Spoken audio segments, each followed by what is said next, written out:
Chapter 1. The Biological Soul Guide. Deep within the resplendent and imposing palace of the Sun-Moon Empire, a man named Guan Shi stood quietly before Su Tianran. He slightly bowed, adopting a posture that was both respectful and dignified, and spoke, "Esteemed Prince, I dare to propose a suggestion." His voice was deep and resonant, each word imbued with an undeniable firmness and confidence. Seated in his wheelchair, Su Tianran's gaze remained calm and profound, as if he could see into the hearts of men. Looking at Guan Shi, a faint smile graced his lips, his tone laced with curiosity and anticipation. "Oh, Guan Shi, what proposal do you have? Please, elaborate." Guan Shi took a deep breath, seemingly gathering all his courage and resolve in that moment. He began to speak slowly, his voice tinged with an indescribable excitement.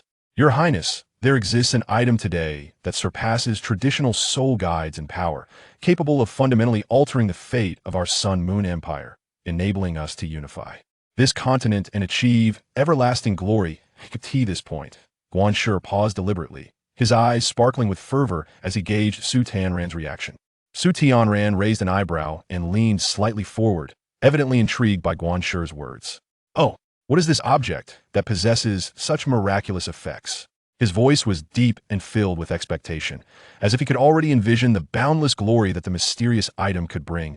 Noticing the interest he had piqued, Guan Shi felt a sense of relief wash over him, knowing he had successfully captured the prince's attention. He slowly articulated a biological soul guide.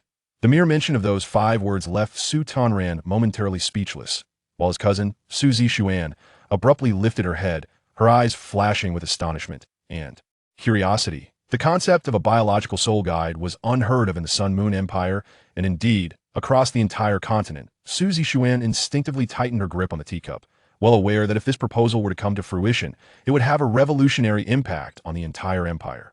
"What does biological refer to?" Su Tianran's voice trembled slightly. Clearly shaken by this unprecedented concept, he struggled to maintain his composure, seeking further clues from Guan Shi's expression. "Your Highness, it refers to humanity." Guan Shi's words struck like thunder, echoing through the vast hall. Although his tone was calm, it carried an indescribable shock that plunged everyone present into a momentary silence. Su Tianran's complexion shifted slightly, as he had not anticipated such a startling revelation from Guan Shi. His gaze was fixed intently on Guan Shi, searching for any hint of jest on his face, but Guan Shi's expression remained serious, devoid of any trace of levity. "Humanity? Are you suggesting that humans could be transformed into soul guides?" Su Zixuan's voice was tinged with disbelief. She abruptly stood, her eyes shimmering with shock and confusion. Guan Shi nodded slightly, his eyes sparkling with a profound intensity. "Indeed, Your Highness, Princess, you have not misheard by genetically altering humans during infancy. We can create bodies as intricate and formidable as soul guides capable of bearing immense soul power fluctuations, and instantly comprehending the exceedingly complex principles of soul guides and their fabrication. Fourth brother, surely you are not deceived by this madman's scheme?" Su Zixuan cast a worried glance at Su Tianran, unable to accept such a cruel and inhumane proposition. "Your Highness, I shall never consent to this." Kong Deming approached slowly, his countenance reflecting vehement opposition to Guan Shi's proposal. His gaze was resolute, as if he had steeled himself for a vigorous debate. "Unlike you, the Empire has yet to produce a commendable soul master. It seems, old Kong, that jealousy has clouded your judgment." Guan Shi retorted with a cold laugh, a flicker of disdain flashing in his eyes. He was acutely aware that, despite Kong Deming's esteemed status as a level 10 soul master, he lacked the innovative spirit that Guan Shi possessed. Kong Deming's face darkened at this remark. He glared at Guan Shi, his voice trembling with indignation. "Guan Shi, you are spouting nonsense. Transforming humans into soul guides is an affront to humanity, a desecration of life. I, Kong Deming, have devoted my life to the study of soul guides, yet I have never contemplated employing such barbaric means to enhance power. What I propose is at least preferable to resorting to forbidden substances." Guan Shi raised his voice sharply, an ineffable determination resonating within it. "Do not assume I am unaware that those in the Mingda Hall secretly administer banned drugs to their students to enhance their cultivation. That is a ravaging of the body and an insult to the path of soul masters. My intention is merely to empower the Empire to conquer and unify." "What is wrong with that? Your arguments are nothing but sophistry. You are distorting facts and perverting morality." Kong Deming was beside himself with rage, stepping forward as if to point an accusatory finger at Guan Shi. Transforming humans into soul guides is as reprehensible as those forbidden substances. It fundamentally denies humanity and displays extreme indifference to life.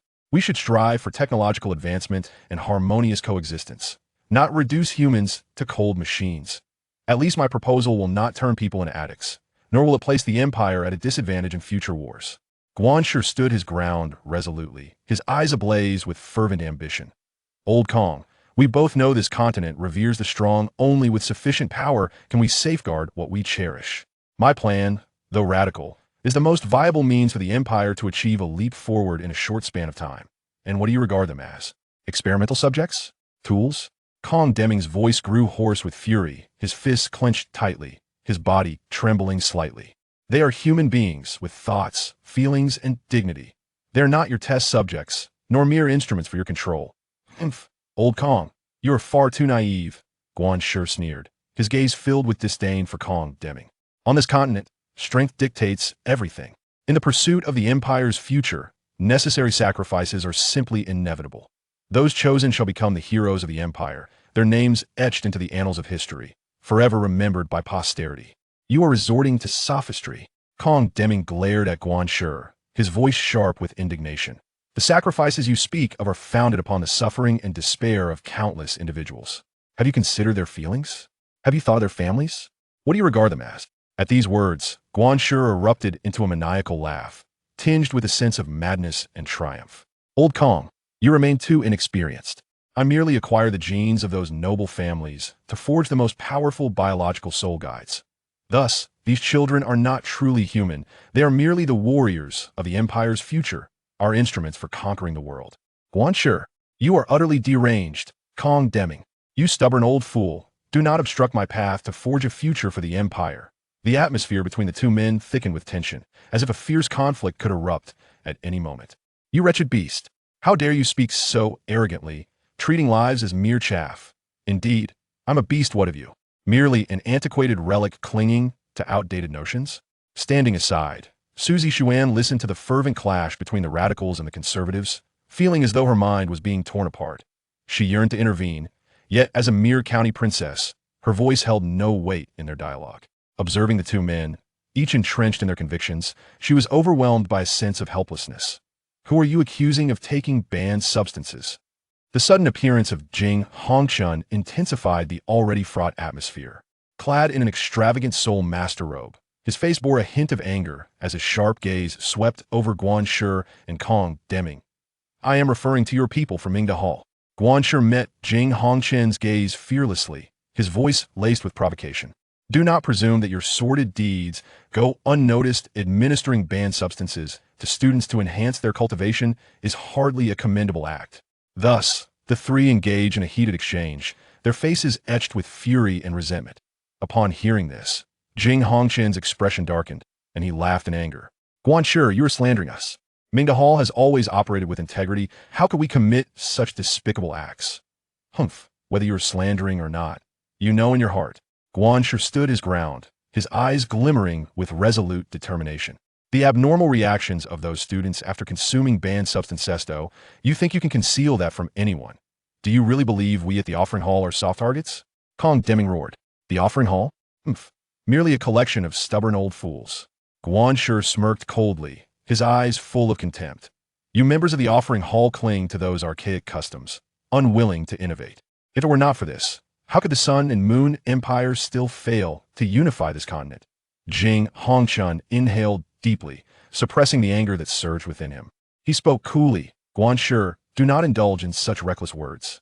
The actions of Mingda Hall have always been guided by a clear conscience. How dare you slander us thus? Slander? Huh. If your heart were not burdened by guilt, why such agitation? Guanxi retorted, refusing to back down. Silence. At last, Su Tianran, who had remained silent in his commanding position, spoke. His voice, though not loud, carried an undeniable authority. Let us proceed with Guanxi's plan for the experiment. However, I demand to see tangible results, not mere empty rhetoric. Su Tianran's gaze swept over the three individuals, his eyes deep and complex. Mingda Hall must also enhance its self-examination to ensure no such incidents occur. Kong Lao, you shall oversee this, Your Highness, this. Kong Deming's expression shifted dramatically upon hearing Su Tianran's unexpected agreement to Guan Shi's plan. What? Do you have objections, Kong Lao? Su Tianran's gaze turned piercing. Are you not afraid of the Emperor and the Prince's wrath when they learn of this? Kong Deming clenched his teeth, finally voicing his concerns. The plan was far too radical. Should it fail, the consequences would be unimaginable. Moreover, Su Tianran was merely a minor prince, yet he dared to make such a decision against his father and the reigning emperor, undoubtedly risking disaster. At that moment, Su Tianran whispered something into Kong Deming's ear. Kong Deming's countenance underwent several transformations, ultimately culminating in a long sigh of resignation as he nodded in acquiescence. Kong, you have lost your mind. You truly agree to that young rascal's plan? You will come to regret this. Jing Hongqian glared fiercely at Kong Deming, his eyes seemingly ablaze. You are toying with the lives of countless people. Immediately thereafter, he too was drawn aside by Su Tianran, who whispered a few words to him. Jing Hongqian's expression mirrored a tumult of emotions, ultimately leading him to reluctantly silence his objections, his eyes flickering with resentment and fury. Since there are no further objections, it is settled. Su Tianran rose, his voice imbued with an undeniable resolve. Guan Shi, I shall support your plan wholeheartedly, but remember, should it fail, you shall bear the consequences. Yes, your highness. Guan Shi bowed respectfully, his eyes gleaming with excitement and anticipation. I will not disappoint you. Soon, a base quietly rose on the outskirts of Hai West City in the Douluo Empire. This base was surrounded by high walls and deep courtyards, heavily guarded, making it difficult for outsiders to discern its true nature. Guan Shi personally oversaw the operations, striving for perfection in every detail to ensure the plan's flawless execution. Your Highness, please bestow a name upon this base. Guan Shi stood before Su Tianran, his expression one of reverence. After a moment of contemplation, Su Tianran slowly spoke, lip being named Light of Dawn. I hope it will illuminate the future of the Empire like the morning light. Upon hearing this, Guan Shi's eyes sparkled with fervor. Light of Dawn, what a splendid name. It shall undoubtedly mark the beginning of the Empire's conquest of the world. In the forthcoming days, a faction of soul mentors embarked on the acquisition of genetic material from illustrious families to create experimental subjects, while another segment engaged in matching and testing these genes, cultivating them in incubation chambers until they reached the embryonic stage, subsequently subjecting them to genetic modification in hopes of producing subjects endowed with formidable soul power. One wintry day, amidst swirling snowflakes and biting winds, the mentors responsible for acquisitions encountered a destitute young woman who was selling herself to save her daughter, clad in tattered garments. Her eyes brimmed with despair and pleading that in her arms lay her daughter, Yigu Yi, who had lost the strength to speak, merely opening her eyes slightly to gaze upon the world. A middle-aged soul mentor lifted the woman's chin with his hand, scrutinizing her features intently, a flicker of satisfaction crossing his eyes. This woman's genes seem promising. She may yield an exceptional experimental subject, he remarked, turning to his companion, a cold smirk curling his lips. Since she is selling herself for her daughter's sake, we shall pay her a sum, and both mother and daughter will be grateful to us. Another mentor responded nonchalantly, nodding in agreement. The middle-aged mentor approached the woman, crouching before her, and spoke in a frigid tone, We shall take your daughter and provide her with the finest treatment. In return, you must surrender your genes to us. Upon hearing this, a glimmer of hope flickered in the woman's eyes as she eagerly nodded. As long as you can save my daughter, I am willing to do anything. The middle-aged mentor let out a derisive laugh, rising to his feet, and commanded his companions, Take her away. Two young soul mentors unfolded a stretcher and gently placed Yigui upon it, while the woman was escorted onto a carriage that slowly made its way towards the fortified base, known as Dawn of Light. Deep within the confines of the base, in a laboratory, the woman's genes were meticulously extracted and placed alongside numerous others in cold test tubes, awaiting the bestowal of new life. Meanwhile, Yigu Yi was admitted to a ward for preliminary examinations and treatment. In the ward, Yigu Yi lay quietly on the hospital bed, the fluid from the foredrip gradually infusing her body. A faint blush appeared on her pallid face, a sign that life was slowly returning. A nurse busied herself nearby, periodically checking her vital signs. Temperature is normal, heart rate stable. It seems her condition is improving, the nurse softly noted. Simultaneously, in another part of the base, the young woman was being questioned about her family medical history and personal habits in detail. Her responses were meticulously recorded, serving as crucial references for subsequent genetic modifications. Has there ever been a soul master in your family? Inquired a researcher clad in a white coat. The woman nodded. Yes. What is the martial soul? The angel martial soul. It seems our ancestors achieved divinity. The moment these words escaped her lips, the atmosphere in the interrogation room shifted to one of gravitas. The researchers exchanged glances, their eyes shimmering with shock and exhilaration. The angel martial soul, a legendary existence, and an ancestor attaining divinity, was unheard of. Are you certain you are not lying? A researcher could not help but confirm once more. Could it be that she is a descendant of the spirit hall from a millennium ago? Another researcher gasped, recalling the ancient text that spoke of the spirit hall, an organization renowned for its multitude of formidable warriors and soul masters, whose emblem was the angel spirit. Surely not. By that time, the soul masters of the six-winged angel spirit had been utterly annihilated. How could any descendants possibly remain? A third researcher voiced his skepticism. Though the six-winged angels are no more, the two-winged angel spirit still has its practitioners. The researcher who had earlier verified the woman's familial history replied. If her ancestors truly ascended to divinity, her genetic lineage must possess extraordinary significance. Indeed, with a gene modification, it's conceivable that she could transcend the limitations of the six-winged angel, evolving into an entirely new manifestation of the spirit. Someone exclaimed with enthusiasm. The interrogation wasn't finished yet, and you all began discussing? What is your name? The researcher in charge of the questioning looked at the woman again. His voice tinged with urgency. Also, what is your daughter's name? My name is Yi Tingshi, and my daughter's name is Yi Gai, the woman replied. The researchers in the interrogation room quickly exchanged glances, realizing that this discovery could bring unprecedented changes to the entire Sun and Moon Empire. Yi Tingshi, Yi Gai, got it. We will remember. One researcher said while taking notes, you can leave for now. We will formulate a follow-up plan based on your genetic situation. Upon hearing this, Yi Tingshi's eyes flashed with a hint of anxiety and hope. She didn't know what the future would hold for her and her daughter, but she knew this was their only hope. She was led out of the interrogation room and returned to a simple room. The room only contained a bed and a table, but for her, that was enough.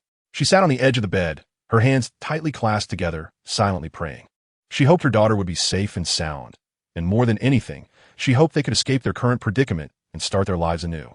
Meanwhile, in another part of the base, researchers were busy analyzing Yi Tingshi's genetic data. They discovered that her genes indeed contained the traits of an angelic martial soul, along with some unique sequences they had never seen before. It seems our speculation was correct. Her genes indeed hold extraordinary value. One researcher exclaimed excitedly.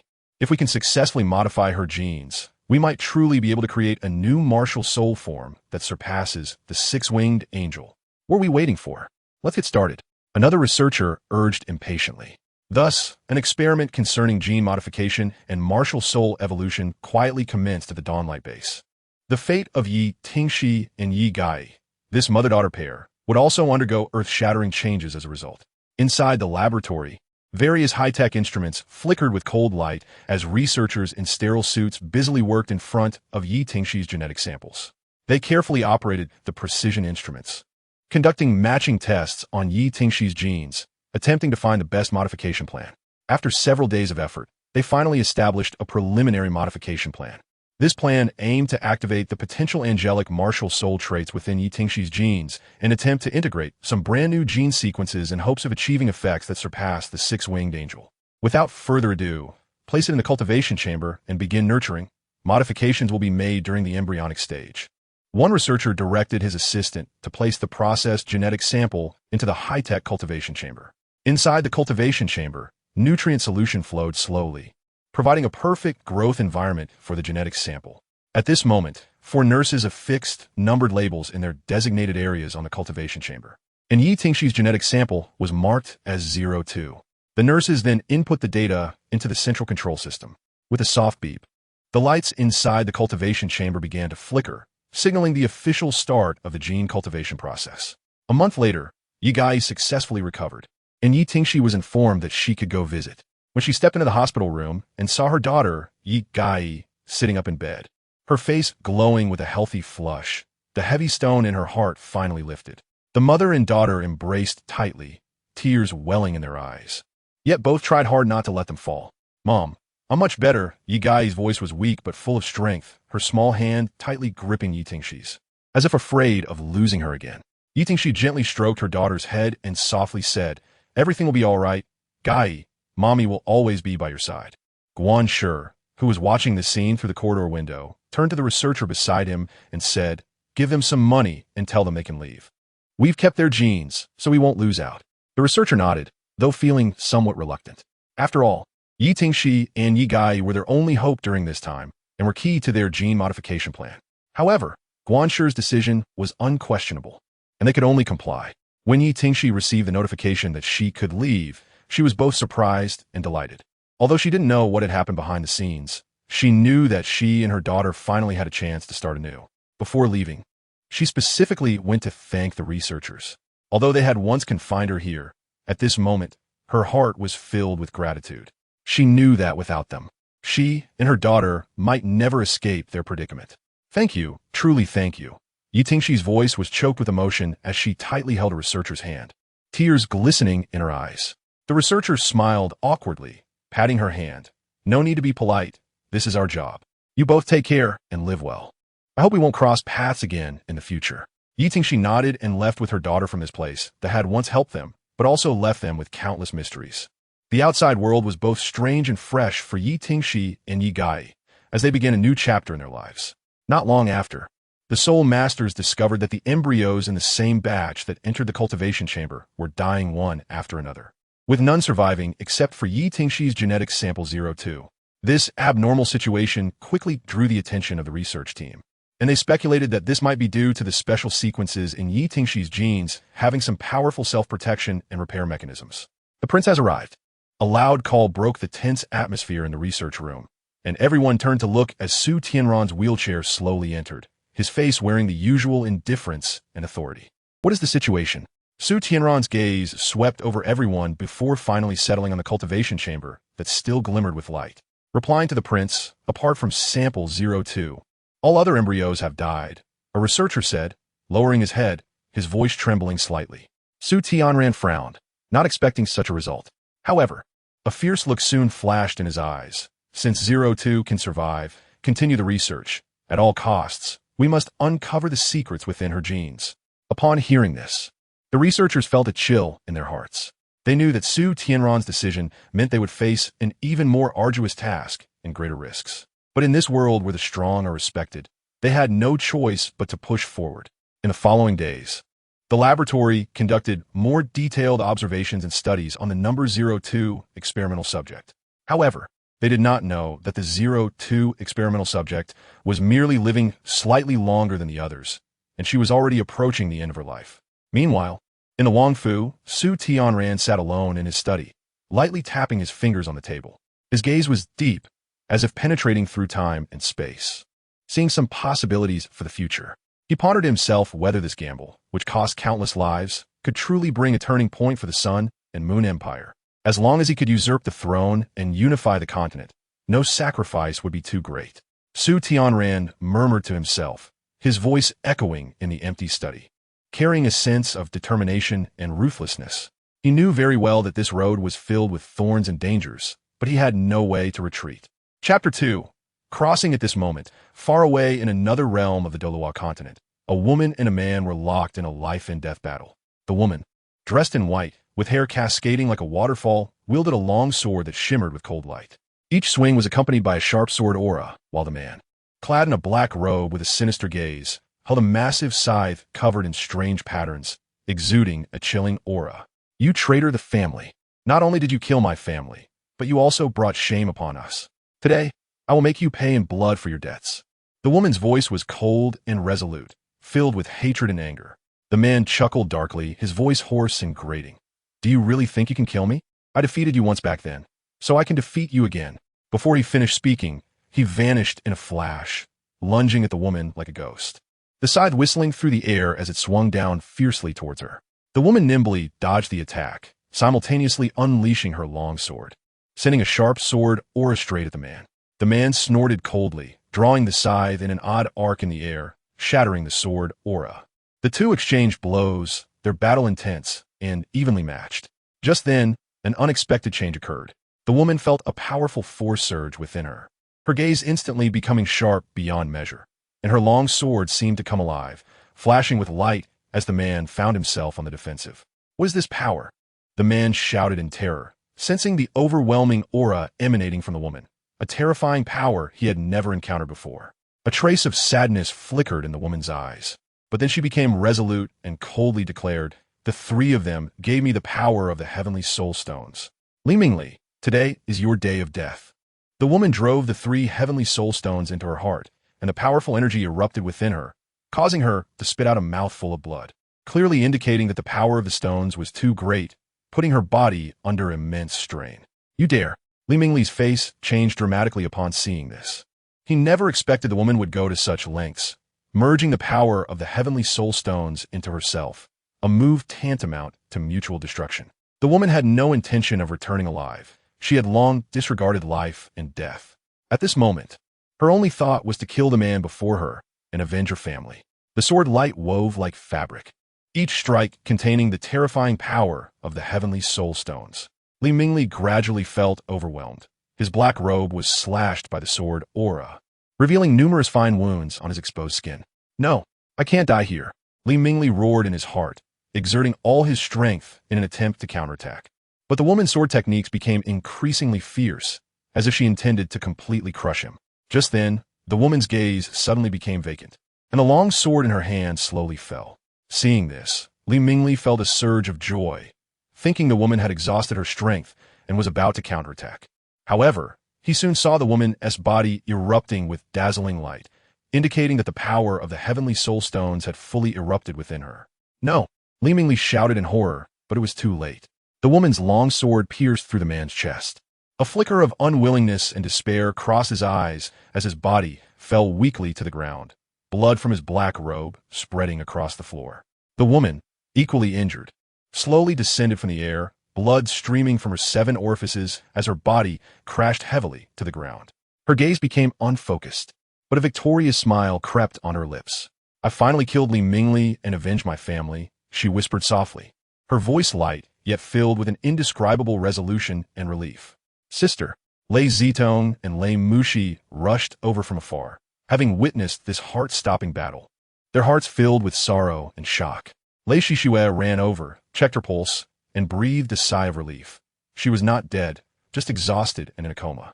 The power of the Heaven Soul Stone was too overwhelming, and she needed time to recover. Upon hearing Lei Shishue's words, Lei Zitong and Lei Mushi and the others finally relaxed. They sat around the woman, their eyes filled with worry and anticipation. "Let's carry her back and see if the head of the family has any way to help her recover," Lei Zitong suggested, her voice carrying a hint of determination. The group carefully lifted the woman and set off on the journey back to the family. Along the way, they remained silent, each silently praying for the woman, hoping she would wake up soon. Part of the woman's consciousness had been split off by this war and crossed through a space-time rift to other planes. Her consciousness drifted among these planes, and at this moment, the first-generation angel god Qian Yuhan, who was roaming the universe, sensed this unfamiliar wave of consciousness. Qian Yuhan frowned slightly, feeling an inexplicable resonance rising within her.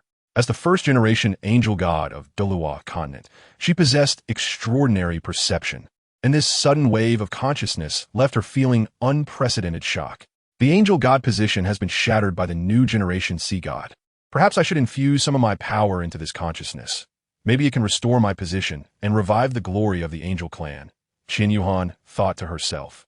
She knew that as the first-generation angel god, she bore the mission of protecting Douluo continent and the angel clan. Although she had passed on her divine position to the next generation, seeing this mysterious wave of consciousness made her feel the hope of reviving the angel clan. Qian Yuhan slowly closed her eyes, raised her hands gently with her palms facing up, and a soft yet powerful light surged from within her, drifting toward that wave of consciousness. The light met the wave of consciousness and instantly fused together, as if a new power was being nurtured. Following that, she slowly sent this fused consciousness, imbued with her power, to a certain place on Douluo continent. She clapped her hands and murmured to herself, "Done. Now back to roaming the universe." "You've really become a great hands-off manager," a teasing voice rang out. Qian Yuhan smiled slightly, not minding. She turned to see a man dressed in extravagant clothing standing not far away, his eyes sparkling with amusement. "Poseidon, how come you're everywhere?" Qian Yuhan clearly showed some impatience towards this arch-rival, raising an eyebrow with a hint of displeasure. "What? Only you? Qian Yuhan, can roam the universe, and I, Poseidon, can't? Poseidon crossed his arms, a playful smile on his lips. But back to the point, what were you just doing? That mysterious wave of consciousness and the power you infused. What's going on? Qian Yuhan sighed lightly, knowing that Poseidon, the curious one, would not let any detail slip. It's not my new heir Tang San's fault. He shattered the angel god's position. After saying that, Qian Yuhan chased after Poseidon, who was dodging while laughing heartily. That kid Tang San has some skills, but shattering the angel god's position is a bit too arrogant. However, with you, the first-generation angel god stepping in, he probably won't gain much. The two playfully fought in the universe, as if returning to their youthful days. Despite representing different deities, they felt like long-lost friends in this endless universe, enjoying this rare moment of ease and freedom. By the way, can the power you infused into that consciousness really restore the angel god's position? Poseidon asked curiously while dodging. I don't know, but it has to be tried. Qian Yuhan frowned slightly. She wasn't entirely confident. The angel clan can't just decline like this. As the first-generation angel god, I have the responsibility to help them regain their glory. Poseidon nodded, fully aware of Qian Yuhan's character. Once she decided on something, she would go all out. He no longer pressed for details, but accompanied Qian Yuhan as they continued to roam the universe, searching for possible miracles. At this moment, a woman from that plane watched everything through a crystal ball. Her face showed no emotion. But when she saw the woman's consciousness flying to other planes and merging with Qian Yuhan's divine power, an unusual light flashed in her eyes. Xing Yunqi's fingers turned white as she gripped tightly, staring intently at the scene in the crystal ball, her heart swirling with complex emotions. Finally found you. Is this the reason for your unresponsiveness? Yes, separated consciousness can't wake up, and someone is using you as a tool to restore the divine position.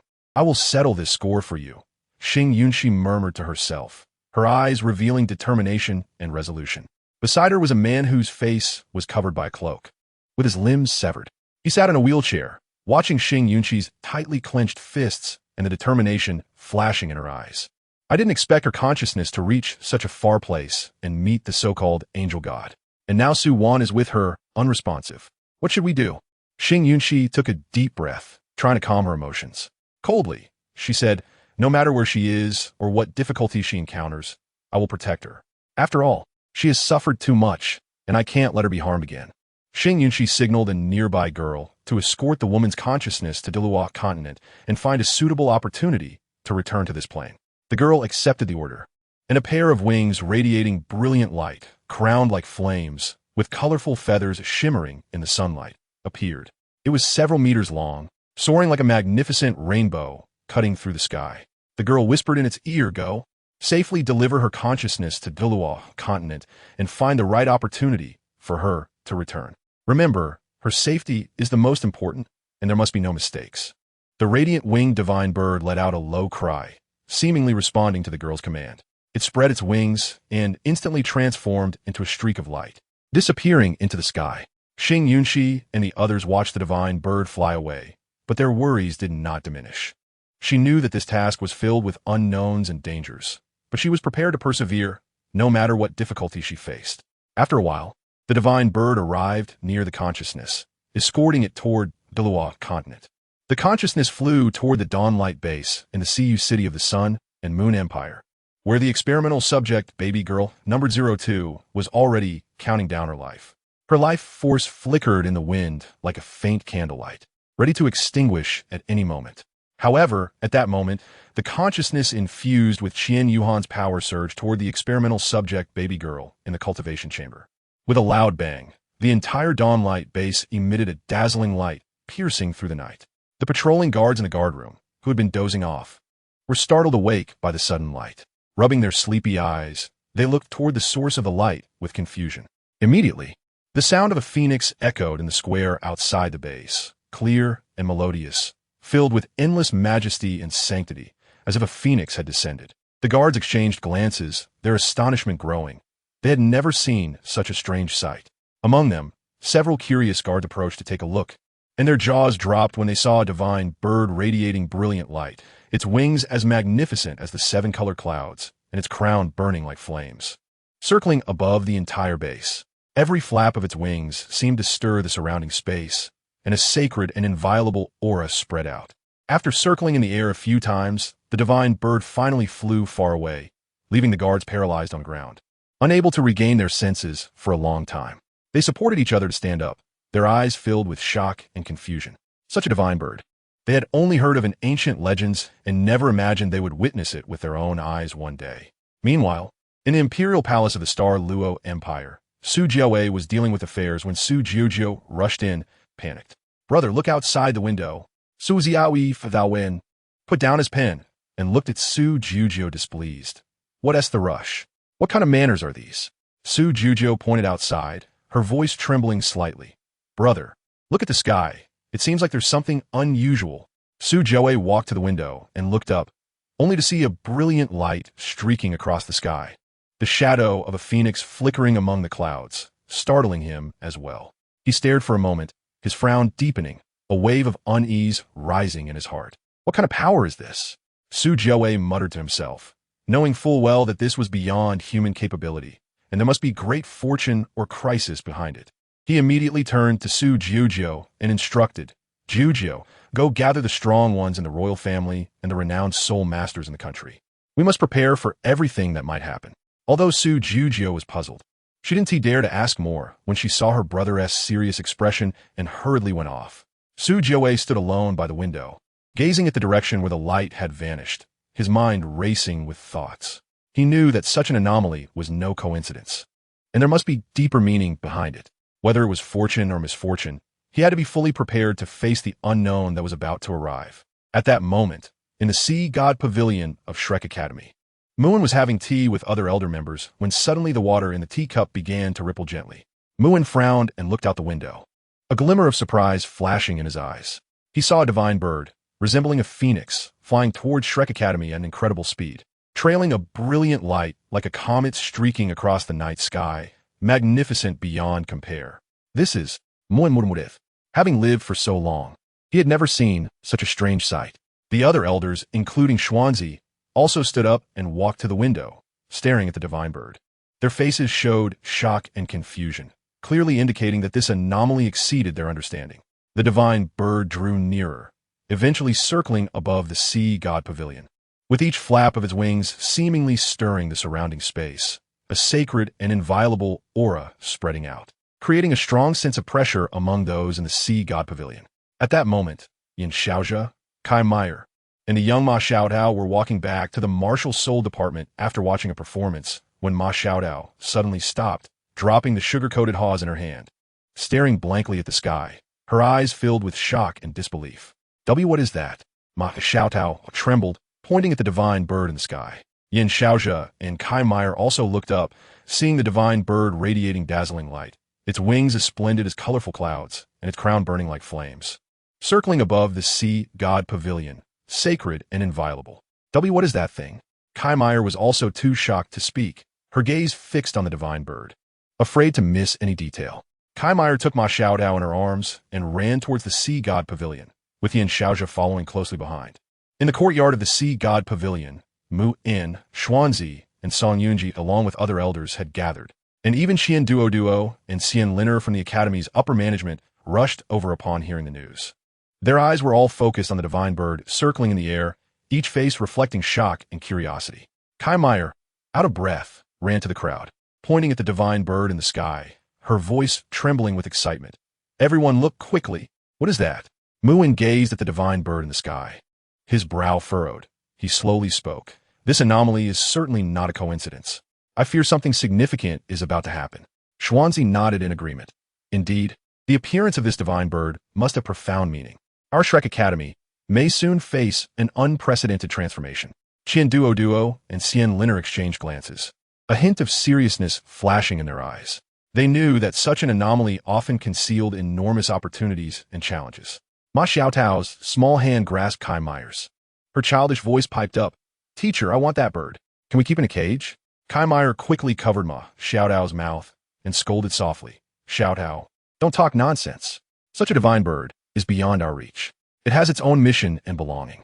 Just then, the Ice Soul Tianluan seemed to have heard Ma Xiaotao's words flying down in front of her. In Ma Xiaotao's astonished gaze, the Ice Soul Tianluan gently descended, its wings fluttering lightly, each feather seemingly containing endless spiritual power, shimmering with a soft glow. Ma Xiaotao's eyes widened, forgetting her fear, simply staring at the legendary divine bird in front of her. The crown of the ice soul, Tianluan, swayed gently, as if conveying some kind of message. Its gaze was deep and gentle, seemingly able to see into the human heart. It was not angered by Ma Xiaotao's childish words, but instead used an inexplicable power to soothe her. Mu In and the other elders were also deeply shocked by this scene. They had never seen such a sentient soul beast, let alone a divine bird so powerful. What is going on? Duo muttered, his gaze shifting between the ice soul, Tianluan, and Ma Xiaotao, trying to find an answer. The ice soul, Tianluan, plucked one of its feathers and gently placed it in Ma Xiaotao's outstretched palm, who cheered in delight, as if she had received the most precious gift in the world. Wow, what a beautiful feather. Did it give this to me? Ma Xiaotao excitedly held up the feather, running in front of Kai Meyer to show off. Kai Meyer looked at Ma Xiaotao's excited expression, feeling a sense of comfort, but soon her expression turned serious again. She knew that something big was bound to happen in the future, and the appearance of the ice soul Tianluan might be a portent. Muin slowly walked in front of the ice soul Tianluan, took a deep breath, respectfully bowed, and then slowly spoke. Noble divine bird, your arrival has brought great glory to our Shrek Academy. May I ask what brings you here? The ice soul Tianluan did not immediately answer. It simply looked at Muin with its deep eyes, as if examining him. After a moment, it let out a clear and melodious cry, like the sound of heavenly music. Then, its wings flapped again, stirring up a whirlwind that sent the fallen leaves in the courtyard swirling into the air. Elder Mu, it seems it is not a soul beast, nor one of the 10 fierce beasts. Its aura. Xuanzi's eyes lit up, but his words suddenly halted, as if he too could not determine the true identity of the ice soul Tianluan. Just then, the ice soul Tianluan issued another clear cry and flew away, leaving behind a ground full of shock and confusion. Muin looked up at the sky. The ice soul Tianluan had vanished without a trace, leaving only the brilliant light tail lingering in the sky, gradually dissipating. Meanwhile, Tang San, Xiao Wu, and others in the divine realm were also watching this scene, their eyes filled with surprise. Xiao Wu said softly, "Sangu, what is going on? That divine bird seems not to belong to our divine realm." Tang San's brow furrowed as he stared at the light tail that had disappeared in the sky, slowly speaking. Indeed, its aura is unlike any deity or soul beast I know. It feels more like the existence of other planes. It seems that our world is about to face some unknown changes. Other deities in the Divine Realm Council also sensed this unusual aura and rushed over. They gathered around Tang, San, and Xiao Wu, discussing this sudden phenomenon. The appearance of this divine bird is certainly not a coincidence. One deity said solemnly, "What it brings may be opportunities or challenges." Indeed, Tang San nodded. "We must be prepared to face the possible changes that may come. At the same time, we need to send someone to investigate the origin of this divine bird and understand its true purpose." At Shrek Academy, Mu In and the elders were also discussing countermeasures. They knew that the appearance of the Ice Soul Heavenly Phoenix was definitely related to the major event that was about to come. "We must strengthen the Academy's defenses to ensure the safety of the students," Mu In said, "and we also need to quickly ascertain the origin and intentions of this divine bird." Xianzi nodded. "I will send someone to investigate and make sure to clarify the true identity and purpose of this divine bird." As time passed, the atmosphere within Shrek Academy grew increasingly tense. The students also felt this unusual aura and began to discuss the impending changes. Ma Xiaodao held the feather given to her by the Ice Soul Heavenly Phoenix, filled with curiosity and anticipation. She knew that the appearance of this divine bird would surely bring some changes to her life. Chapter 3. In turn at this moment. Leihan's consciousness had perfectly merged with the 4-month-old female infant of experiment number 02, and the infant's originally pale face gradually regained its rosy hue. When the researchers sleeping in the dormitory heard the noise, they hurriedly got dressed and rushed to the cultivation chamber. They pushed open the door and were stunned by the sight inside the chamber. The infant, whose life force was once weak, was now bursting with vitality. Her small hands were clenched into fists, as if announcing her arrival. "What's going on?" one researcher murmured, unable to believe his eyes. Another researcher quickly approached the cultivation chamber to carefully check the data. "Incredible! Her life force is rapidly recovering, and all her bodily indicators are moving towards normal." "Impossible." The doctor said she wouldn't survive till tomorrow and had already prepared the death certificate. "How can this be?" A researcher stammered, dropping the record book in his hand without noticing. But the previous report has already been sent to the prince. What should we do now?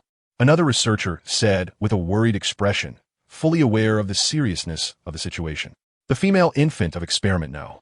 02 in the cultivation chamber seemed to sense the commotion outside. She responded with her heartbeat to the noise, each beat filled with strength and hope. Her eyelids fluttered slightly, as if trying to open her eyes to this world. The researchers exchanged glances, both shocked and confused, unable to explain this sudden change. Just then, the frightened guards entered the laboratory. Did you see the divine bird outside? One guard stammered, his face pale and filled with fear. Upon hearing this, the researchers frowned. They had no idea what was happening outside. But when they heard the term divine bird, an inexplicable chill surged within them. What divine bird? We only heard a loud noise and thought there was an explosion. We were about to send someone to check. One researcher said, puzzled. The guards trembled as they recounted what they had seen, their tone filled with awe and fear.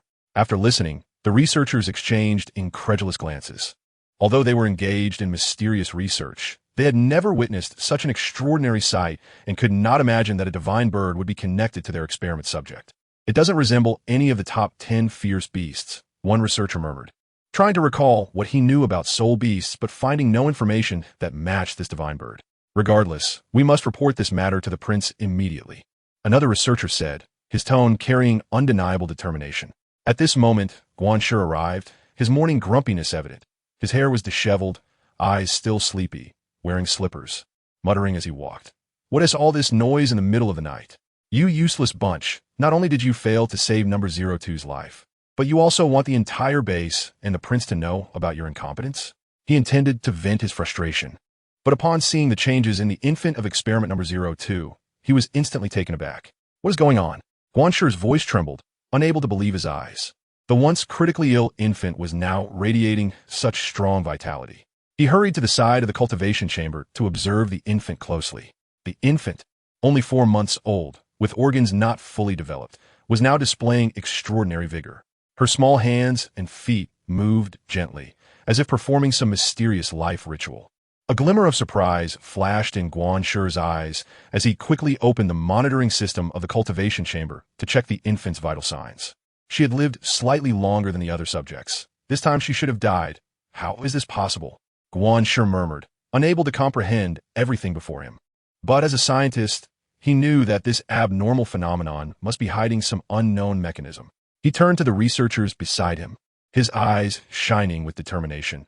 We must immediately conduct a comprehensive examination of this infant to find out what has happened to her. The researchers nodded in agreement, quickly taking action. Some prepared testing equipment, while others began recording data.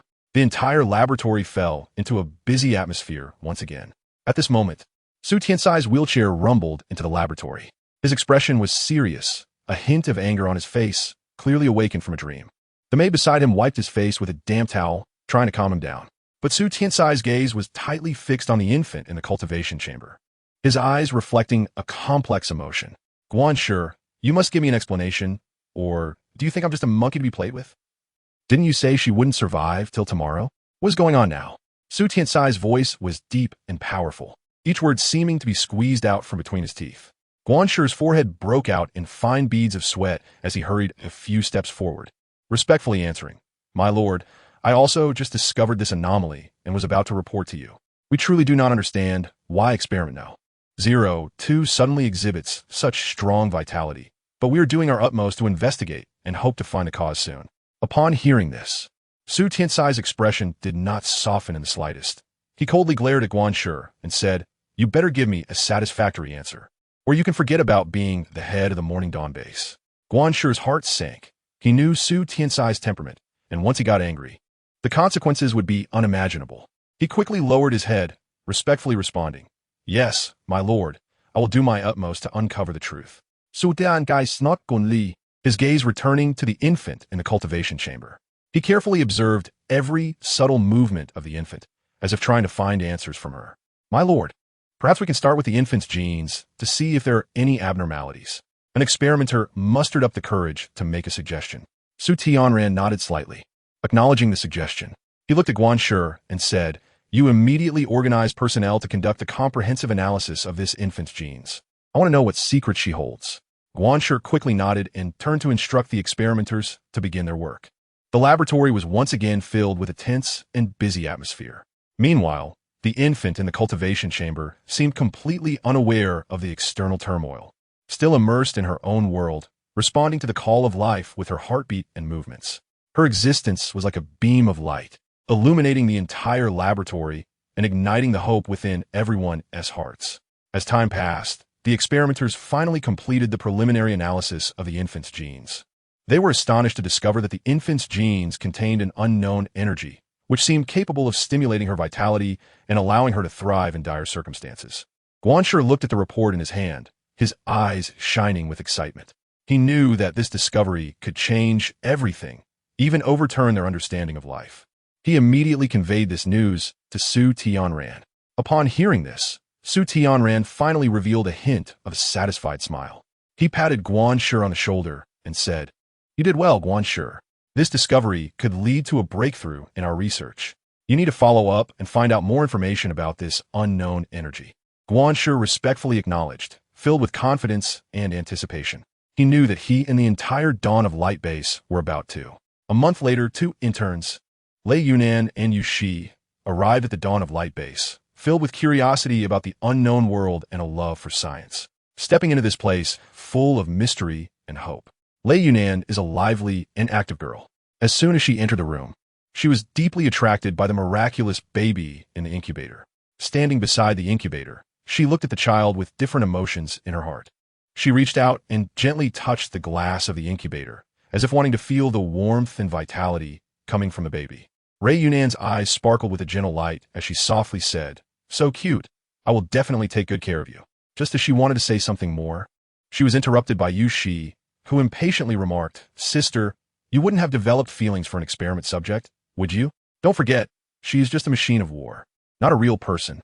A crisp slap echoed in the air, and Lei Yunan's eyes widened as she stared at Yu Shi, her voice trembling as she said, "How can you say that? Even though she is an experiment subject, she is still alive. She has feelings and perceptions. How can you be so cold-blooded and heartless?" Yu Shi was momentarily stunned by the slap, touching his reddened cheek, a flicker of anger and confusion crossing his eyes. He had always believed that experiment subjects were merely tools of war, emotionless machines, but at that moment, Lei Yunan's reaction began to shake his convictions. "I was just speaking the truth," Yu Shi stammered in response. Hearing this, Lei Yunan was so angry that her face turned pale, and she angrily turned and left the cultivation chamber area. Yu Shi stood in place, watching Lei Yunan's back, feeling a surge of complex emotions in his heart. He knew he had said the wrong thing, but was unwilling to admit that his viewpoint was incorrect. Guanxi patted Yu Shi on the shoulder. "What you said just now was not wrong at all. War biological, soul-guided devices were created for combat. Otherwise, why would we create them? As for your so-called sister, she is merely trying to impose human emotional labels on them. How could a soul-guided device possibly possess true emotions? But she needs time to accept this fact." After hearing Guanxi's words, Yu Shi's complex emotions calmed down a bit. He nodded and said, "I understand, Dr. Guan. I will work hard to adjust my mindset and focus on our research." Guanxi nodded with satisfaction, then looked at the infant girl in the cultivation chamber. A hint of deep thought flashing in his eyes. He quietly said to Yu Shi, "However, Yu Shi, you also need to pay more attention to this infant. Her vitality is extraordinarily strong. Perhaps we can discover more about the mysteries of life and soul-guided devices from her." Upon hearing this, Yu Shi's expression became serious. He said earnestly, "Yes, Dr. Guan. I will keep a close watch on her changes and report to you in a timely manner." Meanwhile, after leaving the cultivation chamber area, Lei Yunan's mood could not settle for a long time. She could not accept Yu Shi and Guanxi's cold attitude towards the experimental subjects. It would be better to cultivate soul masters or soul mentors instead of creating them. After all, they're also living beings with their own thoughts and emotions. Lei Yunan mumbled to herself as she walked, but she was just a lowly intern, unable to go against the higher-ups. All she could do was silently pray for this experimental subject to have a good fate. However, the scene she had just witnessed still left her breathless. As an orphan, Lei Yunan had always longed for family and warmth. She looked at the infant girl quietly sleeping in the cultivation chamber, feeling an inexplicable resonance in her heart. Perhaps it was because they had both been lonely and longed to be understood and loved. From that day on, Lei Yunan observed the 02 experimental subject every day. She loved to quietly watch the infant girl under the faint light of the cultivation chamber after work.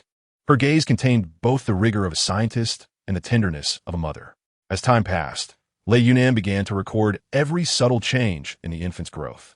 Gradually, Lei Yunan developed an indescribable emotional bond with the 02 experimental subject, who was immersed in the cultivation liquid. She did not know why she felt an impulse to be this infant's mother. Once this thought arose, it grew wildly in her heart like wild grass. She began to care for the infant more attentively, even though she knew that according to the base's regulations, experimental personnel were prohibited from investing emotions in the experimental subjects. Every day, Lei Yunan would arrive at the laboratory early, preparing the latest nutrient solution for the infant, adjusting the temperature and humidity of the cultivation chamber to ensure she could grow in the most comfortable environment. After confirming that no one was around, she said to the 02 experimental subject, "I'll give you a name. How about Lei Han? Is that a nice name? I hope you can grow up healthy and happy. As for your nickname, let us call you Xiao Han. Mommy will always be with you and protect you." Lei Yunan gently stroked the glass of the incubation chamber, as if she could feel Lei Han's response. Each time, Lei Han would respond to Lei Yunan's touch with bubbles released from her breath or the rhythm of her heartbeat. This silent communication filled Lei Yunan with immense satisfaction and happiness. "Good girl, you've responded to Mommy again." A maternal glow sparkled in Lei Yunan's eyes, her voice soft as if afraid to disturb Lei Han's sweet dreams. However, Lei Yunan's behavior did not go unnoticed by others. Some colleagues began to gossip privately, believing that she had invested too much emotion in the experimental subject, which violated the base's regulations. These discussions reached Guan Shi's ears, and he frowned, deciding to talk to Lei Yunan. "Lei Yunan, I've heard that you've been quite attentive to experimental subject 02 lately. That's a good thing, but you must remember, she is just an experimental subject. We cannot invest too much emotion in her." Guan Shi's tone carried a hint of warning. Hearing this, Lei Yunan's expression remained calm. She had long been superficially complying with Guan Shi's orders, but now was not the time to tear off the facade. She lowered her head and said softly, "Yes, doctor. Guan, I will be mindful of my actions." Guan Shi looked at Lei Yunan's submissive demeanor. Although he had some doubts, he did not say anything more. After all, Lei Yunan had been well known for her outstanding grades and exceptional Soul Master potential when she was at the Sun and Moon Royal Soul Master Academy, and she was personally sent by the old fox Jing Hongshan. Jing Hongshan was the head of the Mingda Hall and also the dean of the Sun and Moon Royal Soul Master Academy, while he was just a small head of the Dawnlight base. Offending Jing Hongshan would lead to consequences that he could not bear. "As long as you understand," Guan Shi said, then turned and left. Luanin watched the departing back of Guan Shi, her heart filled with mixed emotions. She knew that everything she was doing now was like dancing on the tip of a knife. One misstep could lead to irreparable consequences. Yet, she could no longer suppress her feelings for Lei Han. The impulse to protect her and accompany her as she grew had deeply rooted itself in her heart. Chapter 4. Formulating a defection plan in the days that followed, Luanin took even more care in looking after Lei Han, trying her best to avoid raising any suspicions among others. Every day, she would engage in silent communication with Lei Han. Although Lei Han could not yet speak, Luanin could sense her emotions and changes through her eyes and movements. Whenever she returned home, Luanin would unconsciously stop by the store to pick out some baby supplies. Tiny clothes, little socks, small toys. Each item was carefully chosen, as if she were preparing for her own child. She knew full well that Lei Han could not use these things yet, but she simply couldn't help wanting to prepare for her. Once home, Luanin had already transformed a storage room into a small nursery, filled with the baby supplies she had prepared for Lei Han: stuffed animals, storybooks, small blankets, and a crib. The furniture in the room was arranged by her own hands, and she neatly stacked journals documenting every little milestone in Lei Han's growth on the nightstand. Every time the night grew quiet, Luanin would sit by the nursery's small window, illuminated by the moonlight, flipping through these journals and reminiscing about every moment spent with Lei Han, her heart brimming with endless tenderness and anticipation. "What should I do to make your life better, little Han?" Luanin whispered, her eyes filled with determination and resolve. She understood that she could not continue to care for Lei Han in such a secretive manner. She needed to find a better way to be by Lei Han's side openly. Suddenly, an idea struck her: to take Lei Han and defect from the Sun and Moon Empire, to find a remote and safe place on the mainland where Lei Han could grow up like an ordinary child. Once this thought emerged, it was like a beam of light illuminating the darkness within Luanin's heart. However, she then became frantic, pacing back and forth, talking to herself. But I've only been here for 2 months and am still unfamiliar with everything. How could I possibly escape with little Han so easily? Moreover, if I fail, not only would I lose everything, but I would also put Lei Han in danger. Luanin furrowed her brows, lost in thought. Yet, this notion was like a seed that had taken root and begun to sprout in her heart. She started to silently observe the layout of the base, searching for possible exits and escape routes. At the same time, she worked even harder, trying to gather more information and intelligence about the base from her daily tasks. After work, she not only cared for Lei Han, but also intentionally conversed with other staff members at the base, attempting to catch any useful clues from their words. She became more cautious than ever, every movement and glance filled with purpose. The coffee table in the living room had nearly become a war room, covered with a detailed layout of the base illuminated by the morning light and her hand-drawn escape routes. She meticulously studied every detail, trying to find the perfect escape plan. It should be like this or that, Luanin murmured to herself, occasionally sketching and modifying the plans with a pencil. As the night deepened, Luanin's room remained brightly lit. She sat at her desk, her eyes fixated on a map she had accidentally obtained from a low-ranking officer, which detailed the underground structure of the Morning Light base. Her fingers slowly moved across the map, contemplating every potential breakthrough point. The Morning Light base has only been operational for less than 10 years. Many areas should still be incomplete, Luanin whispered to herself. Every late night, she would venture into the base to test the routes she had deduced. She moved like a cat in the night, silently weaving through the shadows of the base, inching closer to what she believed were possible exits, relying on her memory of the map and her intuition. During her first attempt, she nearly got caught by patrolling soldiers. Fortunately, she managed to hide in a secluded corner just in time. This experience made her more cautious, and she began to pay closer attention to details, such as the shift changes of the patrolling soldiers and the surveillance blind spots within the base. During the day, she put on a facade of indifference towards Lei Han, trying her best not to let her emotions show to avoid raising suspicions. Only in the dead of night would she let down all her defenses, allowing her maternal love to flow freely. Guanshi mistakenly believed that she had adjusted her mindset and no longer paid excessive attention to the Experiment 02 subject. However, he was unaware that everything Luanin did was to conceal her true plan. I'm almost going blind, Luanin chuckled self-deprecatingly, rubbing her sore eyes. She knew she could not give up. For Lei Han's sake, she had to persevere. Now, I just need a favorable wind, Luanin whispered to herself, turning her gaze toward the pile of failed soul devices, all of which were her unsuccessful attempts to create devices that could aid their escape. She had tried to create a soul device that could teleport or render them invisible, but each attempt ended in failure. However, these failures did not discourage her. Instead, they fueled her determination even more. Let's try again, Luanin murmured, picking up materials once more to begin a new attempt. She locked herself in her room, immersing herself in the study of soul device creation. Her hands deftly navigated through the materials, and each failure brought her closer to success as she continuously adjusted her designs, refining every detail. The room was piled high with soul device parts, but she paid no mind. Her eyes were set solely on the goal that was about to take shape. Boom! A loud explosion erupted from within the room as one of the soul devices suddenly detonated, the powerful shockwave knocking Luanin to the ground. Her arm was cut open, blood streaming from the wound. Yet, she hesitated not for a moment, quickly getting back on her feet to examine the wreckage, searching for the cause of the failure. Just a little more, Luanin murmured, her eyes gleaming with determination. She picked up the materials again and began a new attempt. After countless failures and attempts, Luanin finally created a soul device capable of temporary invisibility and instant movement. She carefully hid this device, waiting for the opportune moment to use it. She returned to the store, and this time the owner was not present. Instead, the owner's wife was busy behind the counter. The owner's wife looked at her belly in surprise, eyeing her as if she were crazy. Little girl, are you okay in that regard? You're pushing yourself too hard. Luanin was momentarily taken aback. The owner's wife's words left her puzzled. But soon, she understood the owner's wife's meaning, and her cheeks flushed instantly. She smiled awkwardly and explained, I have a sister who just gave birth. I'm helping her buy some baby supplies. The owner's wife then realized, enthusiastically helping her choose items. While selecting baby supplies, Luanin silently calculated her escape plan in her mind. She needed to ensure everything was foolproof to safely take Lei Han away from this place. Upon returning home, she began to train diligently, ensuring she had enough strength to protect Lei Han on the day of their escape.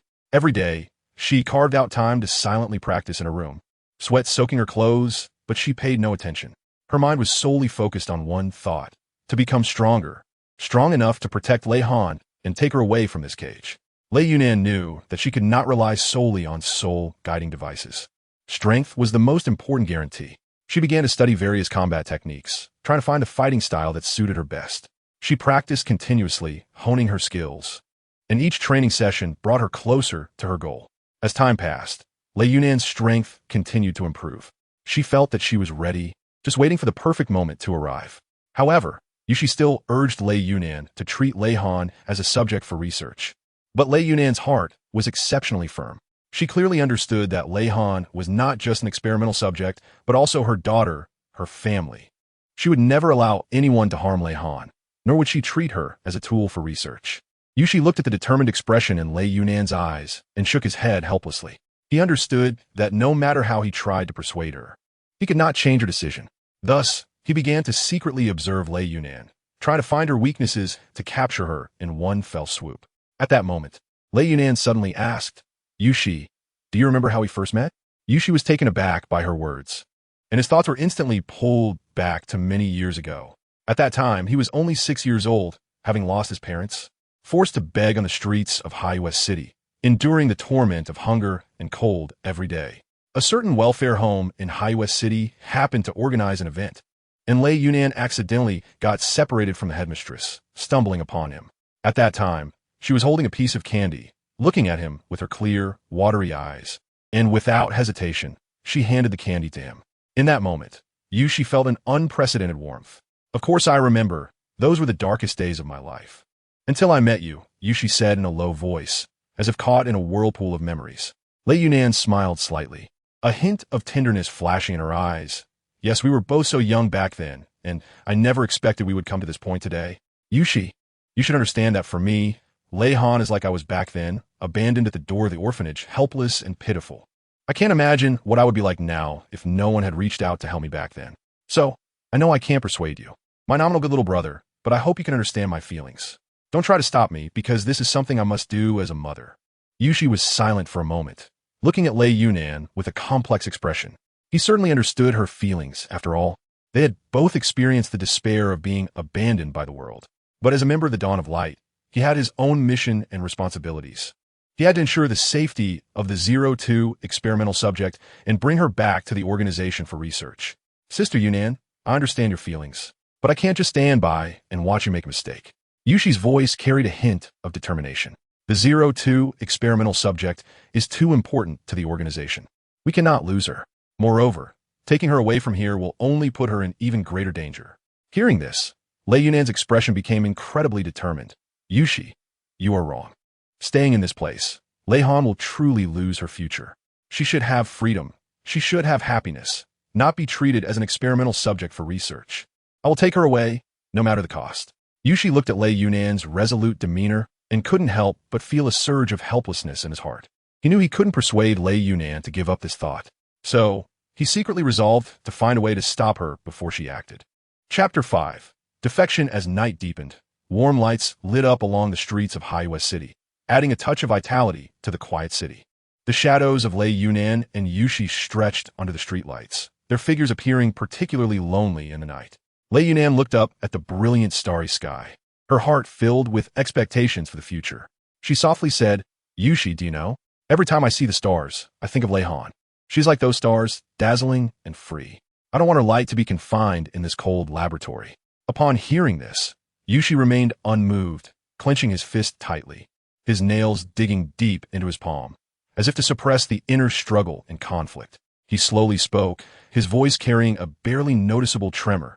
"Sister Yunan, I understand your feelings for Lei Han, but I cannot go against the organization's orders. We grew up together. You should know my position." Lei Yunan sighed softly, shifting her gaze from the starry sky to Yushi, her eyes filled with complex emotions. "Yushi, I understand your difficulties, but Lei Han is my daughter, and I cannot let her be harmed. I will protect her in my own way. No matter how difficult the road may be, I will keep going." "Why? Tell me why you are so persistent. She has no blood relation to you. She's just an experiment." Yushi's voice was somewhat uncontrolled. He could not understand Lei Yunan's insistence. nor could he accept that she would stand against him for an experiment. Lei Yunan's gaze became soft yet firm. Yushi, do you know? In this world, there are some things that transcend blood relations. The moment I saw Lei Han, I knew she was my daughter, an indispensable part of my life. Her smile, her tears, deeply moved my heart. I can't imagine what my world would be like without her. What about me? Do I not have even a little place in your heart? Yushi's emotions were somewhat agitated. He couldn't understand how his years of sibling bond with Lei Yunan could be overshadowed by a test subject he had only known for a short time. Lei Yunan looked at Yushi, a complex emotion flashing in her eyes. She sighed softly and said, Yushi, you certainly have a place in my heart. You were the light in my darkness, an important person in my life. But that doesn't mean I can give up on Lei Han. She is equally important to me. So what do you want me to do? Yushi's voice carried a hint of despair. I can't just stand by and watch you take away the experiment subject 02. It's my duty. Lei Yunan was silent for a moment, then slowly spoke. Yushi, I know your duties, but I also ask you to understand my feelings. Lei Han is just a child. She should have her own life, not be treated as a subject for experiments. I hope you can let her go and allow her to live freely in this world. Lei Yunan, don't say any more. Yushi suddenly interrupted Lei Yunan, his eyes filled with determination. I can't let her go. I will report back to the organization soon and have them send someone to capture you. I can't let you make another mistake. Hearing this, Lei Yunan's eyes flashed with a hint of disappointment, but she did not give up. She looked at Yushi and said firmly, Yushi, I won't let you do this. I will take Lei Han away from this place, to a location where you can't find us. I will spend my life protecting her, ensuring she lives a normal life. Upon hearing this, Yushi widened his eyes in anger and exclaimed, Lei Yunan, are you crazy? Do you know what consequences this will bring? The organization won't let you go. They will hunt you down until you die. Lei Yunan shook his head gently, a fearless smile on his face. I know the consequences, but I can't just stand by and watch Lei Han be destroyed by you. She is my daughter, the most important part of my life. I am willing to take risks and fight against the whole world for her. Yushi looked at Lei Yunan's determined eyes, feeling a surge of helplessness in his heart. He knew he couldn't persuade Lei Yunan to change his mind. So, he quietly turned around, ready to leave this place. Yushi, Lei Yunan suddenly called out to him. Yushi stopped in his tracks, turned around, and looked at Lei Yunan. Lei Yunan walked up to Yushi and gently patted his shoulder. Yushi, I know your difficulties, but I hope you can remember that we were once the best of friends. I hope you won't do anything you'll regret. Upon hearing this, a complex emotion surged within Yushi. He looked at Lei Yunan, speechless for a long time. Finally, he sighed deeply, then turned and left, disappearing into the night. Lei Yunan took out the soul guide device and sighed deeply. Tonight is the night of the base's banquet, and everyone will attend. This is a perfect opportunity. I want to take Lei Han away from this place that confines her freedom. On the other side, inside the Morning Light base, the lights were dazzling, and the crowd was bustling. The banquet was in full swing, with elites from all walks of life dressed in splendid gowns, mingling among the crowd, with conversations and laughter rising and falling. However, beneath this lively surface lay unknown secrets and undercurrents. Yushi was about to report to Guan Shi to have Lei Yunan captured, but was pulled over by a colleague who said, Come on, have a drink, Yushi. Today is a great day. Don't keep that serious face on. The colleague enthusiastically handed a drink to Yushi. After downing a glass, Yushi was about to leave when a female colleague pulled him to dance. Hey, come on, Yushi, don't be such a killjoy. The female colleague laughed sweetly, dragging him to the center of the dance floor. Yushi sighed helplessly and had to dance with the rhythm of the music alongside the female colleague. However, his mind was not on the dance, but was constantly thinking about Lei Yunan and Lei Han. Meanwhile, Lei Yunan, now dressed in a black tight suit, holding a hammer and several small soul guide devices, quietly infiltrated the laboratory where Lei Han was located. She carefully avoided the patrolling guards and arrived at the area of the cultivation pod where Lei Han was. In July, Lei Han was quietly lying in the cultivation pod. Lei Yunan's hand holding the hammer trembled as she took a deep breath, closed her eyes, as if making a significant decision. Then, she suddenly opened her eyes, raised the hammer high, and slammed it down onto the glass of the cultivation pod. Bang! With a loud crash, the glass of the cultivation pod shattered instantly, and the nutrient solution splashed out. She gently picked up Lei Han, wrapping her in a soft blanket that she had prepared in advance. Lei Han's small face pressed against Lei Yunan's chest, letting out a faint cry, marking her first greeting to the new world. Lei Yunan tightly embraced her and turned towards the exit of the laboratory. Suddenly, the alarm of the soul-guiding device in the laboratory blared, and the lights turned red, flashing wildly. The attendees of the banquet stopped their actions, their faces showing shock. They all knew what the alarm meant. Someone had breached the important area of the laboratory. Guan Shi quickly stepped out from the crowd, his face grave, his eyes revealing an undeniable determination. He swiftly picked up the communicator and asked in a deep voice, "What happened? Why is there an alarm in the laboratory?" A panicked voice came from the other end of the communicator. "Report, Lord Guan Shi. Someone has intruded into the experimental area of Experiment 02 and has damaged the cultivation chamber. They are now attempting to escape with Experiment 02. What? Guan Shi's face instantly turned ashen, his eyes widened in anger. Immediately seal off all exits. They must not be allowed to leave. But what? Speak quickly. Guan Shi shouted harshly, his voice echoing in the communicator with undeniable authority. The trembling voice on the other end continued, but the base has been operational for less than 10 years, and the security and defense systems are not yet complete. Several exits have not yet been equipped with defense mechanisms. Upon hearing this, Guan Shi completely exploded. Useless trash. A bunch of useless trash. Guan Shi roared, slamming the communicator to the ground. His eyes widened, his face flushed, resembling a furious lion. The people around him fell silent, not daring to make a sound, fearing they would provoke the master of the base. Guan Shi took a deep breath, trying to calm his emotions. He quickly scanned the crowd around him and then shouted, "Everyone, follow me to chase them. We absolutely cannot let them escape." After saying that, he charged towards the direction of the laboratory. Seeing this, the others immediately followed him, rushing towards the laboratory. Meanwhile, 4 guards with level 5 soul-guiding cannons arrived at the laboratory. One of the guards shouted at Lei Yunan, "Stop. You can't take her." Lei Yunan did not stop her steps. Her gaze was firm and persistent. She slightly turned her head and said in a cold voice, "Get out of the way. I don't want to hurt you." Upon hearing this, the guards showed no intention of retreating. They raised their soul-guided cannons and aimed them at Lei Yunan, saying, "Stop dreaming. You won't take anything away from here." Lei Yunan activated her martial soul, the silver moon spear, which shimmered with a cold light in her hand. Soul rings flowed around her, 2 yellow, 3 purple, and 1 black, exuding a powerful aura. She stared at the guard in front of her. Her voice as cold as ice. "I'll say it again, step aside." At that moment, Yushi ran over, looking at Lei Yunan with a complex expression, his heart filled with mixed feelings. He knew that Lei Yunan was taking a desperate gamble to save Lei Han, but as a member of the base, he had his own duties and stance. "Lei Yunan, is it worth it for you to do this?" Yushi shouted, trying to awaken her reason. "Do you know what the consequences of your actions will be?" Lei Yunan did not turn back, only coldly answering with 2 words, "Worth it." Her tone was filled with undeniable determination. An elderly man named Qian Shun, dressed in a white robe, rushed into the laboratory, his eyes filled with shock and anger. "Lei Yunan, you dare to betray the organization," Qian Shun shouted, immediately releasing his martial soul, Gravity Gorilla, a powerful pressure instantly enveloping the entire laboratory. However, Lei Yunan did not back down. She raised her head and looked directly into Qian Chen's eyes, firmly saying, "I never truly belonged here. I am just a mother wanting to protect her child." Qian Chen laughed, as if he had heard the best joke in the world, throwing his head back in laughter. "Child? Humph. She is merely a product of our experiment. Do you think you can change anything?" A trace of anger flashed in Lei Yunan's eyes, but more was determination. She tightly held on Lei Han, as if that was her entire world. "Qian Chen, you are wrong.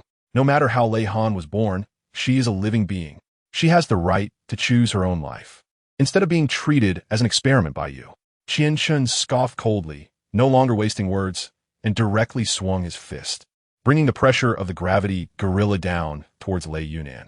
After all, Lei Yunan was the most outstanding elite soul master and soul mentor sent by Jing Hongshun for their generation.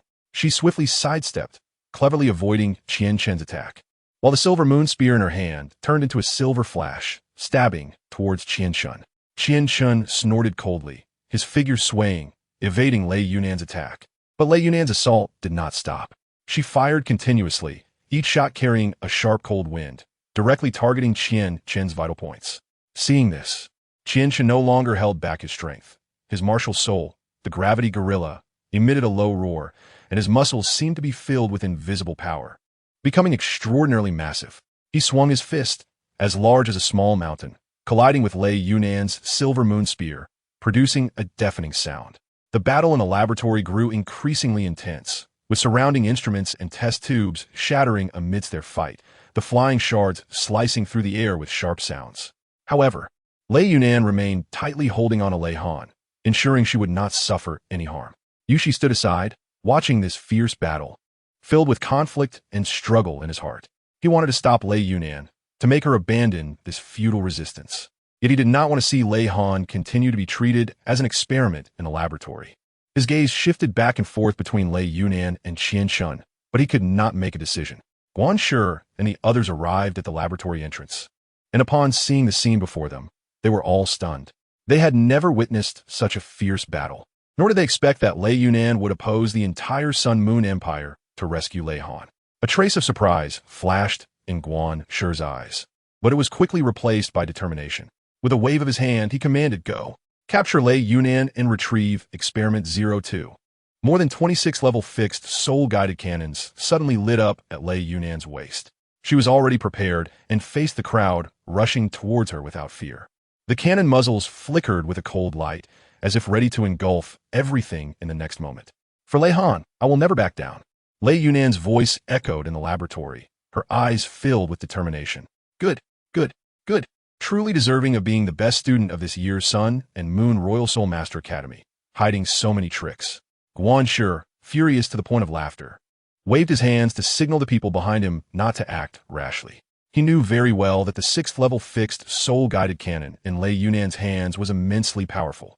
Once unleashed, the entire laboratory would be reduced to nothing. "Lei Yunan, you have indeed impressed me." Guan Shi's tone carried a hint of appreciation, but more of a threat. "But do you think this will save Lei Han? Don't forget, this is our territory. You can't escape." Lei Yunan ignored the threat from Guan Shi, her gaze firmly fixed on the 7-month-old Lei Han in her arms. She gently stroked Lei Han's hair and said softly, "Don't be afraid. Mommy will protect you." Lei Han seemed to sense her mother's determination and courage.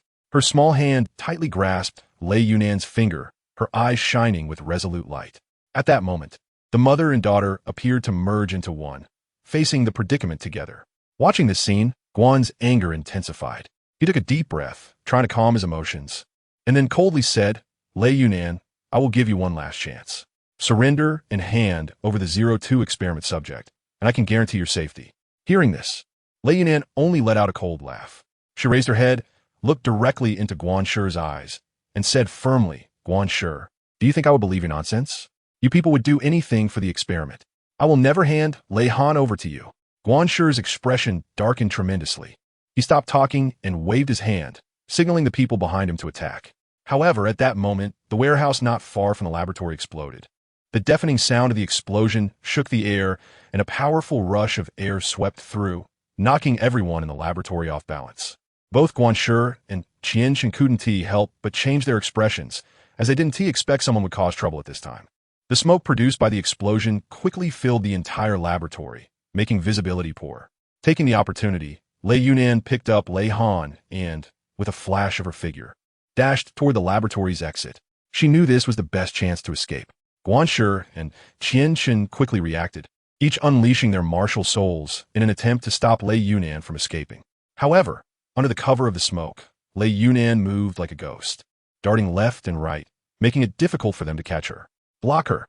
We can't let her get away," Guan Shi shouted, his voice echoing in the smoke.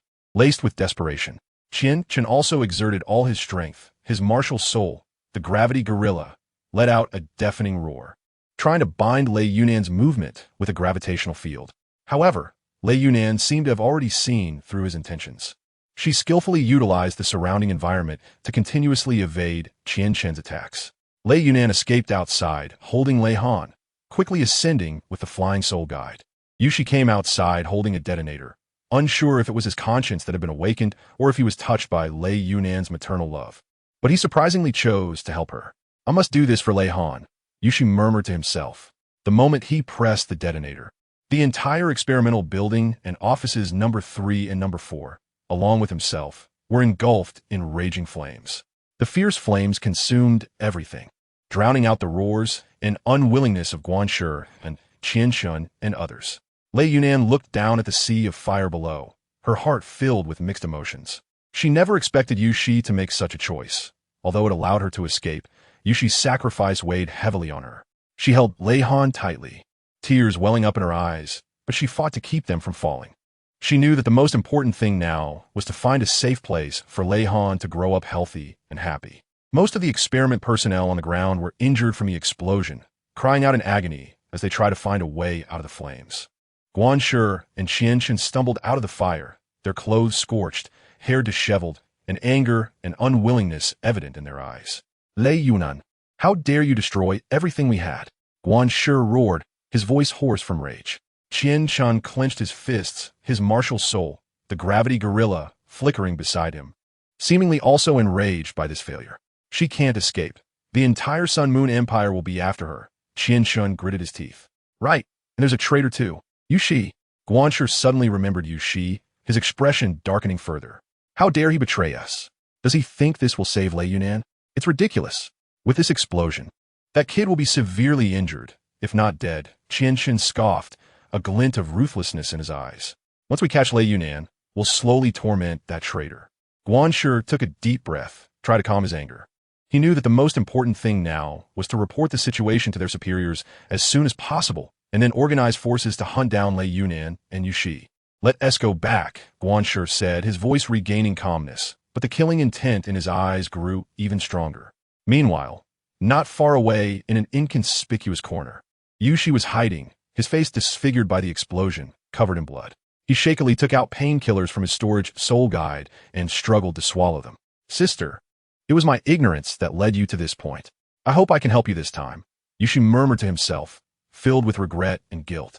He coughed violently, blood spilling from the corner of his mouth, staining his clothes. But he couldn't afford to think about that. He gritted his teeth against the pain and quietly left the dangerous place. On the other side, as Lei Yunan landed at the edge of a forest far from the chaos with Lei Han, the sky was beginning to brighten. Looking at Lei Han, who was gradually calming in her arms, Lei Yunan felt an indescribable tenderness swell in her heart.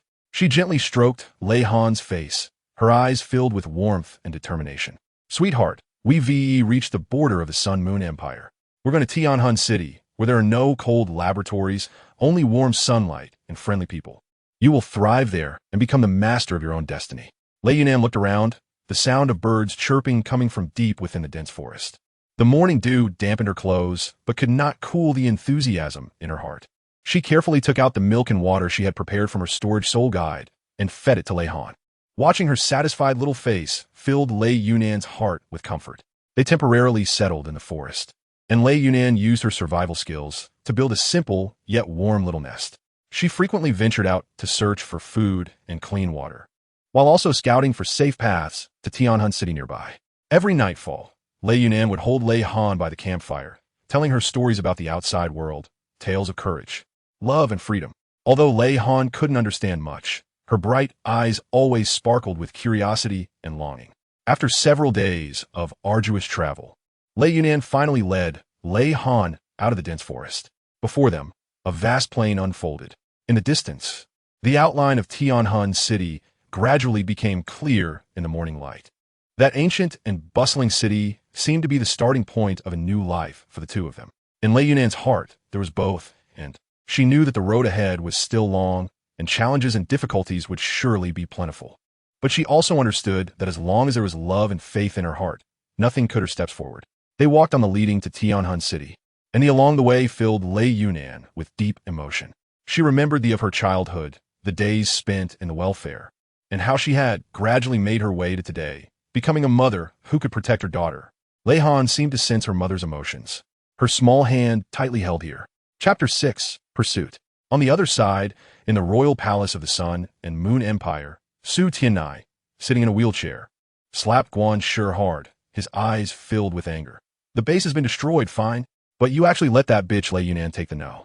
02, experimental subject, and run away. You useless bunch. Guan Shi knelt on the ground, lowering his head and not daring to meet Su Tianai's gaze. Although he felt resentment in his heart, there was more fear. He knew that the failure of this mission would bring unimaginable consequences for himself. Your Highness, please calm down. My subordinates have already sent people to fully pursue Lei Yunan and the number 02 experimental subject. I believe news will come soon, Qianchen said from the side. His voice was calm, but he was also anxious inside. Su Tianai sneered, looking at his two subordinates with disdain in his heart. You better find them quickly. or you could bring your own heads to see me." At these words, both Guan Shi and Qianchen trembled. They knew Su Tianai's methods and that he meant what he said. They dared not linger any longer and quickly exited the royal palace to arrange the pursuit of Lei Yunan.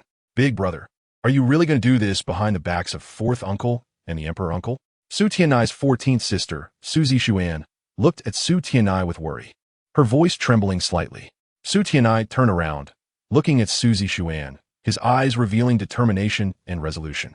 "Zixuan, you don't understand. This is for the future of our family, for the future of the Sun and Moon Empire. Lei Yunan and the number 02 experimental subject must be found. The secrets they hold cannot fall into others' hands." Hearing this, Su Zixuan's eyes turned slightly red. "But big brother, what you're doing will harm yourself and the entire family. If the emperor uncle finds out, his tolerant nature won't allow you to do such inhumane things." Su Tianai frowned, pushing his wheelchair slowly towards Su Zixuan, his gaze carrying undeniable authority. "Zixuan, some things are not for a little girl like you to understand. Don't you want our Sun and Moon Empire to unify the Douluo continent? Only by mastering the power contained in the number 02 experimental subject can we have enough strength to conquer everything." Su Zixuan lowered her head, tears welling in her eyes, but she stubbornly raised her head, her voice carrying a hint of firmness. "Big brother, is unifying the Douluo continent really that important? Is it more important than family ties or the countless innocent lives? I cannot understand, and I do not want to understand." Su Tianai sai, genli bating Su Zixuan sao de, his voice softening a bit. "Zixuan, you're only 12 years old. There are many things you do not understand yet. When you grow up, you will know how cruel this world is. Strength is everything. For our Sun and Moon Empire to establish a foothold on the Douluo continent, we must have sufficient strength. And the number 02 experimental subject is the key to us gaining strength." Upon hearing this, a hint of confusion flashed in Su Zixuan's eyes, but she still stubbornly shook her head. "No, big brother, I believe there must be other ways. We cannot harm innocent people for our own ambitions." Su Tianai looked at Su Zixuan, a flicker of appreciation crossing his eyes, but also a hint of helplessness. At that moment, Su Tianai was no longer the gentle and refined person he used to be. Ever since his legs were sabotaged, his temperament had changed drastically, becoming cold and ruthless, willing to do anything for power. He slowly opened his mouth, his voice deep and powerful. "Zixuan, you are too naive. In this world, kindness and mercy will only make you a stepping stone for others. Only by having enough strength can you protect yourself and those we love." After saying this, Su Tianai no longer paid attention to Su Zixuan and pushed his wheelchair out of the room, leaving Su Zixuan standing alone in place, tears finally streaming down her cheeks. She did not understand why the older brother who once loved her so much had become like this. Why has it turned out like this? Su Zixuan witspa, her doubts and pain intertwining. She recalled her childhood when her older brother Su Tianai always played with her and told her various interesting stories. Back then, he was so gentle and kind, but now, her brother's eyes were filled with indifference and calculation, as if the whole world was just a chess piece in his hands. On the other side, inside the morning light base, as Guan Shi returned, he immediately ordered, "Come here. Increase the search intensity. We must find Lei Yunan in the know." 02 experimental subject. As soon as Guan Shi returned to the ruins of the base, he loudly commanded his subordinates. The subordinates showed difficult expressions. After all, Lei Yunan had already escaped with Lei Han for several days, and they possessed considerable strength and intelligence. Finding them was easier said than done. But Guan Shi didn't care about that. He only knew that if he couldn't find Lei Yunan and Lei Han, his fate would be very tragic. Therefore, he forced his subordinates to work overtime, constantly expanding the search area, even using the Empire's intelligence network and secret weapons. "Damn bitch, how dare she ruin my plans?" Guan Shi cursed Lei Yunan in his heart, his fists clenched tightly, the knuckles turning white from excessive force. His subordinates busily moved through the ruins, and intelligence officers occasionally came to report the latest search progress. However, each report only darkened Guan Shi's expression further. "Report, sir. We have searched all nearby villages and towns, but have found no trace of Lei Yunan and the number 02 experimental subject," an intelligence officer said tremulously. "Useless. A bunch of useless people," Guan Shi shouted angrily, grabbing a chair beside him and smashing it to the ground, the chair instantly splintering into pieces.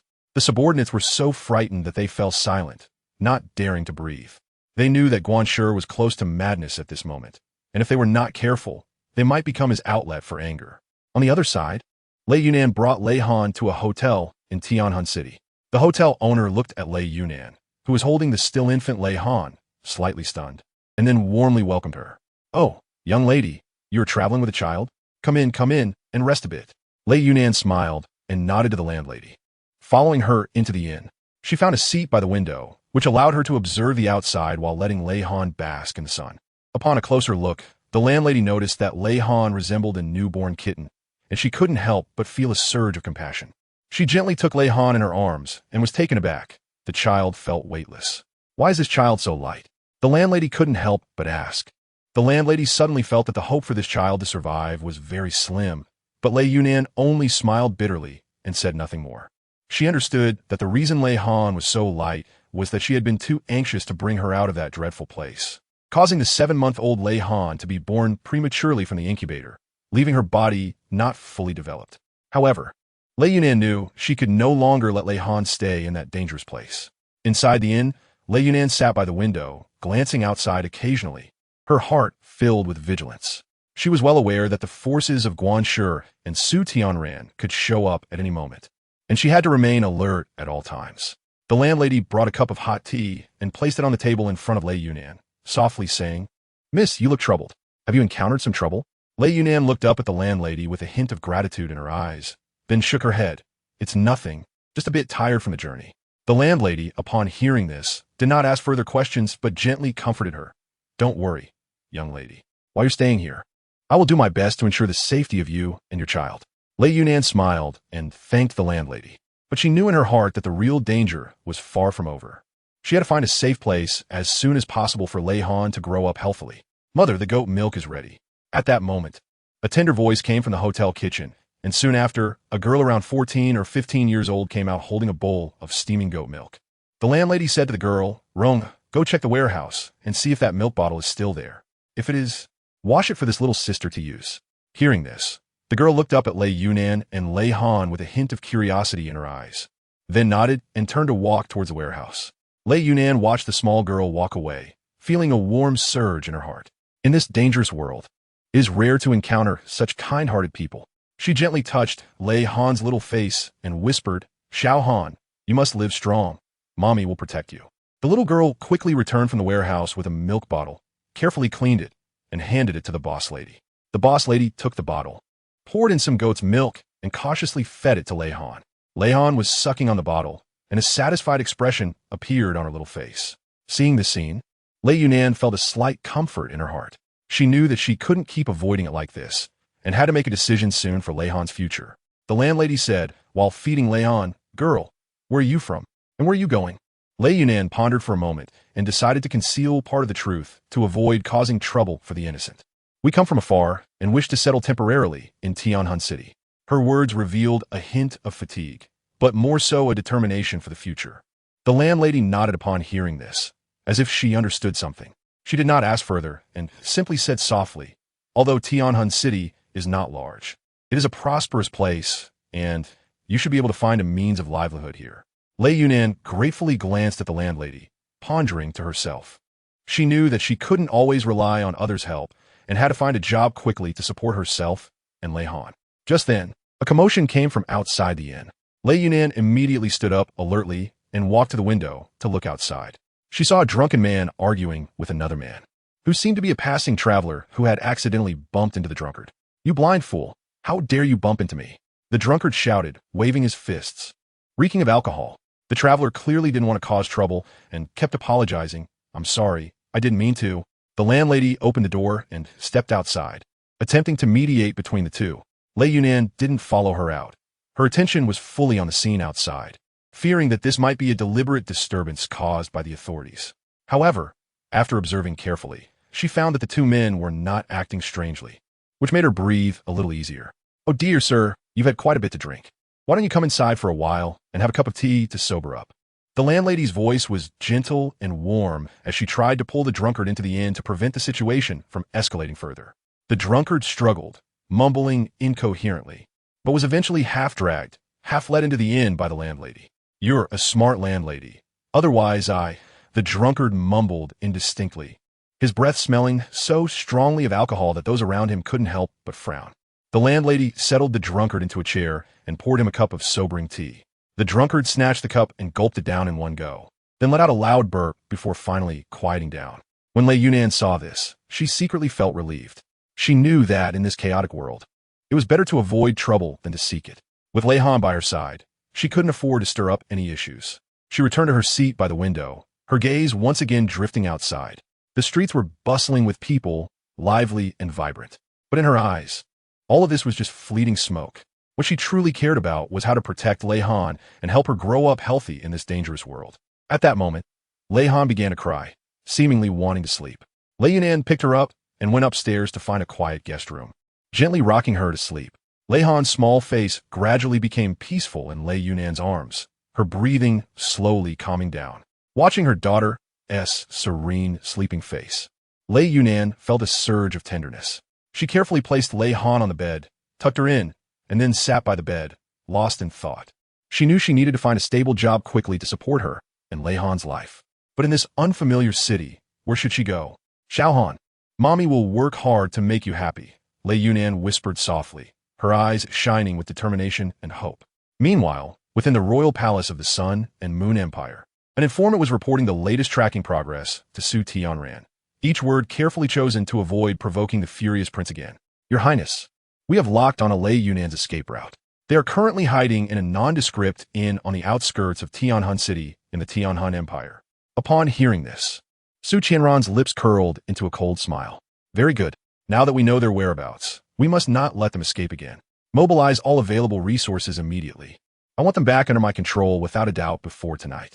Especially the 02 experimental subject. She is the key to the future of our Sun and Moon Empire, and I cannot afford to lose her. With a command from Su Tianran, the entire royal palace seemed to be driven by an invisible force. Various hidden currents surged, and skilled fighters sprang into action, secretly racing towards Tianhan City. A battle for the 02 experimental subject, Lei Han, quietly began under the night sky of Tianhan City. The pursuers from the Sun and Moon Empire stealthily infiltrated the borders of the Tianhan Empire to avoid detection by Tianhan soldiers. Dressed in night gear with their faces covered in black cloth, only their sharp eyes were visible. They moved swiftly and silently, weaving through the streets and alleys like a group of ghosts. Meanwhile, Lei Yunan inside the inn remained completely unaware. She was busy preparing some clean clothes and daily necessities for Lei Han, planning to go out to look for a job early the next morning.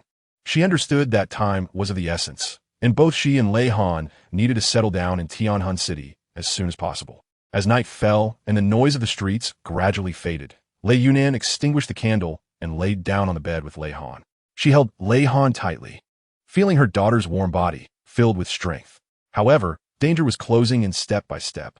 The pursuers from the Sun and Moon Empire had arrived near the inn, dividing into several groups to quietly surround the place. A leading figure in black signaled for the others to prepare for action. They rushed into the second floor of the inn, their movements swift and silent. However, their task was to capture their targets alive. So they did not resort to direct violence, but planned to stealthily take Lei Yunan and Lei Han away. Lei Yunan looked through the peephole and saw several strangers dressed in dark clothing standing outside. Their eyes were cold and sharp, as if they could see into one's heart. Lei Yunan's heart sank to the bottom. She knew she could no longer escape, but she still forced herself to remain calm, try to negotiate with these people. Who are you? What do you want? Lei Yunan's voice trembled slightly, but she tried to make it sound more resolute. We are here to take you away, the leader of the dark-clothed men said coldly. Don't try to resist, or you'll face the consequences. Without saying a word, Lei Yunan picked up Lei Han from the bed, and, with a crack, she surprisingly jumped out of the sixth-floor window, holding Lei Han. This action took everyone by surprise. The dark-clothed men rushed to the window, only to see Lei Yunan holding Lei Han, entangled in a drying bed sheet, slowly descending. It turned out that she had already noticed the bed sheet hanging outside, and in a moment of desperation, it was her only hope for escape. The dark-clothed men were taken aback and hurriedly followed down the rope and stairs. Lei Yunan, holding Lei Han, used her exceptional willpower and cleverness to weave through the narrow alleys, trying to shake off her pursuers. Xiao Han, don't be afraid. Mommy will protect you. Lei Yunan reassured her while running, comforting the Lei Han in her arms. In Lei Yunan's embrace, Lei Han seemed to sense her mother's determination and bravery. She stopped crying and just clutched tightly to Lei Yunan's clothes, her small face filled with trust in her mother. Lenin silently thought to himself, as long as I can run to the city gate of Tianhun City, I will have a chance to find the soldiers guarding the city for help. However, the pursuers were like shadows, closely following him without letting go. The first soul skill, Blood Demon Slash. A furious shout suddenly rang out behind Lai Yunan, and a blood-red light instantly cut through the night sky, heading straight for Lai Yunan. Lei Yunan was shocked. She didn't expect the pursuers to possess soul skills. She quickly sidestepped to evade, but the blood-red light followed her closely, like a shadow. In this critical moment, Lei Yunan's martial soul, the Silver Moon Spear, suddenly manifested. She gripped the spear tightly, its silver light flickering and a cold yet powerful aura spread out. Second soul skill, Moon Shadow Assault. With a shout, Lei Yunan transformed into a silver shadow, racing through the narrow alley with Lei Han, trying to shake off the pursuers with her speed advantage. The blood-red light relentlessly pursued them, but with the power of the Silver Moon Spear and her exceptional agility, Lei Yunan gradually increased the distance between herself and the pursuers. She understood that she could not afford to relax for a moment. Otherwise, both she and Lei Han would fall into an irretrievable abyss. Lei Yunan never expected that Qianshun would join the pursuit. You old fool. I thought you had died in that explosion. Lei Yunan shouted angrily, feeling both surprised and furious at Qianshun's appearance. Qianshun chuckled, his face full of malice. Little girl, do you think you can escape from my grasp with your meager skills? And your stupid brother, to protect you in this so-called Experiment 02, not only betrayed my Sun Moon Empire, but also blew up the laboratory. He has probably turned to ashes by now. Shut up. You're not allowed to insult my brother. Lei Yunan's eyes widened in anger, almost shooting fire. She gritted her silver teeth and clenched her fists, the air around her seeming to tremble with her fury. Qianshun, however, was unfazed, continuing to mock her. What? Did I hit a nerve? You siblings really do have deep feelings for each other. But unfortunately, in this cruel world, deep feelings are the least valuable thing. Qianshun's gravity, gorilla, martial soul suddenly unleashed, casting a massive gorilla shadow over the narrow alley, bringing a heavy sense of oppression. Its eyes burned like flames, staring intently at Lei Yunan, as if it wanted to swallow her whole. Third soul skill, Gravity Crush. With a command from Qianshun, the gravity gorilla swung its enormous fist down with overwhelming force towards Lei Yunan. Lei Yunan waved the Silver Moon Spear, and the spear tip burst forth with a dazzling silver light, colliding with the fist of the gravity gorilla, producing a deafening roar. However, under Qianshun's gravity domain, Lei Yunan's movements became sluggish, and she felt a tremendous force pulling her towards the ground. Level 6 Fixed Soul Guidance, Artillery fired. Lei Yunan silently recited her last resort in her heart, and a glimmer of determination flashed in her eyes. She knew that once she used this soul guidance device, the consequences would be unimaginable, but at this moment, she had no way out. She pulled out a soul guidance cannon that shimmered with a cold light from her bosom, aiming the barrel at Qianshun and the pursuers. The cannon gradually gathered a strong wave of soul power, as if the very air was being distorted by this force. No, you can't do this, Qianshun exclaimed in shock, never expecting that Lei Yunan possessed such a powerful soul guidance device. He hurriedly tried to evade, but the firing speed of the level 6 fixed soul guidance artillery was extremely fast, leaving him no time to react. Boom! A loud explosion erupted, and the powerful wave of soul power instantly detonated, leveling the surrounding alleys. Dust rose, debris flew, and everything was shrouded in chaos. At the moment of the launch, Lei Yunan, using the recoil of the cannon, hugged Lei Han and retreated violently, barely avoiding the center of the explosion. Even so, she was still shaken by the intense shockwave, spitting blood and her face pale as paper. As the smoke gradually cleared, the figures of Qianshun and the pursuers had disappeared into the ruins of the explosion. Gritting her teeth against the pain, Lei Yunan stood up and looked around, only to see a scene of devastation, a wave of sorrow rising in her heart. Xiaohan, we have to go. Lei Yunan took a deep breath, trying hard to make her voice sound more resolute. She held Lei Han tightly and continued to run towards the city gate of Tianhun City. At this moment, she was already severely injured, but her eyes were filled with tenacity and determination. She knew she could not fall because Lei Han was still in her arms, and she had to protect her child to ensure her safety. But the next second, another pursuer's soul-guided cannon exploded beside Lei Yunan, and a powerful shockwave hit her again.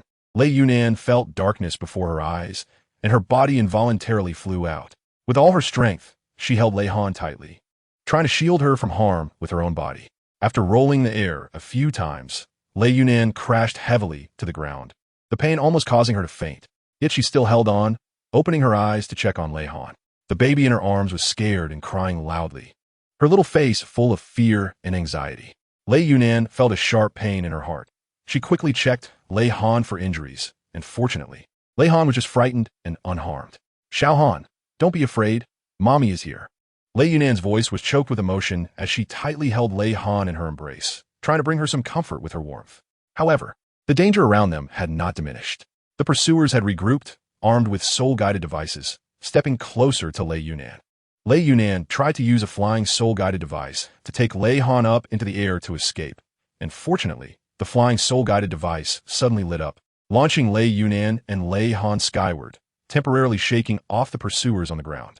Lei Yunan gritted her teeth, her hands tightly gripping the control stick of the soul-guided device, her gaze cutting through the layers of clouds, searching for a possible escape route. "Xia Han, don't be afraid. We will fly higher and farther." Lei Yunan's voice trembled slightly in the wind, but her eyes were exceptionally determined. She knew that she had to remain calm at this moment to find a glimmer of hope. The flying soul-guided device maneuvered agilely in the air, dodging the attacks from the pursuers. Behind Lei Yunan, more than 20 soldiers from the Sun Moon Empire were pursuing her with flying soul-guided devices, continuously firing soul-guided cannons in an attempt to shoot her down. But with her excellent piloting skills and extraordinary reflexes, Lei Yunan repeatedly turned danger into safety. Soon they reached the skies above Shrek City, where countless shells rained down towards Lei Yunan. The bewildered citizens of Shrek City thought it was a trend to let off fireworks inside the city, and children excitedly pointed at the sky, cheering in waves. "Mom, look, there are so many beautiful fireworks in the sky," a little girl with pigtails exclaimed, pulling her mother's hand eagerly. Lei Yunan listened to the cheers below, her heart filled with mixed emotions. She wished that she and Lei Han could live carefree in the sunlight like those children. But now, she could only grit her teeth and keep moving forward. At that moment, Xuanzi, who had just enjoyed a drink at the tavern, stumbled out, and upon looking up, he instantly sobered up halfway. What was going on? Xuanzi widened his eyes, gazing at the breathtaking scene in the night sky. Just then, a soul-guided cannonball hit Lei Yunan's flying soul-guided device, and one of the little boys on the ground shouted, "Mom, look, is it a star falling from the sky?"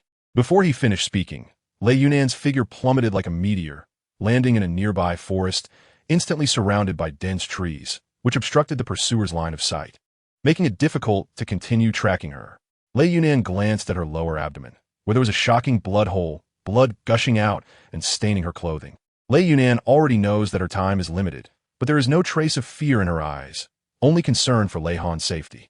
She endures the excruciating pain and takes out the only healing pill from her storage soul guide, trembling as she feeds it to Lei Han with goat's milk, ensuring that, even in her sleep, she can receive a bit of protection. Lei Yunan struggled to crawl upwards with her battered body. It was then that she realized there was still some distance from this forest to Shrek Academy. Even so, a glimmer of hope rose in Lei Yunan's heart. A strong desire to survive surged within her, not just for herself, but also to ensure that Lei Han could safely reach Shrek Academy. Lei Yunan tore her clothes into strips to bind the wounds of both herself and Lei Han. She then picked up a thick branch nearby to use as a cane. Each step she took was accompanied by intense pain, and Lei Yunan silently repeated to herself, "Hold on, just a little longer. Lei Han, you will definitely survive. Shrek Academy is just ahead." It was unclear how long she had been walking, but Lei Yunan's vision began to blur. Nevertheless, she continued to move forward step by step with her strong will.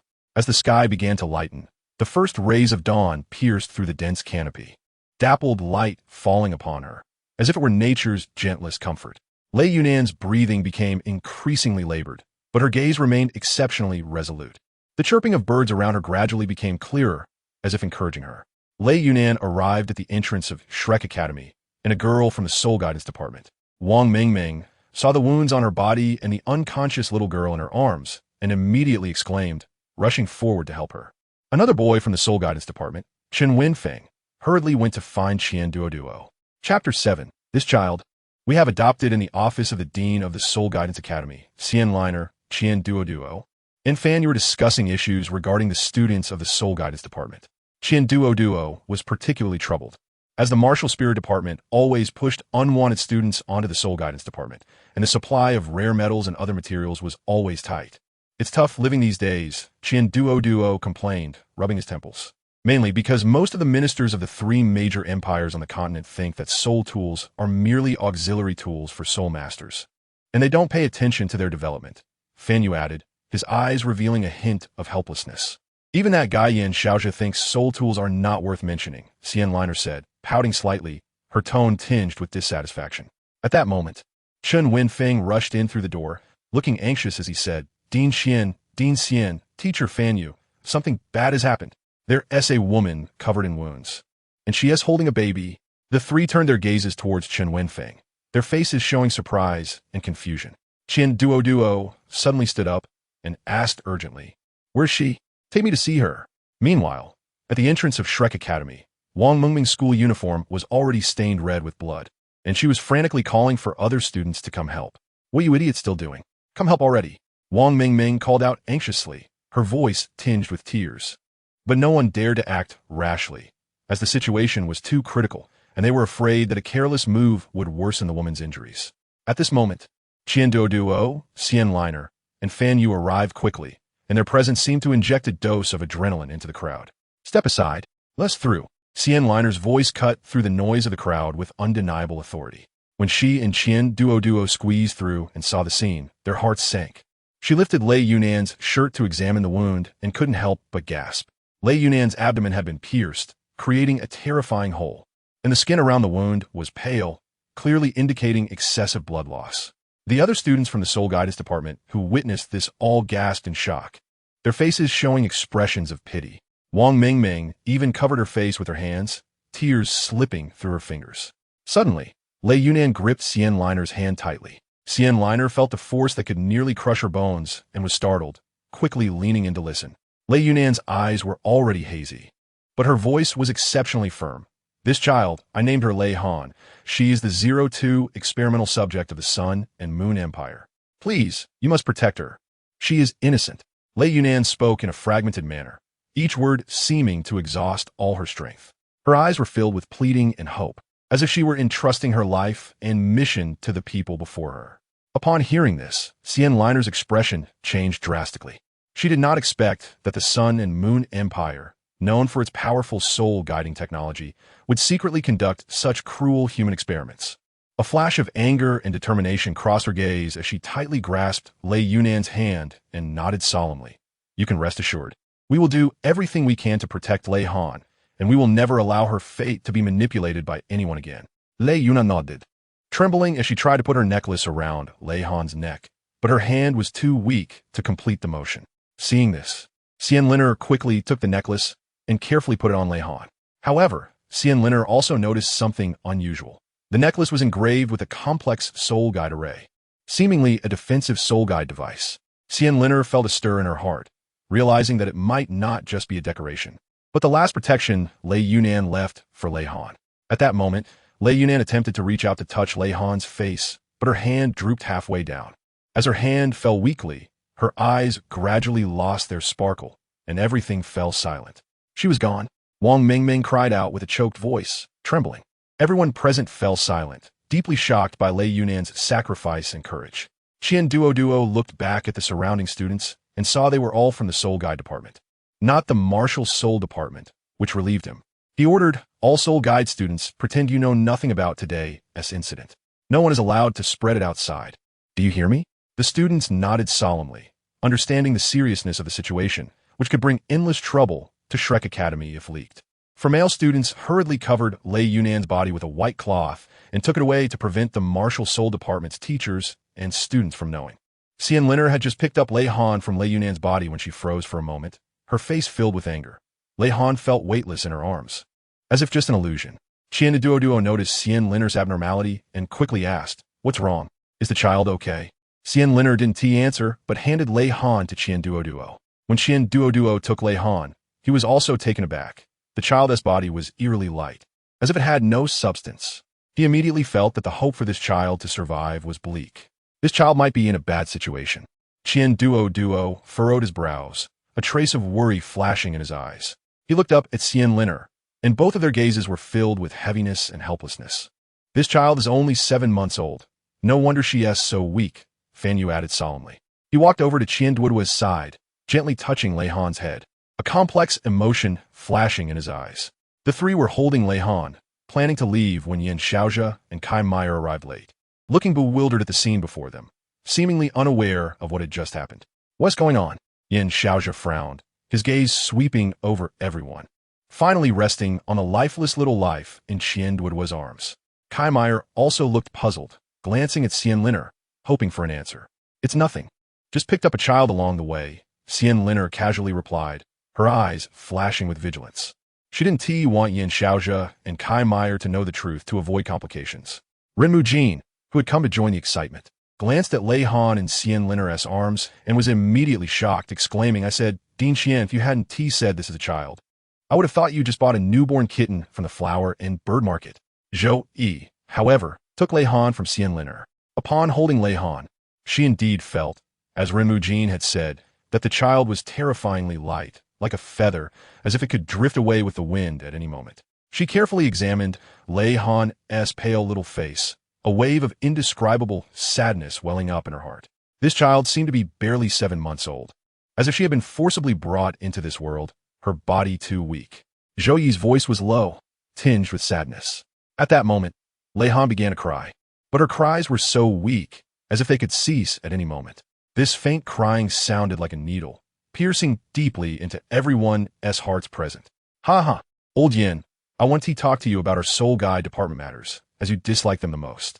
I need Fan Yu to make a soul guide device for this child to help her survive the month, Qian Duoduo said, then quickly walked with Lei Han, Fan Yu, and Xian Liner towards the soul guide department, leaving Yin Xiaozhe and Kai Meyer exchanging glances.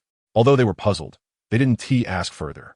Yin Xiaozhe sighed softly, saying, it seems the academy will have new stories. Qian Duoduo and his group quickly returned to the research room of the soul guide department, which was well equipped. The best place for them to create a special soul guide device for Lei Han. Fan Yu immediately began to work, fully aware of the urgency. He needed to quickly create a soul guide device that could sustain Lei Han's life. Xian Liner, meanwhile, carefully took care of Lei Han, gently wiping her little face with warm water, trying to bring her a bit of warmth and comfort. Lei Han's cries gradually stopped, but her breathing remained weak and rapid, making one's heart ache. Qian Duoduo stood by, his brow furrowed, filled with worry and unease. He knew that Lei Han's situation was far more complicated than they imagined. This child was not only physically weak, but also bore the identity of the day and Moon Empire's experiment number 02, casting a thick shadow over her future. Let us announce the child's death in a few days. Then we can secretly cultivate her. For now, we need to awaken her martial soul, Xian Liner, who had just taken a sip of tea, sprayed it onto Qian Duoduo's face, her eyes wide in disbelief as she looked at him. WH, what did you say? Awaken her martial soul? Generally, martial souls awaken at 6 years old. This child is only 7 months old and still a premature baby. Xian Liner's voice was filled with reproach and shock. She would have loved to pry open Qian Duoduo's head to see what he was thinking. But Qian Duoduo was exceptionally firm, wiping the tea off his face, his gaze deep as he looked at Xian Liner. I know this is risky, but Lei Han's situation is special. We can't handle it in the conventional way. Moreover, since the Day and Moon Empire has already targeted her, they want to let her go easily. We must make her strong quickly so she can protect herself. Qian Duoduo's words were filled with determination and helplessness. Hearing this, Xian Liner fell silent for a moment, fully aware that Qian Duoduo's concerns were not unfounded. Lei Han's situation was indeed critical. If she couldn't quickly awaken her martial soul and gain strength, it would be difficult for her to escape the pursuit of the Day and Moon Empire. However, the risk was too great. If they failed, she might lose the chance to awaken her martial soul forever. Xian Liner was still hesitant, unwilling to let this already suffering child bear any more risks. I know, but this is our only choice. I will personally conduct the awakening ceremony and do everything I can to ensure her safety. Qian Duoduo's words were filled with confidence and determination. Xian Liner looked at the resolute expression in Qian Duoduo's eyes and finally nodded. She understood that, as the dean of Shrek Academy, Qian Duoduo's decisions must have been well thought out. Moreover, she did not want to give up any glimmer of hope. Fan Yu immediately acted, quickly gathering the most precise instruments from the soul guide department and the gentlest soul guide crystal balls for soul power testing, ensuring everything was ready. Duo began the awakening ceremony. He guided the soul power within him, slowly injecting it into Lei Han's body. At first, Lei Han seemed a bit uncomfortable, her brow slightly furrowing, but soon she calmed down under Liner's gentle soothing. As the soul power continued to flow into her, Lei Han's body began to emit a faint glow, a sign of her own martial soul awakening. At that moment, the crystal ball also responded, its internal light starting to flicker, as if recording every subtle change in Lei Han's martial soul. Fan Yu stared intently at the crystal ball, his eyes shining with anticipation and curiosity. Time passed slowly, and the entire awakening process was long and arduous. But just when everyone thought they were about to reach their limit, Lei Han's body suddenly erupted with dazzling light. A woman with 20 pairs of wings slowly coalesced into a phantom behind her, radiating a holy and powerful aura, as if she were a deity from ancient times. Her wings gently flapped, each movement seeming to release boundless power and protection. This angelic martial soul's mutation shouldn't exceed 6 wings, yet this child, Duo gasped. Having never seen such a peculiar martial soul, nor had he ever expected Lei Han to awaken such a powerful angelic martial soul, especially one with mutated 20 pairs of wings. Liner was also speechless with shock, her hands tightly clenched, her eyes filled with awe and excitement. However, Fan Yu poured cold water on the situation. Don't get too excited yet. We need to see what her innate soul power is. He immediately picked up the soul power testing device and carefully approached Lei Han. As soon as the device made contact with Lei Han's small hand, it erupted with brilliant light, the needle spinning wildly, and the sound of the device grew increasingly piercing, finally stopping at the astonishing scale of innate full soul power level 50. How is this possible? Innate full soul power level 50? This is simply unheard of. Duo was so shocked he nearly jumped up, staring incredulously at the testing device, as if the scene before him exceeded all his knowledge and imagination. Liner was also wide-eyed, looking at Lei Han's youthful face, a surge of indescribable excitement and pride filling her heart. This child possessed such astonishing talent. Her future would undoubtedly be limitless. Fan Yu was equally astonished, fully aware of what this meant. Innate full soul power level 50. Combined with the mutated 20 pairs of wings angelic martial soul, Lei Han's future was incredibly bright. Dean Xian, do we really not need to inform the Sea God Pavilion? After all, this child's situation is too special. What if? Fan Yu hesitated. He knew that such talent and circumstances, once leaked, would inevitably cause a stir throughout the soul realm. Duo remained silent for a moment, then shook his head, his gaze resolute as he said, "No, of course not. Once the news leaks, all forces on the continent will stir, especially the Spirit Hall. They're not to be trifled with. Lei Han is currently too weak to face these potential threats. We must protect her before she grows up, giving her enough time and space to explore her potential." Liner nodded in agreement. That's right. Moreover, while there are many strong individuals at the Sea God Pavilion, the complexity within is beyond our imagination. Lei Han's situation is too unique. Once it gets out, we can't guarantee that no one will harbor greedy thoughts that could harm her. But if we really announce her death, where do we hide her? Fan Yu raised a practical question, worry etched on his face. After all, hiding a child with such talent would be no easy task. Duo, however, did not answer, but instead looked down at the floor, suddenly having an idea as an evil smile crept across his face. Haha, I've got it. Let's dig a basement and hide her down there. I'll let Lei Han live right under the noses of Yin Xiaozhe and the others. The most dangerous place is the safest place. Who would suspect that we would hide such an important child right under our noses? Duo's eyes sparkled with cunning. His plan was clearly taking shape. Hearing this, Liner twitched her mouth, feeling that this plan was somewhat crazy, but she had to admit it was indeed a good idea. After all, the most dangerous place is often the safest place. Meanwhile, in the Martial Soul Department's office, Yin Xiaozhe sneezed violently, rubbed his nose, and muttered to himself, "Strange. It's not even cold. Why am I sneezing all of a sudden?"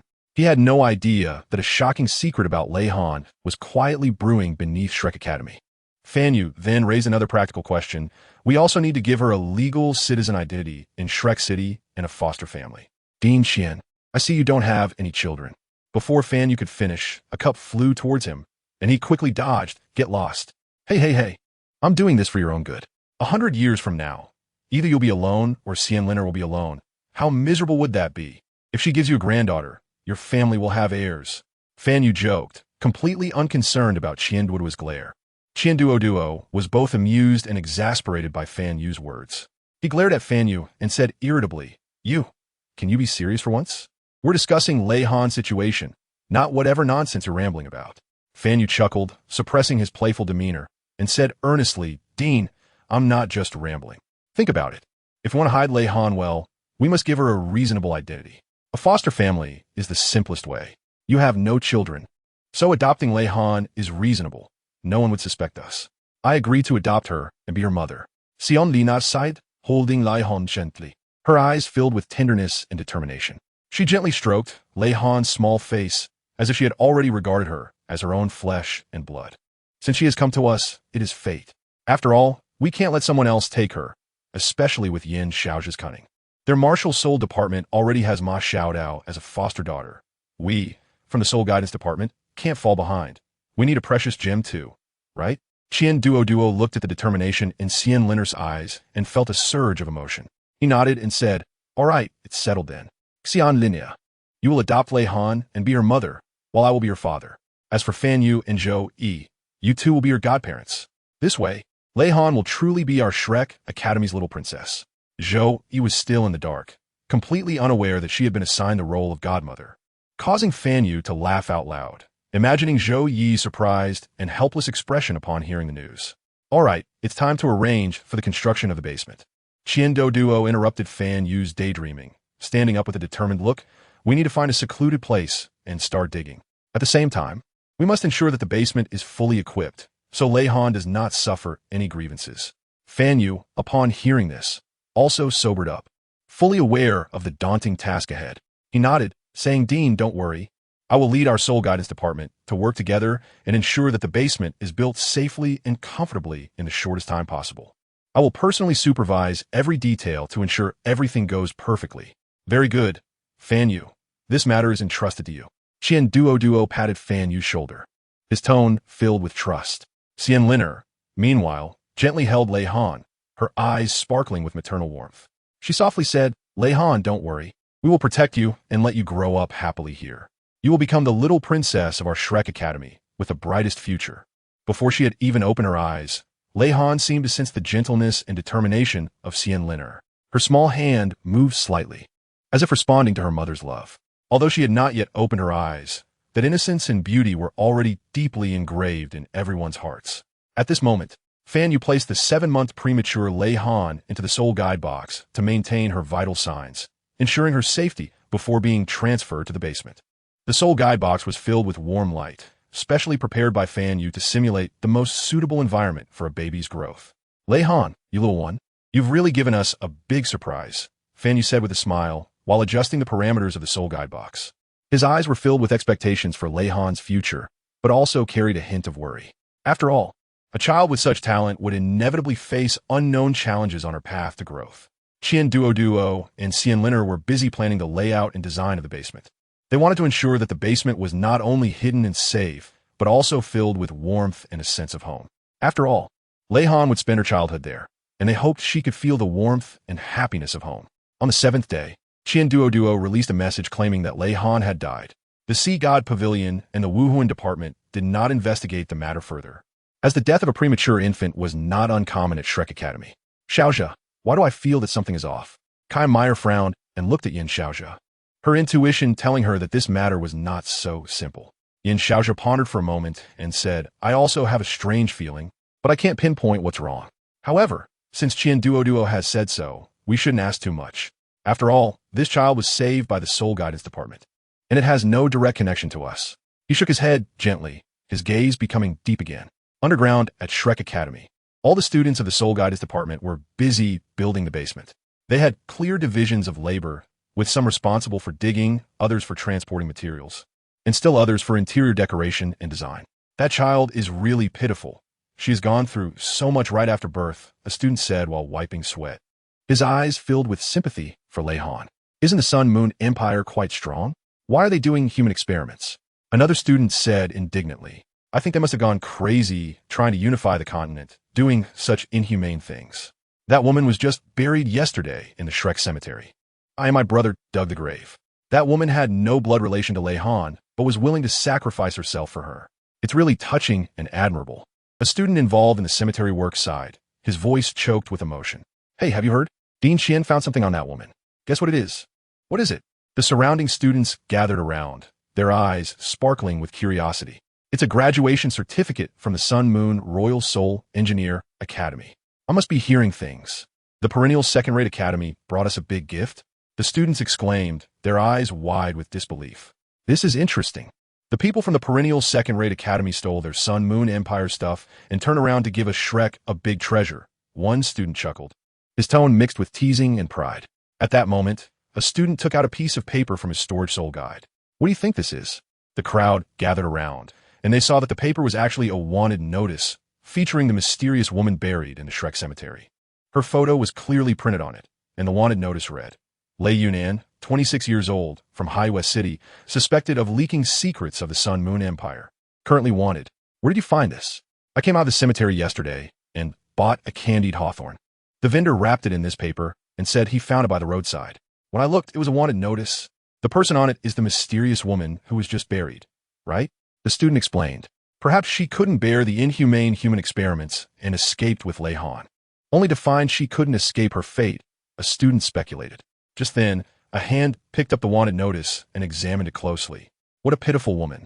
She sacrificed herself to protect Lei Han. Douluo had appeared behind the students without them noticing, staring at the photo on the wanted notice with a complex expression. She not only gave Lei Han life, but also provided us with an opportunity to suppress the Sun Moon Royal Soul Engineer Academy. He said slowly, his voice deep and powerful. The Wuhuan department has not looked favorably on our Soul Guidance Department's development for a long time. They think we rely too much on external tools and neglect the cultivation of soul masters themselves. But this time, we will use our actions to show them that soul guides and soul masters are not opposing forces, but can complement each other. A bespectacled male student said coldly, Brother, even heaven can't stand by anymore. The secrets of the Sun Moon Empire have come into our hands. If we just give them up, it would be a disservice to this destiny. Another student patted his shoulder, excitement flickering in his eyes. Instead of talking, we should hurry up and finish building the basement so that Lei Han can have a stable home, a burly student shouted, his words filled with strength, as if he was ready to throw himself into the construction. The students responded enthusiastically, speeding up their work, and the construction progress of the entire basement quickly advanced. Chapter 8. Becoming a godmother. 5 days later, Douluo had completed the adoption procedures. He and Xian Liner held the not yet 1-month-old Lei Han and took a black and white photo at the adoption agency. Sir, please smile. Yes, just like that. Very good. The photographer directed them, capturing this warm moment. In a photo, Douluo and Xian Liner had beaming smiles, their eyes filled with hopes for the future and infinite love for little Lei Han. Lei Han lay quietly in their arms, seemingly able to feel this warmth, with a sweet smile appearing on her little face. After taking the photo, Douluo and Xian Liner carefully took Lei Han out of the adoption agency. The sunlight shone down on them, casting a golden glow over this happy family of 3. Back at Shrek Academy, the couple temporarily placed Lei Han in the office of the director of the Soul Guidance Department. Fan Yu was teasing the baby in the crib, saying, Give your godfather a smile, little baby. He gently shook a rattle in his hand, and the colorful beads made a crisp sound with his movements, causing Lei Han's little hand to instinctively reach out, wanting to grab the little gadget that attracted her attention. Fan Yu, you haven't told Zhou that she has become a godmother, have you? Douluo joked from the side, his eyes full of mirth. Hearing this, Fan Yu's hand paused slightly before returning to normal. He smiled wryly. I really haven't told her. It's a surprise. Surprise? I think it's more like a shock. If Zhou finds out she has become a godmother so cluelessly, who knows how she will deal with you? Xian Liner covered her mouth and chuckled, as if she could already foresee Zhou Yi's reaction upon learning the news. By the way, can such a small child drink formula? Do we have any female teachers in the Soul Guidance Department who just gave birth? Can we borrow some? Douluo awkwardly coughed a few times, feeling that his question was a bit abrupt. Whether one dies early or late, one must die, so I should go tell Zhou. Maybe she can help think of a solution. Fan Yu gritted his teeth, determined, and stood up, ready to find Zhou. Meanwhile, in the Soul Master Department's teacher's office, Zhou was grading assignments, her brow furrowed, looking somewhat serious. Fan Yu gently knocked on the door and, after receiving a response, pushed the door open. Zoe, there's something I need to tell you, Fan Yu said, feigning calmness, but his eyes still revealed a hint of nervousness. Zoe looked up, puzzled, and asked what's wrong. Why so serious? Fan Yu pulled Zoe out, saying as they walked, just come with me. I guarantee it's a big surprise. Zoe stumbled a bit, but felt a spark of curiosity, wondering what exactly Fan Yu was up to. Upon reaching the head of the Soul Guidance Department's office, Fan Yu gently pushed the door open and pointed at the baby crib holding Lei Han, saying, look, this is the big surprise I told you about. Zoe stared in shock, her eyes flashing with disbelief. Didn't T. Dean Xian say this child was dead? How could she be here? And so cute? Zhou voice trembled as she quickly walked to the crib and cautiously reached out to gently touch Lei Han's small face. Fan Yu, forcing a smile, said, Tada, congratulations. You're a godmother now. Zhou widened her eyes and stared at Fan Yu, processing the information. She suddenly grabbed his ear, exclaiming, Fan Yu, explain this to me. What's going on? How did I become a godmother? Wasn't this child dead? How is she alive again?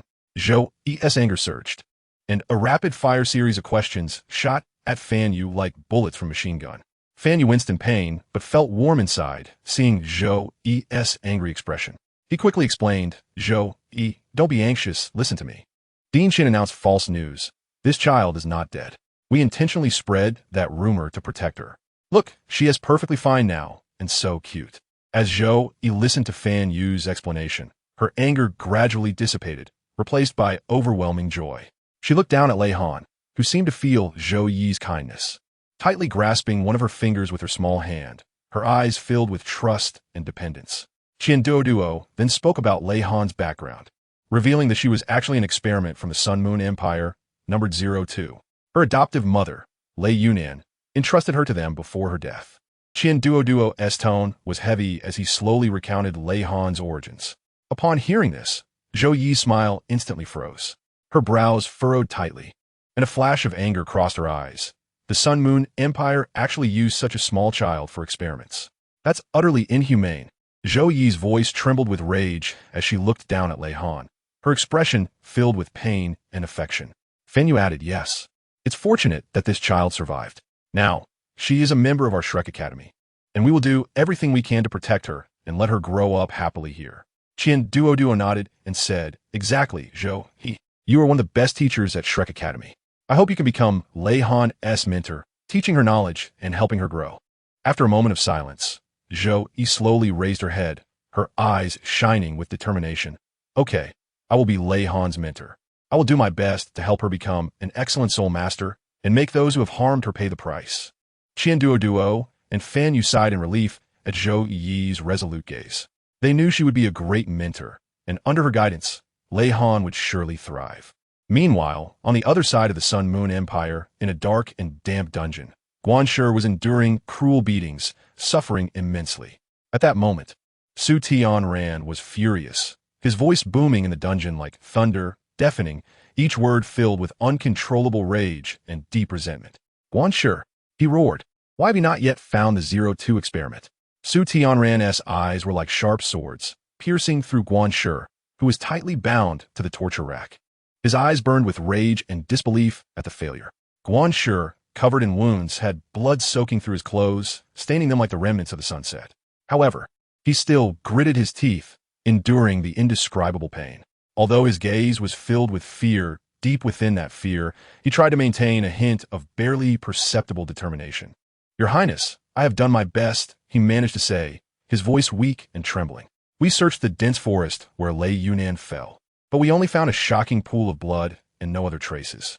Upon hearing this, Su Tianran's face turned ashen, his tightly clenched fists turning white, knuckles cracking from the pressure. Useless. You're all a bunch of useless fools. He bellowed, his voice echoing in the dungeon as if to tear apart the dark space. At that moment, the air in the dungeon seemed to freeze, leaving only Su Tianran's angry and desperate roar. Someone, drag him out and beat him to death with clubs. Su Tianran's voice was as cold and ruthless as ice, his eyes filled with determination and murderous intent. Several black-clad guards quickly stepped forward, dragging the barely conscious Guanshi down from the torture rack. I have already replicated the genes of the 02 experiment. Guanshi suddenly shouted, his voice filled with reckless madness. Just give me a little more time, and I can cultivate a new 02 experiment. Su Tianran paused slightly, pushing his wheelchair forward. His gaze fixed on Guan Shi. What did you say? Say it again. Guan Shi coughed violently a few times, blood trickling from the corner of his mouth. But he used his last bit of strength to shout. I have mastered the gene sequence of a 02 experiment. I just need some materials and time. And I can cultivate a new 02 experiment. Su Tianran's face revealed a chilling smile. Good, Guan Shi, you have not disappointed me. However, if you dare to fail again, I will make you understand what true suffering is. His voice was low and filled with threat, each word seeming to be squeezed out from between his teeth. Guan Shi trembled all over, fully aware of Su Tianran's methods. They were no empty threats. He lowered his head and replied in a weak voice, Yes, Your Highness, I will succeed. Su Tianran waved his hand, signaling the guards to take Guan Shi down for treatment. He needed a living Guan Shi, one who could cultivate a new 02 experiment for him. Deep in the dungeon, Guan Shi was dragged away, filled with fear and despair, but at the same time, a faint glimmer of hope flickered within him. He knew this was his only chance to survive. Only by successfully cultivating a new 02 experiment could he stay alive in this brutal game. Meanwhile, at Shrek Academy, Zhou Yi was gently holding Lei Han, her eyes filled with determination and tenderness. She softly said to Lei Han, Child, don't worry. I will protect you and teach you to become a powerful soul master. Those who have harmed you will one day pay the price. Lei Han seemed to understand Zhou Yi's words. Her small hand tightly grasped Zhou Yi's finger, her eyes shimmering with trust and dependence.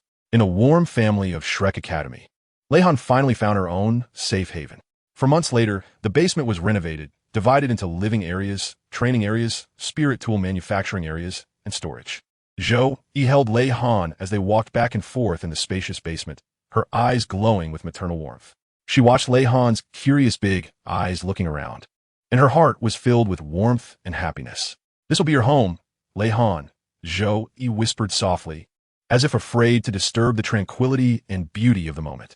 She took Lei Han to tour each area one by one, patiently explaining the purpose of each space, even though Lei Han could not understand it all yet. However, the love and expectations from her elder had already deeply imprinted in her heart.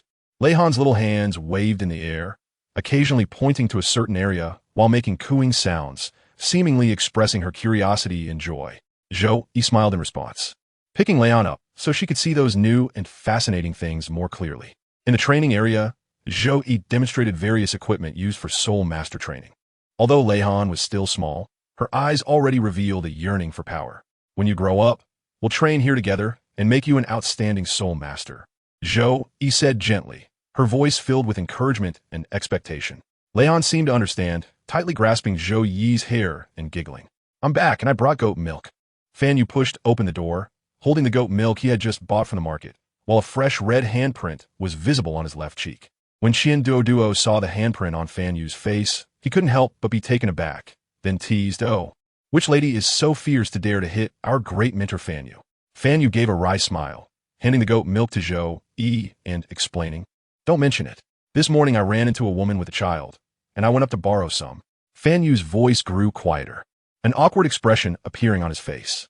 She scolded me and then slapped me, saying I was a lecher. Sigh, it's hard to be a good person these days. After finishing, Fan Yu shook his head helplessly. You're a grown man borrowing breast milk from a woman with a child. It's no wonder she misunderstood. Xian Linner walked in from outside, holding a few documents. Upon hearing about Fan Yu's encounter, she couldn't help but chuckle. She walked over to Fan Yu, patted his shoulder, and comforted him, but don't take it too much to heart. After all, you were doing it for Lei Han's sake. Fan Yu nodded, still wearing on his face. He looked at Zhou Yi and saw her carefully feeding Lei Han goat milk. Lei Han's small face turned slightly red with excitement as her little hands tightly gripped the bottle, afraid it might fly away. This little girl finally has some weight. Unlike when we first brought her back, she was as light as a kitten. Zhou Yi said with a smile, her eyes filled with love. When I first held her, I was stunned. Honestly, I had never held such a light child. It felt like she could be blown away by a strong wind at any moment. Xian Linner also came over, gently touching Lei Han's head, her eyes full of emotion. But looking at her now, she has really grown a lot and is much healthier. Fan Yu echoed from the side. Yeah, this is all thanks to Zhou Yi's careful care. Otherwise, Lei Han wouldn't have such a spirited appearance today. Zhou Yi similed Ganti, carefully pulling the milk bottle from Lei Han's little hands, then holding her in her arms, softly patting her back to lull her to sleep. Leihan seemed to enjoy this feeling of being cared for, quickly closing her eyes and her breathing becoming even. Looking at Leihan's serene, sleeping face, Zhou Yi's eyes revealed endless tenderness and determination. "I will do my best to give her a bright future," she whispered, as if making a promise to herself and to everyone present. "You're doing a better job as a godmother than I am as her adoptive mother," Xianlin sighed, her gaze shifting between Leihan and Zhou Yi, her heart filled with gratitude and comfort. Zhou Yi gently shook her head, her eyes shining with maternal warmth. "Where am I doing a good job? I just hope she can grow up healthy and happy. That's what I should do as her mother." Yes, maternal love is selfless. It asks for nothing in return, only wishes for the child's well-being. Fan Yu also reflected, his gaze tenderly resting on Leihan, as if looking at a rare treasure. The three sat around in the living area of the basement, quietly guarding Leihan's sleep. The air was filled with warmth and tranquility, as if time had frozen at that moment. After an unknown period, Leihan gently turned over, letting out a soft snore. Zoe chuckled softly, standing up and signaling for Fan Yu and Xianlin to follow her aside. "I have some thoughts about Leihan's future." Zhou Yi's voice was low and firm. "I hope she can become a soul master, not only to have the ability to protect herself, but also to stand in the sunlight and enjoy her own life. Why not let her cultivate both soul master and soul mentor skills?" Duo suddenly interjected, taking a sip of tea, his eyes shining with wisdom. After all, in this world, the combination of soul masters and soul mentors often creates incredible miracles. Zhou Yi was taken aback for a moment, then nodded, a hint of agreement flashing in her eyes. "Director Qian Yu, as her adoptive father, have reminded me. Leihan indeed has the talent and potential for dual cultivation. If she can cultivate the skills of both a soul master and a soul mentor, her future will undoubtedly be even brighter." "Exactly. And we can tailor a training plan for her, allowing her to go further on both paths of soul master and soul mentor." Fan Yu also joined the discussion, his face showing excitement. This way, Leihan will not only possess powerful soul power and skills, but also master the ability to create and use soul tools, which will undoubtedly be a huge boost for her growth. "All right, then it's settled," Zhou Yi decisively concluded, her eyes sparkling with determination and anticipation. "From today on, we will work hard for Leihan's future, making her the brightest star in this world." Meanwhile, in another dimension, Xing Yunxi was gazing at the crystal ball showing Leihan sleeping, her eyes full of tenderness and determination. But turning to the woman beside her, she said, "You should go rest." The woman complied and withdrew. Xing Yunxi continued to focus on the scene in the crystal ball, her mind filled with thoughts. "Xing Yu, keep an eye on the situation in Douluo continent. Report to me any changes." The woman's voice was cold and firm, as if not allowing for any doubt. "Yes, Master Xing." A shadow flashed by, and Xing Yu was already kneeling in front of Xing Yunxi, his eyes filled with loyalty and reverence. "I will closely monitor the situation in Douluo continent to ensure Leihan's safety." Xing Xingma quietly listened to Xing Yunxi's arrangements, his heart also filled with concern for Leihan. "What about Mushi? Leihan's consciousness has come to Douluo continent, but her physical body is in a coma. This is undoubtedly a huge blow for her sisters," he said worriedly. Xing Yunxi coldly responded, "You are not worthy to mention Leihan, nor are you worthy to care for her." Xing Xingma was choked by Xing Yunxi's words, his face turning pale. He opened his mouth, but found himself at a loss for words. Indeed, he had once hurt Leihan so deeply. What right did he have to care for her? Haven't you let go of that past yet? Xing Xingma's voice trembled as he lowered his head, not daring to meet Xing Yunxi's eyes. Xing Yunxi sneered, her voice as cold as ice. "Let go? How can you ask me to let go? It was you who made her drink poison naked on the execution ground in front of everyone and jump into the sea, subjecting her to the dual torment of poison and seawater. How can you understand that kind of despair and pain? I watched her sink to the bottom of the sea, powerless, and at that moment, my heart died with her. So you just cut off my hands and feet and cripple my power, making me live like a useless person?" Xing Xingma's words flashed a trace of anger in Xing Yunxi's eyes. She coldly looked at him, as if he were a dead person. "Do you think I would easily forgive you for the things you did to her? I just want you to live, to experience what despair and pain are. Yet you still foolishly hope that I will let go, which is truly laughable." Xing Xingma's body trembled slightly. He knew that no matter what he said, he could not make up for the harm he had caused to Leihan in the past. He lowered his head, remaining silent, as if accepting Xing Yunxi's judgment. Xing Yunxi's gaze pierced through Xing Xingma like a sharp sword, and she coldly spoke, "Remember, Leihan is my bottom line. No one is allowed to touch her. The harm you inflicted on her, I will make you pay for it one by one." After saying this, Xing Yunxi turned to the crystal ball, her gaze once again falling on Lei Han's sleeping face, and the anger in her heart gradually subsided. Xing Yuchen stood silently by, sensing the cold aura emanating from Xing Yunxi, and his heart couldn't help but shiver. He understood that Xing Yunxi's care and concern for Lei Han were unmatched by anyone. "Master, what should we do next?" Xing Yuchen asked softly, his tone filled with respect and caution. Xing Yunxi pondered for a moment and then slowly spoke. "You and Xing Yu continue to monitor the situation in Douluo continent. Report any abnormalities to me." "Yes, master," Xing Yuchen replied, his eyes flashing with determination and loyalty. He knew that, as Xing Yunxi's capable assistant, he must remain vigilant at all times to ensure Lei Han's safety. Xing Yunxi's gaze returned to the crystal ball, her thoughts drifting back to the past she wished to forget the most. A generation's pride, yet was destroyed by love. "You have brought shame to the Star Soul Pavilion. Senior sister, I beg you not to be foolish. Quickly apologize to the master, and perhaps your death sentence could be spared." "Senior sister, is it that hard to back down?" "Junior sister, I beg you, do you regret it?" "I have never regretted it. I have a clear conscience." After saying this, Lei Han drank the poison handed to her and turned to jump into the vast sea, her figure quickly swallowed by the waves, leaving behind shock and regret. The instigator of all this was Xingmo. "Never regretted it, clear conscience." Xing Yunxi softly repeated Lei Han's words, her eyes flashing with complex emotions. That past was like a deep scar, etched in her heart, never to heal. "Xingmo, give me a quick end." Xingmo's pleading voice pulled Xing Yunxi's thoughts back to reality.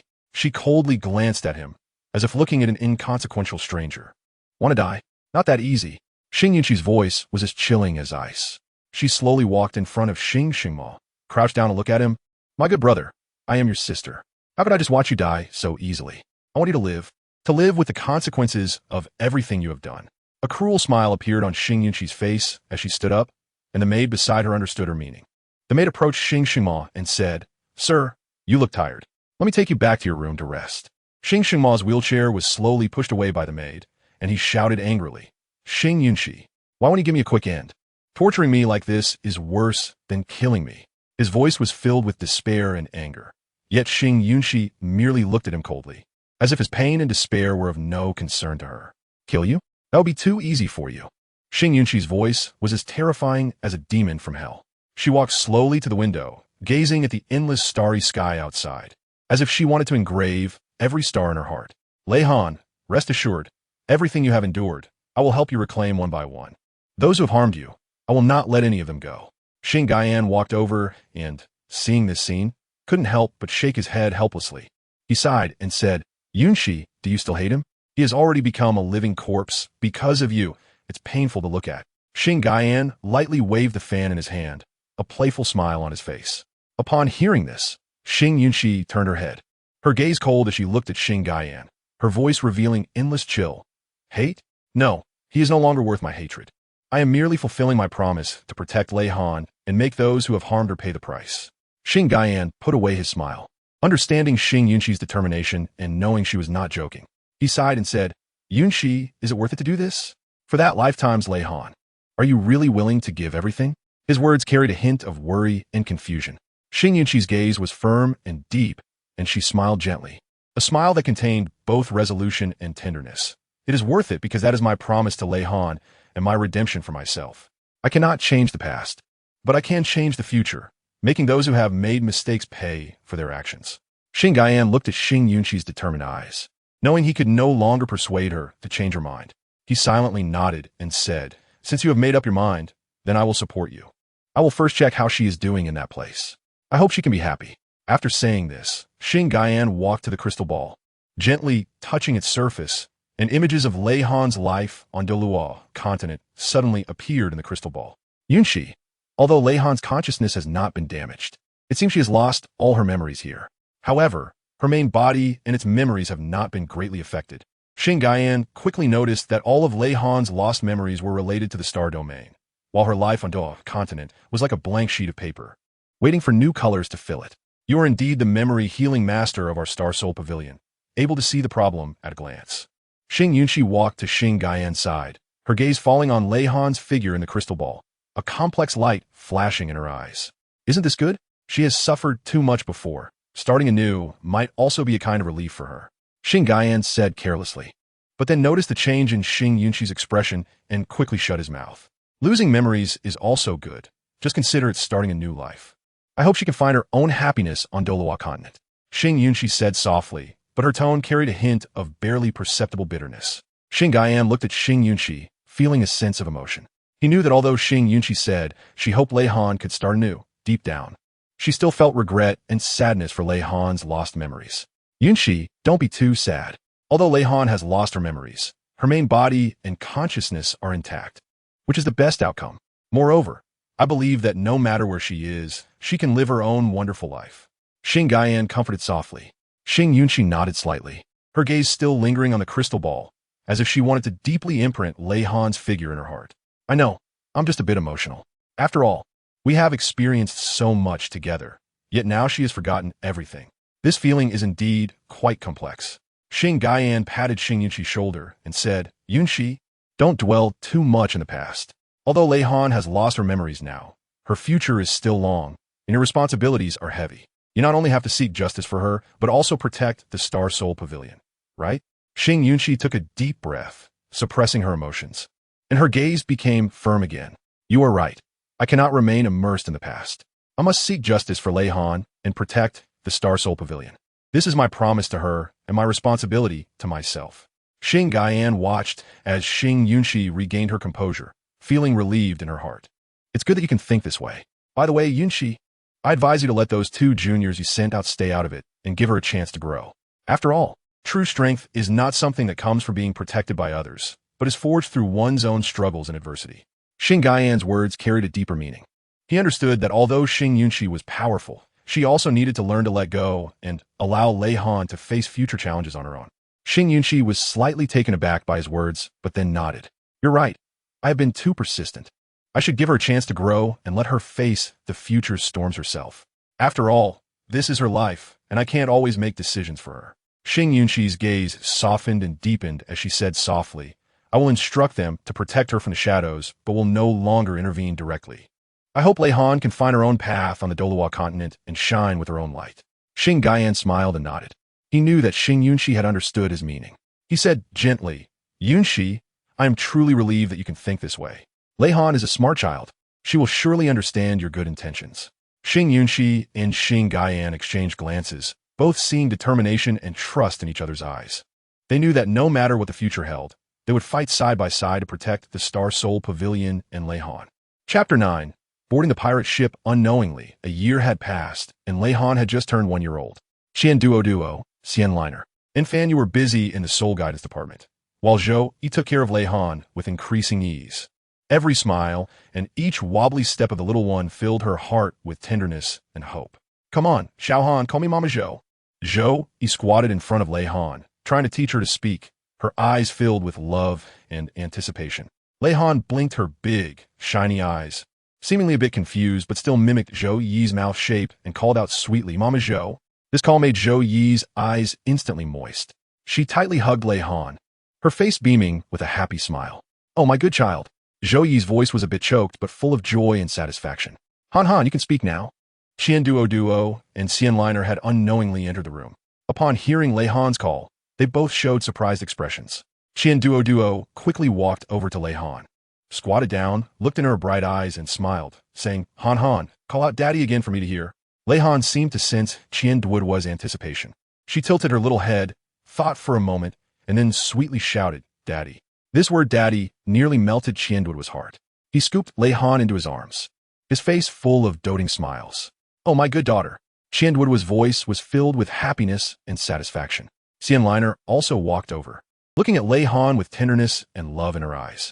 She reached out her hand, gently stroking Lei Han's head, and smiled, saying, Han, call out Mama. Lei Han looked at Xian Liner, her big, shiny eyes seemingly able to see into the heart of others. She felt Xian Liner's warmth and love, and without hesitation, she called out Mama. This word Mama also made Xian Liner's eyes wet. She tightly hugged Lei Han, her voice a bit choked, but full of joy. My good child. Mama has finally waited for this day. You're all back. Where's Fan Yu? Why didn't he come with you? Zhou Yi looked at Duo and Xian Liner, asking with some confusion. Duo smiled and said, Oh, Fan Yu is still busy in the laboratory. He has been making a toy for Lei Han. saying it can help her train her soul power and perception. You know how obsessed Fan Yu is with researching soul guidance devices. He even incorporates his research findings into making a toy for the little one. Xian Liner nodded and smiled. Yes, Fan Yu dotes on Lei Han. He always thinks about how to give her the best. We just heard him talking to himself outside the door, saying something like, this time it must succeed. I can't let Xiao Han down. All right, he got the documents, and seen the child. Let us not disturb Zhou, Yi, and Lei Han anymore. Let them have some time together. Qian Duo said, gently patting Xian Liner's shoulder, signaling her to leave together. Xian Liner reluctantly looked at Lei Han, but still followed Qian Duo out of the room. Before leaving, she turned back to Zhou Yi and said, Zhou Yi, thank you for your hard work. With you here, we are really at ease. Zhou Yi smiled and shook her head, signaling them not to worry. She looked at Lei Han, her heart filled with warmth and satisfaction. The little one seemed to sense everyone's love. Happily playing with the small toy Zhou Yi had prepared for her, occasionally bursting into silver bell-like laughter. Zhou Yi gently sat beside Lei Han, picked up a colorful picture book, and began to tell her interesting stories. Lei Han listened intently, her big eyes fixed on the illustrations in the book, her little hands occasionally pointing at the pictures, exclaiming in awe, Look, this is a little rabbit. It's eating a carrot. Zhou Yi pointed to the rabbit in the book and said gently. Lei Han excitedly clapped her little hands, mimicking the rabbit's actions, making munching sounds, which made Zhou Yi chuckle. After telling a few stories, Zhou Yi played some mini-games with Lei Han. They built blocks and did puzzles together. Although Lei Han was still a bit unskilled under Zhou Yi's patient guidance, she gradually found joy in it and played happily. At this moment, Lei Han rubbed her eyes, seeming a bit sleepy. Seeing this, Zhou Yi immediately said softly, Oh, is our little Han feeling sleepy? Come, mommy will carry you to your little bed. She gently picked up Lei Han, tenderly stroking her back to lull her to sleep. Lei Han nestled in Zhou Yi's arms and soon quieted down, her breathing becoming even and gentle. Zhou Yi gently placed Lei Han on the little bed, covered her with a blanket, and then sat by the bed, quietly watching Lei Han sleep peacefully. The little one's face wore a sweet smile, as if she were dreaming of something beautiful. A warm feeling surged in Zhou Yi's heart. She softly kissed Lei Han's forehead and whispered, Sweet dreams, my baby. She tiptoed out of the room and closed the door, only to remember that she had a class in the afternoon. She hurriedly tidied her clothes and took the elevator in the basement to the Seoul Master Department's teaching building. The Seoul Master Department's teaching building was still bustling with activity, with students gathered in groups of 3 or 5, discussing their cultivation experiences. Zhou Yi walked into the teaching building with steady and powerful steps, each stride exuding an undeniable authority and seriousness. She entered the classroom, her gaze sweeping over every student, her eyes shimmering with sharpness. Under her watchful eyes, the students involuntarily straightened their backs, their expressions becoming focused. Today, we will conduct a practical exercise. Zhou Yi's words were concise yet powerful. She explained the rules and precautions of the exercise in detail, then allowed the students to form teams freely, preparing to start the practice. The students quickly sprang into action, forming groups of 3 or 5, finding their partners and beginning to warm up. Zhou Yi walked around the classroom, occasionally providing guidance and suggestions to the students. The exercise began, and the students unleashed their martial souls and soul skills, engaging in fierce confrontations with their opponents. Zhou Yi stood to the side, carefully observing each student's performance, nodding or frowning from time to time. As time passed, the battles in the square grew more intense. The students were continuously growing through practical combat, their shouts and the sounds of soul skills intermingling to create a passionate scene. Zhou Yi's gaze was tightly locked on a small team, composed of several relatively weaker students. They were facing a group of powerful opponents, yet they showed no signs of retreating and bravely charged forward. Very good. Facing strong enemies and daring to strike back. This is the spirit of our Seoul Master Department students. Zhou Yi silently praised in her heart. On the other side, Lei Han had already woken up. She rubbed her sleepy eyes, sat up from the soft little bed, and looked around, searching for that familiar figure. However, there was only her in the bedroom. Zhou Yi was no longer by her side. A hint of disappointment flashed across Lei Han's small face, but it was quickly replaced by curiosity. Her little feet gently tapped on the ground as she wobbled towards the bedroom door, pushing it open with all her might and peeking out. The living area in the basement was quiet and empty, so she had no choice but to play with her doll while waiting for Zhou Yi to return. Holding her favorite doll, Lei Han sat on the sofa in the living room, her big eyes blinking with curiosity about this novel world. In the afternoon, after Zhou Yi finished her practical training course, she arrived at a large open space in the soul guidance department. She took out a soul guide from her pocket. The soul guide emitted a faint blue light and looked quite exquisite. The elevator in the basement slowly rose in response to the soul power, and the door opened slowly. Zhou Yi stepped inside, and, as the elevator descended, her thoughts returned to Lei Han. She wondered if the little one would cry when she woke up, or if she would patiently wait for her return. With this thought, Zhou Yi couldn't help but quicken her pace, filled with longing for Lei Han. When the elevator door opened again, Zhou Yi hurried out and ran back to the living area. She saw Lei Han sitting on the sofa with bare feet on the floor, hugging her doll, her big eyes blinking as if she were deep in thought. Upon hearing Zhou Yi's footsteps, Lei Han immediately turned her head, but was surprised to find not Zhou Yi, but a strange old lady she had never seen before. Lei Han quickly grabbed a cushion, watching the old lady warily. Seeing Lei Han's reaction, Zhou Yi couldn't help but laugh. She tore off the mask she had been wearing, revealing her true face, and smiled at Lei Han, saying, "Silly girl, it's me, Mama Zhou. Don't you recognize me?" When Lei Han saw Zhou Yi's true face, she was first taken aback, and then a brilliant smile spread across her face. Her little feet joyfully kicked against the floor as she stammered, Mommy Zhou, you finally came back." She threw away the pillow in her hands and dashed towards Zhou Yi like a little cannonball, jumping into her arms. Shui tightly embraced Lei Han. Feeling the warmth and breath of the little one, a wave of indescribable happiness surged in her heart. She gently patted Lei Han's back and softly said, "I'm sorry. Little Han, Mommy Zhou is late, making you wait so anxiously." Lei Han nuzzled in Zhou Yi's arms, finding the most comfortable position. Then he lifted his head and looked at Zhou Yi with his clear, watery eyes, saying in a sweet, childish voice, "It's okay, Mama Zhou, I'll wait for you." Zhou Yi felt a warmth in her heart. She knew that this little guy, despite his young age, understood how to be considerate. She gently rubbed Lei Han's little nose and said, "What a good child you are." Lei Han's stomach suddenly rumbled, breaking the warm atmosphere. Zhou Yi smiled and rubbed Lei Han's little belly, gently saying, "Are you hungry, little Han? Mommy will take you to eat something delicious, okay?" Lei Han's eyes instantly brightened, and she nodded vigorously, her little hand tightly gripping Zhou Yi's fingers as if afraid that her mother would suddenly disappear. Zhou Yi picked up Lei Han and walked out of the room. They arrived in the kitchen, where Zhou Yi opened the fridge and found it completely empty. She smiled at Lei Han and suggested, "Looks like we need to go out and buy some ingredients, sweetheart. Mommy will be out for a bit. You need to wait for me at home, okay?" Lei Han nodded, and Zhou Yi put on her coat to go shopping in Shrek City. Shrek City was bustling with activity, with various stalls and shops everywhere. Zhou Yi navigated through the crowd, carefully selecting fresh ingredients.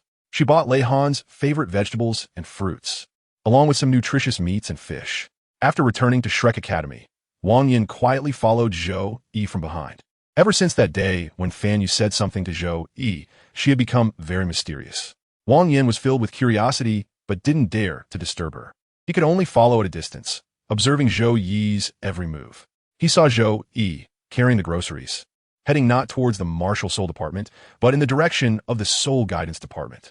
Wang Yin was completely confused. Fan Yu lived there every day. But what did Zhou Yi go to the soul guidance department for? Did Zhou Yi have some connection to it as well? Wang Yan's doubts grew like wild grass, and he decided to get a bit closer to see if he could find any clues. He carefully followed Zhou Yi, maintaining a certain distance to avoid being noticed. Zhou Yi walked into a large open space in the soul guidance department, took out a delicate soul guide emitting a faint blue light, and gently pressed a button on it.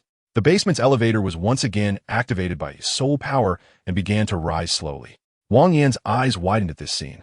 Having worked at Shrek Academy for so many years, he knew almost every corner of it, but he had never seen this elevator before. He was filled with curiosity and shock. Where did this elevator lead? And why did Zhou Yi use it so frequently? As the elevator descended slowly, Zhou Yi's figure gradually disappeared from Wang Yan's sight. He hesitated for a moment, but ultimately decided to take a risk. He quietly approached the elevator, trying to observe what was happening inside. However, the elevator doors had closed tightly, and he couldn't see anything.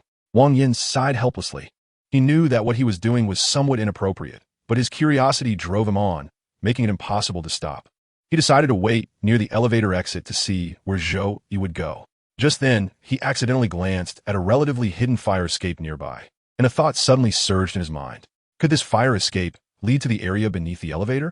If so, Perhaps he could use this passage to quietly follow Zhou Yi and unravel the mystery in his heart. Thinking of this, Wang Yin no longer hesitated. He quietly walked toward the fire escape and gently pushed the door open. The passage was dim and silent, with only his footsteps echoing. He walked carefully, afraid of making too much noise that might attract Zhou Yi's attention. After 10 minutes of walking, exhausted to the point where he felt like his tongue would fall out, he looked up and saw he was at the -20th floor, nearly breaking down. He frantically exclaimed, "Curiosity killed the cat. How long will it take to reach the end?" Just as Wang Yin was about to give up, a faint light appeared at the very bottom. The light flickered as if guiding him to continue. Wang Yan's heart stirred. Could it be that Zhou Yi was at that light's location? Gritting his teeth, he continued to descend. As he went deeper, the light grew clearer, and he gradually realized that it was shining through a half-open door. Wang Yin quietly approached the door and peered through the crack. The sight before him made his eyes widen in shock. A vast underground space unfolded before him, featuring a living area, a training area, a soul guide production area, and a little girl just over a year old playing with building blocks. This little girl was Lei Han. She was focused on stacking the blocks in her hands, occasionally looking up at the door with eyes full of anticipation. Zhou Yi was busy in the kitchen of the living area, preparing dinner for Lei Han.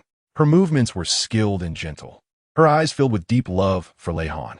Wang Yin was utterly astonished and quickly covered his mouth, fearing that he would make a sound and disturb the warmth of the scene. He was filled with confusion and disbelief. Why did Zhou Yi have such a secret underground space here? And why was there a little girl just over a year old in this underground space? Just then, Fan Yu approached Wang Yin from behind, holding an iron rod. Wang Yin suddenly turned around and saw Fan Yu, who swiftly struck Wang Yan's head with the iron rod. Wang Yin felt darkness enveloping him and lost consciousness. Zhou Yi heard the noise from the kitchen and came over with a spatula. Upon seeing Wang Yin lying on the ground, she frowned. She quickly rushed to Wang Yan's side, crouching down to check his condition. "Fan Yu, what happened?" Zhou Yi turned to Fan Yu, her eyes filled with confusion. Fan Yu put away the iron rod and explained, "I don't know how he found this place, but he shouldn't have seen this." Zhou Yi nodded, understanding Fan Yu's meaning. This underground space, along with Lei Han's existence, was a secret between them that could not be known to outsiders. "Godfather hug." Lei Han, hearing the sound, raised her head from her stack of blocks. Seeing Zhou Yi and Fan Yu standing nearby, she wobbled over and stretched out her little hands for a hug. Fan Yu was taken aback and quickly stepped forward, crouching down to pick up Lei Han, his eyes filled with affection. "Little Han, Godfather hugs." He turned to Zhou Yi and said, "When did this little girl start talking? Calling me Godfather, what a surprise." Zhou Yi smiled and shook her head, her eyes full of tenderness. "Just today. She used to only make simple sounds, but I didn't expect her to learn to talk so quickly. It seems our little Han is truly a smart child." Saying this, Zhou Yi took Lei Han from Fan Yu's hands and kissed her little face. Watching this scene, Fan Yu felt a warm current rise in his heart. He had always treated Lei Han as his own daughter, and seeing her grow up healthy filled him with immense joy. When Wang Yin woke up, he found himself tied to a chair, surrounded by Douluo, Xian Liner, Zhou Yi, Fan Yu, and the little girl Lei Han, who was staring at him with wide, curious eyes. His head throbbed, but upon seeing the scene before him, he immediately realized that he had fallen into a huge mystery. "Wang Yin, you finally woke up," Douluo said, his tone serious. "There are some things we need to clarify with you." Wang Yin was completely dumbfounded. He hadn't expected Douluo and Xian Liner to be involved in this matter as well. He stared wide-eyed at the people in front of him, waiting for their explanation. Douluo sighed and slowly began, "Wang Yin, you have always been an excellent teacher at Shrek Academy, and we trust you very much. However, there are some matters we must keep confidential and cannot let outsiders know." Xian Liner chimed in, "That's right, Wang Yin. What Zhou Yi and Fan Yu are doing is all to protect this child, Lei Han." Wang Yin was even more confused. Protect this child? Who is she? Why does she need such strict protection? Wang Yin suddenly remembered that a year ago, Douluo and other Soul Guidance Department students found a 7-month premature baby girl at the gate of Shrek Academy. At that time, he arrived late and saw blood everywhere, while the woman's corpse had already been taken away by the Soul Guidance students, leaving only the crying baby in swaddling. He vaguely recalled that on the 7th day, Douluo announced the news of the baby's death and asked all teachers and students to observe a moment of silence for her. Unexpectedly, the baby did not die, but was secretly raised by Douluo and 3 others here. "She is still alive?" Wang Yin was so shocked that he could hardly speak. Why keep this from everyone? He questioned, scanning each person's face, trying to find answers. Duo did not answer, but took out Lei Yunan's belongings and her wanted poster. When Wang Yin saw the charges on the wanted poster for allegedly leaking high-level confidential information of the Sun-Moon Empire on the continent and a photo of a human experiment at the Morning Light base in High West City of the Sun-Moon Empire, he felt as if struck by lightning, instantly understanding everything. This child is a product of the experiment. Before Wang Yin could finish, Xian Linner stuffed a whole piece of apple into his mouth, signaling him to keep quiet. Duo held a knife, peeling another apple, his eyes sharp as he looked at Wang Yin, slowly speaking. That's right. This child is the product of your imagination. Now I give you two choices. One is to keep this secret and help us protect Lei Han, allowing her to grow up healthily in this safe place. The other is he paused, his tone revealing an undeniable resolve. The other is you choose to leave, but from now on, you're no longer a member of Shrek Academy and cannot disclose any information about this place to the outside world. Otherwise, you will bear the consequences. Wang Yan's eyes widened, his heart filled with mixed emotions.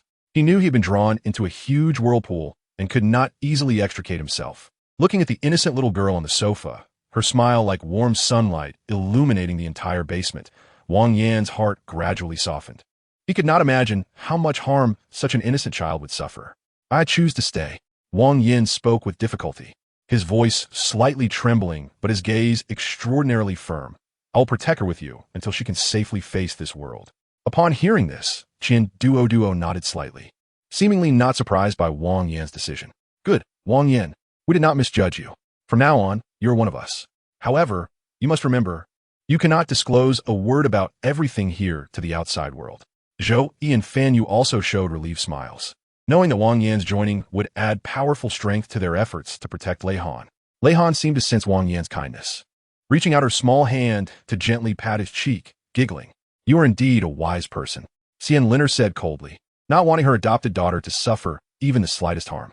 She walked to Wang Yan's side, patted his shoulder, and said, Wang Yan, you made the right choice. From now on, we will guard this secret like a family, protecting Lei Han. Wang Yin nodded heavily, understanding the significant responsibility he bore. He looked at Lei Han. A strong desire to protect her surged in his heart. This child is his new family, and he would do everything he could to make her happy and grow up healthily. Xing Yunqi watched this scene through a crystal ball, blowing on her coffee. Steam swirling in the air, her eyes deep and complex. Things are getting more interesting, she said softly, a playful smile curling at the corners of her mouth. I didn't expect that Lei Han would turn into a cute one-year-old girl in another dimension. Xing Gaian interjected, his tone a mix of teasing and genuine affection. Now that you mention it, it's hard not to want to pinch her little face. Xing Yunqi responded with a smile, her eyes revealing a hint of tenderness. But it was soon replaced by worry. Lei Han's consciousness has split, gone to another dimension, and lost her memory. We don't know when she will recover. However, with these people from Shrek Academy protecting Lei Han, I feel a bit more at ease. Xing Yunqi and Xing Gaian continued to observe Lei Han's every move through the crystal ball, their eyes filled with concern and expectation for her. Xing Yunqi, what do you think caused the split in Lei Han's consciousness? Xing Gaian asked, frowning, trying to get an answer from Xing Yunqi. Xing Yunqi shook her head, sighed, and said, I'm not sure of the specific reasons, but it definitely has to do with that battle. Lei Han's consciousness was severely injured during the fight, causing part of it to accidentally cross over to this dimension. The other part remained in our world, falling into a deep sleep. So, are you saying Lei Han only possesses part of her consciousness now? Xing Gaian pressed. Xing Yunqi nodded. Yes, although she is living a normal life in this dimension now, her consciousness is not complete. This also means her future is full of uncertainty. Can we find a way to reintegrate her consciousness fragments? A hint of determination flashed in Xing Gaian's eyes. Xing Yunqi smiled wryly. It's not that easy. The fusion of consciousness requires extremely high cultivation and special methods. And since Lei Han has already established her own life and memories in this dimension, forcibly reintegrating her consciousness fragments could cause irreversible harm to her soul. So, are we just going to watch her like this? Xing Gaian asked unwillingly. Xing Yunqi was silent for a moment, then slowly spoke. Perhaps we can try to provide her with some support in this dimension, allowing her to gradually grow stronger. When the timing is right, we can consider the issue of consciousness fusion. That's all we can do now. Xing Gaian sighed, his eyes filled with helplessness. At this moment, the scene in the crystal ball changed again. Wang Yin was holding Lei Han, telling her interesting stories, and Lei Han listened intently, occasionally bursting into joyful laughter. Look, she's doing very well now. Xing Yunxi pointed at the crystal ball and said to Xing Gaiyan, as long as we ensure she can grow up safely and happily in this dimension, that is enough. Xing Gaiyan nodded, his eyes revealing deep concern for Lei Han. He knew that although they could not immediately solve the problem of Lei Han's split consciousness, as long as they were there to protect her, they would surely find a solution. Chapter 10. The new senior brother. Time flies, and years weave by. In the blink of an eye, 5 years have quietly passed. Now, Lei Han has welcomed her 5th birthday. However, due to her young and weak constitution, her bodily functions have not yet fully developed, making her temporarily unsuitable for the harsh training of martial spirits. But this did not hinder her growth and thirst for knowledge. During this precious time, Xian Liner was always deep in thought about how to pave a broader development path for Lei Han. She deeply realized the infinite potential hidden within Lei Han, so she resolutely decided to start with the field of soul guides, digging into and cultivating her related abilities in advance. To this end, she personally took action and conducted comprehensive and systematic training on soul guides for Lei Han, imparting her valuable experience accumulated over the years without reservation to this young disciple. At the same time, since Lei Han was 4 years old, Wang Yin took on the important role of teaching her literacy and mathematics. Every day, he would take precious time, with great patience, to lead Lei Han into the realm of words, helping her recognize those various forms of characters one by one and explaining their connotations and meanings in a simple and understandable way. Under Wang Yan's careful guidance, Lei Han gradually accumulated a wealth of knowledge, laying a solid foundation for her future in-depth learning. Meanwhile, on the other side of the world, the Sun and Moon Empire was experiencing turmoil as Hikai Tu's uncle rebelled, forcing the 9-year-old Hikai Tu to flee his homeland and end up in the Tianhan Empire, eventually becoming a beggar. The waves of fate seemed to be so merciless, repeatedly washing over this small world, making every life experience unpredictable twists and hardships. On the streets of the Tianhan Empire, he was ragged and his frail body shivered in the cold autumn wind. "Please give me some money, kind-hearted person," he whispered, his voice tinged with a hint of childishness and helplessness. However, most passers-by were in a hurry, and few were willing to stop and pay attention to this poor child. Hikai Tu gritted his teeth and hugged a man's leg.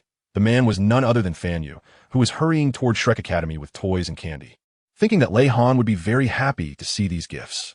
Unexpectedly, he was hugged by Hikai Tu. Fan Yu looked down and saw a dirty little beggar gazing at him with pleading eyes. A feeling stirred in Fan Yu's heart, and he squatted down, gently asking, "Little friend, what's your name? How'd you end up begging here?" Hikai Tu looked up at Fan Yu, a glimmer of hope flashing in his eyes, and replied softly, "My name is Hikai Tu. My family faced a disaster, and I had to run away and wander." Upon hearing this, Fan Yu was filled with compassion. He patted Hikai Tu's head and said, "Child, come with me. I will take you to a place where you might be able to start anew." Hikai Tu's eyes lit up with surprise, and he nodded repeatedly, following Fan Yu towards Shrek Academy. Meanwhile, in the basement, Xian Liner was asking Lei Han, Han, tell mommy, what is the principle of the fixed soul guide?" Lei Han recited without missing a word. The fixed spirit guidance device is made by combining specific spirit guidance circuits with a spirit guidance core, and is precisely forged using rare metals.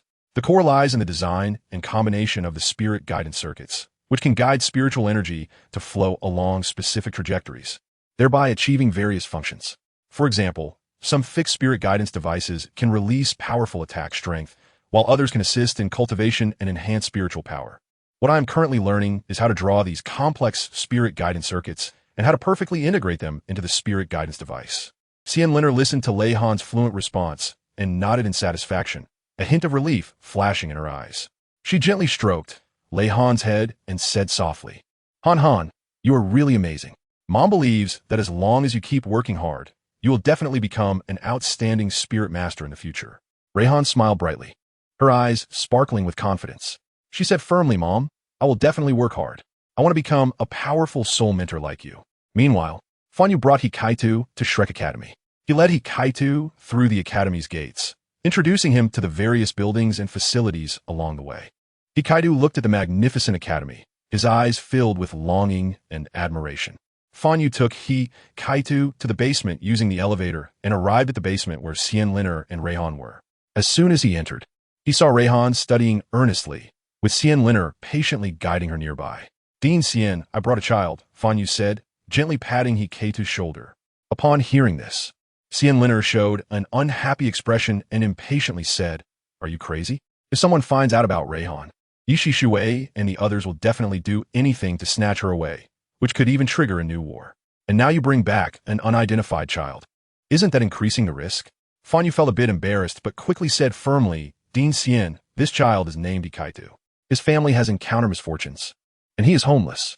I felt sorry for him, so I was wondering if he could find a new beginning at Shrek Academy. Moreover, I think he has good potential and might become a part of our academy in the future." Xian Liner frowned slightly as she looked at Ikaitu, a complex expression flashing in her eyes. She knew that in this chaotic world, every life seemed so fragile and precious. Moreover, she understood that as a leader in the field of soul guidance, Shrek Academy has the responsibility and obligation to cultivate more young talents to prepare for future crises. Thinking of this, she sighed gently and said, "All right, Teacher Fan Yu, you go arrange his accommodation and enrollment procedures first. But remember, you absolutely cannot disclose anything about Reihan to anyone. Her safety is our most important responsibility." Fan Yu nodded in agreement, then turned to Hikaitu and said, "Hikaitu, you can take a shower, change your clothes, and eat something here first. Then, I'll go handle your enrollment procedures. From now on, this will be your new home." Hikaitu's eyes sparkled with excited tears as he repeatedly nodded, his voice choked with emotion. "Thank you, teacher, thank you, Dean Xian." Fan Yu nodded and left to handle Hikaitu's enrollment procedures, leaving Hikaitu alone looking at the stern Xian Liner. Hikaitu felt a bit awkward under her gaze. Zhou Yi came over to comfort her, saying, "Dean Xian, don't be so angry. Think about it. Reihan has been all alone without any playmates. Isn't it nice that she has a little friend now?" Xian Linnea was momentarily silenced. After considering Zhou Yi's words, she felt there was some truth to them. Although Reihan was exceptionally talented, she was still a child, and having a peer might make her happier. Moreover, Hikaita's background was indeed pitiful. If they could give him a chance to start over, it might not be a bad thing. Thinking of this, Xian Liner's expression softened somewhat as she said to Hikaitu, "Hikaitu, you can go take a shower and change your clothes now." Hikaitu nodded repeatedly, gratefully glancing at Zhou Yi before following Teacher Wang Yin to the bathroom. In the bathroom, Hikaitu soaked in the bathtub, feeling the warm water enveloping him. As if the exhaustion and cold from the past few days had been dispelled, he closed his eyes, allowing the droplets to slide down his cheeks, his heart filled with anticipation and hope for the future. Suddenly, the bathroom door was opened, and Zhou Yi walked in with new clothes. Hikaitu was startled and quickly covered his important parts, looking at Zhou Yi in fear. Zhou Yi saw Hikaitu's reaction and couldn't help but laugh. She quickly turned around, placing the new clothes on the rack, and said, "Don't be afraid, child. I'm here to bring you clothes. After you finish your shower and put on the new clothes, you'll be a handsome young man." With that, Zhou Yi left the bathroom with Hikaitu's dirty clothes. Hikaitu blushed and whispered, "Thank you, teacher." After finishing his shower and changing into the new clothes, Hikaitu stood in front of the mirror, looking at his refreshed self in disbelief. He touched the soft and comfortable fabric, feeling a surge of gratitude in his heart. Xian Liner placed the food on the dining table and waved to Hikaitu, saying, "Child, come and eat. You must be starving." Hikaitu blushed and walked over shyly. He looked at the lavish dishes on the table, his eyes sparkling with excitement. He sat down on the chair and was just about to pick up the chopsticks when someone pulled out the chair opposite him. Leihan sat down, silently eating her pie, while Hikaita's face turned red again. He secretly glanced at Leihan and saw that she was enjoying her food, seemingly unaware of his presence. Hikaitu gathered his courage and said softly, "Hello, I'm Hikaitu. I'm 9 years old this year." Hearing this, Leihan raised her head, looked at Hikaitu with her clear, water-like eyes, smiled slightly, and said, "Hello, my name is Leihan. I am 5 years old this year, and I am very happy to meet you." After saying this, she continued to lower her head and eat her pie, but a blush appeared on her face. Qian Duo saw that both children's faces were flushed and found it very amusing. He laughed and said, "You two little ones are shy, aren't you? Come on, eat more rice, grow tall and strong." Upon hearing this, Hikaitu and Leihan both smiled shyly and then lowered their heads to eat seriously. Although they were both very shy, they each felt a slight fondness for the other. Especially for Hikaitu, he thought that although Leihan was younger than him, she was very smart and cute, and she was also a genius in soul guidance, which filled him with admiration and longing. After finishing their meal, Hikaitu tried to start a conversation with Leihan, who was playing with building blocks. He carefully walked over to her, squatted down, and watched her focus intently on arranging the blocks in her hands. "Leihan, what are you building?" Hikaitu asked softly, I am building a soul guide model. Lei Han replied without looking up, her hands moving quickly and accurately. Hikaitu leaned in a bit closer, watching the soul guide model gradually taking shape in Lei Han's hands, his eyes sparkling with amazement. He had never seen such a delicate soul guide model. Each piece seemed to have been carefully crafted, emitting a faint luster. Wow, you're amazing, Hikaitu exclaimed sincerely. Lei Han smiled slightly, a proud expression on her face. She looked up at Hikaitu and said, "This is a birthday gift from my dad. He taught me how to assemble this model and told me a lot about soul guides." Just then, Fanny walked over.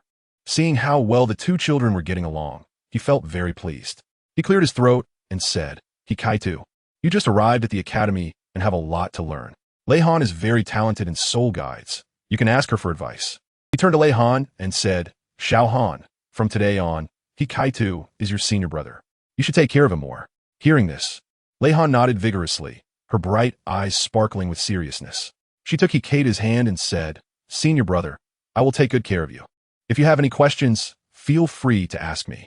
Hikaitu felt the warmth from Lei Han's little hand, and a wave of warmth surged in his heart. He nodded earnestly and said, "Thank you, junior sister." After saying that, he scratched his head a bit shyly, revealing a bashful smile. In the following days, Hikaitu began a brand new life at Shrek Academy. He trained diligently every day, working hard to learn about soul guidance devices, while Lei Han often accompanied him, patiently answering his questions. With Lei Han's help, Hikaitu made rapid progress.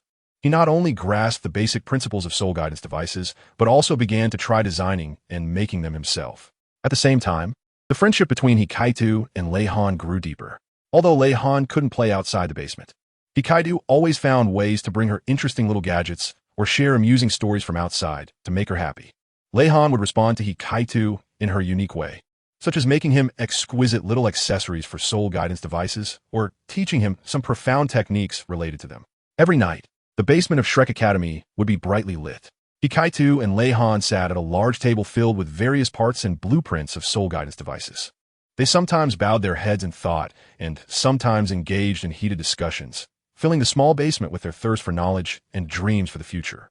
One day, Hikaitu excitedly ran over to Lei Han with a blueprint in hand, his eyes sparkling with unprecedented brilliance. "Junior sister, look, this is my new design for a soul guidance device. It can provide us with stronger support in battle." Hikaitu pointed at the design on the blueprint, passionately sharing his thoughts. Lei Han carefully examined the blueprint, a look of approval on her face.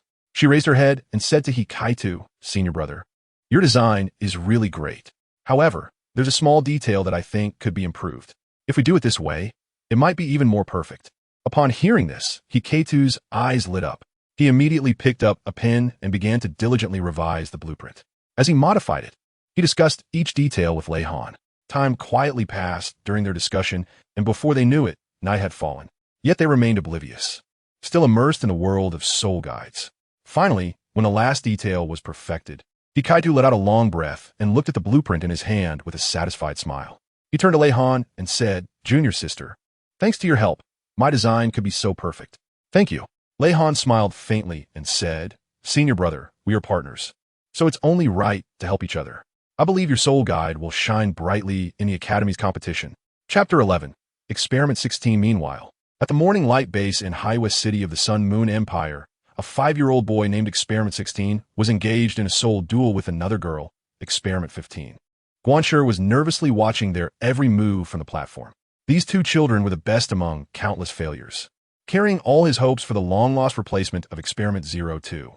The boy from Experiment 16 was agile, and each attack carried considerable power, while the girl from Experiment 15 was exceptionally nimble, always managing to evade attacks at critical moments and counterattack successfully. Their soul duel was intense, capturing Guanshi's full attention. Suddenly, the boy from Experiment 16 lunged fiercely, pinning the girl from Experiment 15 down. Although the girl struggled with all her might, she ultimately could not match the boy's strength and had to reluctantly shout, "I lost." Seeing this, a satisfied smile appeared on Guanshi's face. He approached and gently patted the shoulder of the boy from Experiment 16, saying, "Well done, number 16. You truly are the genius I selected." The boy looked up, pride shining in his eyes. He replied, "Thank you, father. I will continue to work hard to become the strongest experiment." Guanshi nodded and turned to look at a huge glass container on the other side of the platform. Inside the container was a sleeping girl. The new individual he had cultivated based on the genetic sequence of Experiment 02, but she had not yet fully awakened. 16. Do you dare to duel with me?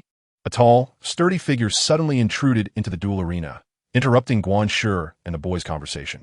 The newcomer was Experiment 17, a boy a few years older than Experiment 16, with a more robust physique. His eyes were filled with provocation and fighting intent, clearly dissatisfied with the performance of Experiment 16. The boy from Experiment 16 frowned, but quickly regained his composure. He stood up and looked firmly at Experiment 17, saying, "What is there to be afraid of?" With the words of the boy from Experiment 16, a new duel was about to begin. Guan Shi did not stop this sudden confrontation, but instead watched the two with great interest. He knew that the struggles between these experiments could not only stimulate their potential, but also allow him to better observe their strength and character. The boy from Experiment 17 released his martial soul, which was a fierce giant wolf, emanating a faint golden light, clearly having completed the martial soul possession. His eyes burned like flames, fixed intently on the boy from Experiment 16. The boy from Experiment 16 was not to be outdone. His martial soul quickly manifested as a lithe frost leopard, muscles tensed and ready to attack at any moment. The leopard's eyes sparkled with sharp cold light, contrasting sharply with the giant wolf of the boy from Experiment 17. "Come on, let me see your strength." The boy from Experiment 17 growled and initiated the attack first. He charged at the boy from Experiment 16 like a runaway wild horse, the giant wolf's claws slicing through the air with chilling brilliance. The boy from Experiment 16 dodged the attack skillfully. Utilizing the speed and agility of the frost leopard, he moved nimbly across the arena, constantly searching for opportunities to counterattack. The duel was extremely fierce, with each collision producing deafening sounds. The surrounding air seemed to ignite with their battle, filled with tension and excitement. Guan Shi stood by, closely observing the fight. He noticed that the boy from Experiment 16 displayed incredible wisdom and composure in battle, always making the right judgments at critical moments. In contrast, the boy from Experiment 17, though powerful, seemed a bit impulsive, lacking sufficient patience and strategy.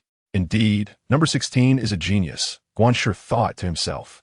He understood that among these experiments, those who could truly stand out were not just defined by strength and talent, but also by wisdom and mindset. As the battle continued, the boy from Experiment 16 gradually gained the upper hand. He utilized the speed and power of the frost leopard to launch relentless attacks, forcing the boy from Experiment 17 to retreat step by step.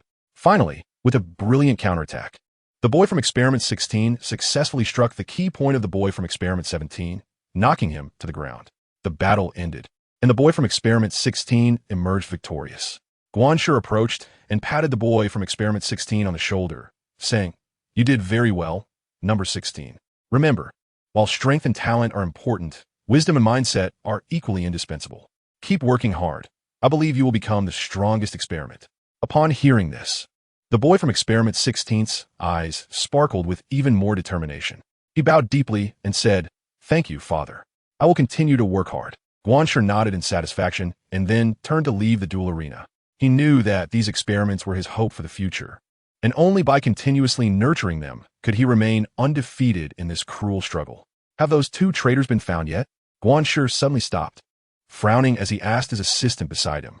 The assistant's expression changed upon hearing this, and he quickly replied, "Not yet, sir. We have dispatched a large number of personnel to search, but there has been no news of them so far." Guan Shi's eyes flashed with anger upon hearing this. He hadn't anticipated that Lei Yunnan and she would be so cunning, disappearing without a trace after taking away Experiment 02. He had not yet collected the critical data from Experiment 02, and these two traitors had destroyed years of his hard work. A bunch of useless fools. It has been 5 years. Experiment 02 has been missing for a full 5 years. What use are you if you can't find her? Guan Shi shouted angrily, his voice booming like thunder in the assistant's ears. The assistant trembled in fear, quickly lowering his head, not daring to meet Guan Shi's gaze. "Sir, please calm down. We will definitely continue to intensify the search efforts and strive to find those two traitors in Experiment 02 as soon as possible," the assistant said, trembling. Guan Shi took a deep breath, trying to calm his emotions. He knew that getting angry would not help, and he needed to find those two traitors quickly to mitigate his losses. "Continue searching. Don't overlook any corner. I want them to know the consequences of betraying me." Guan Shi gritted his teeth and said. His eyes were filled with murderous intent and determination, as if he wanted to swallow the entire world. The assistant quickly complied and then turned to leave. He knew that this search operation would be even more challenging and dangerous, but to save his own life, he could only give his all to complete this task. Guanxi stood in place, gazing deeply into the distance. His heart was filled with anxiety and unease. He understood the importance of Experiment 02. If he could not retrieve her, his plans would suffer a severe blow. Experiment 02, I will definitely find you, no matter where you hide. Guanxi silently vowed in his heart. His eyes sparkled with determination, as if he wanted to set the entire world ablaze. Meanwhile, in the Shrek City Cemetery, the disfigured Yushi arrived at Lei Yunan's grave. He gently poured the wine he held onto the tombstone, his eyes filled with sorrow and guilt. Sister, don't worry. Xiao Han is doing well at Shrek Academy and is very safe. One day, I will return to that place to seek justice for you and Xiao Han. Yushi's voice was low and firm, his eyes filled with endless anger and determination. He slowly stood up, left the cemetery, and his figure stretched long in the sunset, appearing particularly lonely and desolate. Back at the Baozi shop in Shrek City, the shop owner was kneading dough, her daughter Nana was mixing the filling, while Yushi quietly sat nearby, helping to pick vegetables. The atmosphere here was peaceful and warm, as if isolated from the chaotic world outside. When I went to the market to buy things, I happened to pass by the dock and saw my brother covered in injuries, seemingly hurt by some soul guide device. I brought him back and asked the shop owner to help take care of him. While mixing the filling, Nana recounted the scene of meeting Yushi to her mother. Hearing this, the shop owner sighed and said, "This child is really unfortunate, with no relatives, and he's suffered such serious injuries. Fortunately, now his body has almost recovered, which is a blessing in disguise." Yushi silently listened to their conversation, filled with gratitude. He knew that if it weren't for the shop owner and Nana's help, he might have died on that cold dock long ago. "Thank you. If it weren't for you, I might have." Yushi's voice choked up. He couldn't express his gratitude in words. "What are you thanking us for? You've been part of this family for almost 5 years now," the shop owner said with a smile, patting Yushi's shoulder, indicating that he didn't need to be polite. In these 5 years, Yushi had fully integrated into this family. The shop owner and Nana had given him a warm refuge. He helped manage the Baozi shop every day and taught Nana some self-defense techniques in his spare time, and Nana, being clever and quick-witted, learned very fast. However, Yushi had never forgotten his mission. 5 years ago, when he first heard from his informant friend that Lei Yunan had entrusted Lei Han to Shrek Academy, he endured the pain and traveled from his hiding place in Haiwei City to Shrek City, only to faint by the roadside due to an infection before he even reached the dock. It was Nana who saved him, giving him a second chance at life. This kindness Yushi remembered deeply, and he naturally stayed in Shrek City to recover while guarding Lei Han at Shrek Academy. Every night, when all was quiet, Yushi would stand by the window, gazing into the distance towards Shrek Academy, silently praying for Lei Han's safety. "Xiao Han, you should be 5 years old now. Uncle will always be here to protect you until you grow up. I will become stronger, strong enough to protect you and prevent anyone from hurting you." Yushi silently vowed in his heart. Meanwhile, in the basement of the Soul Guide department at Shrek Academy, Hikaitu suddenly burst into tears. Duo and Fanyu, sitting on the sofa, were taken aback. They didn't expect Hikaitu to cry out suddenly. Duo frowned and asked, "Hikaitu, what's wrong? Why are you crying?" Hikaitu wiped his tears with his sleeve and choked out, "Director Qian, my junior sister bullied me. She drew a big turtle on my face." Lei Han was covering her mouth and stifling a laugh, holding a paintbrush and paint in her hands, clearly the mastermind behind this prank. Duo and Fan Yu exchanged amused glances at the scene, feeling both helpless and affectionate towards Lei Han's mischievousness. "Haha, Lei Han, you really are a little clever one." Duo chuckled, shaking his head. He looked at Hikaitu and said, "Hikaitu, don't cry anymore. Lei Han is still young, and doesn't he understand? Just think of it as being drawn on by a little cat or dog." Hearing Duo's words, Hikaitu cried even harder. "Dean Qian, you and the teacher are biased. Junior sister clearly did this on purpose, yet you want to help me seek justice." At this moment, Lei Han didn't forget to draw an eye mask on Hikaitu, causing him to cry even louder, his wails echoing throughout the basement. Duo and Fan Yu were laughing so hard they could hardly contain themselves. He returned to the basement with the teaching materials for the martial spirit department, and upon entering, she heard Hikaitu's cries, frowning slightly. She quickly walked over to Hikaitu's side and asked, "What is going on? Hikaitu, why are you crying?" Hikaitu, sobbing, pointed at the turtle and a mask on his face, feeling wronged as he said, "Teacher Zhou, look at how my junior sister drew me like this. And Dean Qian and the teacher aren't helping me seek justice." He looked at Lei Han, her gaze carrying a hint of reproach. Lei Han stuck out her tongue and made a face, clearly very pleased with her prank. Zhou Yi shook her head helplessly and then said to Hikaitu, "All right. Hikaitu, don't cry anymore. Lei Han is just being mischievous, and I'll apologize to you on her behalf. However, you also need to understand that as a senior brother, you should have a certain level of tolerance. Don't nitpick with your junior sister. You are all biased towards her." Hikaitu stamped his foot, his face smeared with tears and mucus, looking quite comical. Zoe Sikit took out a handkerchief from her pocket and handed it to Hikaitu. "Wipe your face. You look ridiculous like this. Lei Han, come over and apologize to your senior brother." Although Lei Han was somewhat reluctant, he obediently walked in front of Hikaitu and said softly, "Senior brother, I'm sorry. I won't do it again." Upon hearing this, Hikaitu cried even harder. "You still say you won't do it again?" Zhou Yi helplessly shook his head, looking at Lei Han with a hint of sternness in his eyes. "Lei Han, apologies must be sincere. You can't be so perfunctory. I'll give you another chance. Apologize properly to your senior brother." Lei Han pouted, but seeing Zhou Yi's serious expression, she obediently apologized again. "Senior brother, I'm sorry, I shouldn't have teased you. I won't do it again next time." Upon hearing Lei Han's sincere apology, Hikaitu's sobbing gradually stopped. He took the handkerchief that Zhou Yi handed him and wiped the tears and paint off his face. Although he still felt a bit wronged inside, seeing Lei Han's obedient demeanor, he had no choice but to let it go. Lei Han also prepared a basin of hot water and brought it in front of Hikaitu, blinking her big eyes and saying, "Senior brother, wash your face." Looking at Lei Han's sincere expression, Hikaitu's resentment faded significantly. He put his hand in the hot water, and the next second he cried out in pain from the scalding heat. Lei Han covered her mouth and chuckled as she had replaced the hot water with boiling water. Hikaitu widened his eyes in disbelief, staring at Lei Han. "Lei Han, how could you do this?" Hikaitu was so angry that he trembled all over, and the tears he had just wiped away came rushing back. Zhou Yi and Duo were also stunned by this scene. They never expected Lei Han would do such a thing. "Lei Han, you're going too far," Zhou Yi reprimanded sternly, as she didn't expect Lei Han to be so mischievous. Lei Han was scared away by Zhou Yi and was about to run when she bumped into someone. It turned out to be Xian Liner, who had just returned from outside. She grabbed Lei Han by the collar and pulled her back. "You naughty child, why are you so mischievous?" Xian Liner looked at Lei Han with a hint of reproach in her eyes. "Mom, I won't dare to do it again," Lei Han said, instantly becoming obedient like a mouse seeing a cat as soon as she saw Xian Liner. Lei Han was never afraid of Fan Yu, Zhou Yi, or Duo, but she had a natural awe for Xian Lin Air. Perhaps it was because of the imposing aura that Xian Lin Air exuded even without being angry, which made Lei Han obedient to her since childhood. With one hand holding Lei Han, she gently patted her on the buttocks with the other as a form of punishment. "Go apologize to your senior brother, then return to your room and reflect on your mistakes." Lei Han lowered her head and said softly, "I understand, Mom." Then she walked up to Hikaitu and apologized again. "Senior brother, I'm sorry. I really know I was wrong." Hikaitu looked at Lei Han's sincere expression, and his anger dissipated significantly. He sighed and said, "All right, junior sister, don't be so mischievous in the future."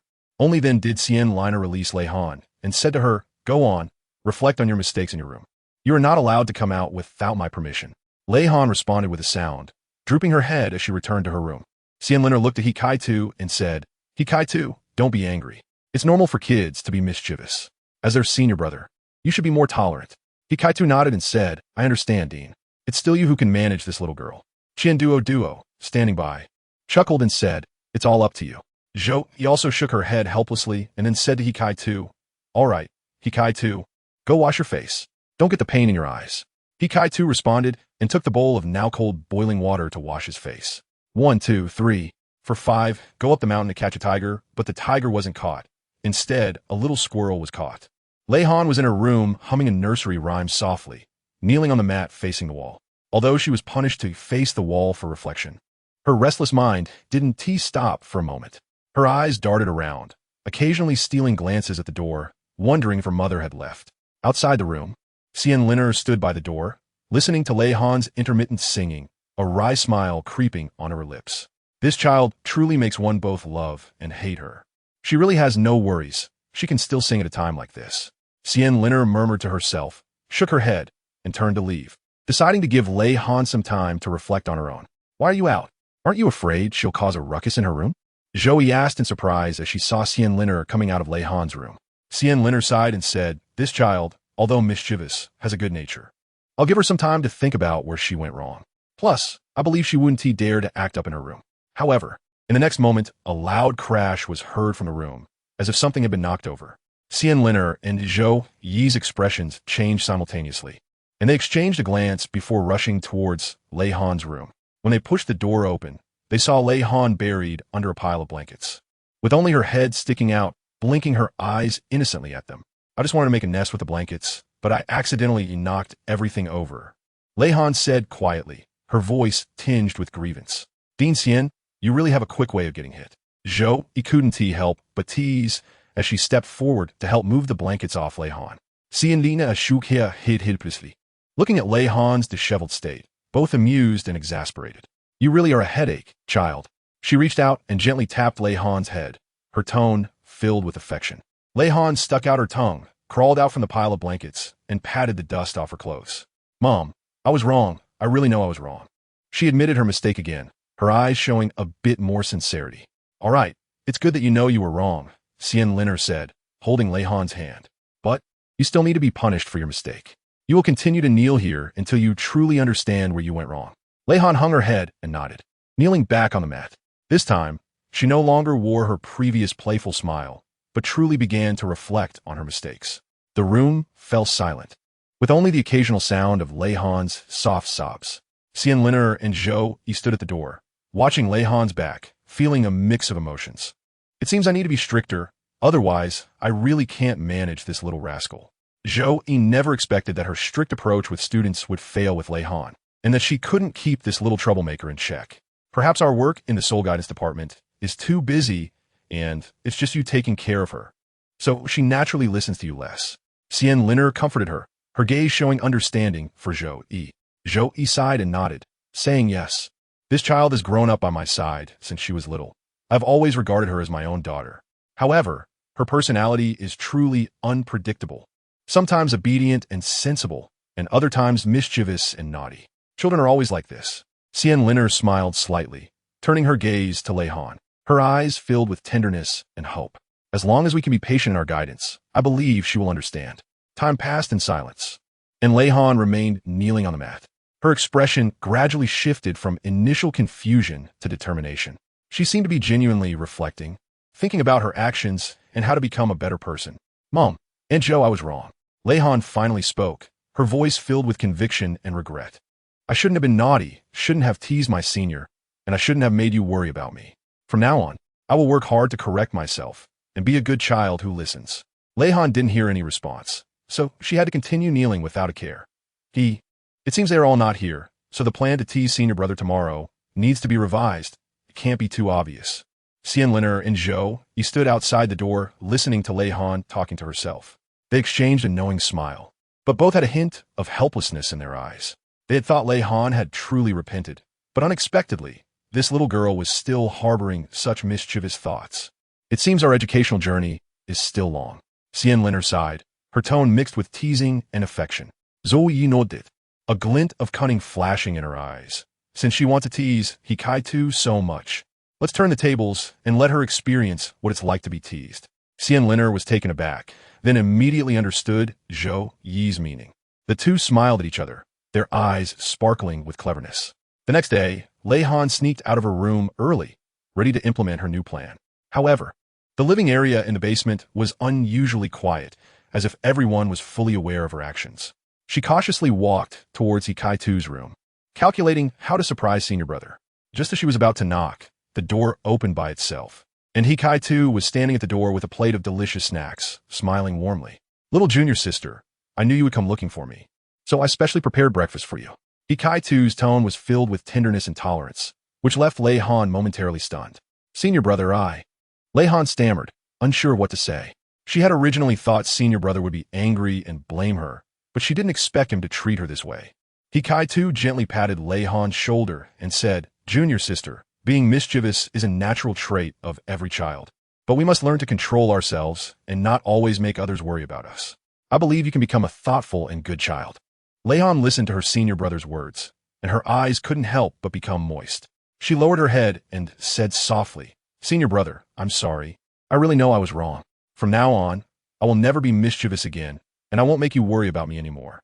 He smiled and nodded, handing a snack to Leon. All right, junior sister, let's have breakfast. Starting today, let's work hard together and become better versions of ourselves. Lehan took the snacks, filled with gratitude and guilt. She knew she had really caused a big trouble this time, worrying her mentors. But at the same time, she felt the tolerance and care from her teachers and seniors, which warmed her heart. Hikaitu watched her eat the snacks, revealing a mischievous smile. But Lehan completely fell for it, spitting the cookies out. Hikaitu looked at her in shock. Junior sister, what are you doing? These are the snacks I specially prepared for you. Do you really think I didn't hear the conversation between your mom and Zhou's mom yesterday? Lehan blinked her eyes and said mischievously, you guys want to trick me? Huh? I won't fall for it.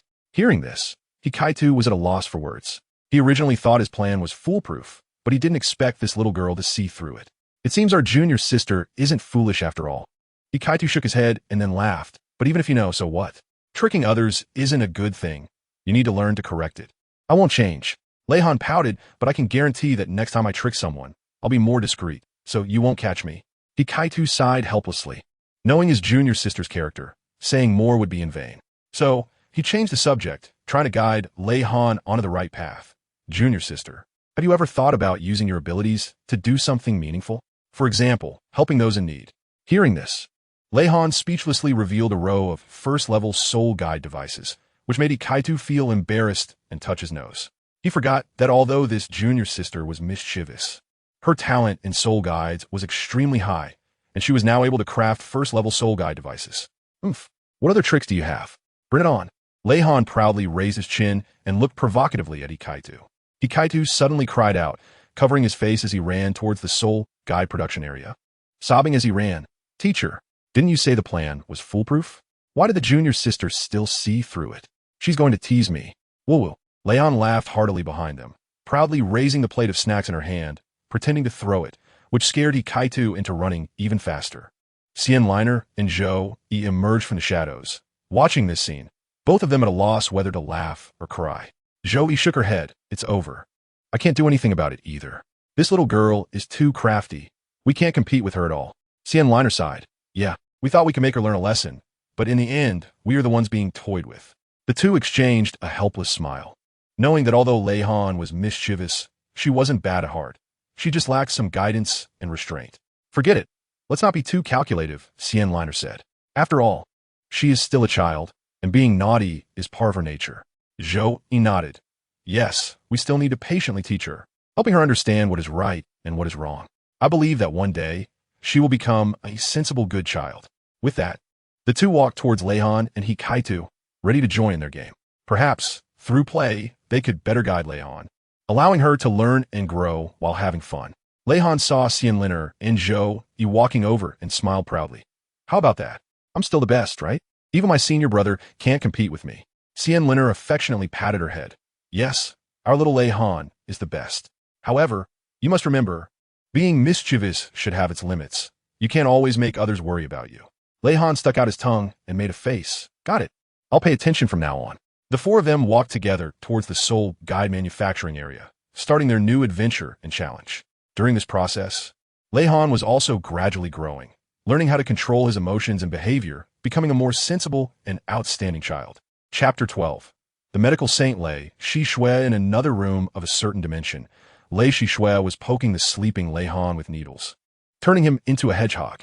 Lei Shiyin watched in horror from the side, nervously tugging at her clothes, almost unable to stop herself from speaking out to intervene. But Xingyun, she's gaze was unusually calm, as if telling Lei Shiyin that all this was a necessary arrangement. Star Master, can my sister really not return for the time being? Lei Shixue asked while busy with her work, looking up at Xingyun Shi. Xingyun, she slightly nodded, her gaze profound. Yes, her consciousness has completely merged with the Douluo continent. This is her fate, and it is something we cannot change. Lei Shixue sighed and continued to work with her head down. The silver needles in her hand flickered with a cold light, each one precisely piercing into Lehan's body. Although it looked cruel, Xinjiangxi knew that this was to better control and repair the injuries within Lehan. During this process, Lehan's body would gradually recover, preparing for the return of her consciousness. Old 5, you're about to turn big sister into a sieve, Lei Shiyin muttered softly from the side. Although she felt scared, she couldn't help but say a few words for Lehan. Hearing this, Lei Shishua's movements paused slightly before quickly returning to normal. Fourth sister, don't talk nonsense. I'm doing this for eldest sister's sake. Lei Zitong turned to look at Lei Shiyin, her eyes carrying a hint of scrutiny. Second sister, it seems this is the only way. Eldest sister's consciousness is in Douluo continent, and we can't reach it at all. The only thing we can do is stabilize her body and wait for her return. Lei Shiyin replied seriously after thinking for a moment. What is the difference between her and a corpse now? Lei Mushi said coldly, her words laced with dissatisfaction and doubt, her gaze fixed on Lei Han, who was covered in silver needles on the bed, as if unable to accept the reality before her. The sixth in line, Lei Sini, slowly spoke up, her voice steady. Third sister, what do you think we should do? We can't just go to Douluo continent, right? It's over 500 million light years away from our star domain, plus the space-time rift. This is not a joke. Hearing this, Lei Mushi's cold face flashed with a hint of helplessness and reluctance. She tightly pressed her lips together, and, after a moment of silence, she slowly spoke. Of course I know that we can't act rashly. It's just that seeing my elder sister like this makes me feel distressed. Third sister, although I'm a saint of medicine, my elder sister's situation is special, and I can only do my best. Lei Shishua looked up at Lei Mushi, a hint of helplessness flashing in her eyes. However, the Star Master has already said that her elder sister's consciousness will receive good training on the Douluo continent, which is also a good thing for her. We just need to wait patiently and believe that my elder sister will definitely return safely. Lei Zitong gently patted Lei Mushi's shoulder to offer comfort, saying, Third sister, don't worry too much. Since the Star Master said so, there must be her reasons. We just need to follow the Star Master's instructions and do what we can. In the room, the atmosphere became somewhat heavy. Lei Shiyin looked at her eldest sister, who was covered in needles like a hedgehog, and felt an indescribable sorrow rising in her heart. She gently bit her lip, her eyes filled with concern. Xinjiangxi stood quietly to the side, her gaze deep and resolute. She knew that all of this was for Lei Han's good. Although the process was painful, the outcome would be worthwhile. Meanwhile, in the basement of Shrek Academy's sole guidance department on the Douluo continent, Lei Han was still teasing Ikaitu, who had long since become accustomed to her pranks. While dodging, Little junior sister, stop messing around. I'm busy making soul guidance devices. Lei Han smiled mischievously, her eyes sparkling with cunning light. What's so difficult about this? Let me help you. As she spoke, her small hands picked up a gem and began carving the soul guide core formation, her serious demeanor resembling that of an artist crafting a masterpiece. Hikaitu watched in surprise at Lei Han's skilled techniques, momentarily forgetting to dodge, and could only dumbly ask, Junior sister, where did you learn this technique? Lei Han proudly raised her chin and said, When you weren't here, my godfather and my parents already taught me. I'm very smart and learn quickly. Hearing this, Hikaitu cried out again, pointing at Fan Yu with a grievance. Teacher, you, Dean Xian, and Dean Xian are biased. Why does my junior sister know everything while I have to start from scratch? Woo-woo. Fan Yu, upon hearing this, gave him a light smack on the head and jokingly scolded, You little rascal, feeling wronged? Xiaohan was picked up by Dean Xian right after she was born, and she started learning soul guide, crafting, and various knowledge at the age of 3. You were just picked up by me not long ago this year. How can you compare with Xiaohan? Be content. Upon hearing this, Hikaitu cried even harder, Lulu, teacher, you're being too harsh. And also, my junior sister is just too talented. Starting to learn soul guide crafting at 3. How can I live like this? Woo-woo, woo-woo-woo. The little crybaby senior brother was smacked on the forehead by his godfather. Lei Han laughed so hard she nearly fell over, completely ignoring Hikaitu's tearful appearance. She blinked her eyes, suddenly leaned closer to Hikaitu, gently patted his shoulder, and said seriously, Senior brother, when you grow up and find a wife, I'll tell your sister-in-law how ugly you looked when you cried as a child.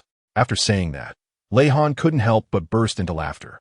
Hikaitu paused his crying, with tears still on his face, but he widened his eyes and looked at Lei Han in disbelief.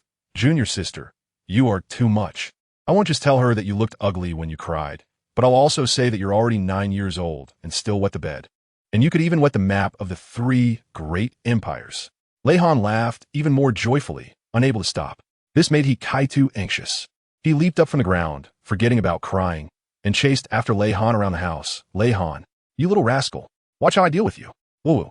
While running, Hikaitu still didn't forget to threaten Lei Han, but that crying tone was impossible to hide, making this chase even more ridiculous and amusing. Lei Han was skillfully dodging the pursuit of Kai-Tu while not forgetting to turn around and make faces. Ha! Senior brother, you can't catch me. You big crybaby.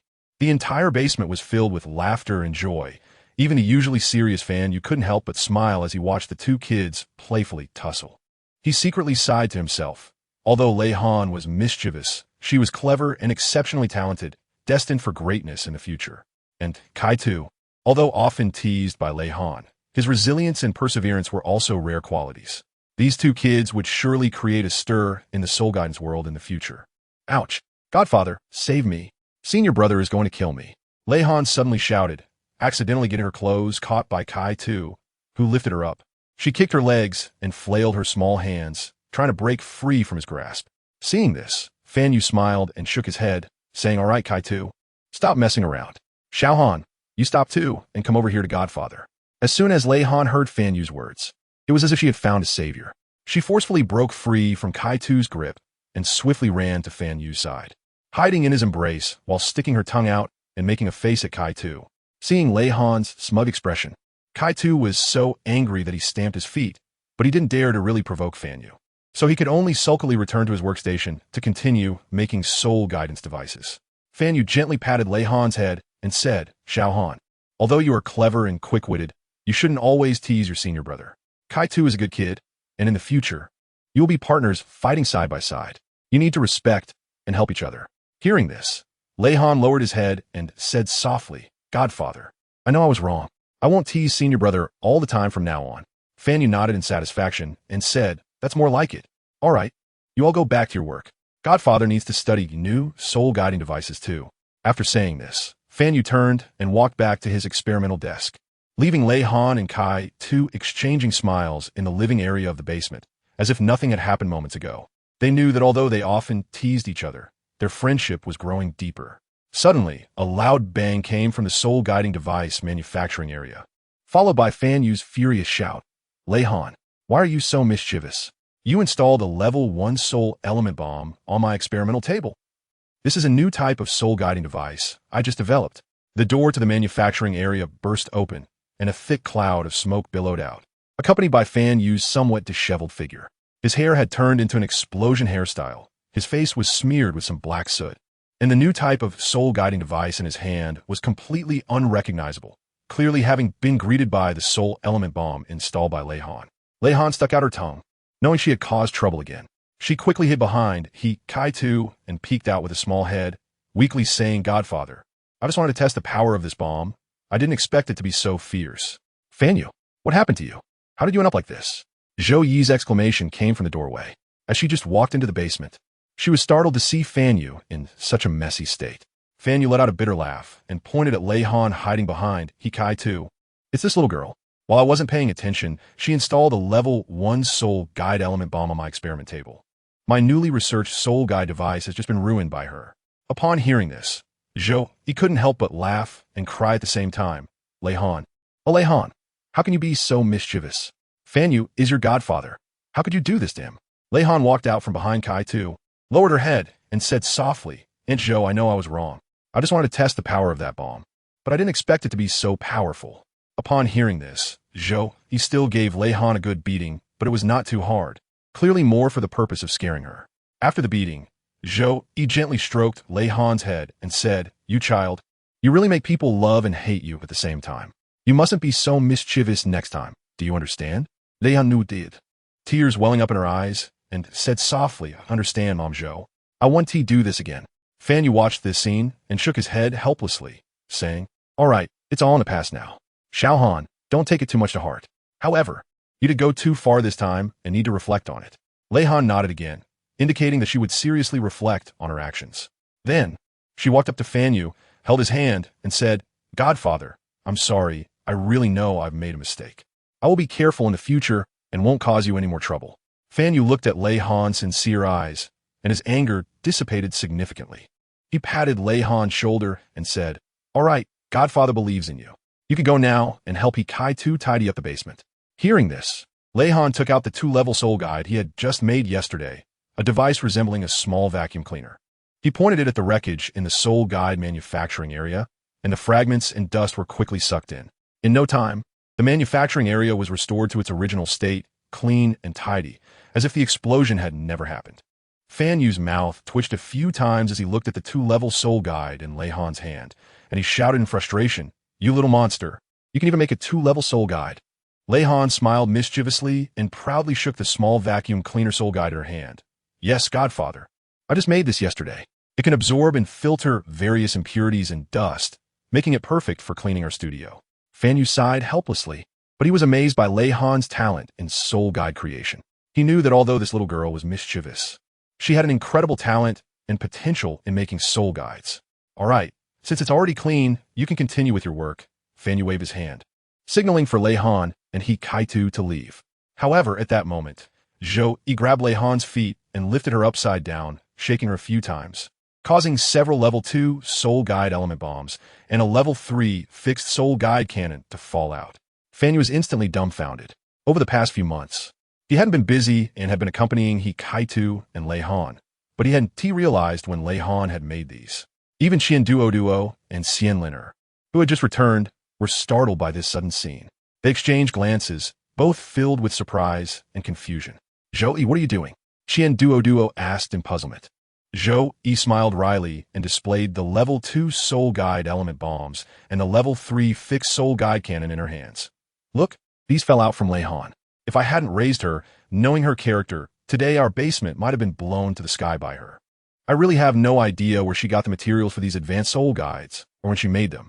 Fan Yu took the level 3 fixed soul guide cannon from Zhou Yi's hands and examined it closely, revealing an expression of disbelief. "Is this really a level 3 fixed soul guide cannon? Xiao Han, how did you do it?" Lei Han was being held upside down by Zhou Yi, her feet kicking wildly, but her face was full of pride. "Hee, Godfather, this is what I secretly made. Those high-level materials were small parts one took from the soul guiding devices that you and my parents made, and then I pieced them together little by little. I didn't expect it to really succeed." Xianliner and Duo, upon hearing this, immediately checked the more than 40 soul guiding devices they had just made from their storage soul guiding devices. They indeed found some signs of disassembly. Wang Yan's furious roar then echoed at the door. "Lei Han, you little brat, how could you dismantle my soul guiding devices?" In an instant, the basement was filled with various exclamations, shouts, and helpless laughter. Seeing that the situation was not good, Lei Han immediately begged for mercy, saying, "Oh no, Mom and Dad, Godfather and Godmother, and Uncle Wang, I was wrong. I won't dare to do it again next time. Please just spare me." After saying this, she blinked her big eyes and put on an innocent look. Fan Yu looked at Lei Han, who was mischievous yet gifted, and shook his head helplessly. "Forget it. Let's not blame her too much.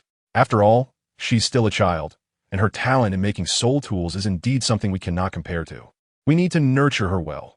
Who knows, she might become the most outstanding soul master of our Shrek Academy in the future." Zhou Yi also nodded and put down Lei Han. "Yes, this child Xiao Han may be mischievous, but she doesn't have a bad heart. Moreover, her talent in making soul tools is truly impressive. We need to guide her well so that she can walk on the right path." Duo and Xianliner also expressed their agreement, knowing that although Lei Han had a mischievous side, she also had extraordinary talent and potential. As long as she was nurtured well, she would surely become one of the brightest stars in Shrek Academy. Thus, everyone began to get busy, some continuing to research soul tools, while others started to teach Lei Han how to properly use and manage her talents. As for Lei Han, although she had been scolded by everyone, her heart was filled with joy and pride. She knew she had talents and potential that others did not have, and as long as she worked hard, she could definitely achieve her dream of becoming an excellent soul master. Chapter 13. Awakening of the martial soul. One day, in the basement of the soul tool department, Lei Han suddenly asked He Kaitu, senior brother, "What is the academy like on ground?" Since arriving at Shrek Academy, Lei Han had never stepped out of the basement. He Kaitu paused his work upon hearing this, looked up at Lei Han, and a hint of tenderness and nostalgia flashed in his eyes. "Xiao Han, the academy on the ground is a vibrant and dream-filled place. There are vast playgrounds, tree-shaded paths, and various buildings, such as teaching buildings, libraries, and cafeterias. During breaks or after school, students run freely there, playing and laughing continuously." Lei Han listened intently, her eyes sparkling with longing. "Really? That's amazing. I've always wanted to know what the outside world is like, but unfortunately, I never had the chance to go out and see it." He Kaitu smiled slightly and patted Lei Han's head. "Don't worry, Xiao Han. when you grow a little more and improve your strength. The teacher and the teacher's wife will definitely let you go out and see. At that time, you'll be able to personally experience the sky and earth that belong to you. Hikai-tu, you should go to class now. Fan Yu's voice came from the doorway, interrupting the conversation between Hikai-tu and Lei Han. Hikai-tu responded and tidied up his clothes, then turned to Lei Han and said, Xiao Han, I have to go to class now. You must listen to the teachers and study and practice well. Lei Han did. Her eyes filled with determination. Yes, senior brother, I understand. I will work hard and strive to go out and see the outside world as soon as possible. Hikai-tu smiled and nodded, then turned to leave the basement. Lei Han stood in place, her heart full of anticipation and longing for the future. She turned back to her room to take a nap, dreaming of the vibrant world outside. She dreamed of standing on the playground, sunlight pouring over her. A gentle breeze brushing her cheeks, running freely and laughing joyfully. She also dreamed of sitting in the library, flipping through books about soul-guiding devices, absorbing new knowledge and continuously enhancing her abilities. When she woke up, it was already afternoon. She rubbed her eyes, sat up, and found a note on her bedside. She picked it up and saw that it read, Xiao Han, your dad and I have something to do, and we'll be out for a while. We'll be back in the evening. Make sure to eat well and study hard. Godfather. It seemed that today would be another day spent with senior brother and Mama Zhou. Lei Han murmured to herself. She got dressed, walked out of her room, and found only Hikai-tu, who was busy making soul-guiding devices. With no sign of Zhou. Senior brother, where's Mama Zhou? Lei Han asked curiously. Hikai-tu looked up and smiled, saying, Oh, Teacher Zhou hasn't returned from the martial soul department yet. She probably got held up with something. You should eat something first. I'll go prepare some snacks for you. Lei Han nodded and obediently sat by the table, waiting for Hikai-tu to prepare some snacks for her. After a while, Hikai-tu came over with a plate of fragrant snacks and placed it in front of Lei Han, saying, Xiao Han, go ahead and eat. Lei Han looked at the snacks in front of her, her eyes lit up, and she immediately picked one up and took a bite. Wow, senior brother. The snacks you made are really delicious. Hikai-tu watched Lei Han eat with such delight, and a warm feeling surged in his heart. I'm glad you like it. By the way, Xiao Han, what is your martial soul? Since Hikai-tu was picked up by Fan Yu, most of the knowledge about soul mentor devices was taught to him by Lei Han. He was very curious about what kind of martial soul this quirky little junior sister had. But then he thought that the awakening of the martial soul requires at least 6 years of age, and since Lei Han was only 5, perhaps he had asked too soon. Hikai-tu then said, Xiao Han, when you turn 6 and your martial soul awakens, you'll be able to know what your martial soul is. At that time, senior brother will help you make the most suitable soul mentor device for you. How does that sound? Hearing this, Lei Han smiled and waved his hand. Senior brother, there's no need. My martial soul awakened right after I was born. I just never activated it. Hearing this, Kai-tu widened his eyes in surprise. What? Your martial soul awakened so early? Can you tell me what your martial soul is? Hearing this, Lei Han scratched his head a bit embarrassed and said, Actually, I don't know what my martial soul is either. Mom and Dad have never told me, and they won't let me awaken my martial soul. They will allow me to awaken it next year, and then I'll find out. After saying that, Lei Han looked at Hikai-tu with some anticipation and asked, Brother, do you think my martial soul will be very powerful? Hikai-tu looked around and didn't see Zhou return. He whispered to Lei Han, Xiao Han, how about I help you awaken your martial soul? But you have to promise me, no matter what happens, don't be afraid, and you can't tell anyone about this, including Teacher Zhou and the teachers, okay? Hearing this, Lei Han's eyes lit up, and she immediately nodded. Senior brother, I promise you. Little did she know, Hikai-tu was about to provoke a catastrophic disaster. He patiently taught Lei Han how to initially harness her martial soul, which had yet to reveal its true form. At first, Lei Han's martial soul resembled a mass of chaotic mist, lacking a specific shape or obvious fluctuations in power, as if hidden in the formless. However, under Hikai-tu's meticulous guidance, she gradually became aware of a weak, yet real energy quietly surging within her. Whenever she attempted to concentrate and focus on this power, the originally concealed energy would gently stir at her fingertips, like a presence akin to a spirit. Gradually, this power coalesced and took shape, transforming into an incredibly sharp sword, glinting with a cold light, showcasing its formidable might. Hikai-tu looked at the sword-shaped martial soul that had formed in Lei Han's hands, his eyes flashing with a hint of surprise and delight. He realized that Lei Han's martial soul was extraordinary and certainly not something to be underestimated. Xiao Han, Your martial soul is actually a sword. Iketu's voice trembled slightly, fully aware of what a sword martial soul represented in the Douluo continent. The sword symbolizes sharpness and power, being an extremely rare and powerful existence among many martial souls. Leihan did not respond, but lowered his head, making it hard to read his expression. Kaitu immediately felt that something was wrong and cautiously asked, Xiaohan, what's wrong? Do you not like your martial soul? At this moment, Leihan slowly raised her head, and in the next second, Kaitu and Leihan were unexpectedly sent flying several meters away by her soul power. Kaitu fell to the ground, momentarily stunned, rubbing his sore arm. He looked at Leihan in disbelief. He felt that his 5-year-old junior sister's soul power was not that of a soul master, but possessed a strength equivalent to level 50. He was so shocked that he couldn't speak for a long time. Meanwhile, Leihan seemed to lose consciousness. Her soul power fluctuations shook the furniture in the basement, making them topple over, and the air around felt as if it had solidified, heavy and oppressive. Then, Kaitu witnessed a scene he would never forget in his life. A woman with 20 wings slowly emerged behind Leihan. Her figure was hazy, each pair of wings radiating a soft yet dazzling light, as if they could illuminate all the darkness in the world. The woman had an extraordinarily beautiful face, her eyes exuding endless majesty and compassion as she gently opened her arms, as if embracing the entire world. Kaitu's eyes widened.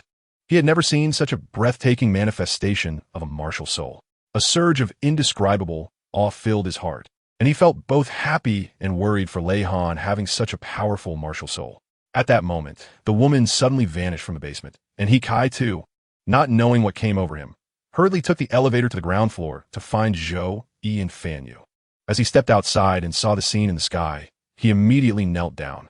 He saw the woman's body appearing above the entire Shrek Academy. The woman slowly opened her eyes, looking down at everyone in Shrek Academy. A female student in the martial soul department, who was in the middle of a physical training class, suddenly stopped her movements, her gaze blankly fixed on the sky, and the dumbbell in her hand fell to the ground with a clatter. Other students and teachers also stopped what they were doing, instinctively looking up. The entire Shrek Academy fell into silence, with only the faint glow emanating from the woman gently swaying in the air. Heavens, whose martial soul is this, causing such a commotion? A teacher murmured, disbelief written all over his face. What a beautiful martial soul. It's simply a miracle. A student exclaimed, their eyes sparkling with envy and longing. In the office of the martial soul department head, Due Luan was handling documents when he suddenly felt a powerful soul power wave. He abruptly raised his head, his gaze piercing through the window to look at the breathtaking scene in the sky. What on earth is happening? Due Luan murmured. He had never seen such a powerful martial soul manifestation, a strong sense of unease swelling in his heart. Meanwhile, in the courtyard of the Sea God Pavilion, Muin was napping in a rocking chair when he suddenly opened his eyes wide, a hint of astonishment flashing in them. He sensed the powerful and mysterious soul power wave and immediately realized that something extraordinary was occurring in Shrek Academy. Muin's figure flickered and disappeared from the courtyard, leaving behind a rocking chair that was still gently swaying. Who dares intrude upon Shrek Academy? Xianzi's voice boomed in the air, his Taotai divine bull martial soul transforming into a streak of light, heading straight for the sky to confront the woman.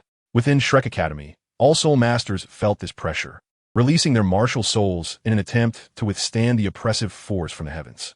Xuanzi, that is not a soul master, but a 20-winged angel martial soul that exceeds ordinary angel martial soul mutations.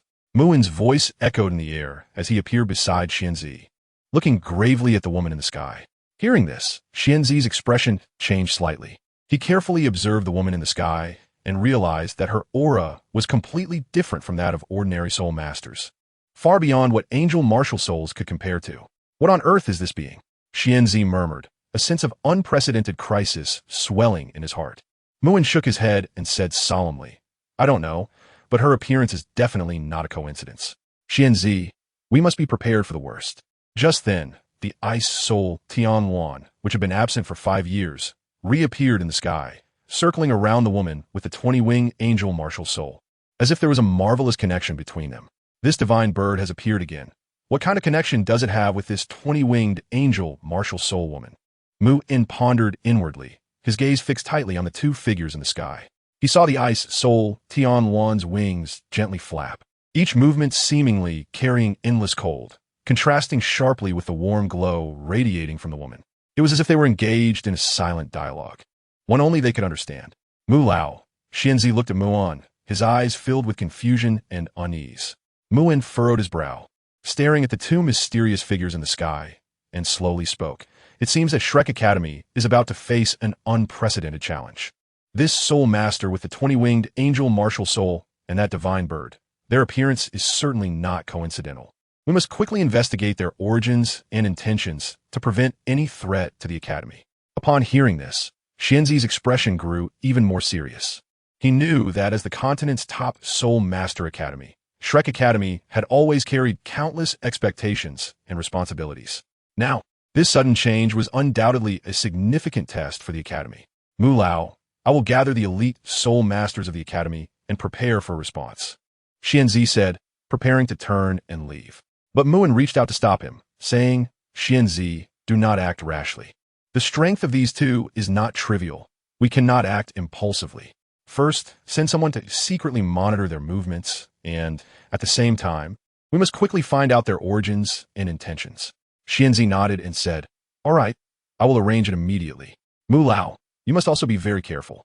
Mu In slightly nodded, his gaze never leaving the two figures in the sky. He knew that this challenge might determine the future of Shrek Academy. At this moment, all the soul masters in Shrek Academy were closely watching the changes in the sky. They were filled with confusion and unease, but at the same time, they were also filled with fighting spirit and determination. They knew that as soul masters of Shrek Academy, they must stand up and protect this land they loved dearly. Meanwhile, the Divine Realm was also in an uproar because of this event. Tang San and Xiao Wu were sitting in the palace of the Divine Realm when they suddenly felt a strong wave coming from Douluo continent. Third brother, did you feel it? That aura. Xiao Wu's face was filled with seriousness as she tightly held Tang San's hand, her eyes flashing with unease. Tang San slightly nodded, his brow furrowed as he gazed through the barrier between the Divine Realm and Douluo continent, trying to see the truth of it all. It is the aura of an angel martial soul, but this power is not something an ordinary angel can possess. Wasn't the angelic divine position shattered by you? Why is such a powerful angel martial soul still appearing? Xiao Wu asked in confusion, filled with incomprehension. Tang San shook his head and said solemnly, I don't know either, but I can be sure that this soul master with the 20-wing angel martial soul is definitely not an ordinary person. Her appearance may change the entire landscape of Douluo continent. Upon hearing this, Xiao Wu's expression became even more serious. She knew that what Tang San said was not an exaggeration. As the enforcer of the Divine Realm, Tang San's understanding of Douluo continent far surpassed that of ordinary people. Now that he has said such words, the seriousness of the matter is evident. What should we do? We can't just stand by and watch Douluo continent undergo changes. Can we? Xiao Wu asked anxiously, filled with worry for Douluo continent. Tang San took a deep breath and said, Xiao Wu, don't panic. We need to think this through carefully. I will first go to the Divine Realm Committee to discuss with other gods and see if they have any clues or suggestions. Xiao nodded and said, Okay, then hurry back. I will stay here and keep an eye on the situation in Douluo continent. Tang San slightly nodded, and then his figure flashed and disappeared from the palace. He knew that this matter concerned the safety of Douluo continent, and he had to find a solution as soon as possible. Meanwhile, in a certain dimension, Xing Yunxi was observing everything through a crystal ball. She was drinking tea with Xing Gaiyan, both wearing knowing smiles. I didn't expect that our ice soul, Tianluan, and Xiao Han's angel martial soul would cause such a stir, even alarming the so-called Divine Realm. Xing Yunxi remarked with a hint of amusement. Xing Gaiyan smiled slightly, his eyes flashing with wisdom. What do you think would happen if Lei Han's restraint came out to protect its master? Xing Yunxi's smile widened even more. No need to say, it would definitely amaze everyone. The power that Xiao Han's restraint combined with the martial soul fusion of Douluo continent can unleash is absolutely beyond imagination. By then, even those so-called powerful beings from the Divine Realm would probably be shocked. Exactly. Let them experience the might of one of our Star Soul Pavilion's immortal myths, restraint, to let them know that there are always people beyond the world and heavens outside of Douluo continent. Xing Gaiyan nodded with a hint of pride. At the same time, He Kaitu rushed into the Martial Soul Department's teacher's office, knocking and shouting, Teacher Zhou, come out quickly. It's bad. Jun, your sister, is in trouble. Hearing Hikaitu shout, Zhou Yi's face changed drastically. She pushed the door open and asked anxiously what happened. Is Lei Han in trouble? Hikaitu gasped for breath, looking panicked as he said, I accidentally activated Junior Sister's martial soul. Zhou immediately opened the window and looked outside. In the sky, the ice soul, Tianluan, and the woman with the 20-winged angel martial soul were increasingly connected. The woman's aura had become extraordinarily powerful, as if it would break through some kind of boundary at any moment. That aura was emanating from the direction where Hikaitu was. Zhou was shocked. She hadn't expected Hikaitu to accidentally activate Lei Han's martial soul. It's important to note that Lei Han's martial soul was extremely special, and once activated, it would cause a great commotion. Now it seemed that this commotion had exceeded her expectations. Hikaitu, you've caused a huge mess, Zoe shouted angrily. Then her figure flashed, and she flew towards Lei Han's location. She had to find Lei Han as soon as possible to stabilize her martial soul. Otherwise, if it went out of control, the consequences would be unimaginable. When Zhou reached the basement of the Soul Guidance Department, Duo and Xianliner had just arrived as well. The three of them exchanged glances and saw the seriousness and worry in each other's eyes. Fan Yu also hurried over, looking anxious as he asked, How's Lei Han? Why did her martial soul suddenly activate? Zhou shook her head and said solemnly, We don't know the specifics yet, but we must go down and check quickly. That little rascal Hikaitu accidentally activated her martial soul. If not handled properly, it could cause great trouble. The four quickly took the elevator down to the Soul Guidance Department's basement. As soon as the elevator doors opened, they saw the furniture in disarray, a complete mess. Amidst the chaos, Lei Han stood quietly, her eyes closed, emanating a faint white light that resonated with the aura of the 20-winged angel martial soul in the sky. Lei Han, Zhou shouted, rushing forward. She embraced Lei Han, trying to use her soul power to stabilize the martial soul within her. After a while, Lei Han's whole body slumped into Zhou Yi's arms. Zhou could clearly feel the surging power within Lei Han gradually calming down. She carefully checked Lei Han's body and, confirming that she was not in serious danger, let out a sigh of relief. Fortunately, we arrived in time. Zhou wiped the sweat from her forehead and turned to look at Duo and the others. Hikaitu had come down the elevator to the basement, trembling as he stood to the side, his face pale as paper, clearly frightened by what had just happened. Fan Yu kicked Hikaitu, drawing out his belt and glaring angrily as he scolded, You little brat. Why did you take it upon yourself to activate Lei Han's martial soul? Do you know what kind of trouble you've caused? The belt then struck Hikaitu, making a cracking sound. Hikaitu gritted his teeth and silently endured it, knowing he had indeed caused a big mess this time. Seeing this, Zhou quickly stepped forward to mediate. Fan Yu, stop hitting him. Let's hear what Hikaitu has to say first. Fan Yu, filled with anger, stopped his actions, glaring at Hikaitu. Hikaitu trembled as he recounted the events in detail. It turned out that he was just curious about Lei Han's martial soul and wanted to see if he could activate it, not expecting to actually succeed. After hearing Hikaita's account, Zhou Duo, and Xianliner were left speechless. They hadn't expected Hikaitu to cause such a big mess out of momentary curiosity. Hikaitu, you've really gone too far this time. Zoe Sitani Kuritijizit. Lei Han's martial soul is extremely special, and once activated, it would cause a great commotion. Thankfully, we arrived in time. Otherwise, the consequences would have been unimaginable. Duo nodded, his expression serious as he said, Yes, this incident has sounded the alarm for us. We must strengthen the education and management of the students to prevent similar incidents from happening again. Xianliner turned to look at Lei Han, her eyes filled with concern. Although Lei Han's situation has stabilized now, her martial soul has already activated, which is both an opportunity and a challenge for her. We must cultivate her properly so that she can control this power. Duo carried Lei Han back to her room, gently placing her on the bed and covering her with a blanket. Lei Han's breathing gradually stabilized, and her complexion returned to a healthy color. Duo stood by the bed, gazing at the young girl, filled with emotion. She has such a powerful martial soul. She will definitely become a pillar of our Soul Guidance Department in the future. Duo turned to Zhou, his eyes shining with determination. Teacher Zhou, we must do our utmost to cultivate Lei Han, helping her to go further on the path of martial souls. Zhou nodded, her eyes also shining with resolve. Indeed, Lei Han has immense potential. We cannot give up on her because of this incident. From now on, I will personally guide her cultivation to ensure she can use her martial soul correctly. Stop hitting him. If you kill Hikaitu, who will serve you in 100 years? Xian Liner quickly advised, unable to intervene. Don't try to persuade me. This brat has caused such a huge mess. Even old Mu from Sea God Pavilion is alarmed. Today, if I don't teach him a lesson, he will think he can do anything. Fan Yu shouted angrily, swinging his belt again. Enough. Is this going to go on forever? Lei Han is fine now, isn't she? If you keep this up, He Kai-tu will really be beaten to death. Zhou Yi couldn't help but speak up to dissuade. Hearing Zhou Yi's reprimand, Fan Yu finally stopped his actions in anger. Panting as he glared at He Kai-tu, his eyes filled with resentment and frustration. He Kai-tu curled up in a corner, his body covered in welts from the belt. But he seemed oblivious to the pain, staring blankly ahead. You better remember this, kid. Think before you act next time.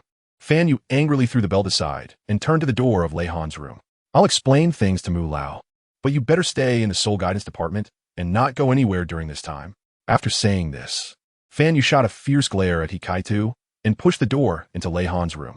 Zhou Yi held He Kai-tu, leaning him against her chest, and softly comforted him. He Kai-tu, don't be afraid, it's all over now. It's good that you realize your mistake. Just be careful in the future. Lei Han will be fine, and we'll take good care of her. You need to pull yourself together and not let yourself fall apart. He Kai-tu suddenly burst into tears, all his fear, regret, and pain pouring out at that moment.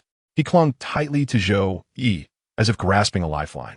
Teacher Zhou, I really know I was wrong. I didn't expect it to turn out like this. I was just curious. I really didn't think. Zhou Yi gently patted his back and said softly, all right.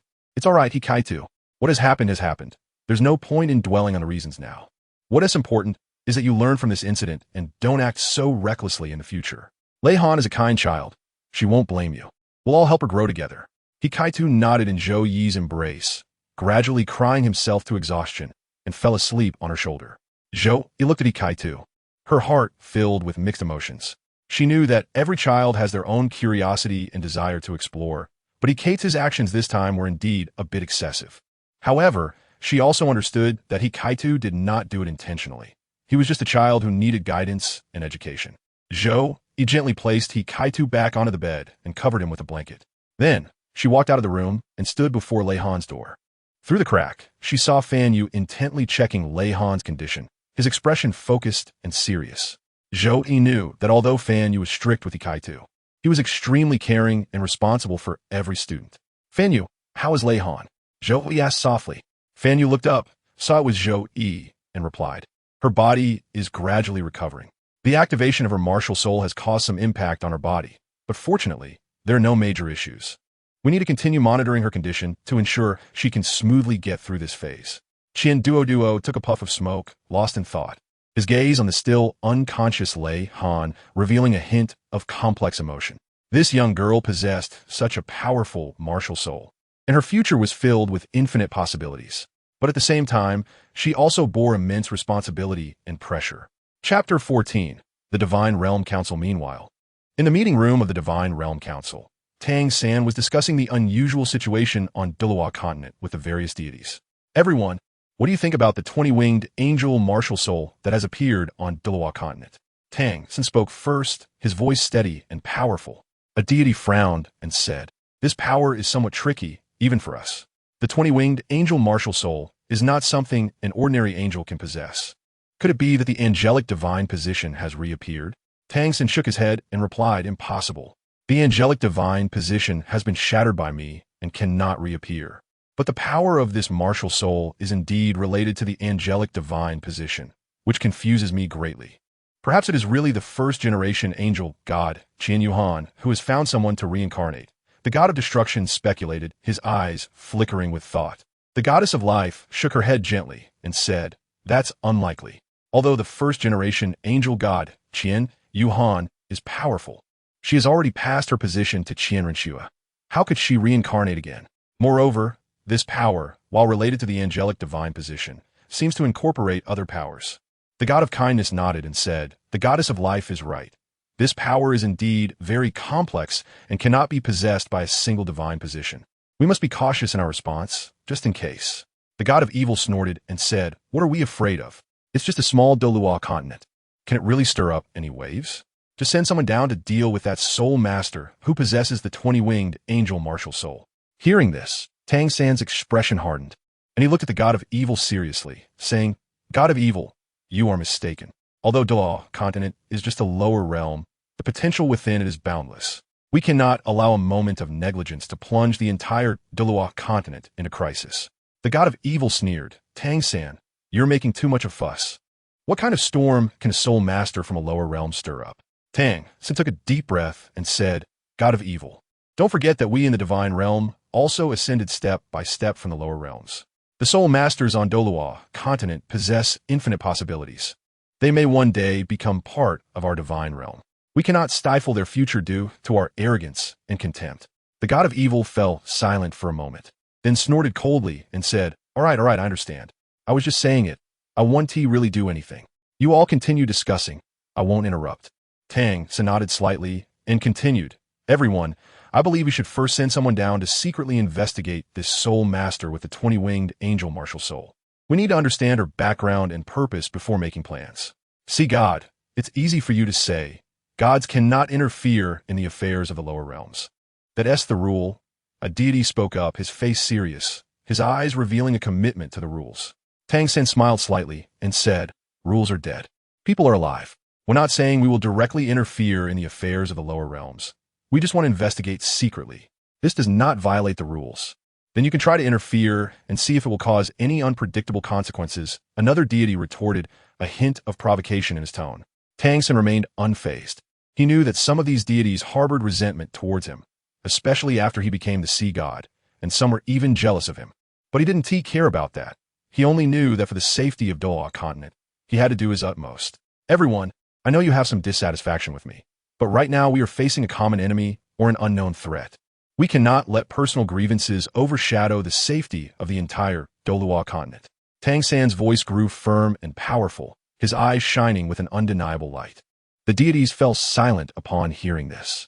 They knew Tang-san was speaking the truth. Although they had grievances against him, they could still distinguish the priorities when facing such significant matters.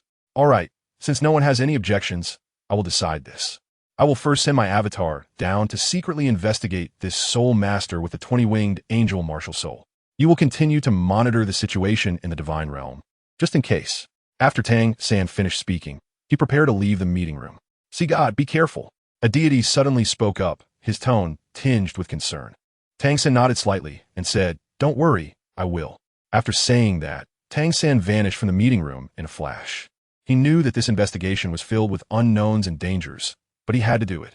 For the Douluo continent, for the people he cared about, he was willing to give everything. On the other side, in another realm, Xing Gaian saw this scene through the crystal ball and hurriedly said to Xing Yunxi, Yunxi, look, this reckless one is going to provoke Lei Han. When the time comes, the restraint within her will protect her, and this Tang-san is likely to suffer a lot. Xing Yunxi fixed her gaze on the crystal ball and saw Tang-san's figure disappear from the Divine Realm Committee's meeting room, evidently already on his way to the Douluo continent. Amen, bless him. I hope he doesn't get beaten half to death by the protectors, she said, clasping her hands together and muttering, though her eyes revealed a hint of amusement. Xing Gaian, observing Xing Yunxi's demeanor, couldn't help but roll his eyes and said, Yunxi, stop pretending.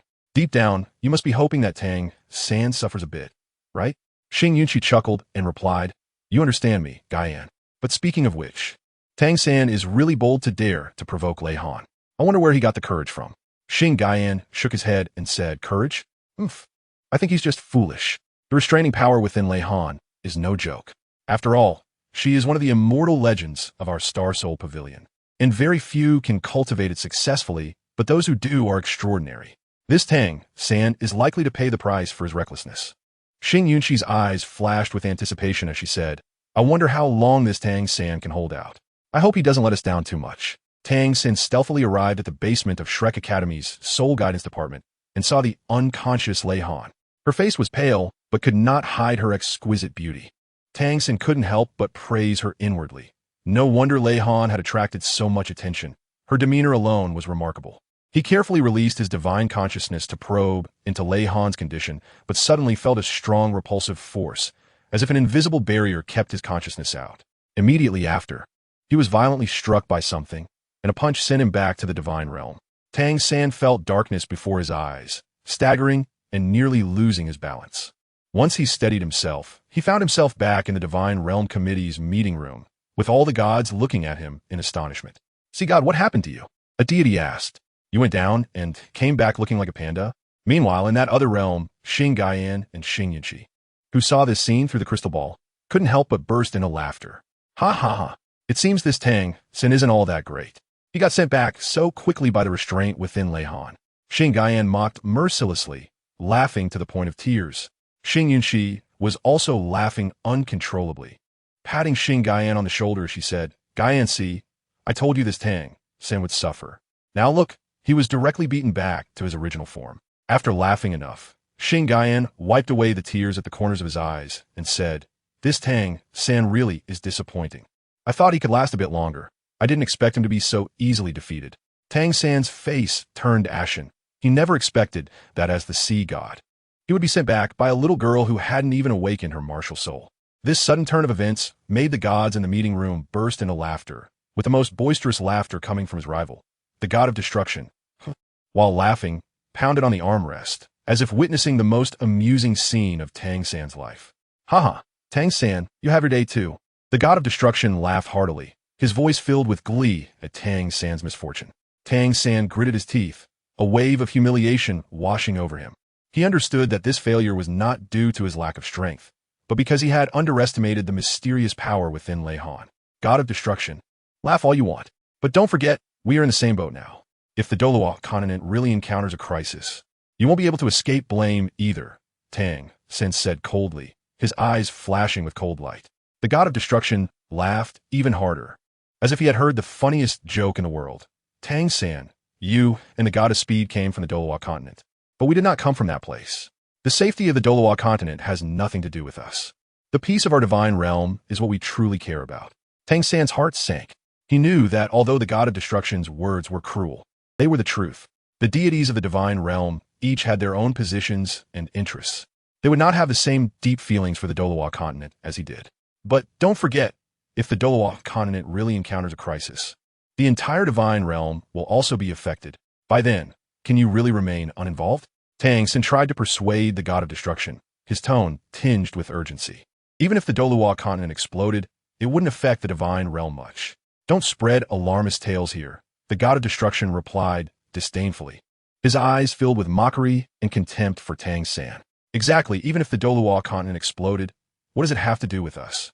The divine realm is tens of thousands of miles away from the Douluo continent. How much impact could it have? Another deity chimed in, his face cold and indifferent. You want to protect your little place that just came out? I don't oppose that, but dragging the divine realm into it is just ridiculous. Another deity spoke, his tone clearly displeased. See God, this is where you are wrong. There is no need for you to alarm the entire divine realm just to protect your little place. A seemingly older deity slowly said, his voice steady and powerful. Our divine realm has its own rules and order and will not easily waver because of a slight change in the Douluo continent. Having suffered humiliation, don't vent your anger on us, said a goddess beside the older deity, her voice cold and carrying an undeniable authority. Tang San, as the sea god, you should be more rational and calm, instead of causing a ruckus here. Upon hearing this, Tang San completely fell out with Lei Han. If it weren't for her causing such a ruckus, he wouldn't have found himself in such a disgraceful situation, being sent back to the divine realm and facing the ridicule and doubt of the gods. His eyes flashed with a cold light, and he secretly vowed to make Lei Han pay for her actions. Humph, you will regret this, Tang Sin said coldly, his voice deep and filled with threat. The Douluo continent is not as fragile as you imagine. It has its own strength and foundation. When the real crisis comes, you will see its power. After saying this, Tang San vanished in a flash of light from the meeting room.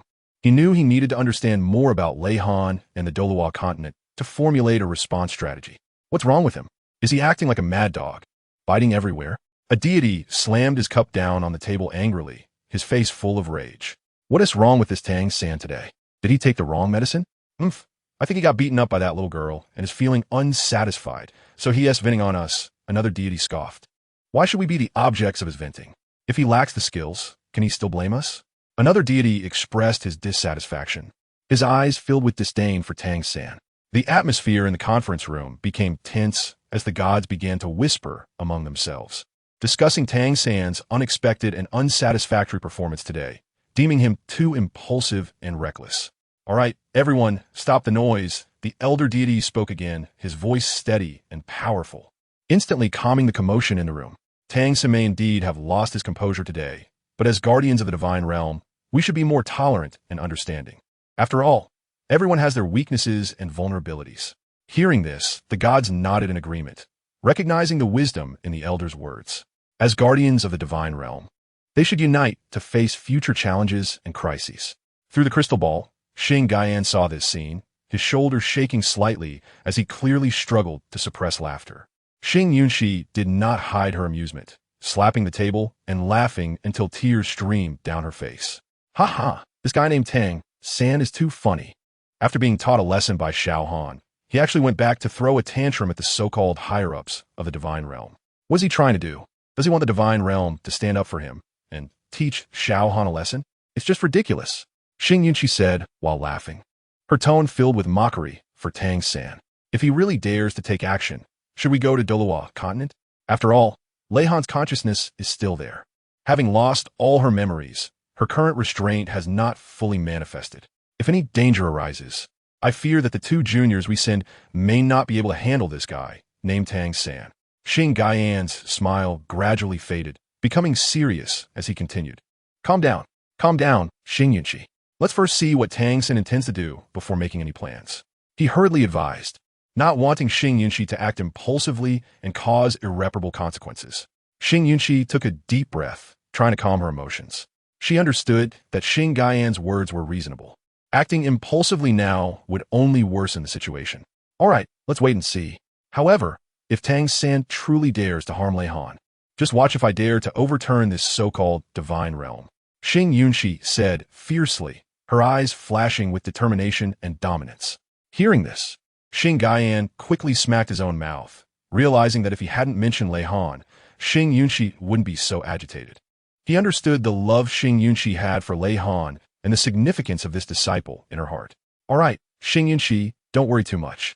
That girl Lei Han is very clever, and with the inheritance of our Star Soul Pavilion, she won't easily come to harm, Xing Gaian reassured again, trying to ease Xing Yunxi's tension. Xing Yunxi nodded. Although still worried, she recognized the truth in Xing Gaian's words. Lei Han was indeed a smart girl, and she bore the inheritance and power of the Star Soul Pavilion, so she should not be easily harmed by Tang San. Xing Gaian wiped the cold sweat from his forehead, secretly grateful that he had managed to stabilize Xing Yunxi in time. He knew that once she got angry, she could create a hole in the sky. Meanwhile, in the underground room of Shrek Academy's Soul Guidance Department, the unconscious Lei Han lay quietly on her bed, while Duo anxiously watched her from the bedside. He gently held Lei Han's hand, feeling the faint pulse from her palm, praying for her to wake up soon. Xiao Han, you must wake up. You're the genius of our Shrek Academy. You can't just remain unconscious like this, Duo murmured, his eyes filled with worry and anxiety. In the kitchen of the living area, Zhou Yi was simmering medicinal soup, the rich aroma filling the room. Her face was full of concern and anxiety, occasionally glancing towards Lei Han's direction, her eyes filled with endless worry. Xian Liner poured the medicine into a bowl and then brought it to Lei Han's room, her expression serious and steps steady. She gently placed the bowl on the bedside table and walked over to Duo, softly saying, Duo, the medicine is ready. Hurry and feed it to Xiao Han. I hope it has some effect and makes her wake up soon. Upon hearing this, Duo quickly got up to take the bowl, carefully lifting it, scooping a spoonful of the medicine, cooling it slightly before slowly feeding it to Lei Han. The medicinal soup dribbled down the corner of Lei Han's mouth, with only a small portion making it down her throat. Duo did not feel discouraged. He continued to patiently feed her, hoping for the medicine to gradually take effect. Xian Liner stood by, her gaze fixed on Lei Han, filled with anticipation and prayer. She knew that Lei Han was the future hope of Shrek Academy and a source of pride for them as teachers. She couldn't just watch Lei Han remain unconscious. As time passed, the medicine gradually ran low, but there were still no signs of Lei Han waking up. Duo's brows were tightly furrowed, his worry deepening. Linnea, why hasn't Xiao Han woken up yet? Is this medicine even effective? Duo asked anxiously. Xian Liner, hearing this, punched Duo lightly and retorted. What are you so anxious about? The medicine isn't a magic pill. It won't take effect so quickly. It's only the second day. You have to give Xiao Han some time to recover. Duo scratched his head, feeling a bit embarrassed as he said, I'm just worried. Xiao Han seems so strong usually, but I didn't expect her to be hurt so badly this time. Xian Linnea Zeit. walking to the window and looking at the overcast sky, saying yes, this incident indeed caught us off guard. I didn't expect that Hikaitu's reckless activation of Xiao Han's martial soul would lead to such serious consequences. I hope he learns his lesson and doesn't make such reckless decisions again. Duo also walked to the window, looking out at the scenery with a heavy heart. Hikaitu is still young, curious about Xiao Han's martial soul, but he forgot that Xiao Han is only 5 years old and her body can't bear such immense power. We also bear some responsibility for not informing him in advance. I just hope Xiao Han wakes up soon without any aftereffects. In the manufacturing area of the soul guidance device in the basement, Fan Yu had not given Hikaitu a good face for an entire day. His face was dark, and his hands trembled slightly with anger as he worked on the soul guidance device. Teacher, I really know I was wrong. I didn't expect it to turn out like this. I just wanted to see how powerful Lei Han's martial soul is, Hikaitu said, lowering his head, his voice trembling. Knowing he had caused a big mess this time, Fan Yu remained silent, continuing to work on the soul guidance device. His eyes revealed strictness and disappointment, making Hikaitu feel even more guilty. Teacher, I really didn't mean it. I will be careful in the future and won't do anything so reckless again. He begged again, his tone filled with regret. Fan Yu stopped his actions, turned around, and looked at Hikaitu with piercing eyes. Do you know how serious the trouble you've caused, Hikaitu? Lei Han is still lying unconscious in bed. If anything happens to her, can you bear the responsibility? Hikaitu trembled at Fan Yu's words and hurriedly said, Teacher, I really know I was wrong. I am willing to accept any punishment, as long as it can wake Lei Han up. If I kill you, will Lei Han wake up? Fan Yu scoffed, his tone filled with anger and disappointment. He walked up to Hikaitu, yanked him up from the ground, and said, What you need to do now is to reflect on your mistakes and do everything you can to make amends. Do you understand? Hikaitu nodded repeatedly, tears of regret filling his eyes. Teacher, I understand. I really know I was wrong. I will be careful and cautious in the future, and I will never do such reckless things again. Seeing Hikaitu's remorseful expression, Fan Yu's anger gradually subsided. He knew that although Hikaitu was curious, his nature was not bad. This incident served as a wake-up call for him, making him realize that he must be more careful and cautious on his path of cultivation and exploration. Meanwhile, in Lei Han's room, Duo and Xianlin Er were still keeping vigil by her bedside. They looked at Lei Han's pale little face, filled with worry and anxiety. Lin Er, do you think Xiao Han will suffer any aftereffects? Duo asked again, his voice full of fear. Xianlin Er shook her head and comforted him. Don't worry too much, Duo. Xiao Han has a very good physical constitution, and our Shrek Academy has top-notch medical conditions. As long as she can wake up, I believe she will recover quickly. Upon hearing this, Duo felt a bit of his worry ease. He tightened his grip on Lei Han's hand and softly called her name. Xiao Han, you must wake up. We are all waiting for you. Patience is key. It's only the second day since she fell unconscious, and you're already losing your composure. Xianlin Er advised from his side. Duo, you need to trust the medical standards of Shrek Academy and believe in Xiao Han's ability to recover. Duo nodded, but the anxiety in his eyes did not completely dissipate. He turned to Xianlin Er and asked Lin Er, what do you think we should do next? We can't just wait for Xiao Han to wake up on her own, right? Then what do you suggest? We can't just shake her awake, Xianlin Er replied with a helpless smile. Duo, feeling awkward, scratched his head. Then let's just stay by her side and accompany her until she wakes up, he said firmly. That's the only thing we can do. Xianlin Er walked to Lei Han's bedside, reached out to touch her forehead, hoping Xiao Han could feel their intentions and wake up soon. Chapter 15. The crazy plan. A month later. Lei Han still had not woken up, but her condition had gradually stabilized. Duo and Xianlin Er would sit by her bedside every day, telling her stories about the academy and sharing bits of their lives, as if trying to awaken her sleeping soul with their words. Lin Er, Tiahaju. I have decided to advance Xiao Han's martial soul training, Duo suddenly said seriously, his eyes shining with determination.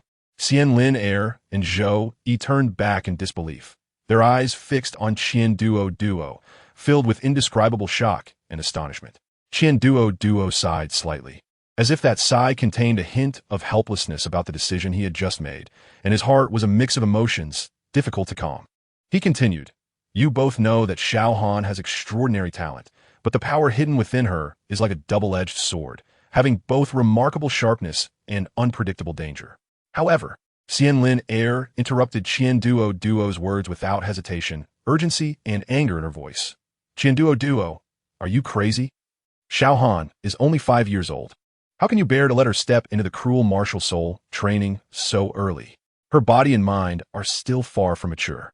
Your decision is far too rash and irresponsible. Zhou Yi also furrowed her brows tightly, her voice low and firm. Director Qian, I understand your high expectations for Xiao Han, but the awakening and growth of martial souls should naturally progress step by step. If we rush this process, it may backfire and lay endless hidden dangers for Xiao Han's future. Duo was silent for a moment, and a hint of bitterness appeared on his resolute face. I certainly understand these principles. I wish I could let Xiao Han grow slowly in a carefree environment. But He Kai too awakened the sleeping power within Lei Han, and that power is too strong, beyond our control. If we do not guide and train it, I fear it will explode within her, leading to irreparable consequences. As her director, teacher, and also as her father, I cannot bear to watch her walk towards destruction. At this point, Duo's eyes turned slightly red, his voice choked with emotion, a complex feeling of deep worry and love for Lei Han intertwined within. Therefore, I decided that her 5 soul rings will all be 10,000-year soul rings. With her talent, only 10,000-year soul rings can withstand the impact of that power and maximize her potential. Duo, you lunatic, do you even know what you're saying? Xian Lin Air's voice trembled. She could hardly believe her ears. Zhou Yi was also too shocked to speak. Her gaze at Duo filled with confusion and concern. Duo took a deep breath, trying to calm his emotions, and slowly said, I know this decision is crazy and risky, but I have no other choice. The power within Xiao Han is unimaginably strong. If it is not controlled, once it erupts, it will not only harm her, but also bring great disaster to the entire academy. As the director, I cannot take this risk. I cannot allow this to happen. Moreover, I believe in Xiao Han. I believe she possesses extraordinary courage and perseverance. She will be able to overcome these difficulties and become a true strong person. As he said this, Duo's eyes sparkled with determination and trust. Xian Lin Air and Zhou Yi looked at Duo, their expressions gradually becoming complex. They knew that although this decision was crazy, it stemmed from Duo's deep love and responsibility for Xiao Han. After a moment of silence, they finally sighed helplessly and chose to silently support Duo's decision. Director, please think it over. He Kai too knelt on the ground, his voice trembling with tears. Xiao Han is still so young. How can she endure the test of 10,000-year soul rings? This is too cruel, too unfair. Fanyu, look at the good disciple you've taken in. Look at the trouble he's caused. Now Xiao Han has to absorb 5 10,000-year soul rings all at once. This is simply a fairy tale, a taboo in the history of martial soul cultivation. Zhou Yi glared angrily at He Kai too, her voice trembling with agitation. Duo heavily closed his eyes, tears slowly sliding through his fingers. When he opened his eyes again, his gaze had become exceptionally firm. Do as I say. We have no time left. Duo, having no children in his lifetime, has now taken Lei Han as his adopted daughter, intending to love and nurture her as if she were his own. I cannot let the power within her become the source of her destruction.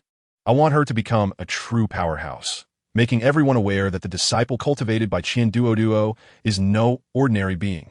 Xian Liner and Zhou exchanged glances, seeing determination and helplessness in each other's eyes. They knew that Duo had made a decision that no one could change. So they silently stood up, ready to prepare for Lei Han's martial soul training. The 3 of them tidied up and prepared to go to the Douluo forest to find a suitable 10,000-year spirit ring for Lei Han. As a gathering place for spirit beasts, the Douluo forest is fraught with danger and opportunity. But for Lei Han's future, they must take the risk. Zhou Yi and Wang Yan stayed behind to care for the unconscious Lei Han and prepared some medicines to enhance her physique and stabilize her soul power. Hoping to alleviate the pain she was about to face to some extent, Lei Han lay quietly on the bed, her face pale, but with a hint of determination, as if she had already sensed the challenges ahead. Teacher Zhou, do you think Xiao Han can really get through this? Wang Yan asked anxiously, his eyes filled with concern for Xiao Han. Zhou Yi gently sighed, looking at Lei Han with soft eyes. I don't know, but regardless of the outcome, we must support her with all our strength. Since Dean Xian has made a decision, we should trust his judgment and also believe in Xiao Han's potential and courage. That's right, after all, she is an experimental subject of the Sun and Moon Empire. Those lunatics must have injected her with many unknown drugs and gene fragments. which gave her this powerful strength. Perhaps the 10,000-year spirit ring can really become the key for her to control this power, Wang Yin murmured, a complex emotion flashing in his eyes. Zhou Yi frowned slightly upon hearing this. The Sun and Moon Empire, they always love to engage in these underhanded methods. However, this is exactly the reason for the existence of Shrek Academy, to cultivate a group of powerful individuals who can fight against these dark forces. Xiao Han is destined to walk an extraordinary path. Outside the room, Hikaitu quietly listened to the conversation inside, stunned. He never expected that his junior sister was actually an experimental subject created by his own country. A bitter smile appeared on his face, and his heart was filled with mixed feelings. My good uncle, not only are you power-hungry, but you also committed such immoral acts behind my and my father's backs. I originally thought you were just ambitious and wanted to seize more power, but I never imagined you would target innocent children. Hikaitu clenched his fists tightly, his nails digging deep into his palms, filled with anger and pain. Zhou Yi was peeling an apple, while Wang Yin was reading a book beside her. The room was quiet, with only the sound of the apple being peeled and the occasional rustle of turning pages. She's still not awake. Peeling apples is pointless, Wang Yin said, looking up at Zhou Yi with a hint of helplessness. Zhou Yi paused her hand slightly, then continued peeling. We have to do something for her, even if it's just these insignificant little things. Wang Yin sighed, put down his book, and walked to the window, looking at the overcast sky outside. I hope Dean Xian and the others can find the 10,000-year spirit ring smoothly, and I hope Xiao Han can get through this. She will. She definitely will. Zhou Yi's voice was firm and powerful, as if she were encouraging herself. Just then, the communicator in the room suddenly rang, and Zhou Yi quickly picked it up. Hello, is this Dean Xian? On the other end of the communicator came Qian Duoduo's heavy voice. It's us. We found the first suitable 10,000-year spirit ring. There are still 4 light attribute spirit beasts to find, but it's a good start. We are now on our way to the next target location, and everything is going smoothly. After hearing this, Zhou Yi's tense expression relaxed slightly. That's great. You must be careful. Safety first. Don't worry. We will be careful, Qian Duoduo replied, and then the communicator was hung up. Zhou Yi put down the communicator and looked at Wang Yin. Dean Xian and the others have found the first 10,000-year spirit ring. I hope the next ones go smoothly too. Wang Yin nodded, hope reigniting in his eyes. Yes, as long as Xiao Han has the courage and perseverance. Along with our help, she will definitely succeed. Chapter 16. Absorbing the 10,000-year spirit ring. Cough, cough, cough. Lei Han's weak voice suddenly interrupted Zhou Yi and Wang Yan's conversation. The two hurried to the bedside, where they saw Lei Han slowly opening her eyes, revealing a hint of confusion and pain. Xiao Han, you finally woke up. Zhou Yi exclaimed excitedly, holding Lei Han's hand, her eyes slightly red. Lei Han felt her all over.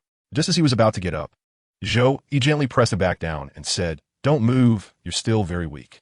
How do you feel? Is there anywhere that feels uncomfortable? Lei Han shook her head slightly, her voice still a bit hoarse. I just feel weak all over, and my head is also a bit dizzy.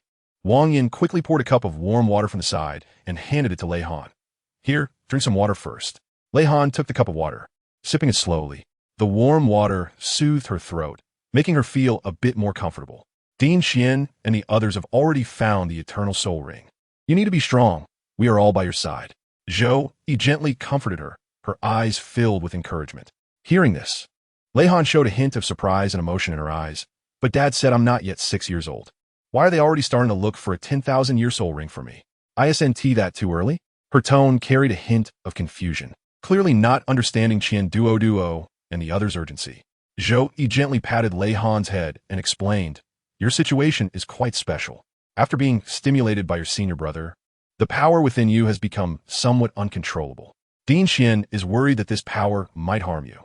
So he decided to look for a 10,000-year soul ring for you in advance, hoping it can help you better control and utilize this power.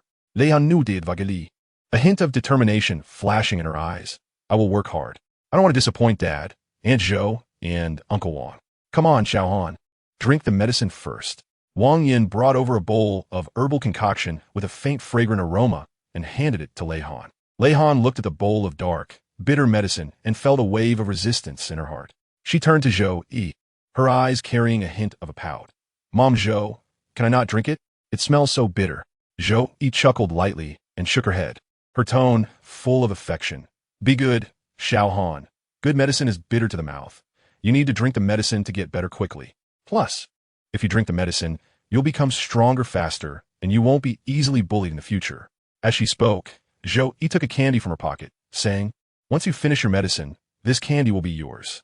Lei Han looked at the colorful candy, her eyes brightening. She then took the medicine from Wang Yan's hand, closed her eyes, and gulped it down in one go. But the next second, Wang Yan was caught off guard and got splashed in the face with the medicine. Lei Han started to cough violently due to the bitterness, her little face scrunching up. Oh no, Xiao Han, why did you spray it all out? Zhou Yi quickly grabbed a handkerchief, wiping Wang Yan's face while gently patting Lei Han's back. This is even more bitter than bile. Lei Han shook her head vigorously, her hands flailing in the air, trying to grab something to relieve the bitterness in her mouth. He Kai too, seeing this scene through the crack of the door, felt a pang of sadness. He gently pushed the door open and walked in, holding a piece of candied fruit. See Ahang, eat a piece of candied fruit and it won't be bitter anymore. Leon looked up and saw He Kai too, her eyes flashing with surprise. She opened her small mouth and took the candied fruit. The sweetness of the candied fruit instantly washed away the bitterness in her mouth, and Leihan's small face blossomed into a smile again. Thank you, senior brother. Hey, Mama Zhou, why does senior brother have a bruise on his face? Zhou Yi sighed upon hearing this, looked at He Kai too with a complex expression, and explained softly. He was taught a lesson by your father, and your godfather fanned you together. After all, it was wrong of him to awaken your martial soul without permission. You're only a little over 5 years old. Your body can't handle such powerful force yet. After hearing this, Leihan's eyes flashed with a hint of guilt. I'm sorry. Shi Xiang, it's all because of me. He Kai too shook his head, the corners of his mouth curling into a bitter smile. It's okay, Xiao Han, Shi Xiang is tough. This little injury is nothing. As long as you're okay. Zhou Yi looked at the two children in front of her. A warm feeling surged in her heart. She said softly, all right, Xiao Han has just woken up. Her body is still weak and needs more rest. He Kai too, you should go out first and let Xiao Han have a good sleep. He Kai too nodded, gave Lei Han a deep look, then turned and left. Lei Han lay on the bed, looking at the ceiling, her heart filled with gratitude and determination. She knew that there were so many people around her who cared for and loved her, and she couldn't let them down. Zhou Yi sat by the bed, gently holding Lei Han's hand, and softly said, Xiao Han, sleep peacefully. Mom will always be here with you. Lei Han smiled slightly, closed her eyes, and soon fell into a deep sleep. By the afternoon, the freight elevator in the Soul Guidance Department's basement slowly opened. Duo and his companions arrived with 5 light attribute soul beasts, where Zhou Yi and Wang Yan were already waiting. Dean Qian, you're back so soon? Zhou Yi said, a hint of surprise flashing in her eyes upon seeing Duo and the others. Duo nodded, his expression serious. We must find a suitable 10,000-year soul ring for Lei Han in the shortest time possible. Her situation is a bit special and cannot be delayed.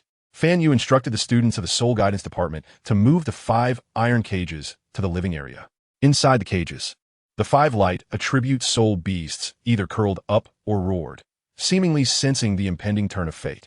The students moved cautiously, trying not to startle the soul beasts. Zhou Yi and Wang Yan followed behind, with Zhou Yi's brows tightly furrowed, clearly worried about Lei Han's condition.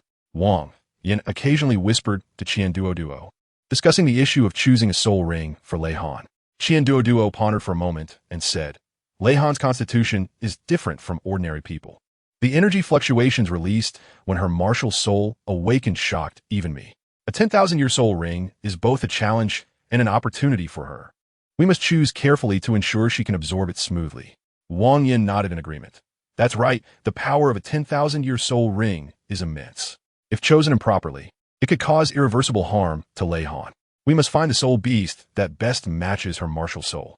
Zhou Yi added, moreover, we also need to consider Lei Han's psychological endurance.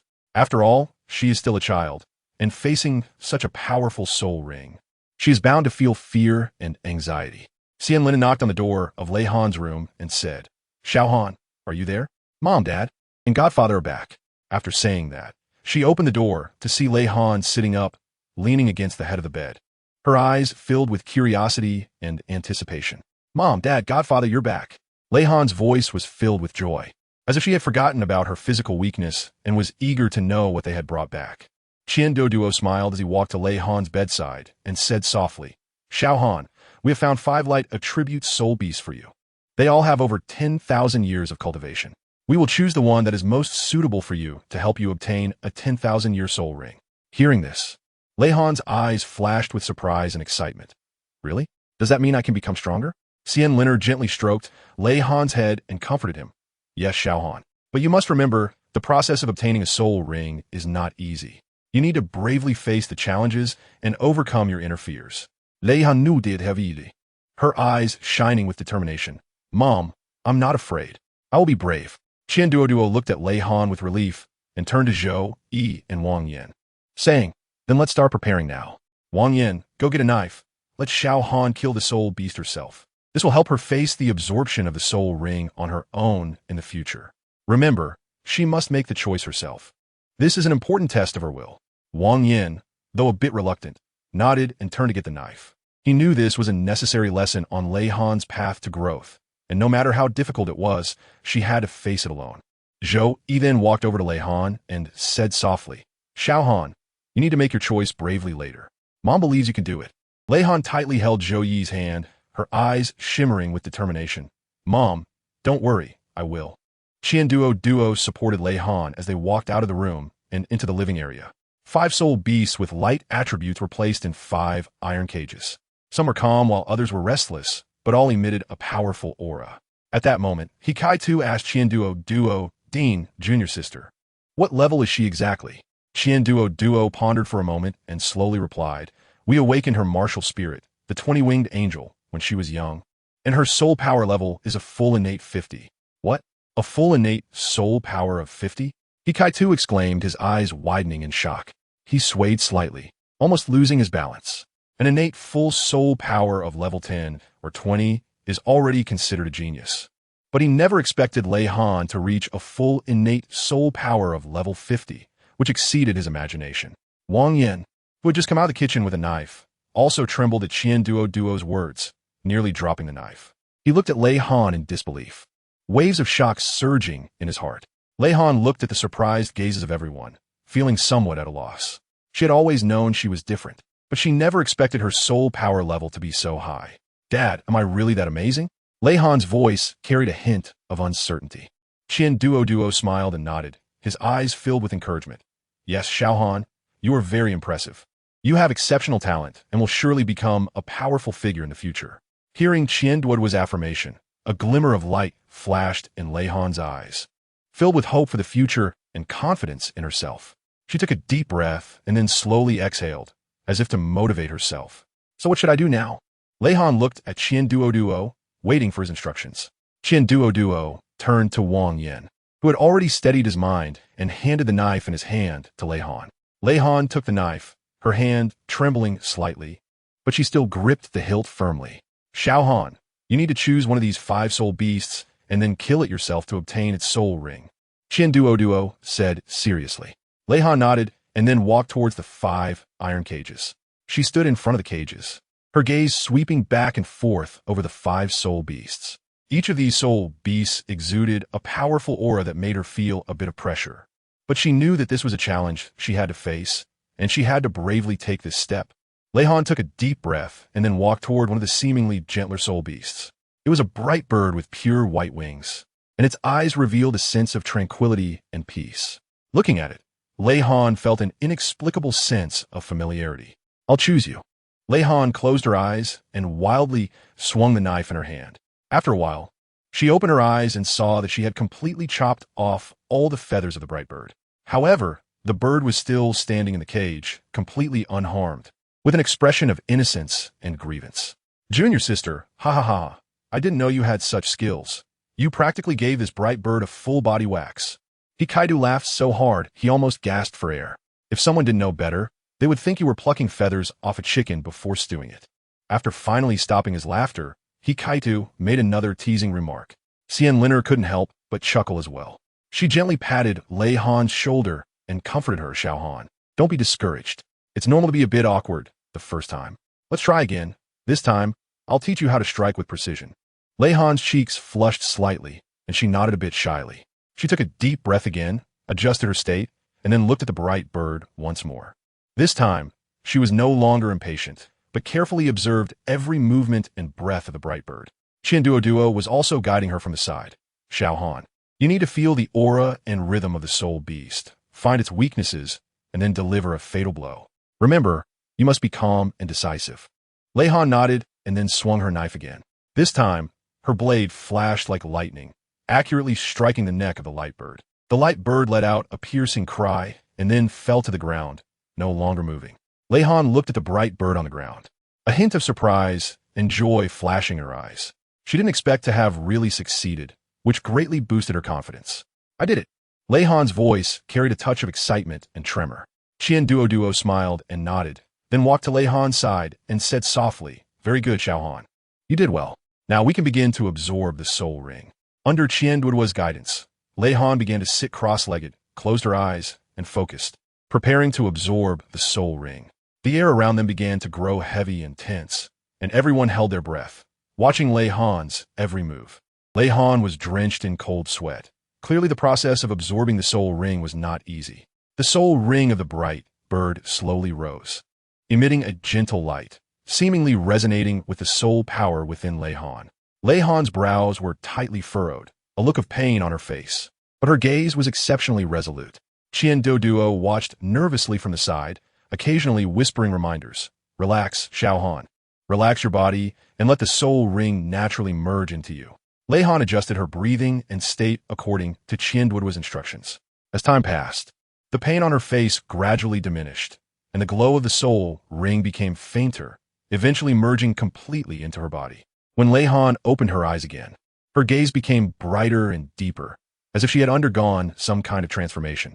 She stood up, feeling the powerful energy surging within her, and a satisfied smile appeared on her face. "Mom, I feel like I've become so much stronger." Lei Han excitedly ran to Xianlina and took her hand. Xianlina looked at her daughter's excited expression, her eyes filled with pride and joy. She gently stroked Lei Han's head and said softly, "Yes, Xiao Han, you have become much stronger now. But remember, with great power comes great responsibility. You must use your strength to protect those around you and do the right thing." Lei Han nodded seriously, firmly remembering her mother's words. She turned to look at the remaining soul beasts, her eyes shining with determination.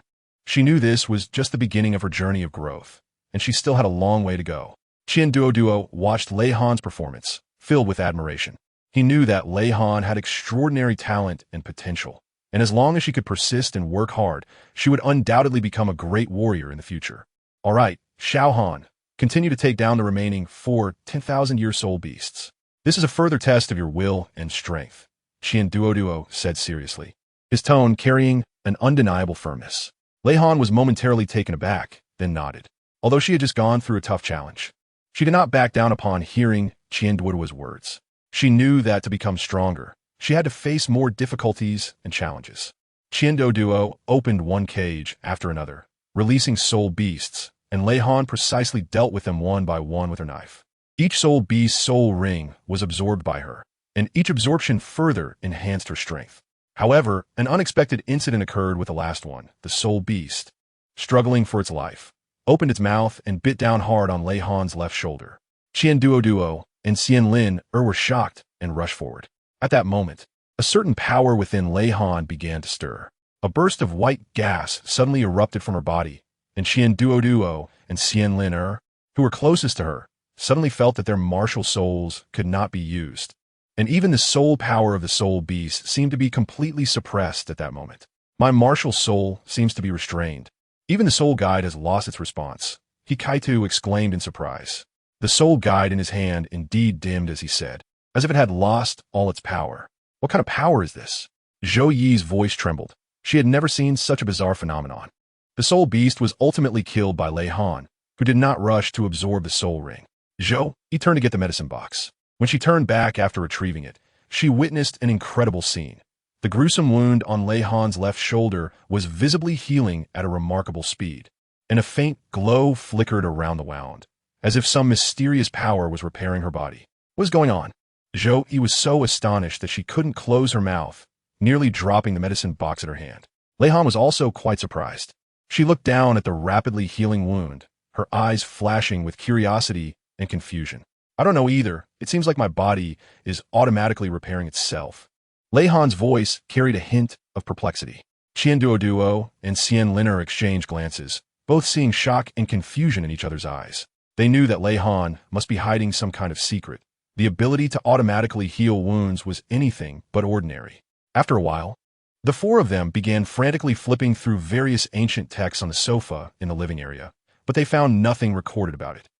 Duo rubbed his temples, appearing somewhat fatigued. Xianliner, on the other hand, furrowed her brows, lightly tapping her fingers on the table as she pondered the possible source of this strange phenomenon with Lei Han. Could it be related to Lei Han's martial soul?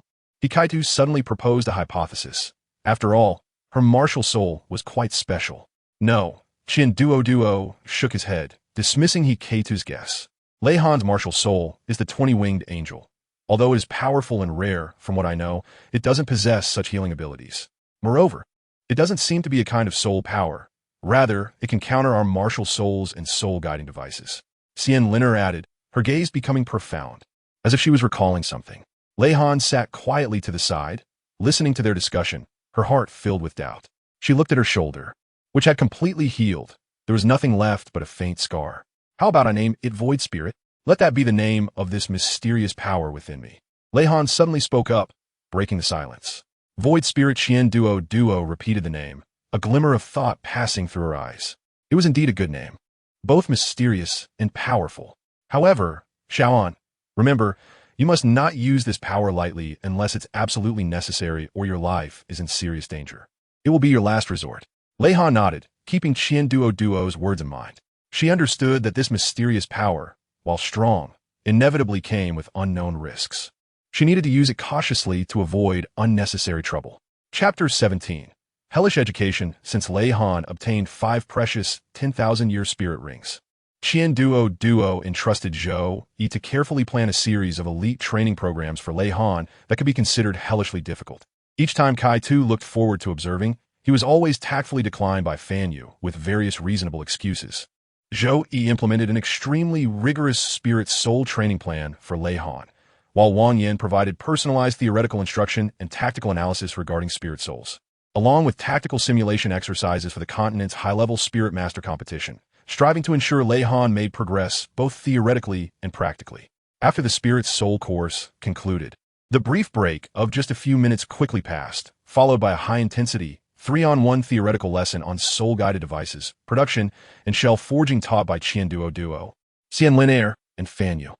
Duo was astonished to find that Lei Han, when producing a level 3 soul-guided device, not only worked at incredible speed but also demonstrated remarkable precision, far exceeding their expectations.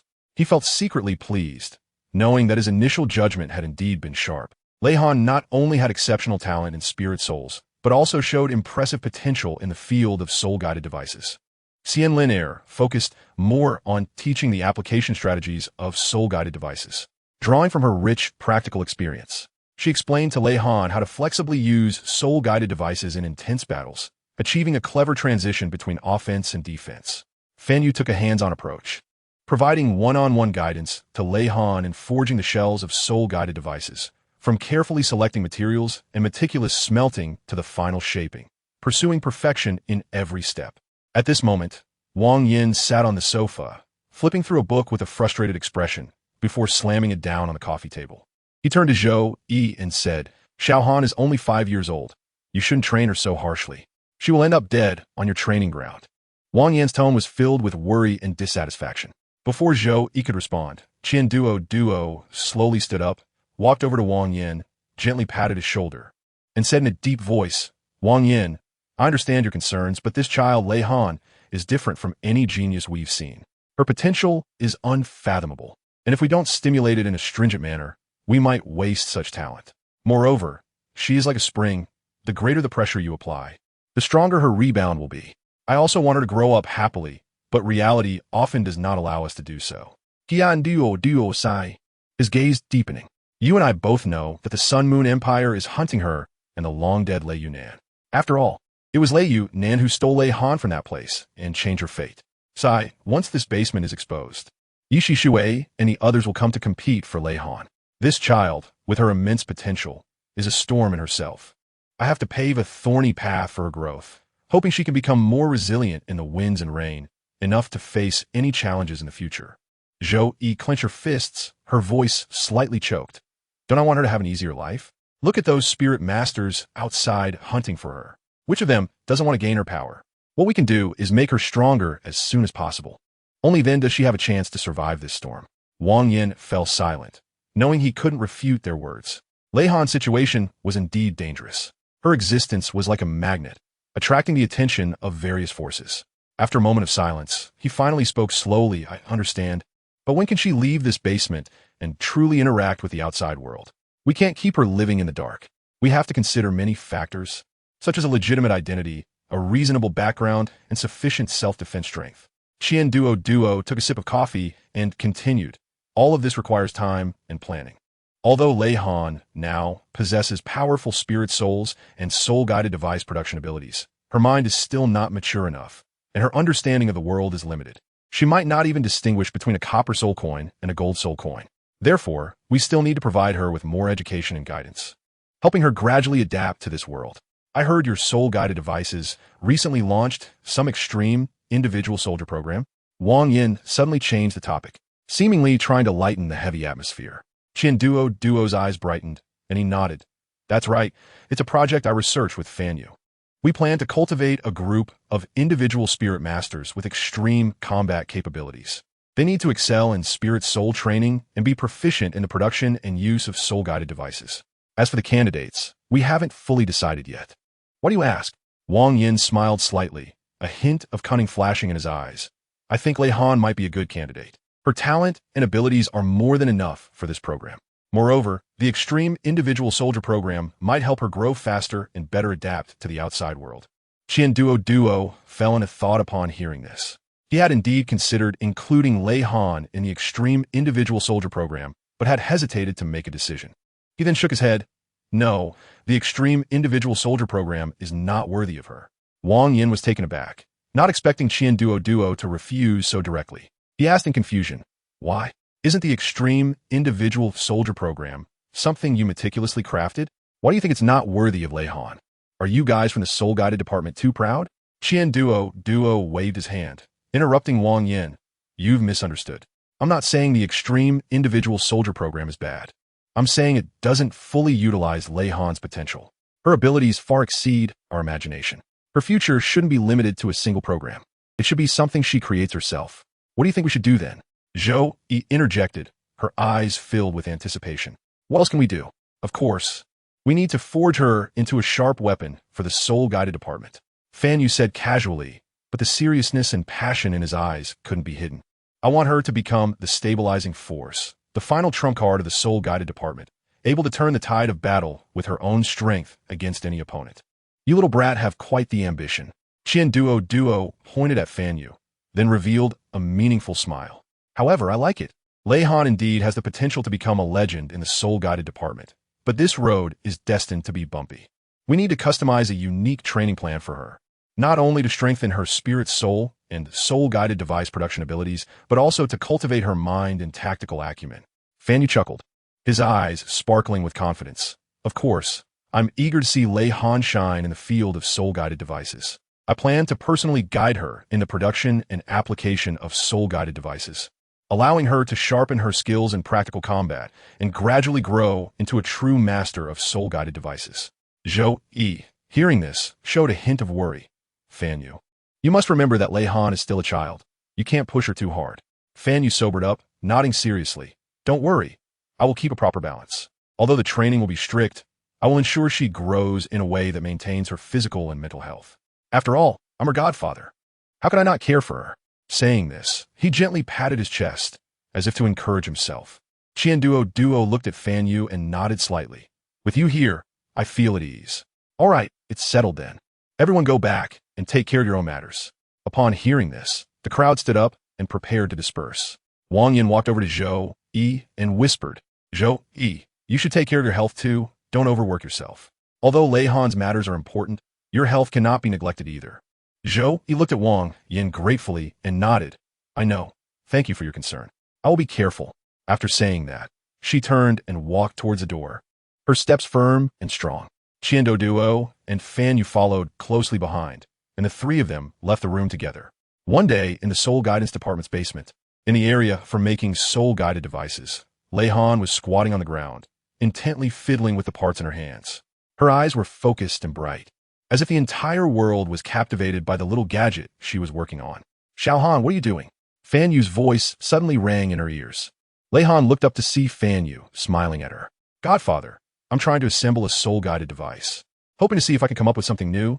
Lei Han excitedly replied, her small hands gesturing in the air, her eyes sparkling with curiosity and desire for the unknown. Fan Yu squatted down to take a closer look at the parts in Lei Han's hands and couldn't help but nod. Not bad, very creative. However, pay attention to the details. The position and connection of each part are very important, and there can be no mistakes. Lei Han nodded seriously and continued to work hard. Fan Yu quietly observed from the side, his eyes filled with appreciation and expectation. He knew that Lei Han was a genius, and her future was destined to be brilliant. However, he also understood that the path of a genius is often accompanied by countless hardships and challenges. Time passed quietly, and before long, Lei Han had laid out various parts and semi-finished products on the ground. Her face was covered in fine beads of sweat, but her gaze became increasingly determined and persistent. All right, Xiaohan, let's stop here for today, Fan Yu said softly as he glanced at the time. Lei Han looked up at Fan Yu, a hint of reluctance flashing in his eyes. But, Godfather, I still want to try again. Fan Yu shook his head with a smile. No, you can't. You need to balance work and rest. You're still young, your body is still developing, and you can't overexert yourself. Come on, Godfather will take you to eat something good. Hearing this, Lei Han's eyes lit up, instantly forgetting the soul guide in his hand. He bounced along, following Fan Yu to the kitchen in the living area. He opened the refrigerator, which was filled with freshly bought ingredients and various snacks. He turned around and asked Lei Han, Xiaohan, what do you want to eat today? Your godfather will make it for you. Lei Han looked at the fridge full of ingredients, her eyes darting around, and finally pointed to a fresh steak, saying, Godfather, I want to eat the steak you make, and that strawberry cake too. Fan Yu smiled and patted her head. Okay, no problem. Godfather will make it for you right now. With that, he skillfully began to prepare the steak, while Lei Han helped wash the strawberries nearby. The two chatted as they worked, filling the kitchen with a warm atmosphere. Before long, the fragrant steak and colorful strawberry cake were served on the dining table. Lei Han looked at the delicious food in front of her, couldn't help but swallow hard, and picked up her knife and fork to dig in. Fan Yu watched her enjoy the meal with delight, feeling a sense of satisfaction and happiness.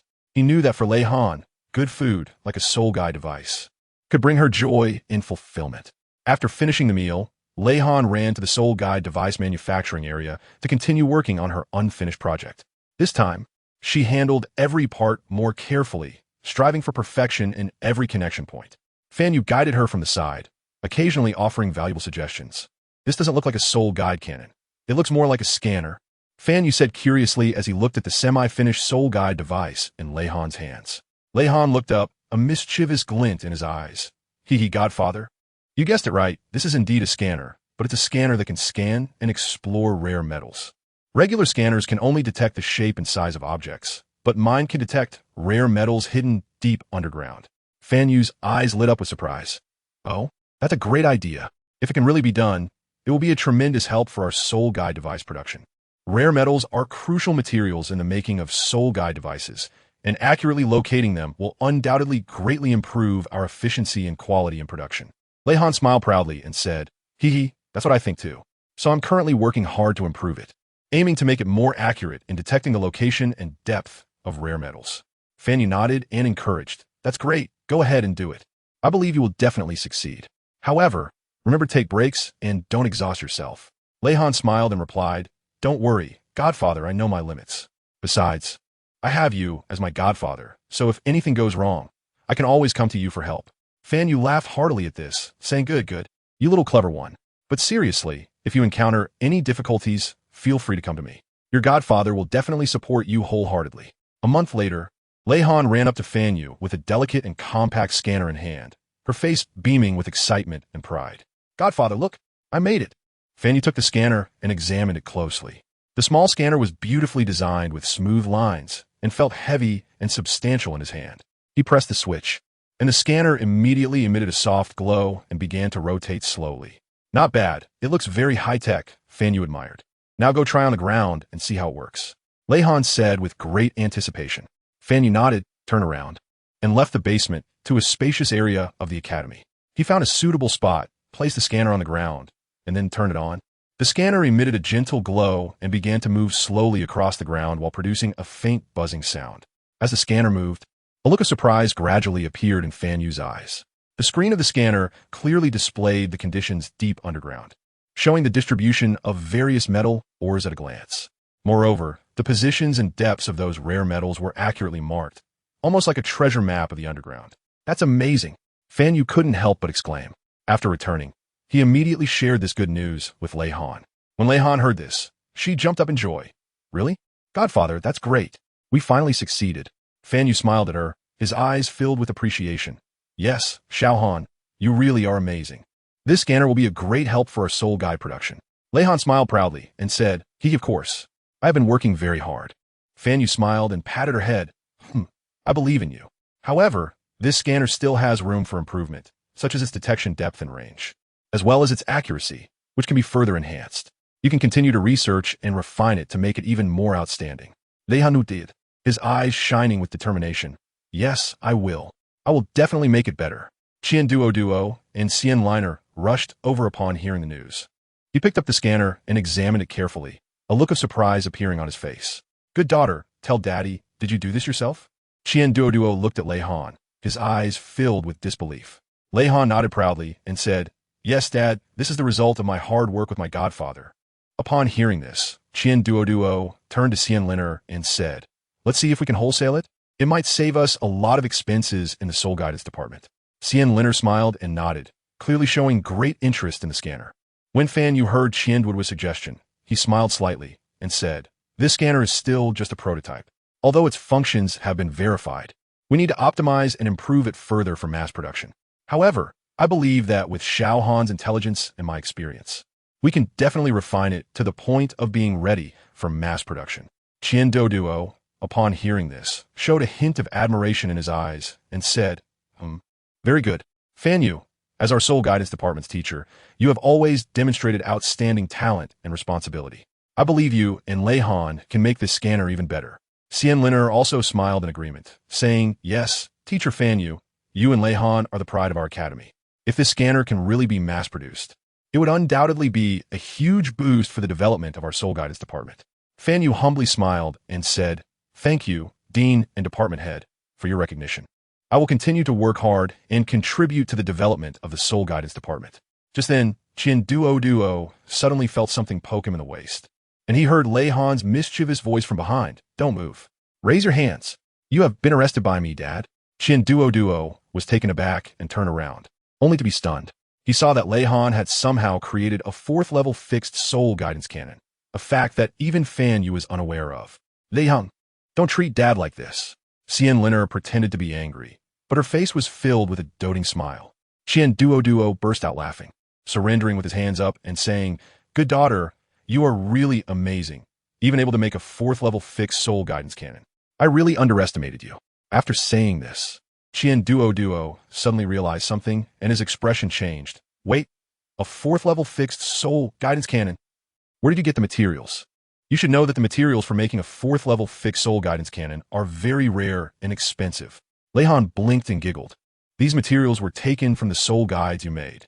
Duo lifted Lei Han with one hand and slapped her on the butt with the other, angrily saying, You little rascal, you took apart our soul guide to make a level 3 soul cannon last time, and now you're at it again. I really can't do anything about you. However, being able to make a level 4 fixed soul cannon is quite an achievement. Fan Yu, upon hearing this, quickly checked his newly made storage belt. As soon as he pressed it, the components of the storage belt popped out and scattered all over the ground. Fan Yu looked at Lei Han with a helpless expression, laughing and crying, Xiao Han, did my storage belt also fall victim to your toxic hands? This is brand new. Lei Han stuck out his tongue and made a face. Godfather, I'm sorry. I just couldn't help it when I saw the materials were suitable. Is this time particularly forced? Is that why the level 4 fixed soul-guided cannon was made so small and... Fan Yu touched the slightly rough surface of a level 4 fixed soul-guided cannon with his hand, his eyes showing both blame and affection. Lei Han lowered her head and said softly, Well, it's a bit forced. The design you don't want is a bit difficult. I spent half a year researching it before I managed to make it, and the materials are also a bit insufficient, so it's a bit small. But I will keep working hard, and I will definitely do better next time. Fan Yu looked at her serious expression and couldn't help but feel a bit moved. He patted Lei Han's shoulder and said gently, "It's okay, Xiao Han. You've already done very well. We have all seen your efforts and progress. As long as you maintain this passion and perseverance, I believe you will definitely become a leader in the field of soul guide device production in the future." Lei Han raised his head, determination shining in his eyes. "Thank you, Godfather. I will work hard. I want to create more and better soul guiding devices to bring glory to our soul guiding department." Qian Duo looked at the master and disciple with a heart full of appreciation. He smiled and said, "All right, enough of the nonsense. Fan Yu, you take Xiao Han and continue researching that scanner, aiming to complete the optimization and improvement as soon as possible. Lei Han, you also need to remember not to disassemble our soul guiding devices casually. If you need any materials, just let me know, and I will do my best to meet your needs." Xian Liner also smiled and said, "Yes, Xiao Han, you are our treasure, and we will certainly support you wholeheartedly. However, you must also remember to pay attention to safety during the process of making soul guiding devices, and not to hurt yourself." Lei Han nodded vigorously and said, "Don't worry, Dad, Mom, and Godfather. I will definitely be careful." After saying that, Lei Han grabbed Fan Yu's hand and ran back to the soul guidance device manufacturing area excitedly. Chapter 18. Training. Lei Han looked at Zhou Yi and sincerely asked, "Mom Zhou, how can I cultivate my second soul skill, the angelic holy shield, to be as unbreakable as a wall of copper and iron? Currently, it seems as fragile as a piece of paper. Every time during the training with simulated soul beasts, the sharp claws of those 10,000-year soul beasts can easily penetrate it, leaving me defenseless." Upon hearing this, Zhou Yi smiled slightly, her eyes showing a hint of appreciation. "Lei Han, your question is very well put. The angelic holy shield, as your second soul skill, indeed holds great potential waiting for you to explore. To cultivate it to be as strong as a wall of copper and iron, you first need to deeply comprehend its essence and composition. You need to meticulously study every defensive aspect of the angelic holy shield, from the flow of soul power to the ways to enhance the shield's surface. Every detail cannot be overlooked. At the same time, strengthening your soul power cultivation is also crucial. Increasing the purity and magnitude of your soul power is essential, because only with powerful soul power can you support a defense as solid as a wall of copper and iron. Moreover, the accumulation of practical experience should not be ignored. You can try to actively seek confrontations with higher-level soul beasts during training, although you may face many difficulties and challenges in the beginning. It is these valuable experiences that will allow you to continuously discover the shortcomings of the angelic holy shield in practice and subsequently improve and refine it. Remember, the path of cultivation is never smooth sailing. Only through persistent effort can you truly forge the angelic holy shield into an unbreakable wall of copper and iron." Lei Han listened intently to every word Zhou Yi said. After she finished speaking, Lei Han nodded solemnly and said, "I understand, Mama Zhou. I will definitely practice hard." After saying this, she turned and jumped into the ice water bucket to relieve her sore muscles. Zhou Yi looked at her determined figure with great satisfaction. Then she took a basin filled with ice cubes from the side, while Wang Yin helped pour the ice cubes into the bucket, making a crisp sound. "It's so cold. I'm freezing to death." Lei Han jumped out of the ice water bucket, her whole body emitting a chill, her teeth chattering. Xian Liner wrapped a blanket around her to prevent her from getting too cold. "Lei Han, while practicing is important, you also need to take care of your health," Zhou Yi said with concern. Lei Han nodded, her eyes shining with determination. "Aunt Zhou, you can rest assured I will arrange my training and rest reasonably. Then you should go back and rest. Starting tomorrow, I will create a more rigorous training plan for you." Zhou Yi's words carried an undeniable decisiveness. Lei Han bitar elipe. Although she felt a bit anxious, she still answered firmly, "Yes, Mom Zhou, I will give it my all." After saying that, she wrapped herself tightly in the blanket and slowly walked towards her room with Xian Liner, preparing to take a nap to regain her strength for the upcoming challenge. Once back in her room, Lei Han did not lie down to rest immediately. Instead, she sat on the edge of the bed, closed her eyes, and began to meditate, trying to deeply understand every detail of the angel's holy shield. In the world of meditation, she seemed to see her soul power flowing like a gentle stream, continuously pouring into the angel's holy shield, making it gradually stronger and more solid. As time passed, Lei Han felt that both her mental strength and soul power were continuously improving. She felt as if she could sense every subtle change in the angel's holy shield, from its initial fragility to its gradually increasing resilience. She believed that as long as she persevered in her training, one day, her angel's holy shield would truly become an indestructible fortress. In the afternoon, Hikaitu came to the basement to find Lei Han, holding a box of snacks and wearing a warm smile. "Junior sister, is the training hard? I brought you some snacks, all of which you love." Hikaitu handed the snack box to Lei Han, his tone filled with concern. Lei Han took the snack box, a warm feeling surging in her heart. "Thank you. Senior brother, it's really nice to have you around." She opened the snack box, and the aroma wafted out, momentarily making her forget the fatigue from her training. "Junior sister, while cultivation is certainly important, you also need to take care of yourself." Hikaitu looked at Lei Han with gentle eyes. "We have all seen your progress, and Teacher Zhou has high expectations for you, but don't put too much pressure on yourself." At that moment, Hikaitu noticed the various new scars and bruises on Lei Han's body, and his heart ached. "Did you get these injuries during today's training?" he asked softly. Lei Han glanced down at his scars and smiled. "It's okay, senior brother. These are all marks of growth. I will be careful and definitely become stronger."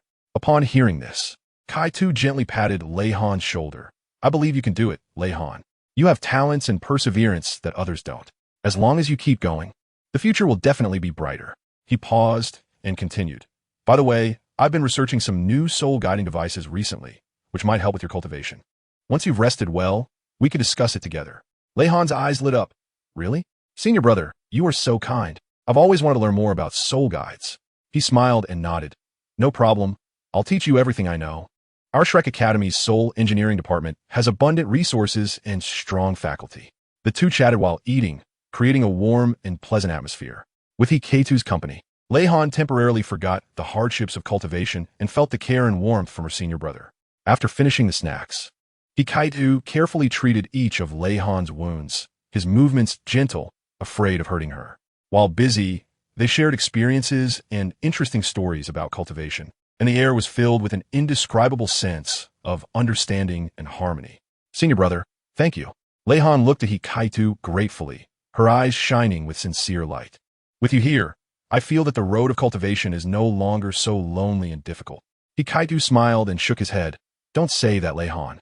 We are all family, and it's only natural to help each other. Besides, we see your efforts and progress, and we are proud of you." As night deepened, they finished applying medicine and returned to their rooms to rest. By chance, Hikaitu finally understood why Fan Yu didn't T1 him to see Lei Han's training.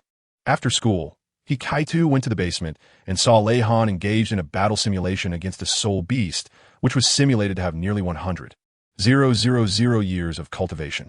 The beast was enormous, and Lei Han was covered in blood, with wounds all over her body, her injuries making her look like a rag. Xian Liner was crying beside her, while Wang Yan was seeing such a brutal training scene for the first time.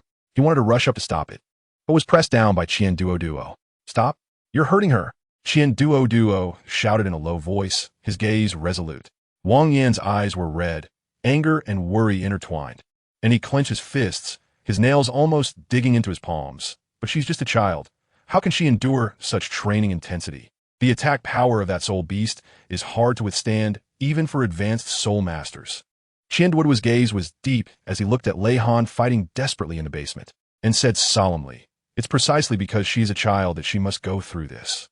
Lei Han possesses unimaginable talent and potential, but to truly tap into that potential and turn it into her own strength, she must endure trials that ordinary people cannot imagine. This is a gamble, but we can afford a bet and we must. Upon hearing this, Wang Yan's expression softened slightly, but he still couldn't hide his worry. "But isn't this training method a bit too cruel? I'm worried she won't be able to bear it." "Cruel?" Qian Duo shook his head. "Wang Yan, you are wrong. The real cruelty is to let her live forever in her own weakness, unable to see a broader sky. What we're doing is to allow her to soar, to face any wind and rain on her future path without retreating. Lei Han's willpower is much stronger than you can imagine. She has an indomitable heart, and this is something we all see. Zhou Yi is hiding nearby, crying, but she doesn't step forward to stop it. She just clenches her fists, her eyes filled with pity for Lei Han. She knows this is a trial Lei Han must undergo, a necessary path to becoming strong. When Hikaitu witnesses this scene and is about to step forward to intervene, he is tightly held back by Fan Yu.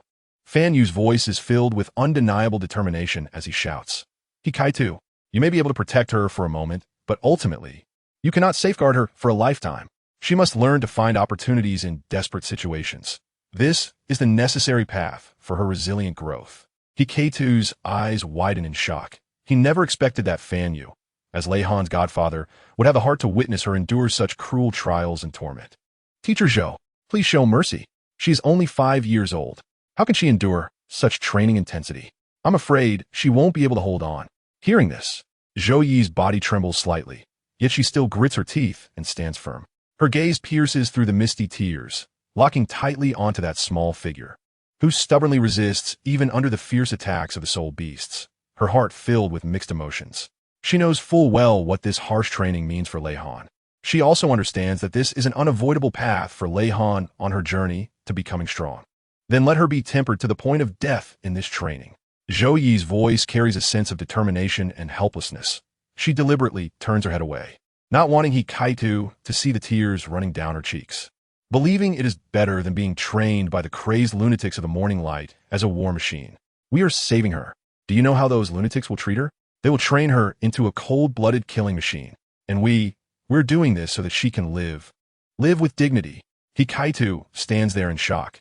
He has never considered this issue, nor has he realized how severe and cruel Lei Han's situation truly is. He watches helplessly as Lei Han falls again and again under the fierce attacks of the soul beasts, only to stubbornly stand up each time. The shock and pain in his heart are beyond words. But is such a sacrifice really worth it? Hikaitu chokes on his words, filled with endless doubt and struggle. Worth it? Fan Yu answers decisively. As long as she can get through this ordeal, then she will have the means to fight against the morning light. Our Shrek Academy cannot stand by and watch a good seedling be destroyed. Lei Han's future should be decided by her, not controlled by those lunatics. At that moment, Lei Han struggles to hold her body up, her voice trembling. Merge Ring, first soul skill, Angel's 3 Annihilations.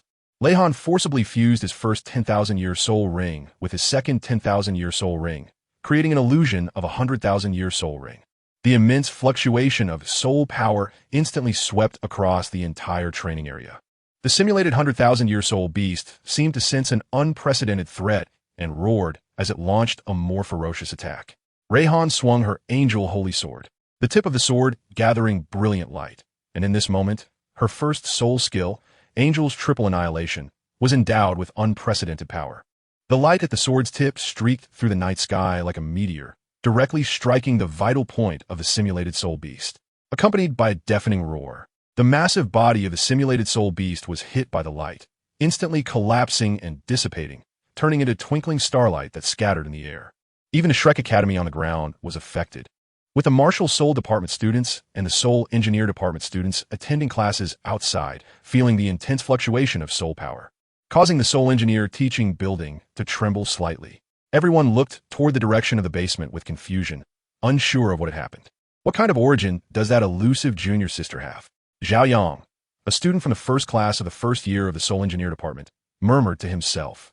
He had heard of Lei Han's name, but had never seen her in person. At this moment, he was filled with curiosity and awe towards Lei Han. She must have undergone some astonishing training to trigger such a fluctuation of soul power. Suzy Han, a third-year student from the Soul Engineer Department, speculated, her eyes sparkling with excitement. She truly hoped to see this legendary junior sister in person. Meanwhile, students from the Martial Soul Department whispered among themselves, discussing the situation. What kind of soul engineer experiment are they conducting? This commotion is quite significant, said Li Haoyu, a second-year student from the Martial Soul Department, to his classmate. I don't know, but it's definitely not an ordinary experiment. His classmate Wang Lei shook his head, looking gravely toward the direction of the basement.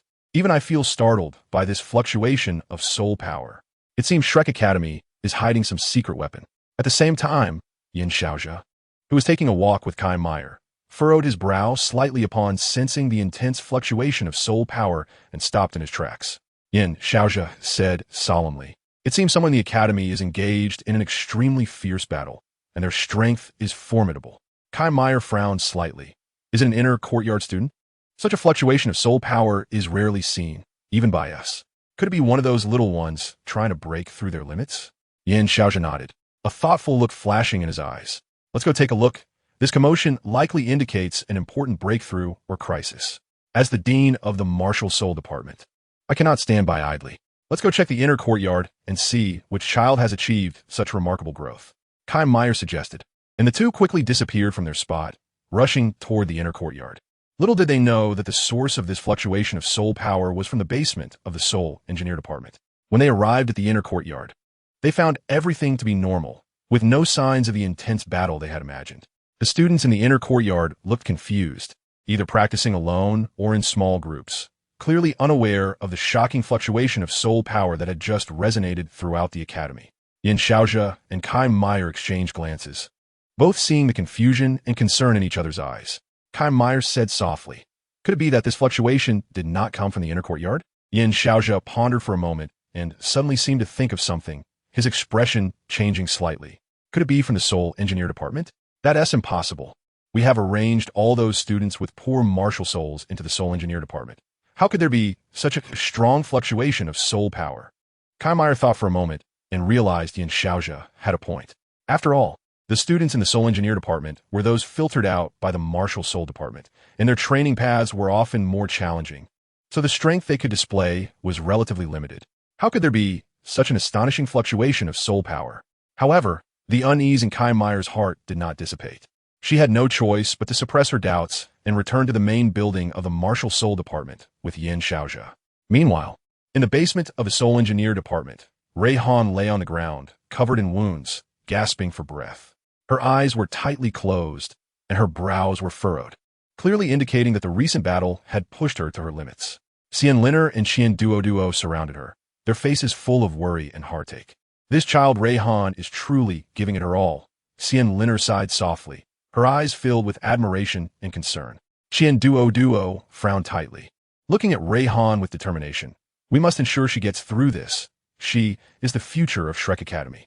Just then, Ray Han's body suddenly trembled slightly as her self-repair ability began to take effect, her wounds healing at a visible speed. Although the process was excruciating, Ray Han gritted her teeth and did not make a sound. Her consciousness hovered between blur and clarity, but her desire for victory and yearning for freedom shone like a beam of light in the darkness, guiding her forward. "Is she going to be okay?" Zhou Yi's voice was choked with emotion. She couldn't bear to imagine how she would face it if something happened to Ray Han. From the current situation, her body is self-repairing, which is a good sign, Qian Duo said in a deep voice, his gaze fixed on Ray Han, fearful of missing any details. However, her mental strength and soul power have been greatly consumed, and she needs to rest and recuperate.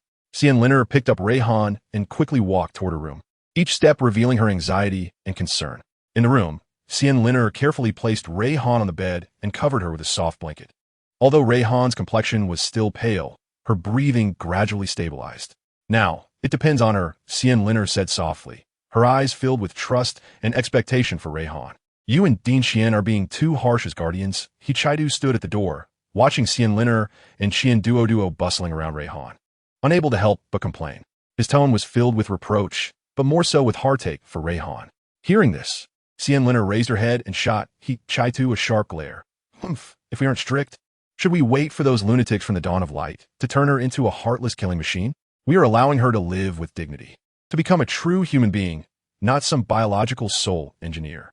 He Chaidu felt a chill in his heart from Xian Liner's glare. He knew her care for Ray Han was no less than his as a senior brother, just expressed differently.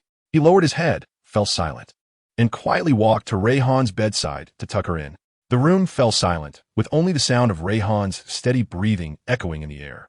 At that moment, Yin Xiaojia and Kai Meyer happened to step into the main building's entrance, where Xuanzi was pouring himself a drink. Upon seeing the two arrive, he asked in a low but powerful voice, "Have you sensed any unusual anomalies?"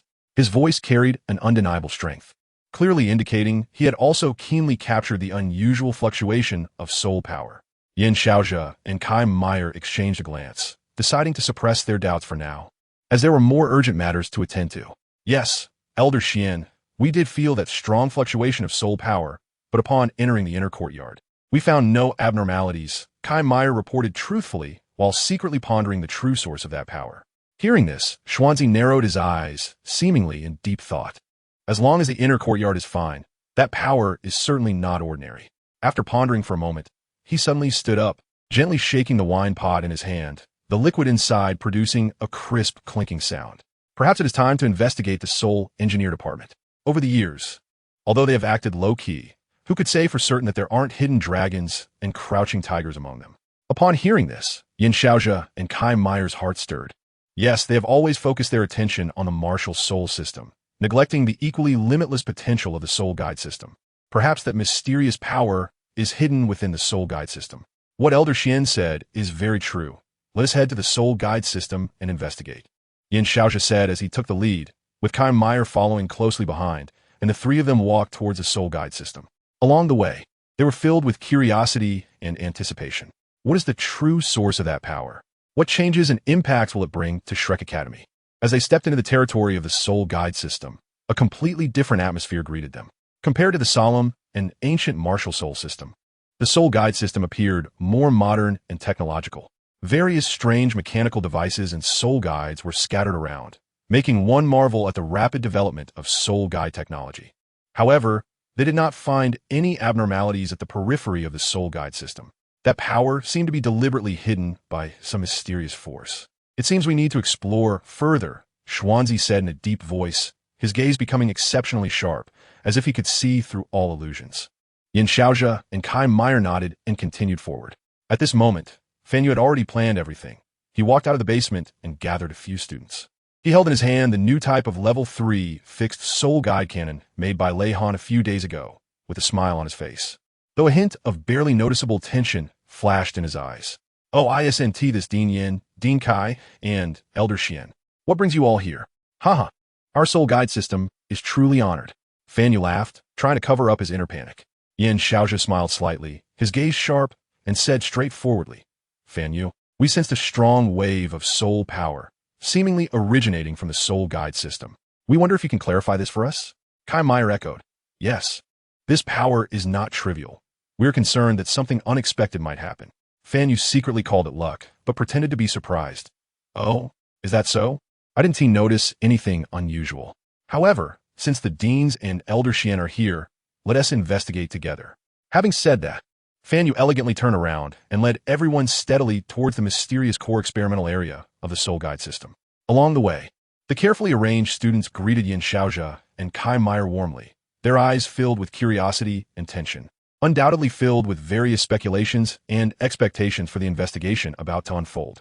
At this moment, the new type of fixed soul guide cannon meticulously crafted by Lei Han was being carefully lifted into a small classroom by 4 students. Sunlight streamed through the covered windows, casting a mottled and colorful glow on the intricate soul devices, adding a touch of warmth and soft brilliance to this cold technological hall. The new type of Level 3 fixed soul guidance cannon designed by Lei Han was particularly dazzling under the gaze of the crowd. Its lines were smooth and elegant, and the core magic array was intricate and profound, as if it contained endless power and mysteries. Fan Yu stopped in his tracks, slowly turned around, and his eyes sparkled with a hint of pride and satisfaction. Seizing the opportunity, he began his impromptu presentation. Ladies and gentlemen, please take a look. This is the latest Level 3 fixed soul guidance cannon that I have poured my heart into creating. Its forward-thinking design concept and the exquisite integration of technology are truly exceptional. Hearing this, Hikaitu's expression remained calm, but he secretly muttered in his heart, Teacher, your ability to lie is truly remarkable. This is clearly Xiao Han's labor of love. Although he found it amusing internally, Hikaitu maintained his composure and calm on the surface, engaging in a perfectly coordinated duet with Fan Yu. The master and apprentice tried to entangle Yin Xiaozhe and his companions, who were unfamiliar with soul guidance devices. Xuanzi frowned slightly, his gaze sharp as an eagle's, staring at the new Level 3 fixed soul guidance cannon, as if trying to see through the secrets behind it. Fan Yu, this soul guidance cannon is indeed extraordinary, but the design and technology you speak of seem far from the true essence of this cannon. Fan Yu's heart sank, but he remained expressionless, continuing his performance. Elder Xian, you truly have a discerning eye, but this is just my preliminary introduction. The real marvel lies ahead. Hikaitu timely took over the conversation, pretending to be mysterious. Indeed. Elder Xian, you may not know this, but this soul guidance cannon hides an astonishing secret, just waiting for us to unlock it further. Kai Meyer and Yin Xiaozhe exchanged glances, both feeling a hint of doubt. They knew that these guys from the Soul Guidance Department always kept secrets and were reluctant to reveal the details easily. However, at this moment, they were more concerned about the source of that mysterious power.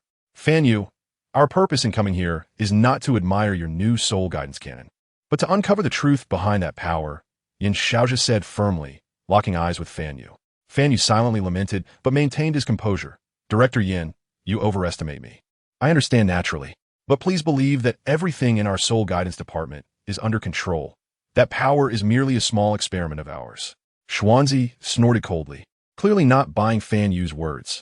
A small experiment? Such a strong fluctuation of soul power is probably not as simple as you say. Elder Xian, how about I take you and Director Kai for a tour around the soul guidance department? Kaitu suggested at the right moment, trying to shift the focus of the conversation. He wore a warm smile, but his eyes sparkled with cunning, like a sly little fox. Xuanzi pondered for a moment and nodded slightly. All right, let's take a look around. Perhaps we could discover something. Thus, under the guidance of Fan Yu and Kaitu, the group began to navigate through the soul guidance department. Every step seemed to deliberately avoid certain areas, while their eyes scanned every corner like searchlights. Xuanzi's footsteps stopped in front of an inconspicuous building resembling a warehouse, and he turned to Fan Yu. Open the door. Fan Yu's heart tightened, but he remained calm on the surface. He gently waved his hand, signaling a student nearby to step forward and open the warehouse door. The door creaked open, and Xuanzi mistakenly thought it would hide the secrets they were looking for. However, what greeted their eyes was only a row of neatly arranged rare metals and various semi-finished soul guidance devices. Sunlight slanted through the slightly open door, and dust danced in the beams, adding a touch of time's traces to the cold warehouse. Xuanzi raised his eyebrows, clearly surprised by the scene. He slowly stepped into the warehouse, his gaze sharp, scanning every corner and not missing any details. Yin Xiaozhe and Kai Meyer followed closely behind, their faces also showing confusion and curiosity. I thought we would discover some amazing secrets here. I didn't expect it to be an ordinary warehouse, Kai Meyer said softly, her tone tinged with disappointment. By the way, where are Dean Xian and Dean Xian? Why haven't they come? Yin Xiaozhe suddenly asked, seemingly realizing something. Hearing this, Fan Yu's heart sank, thinking, this is bad. Dean Xian and Dean Xian are in the basement taking care of Xiaoan.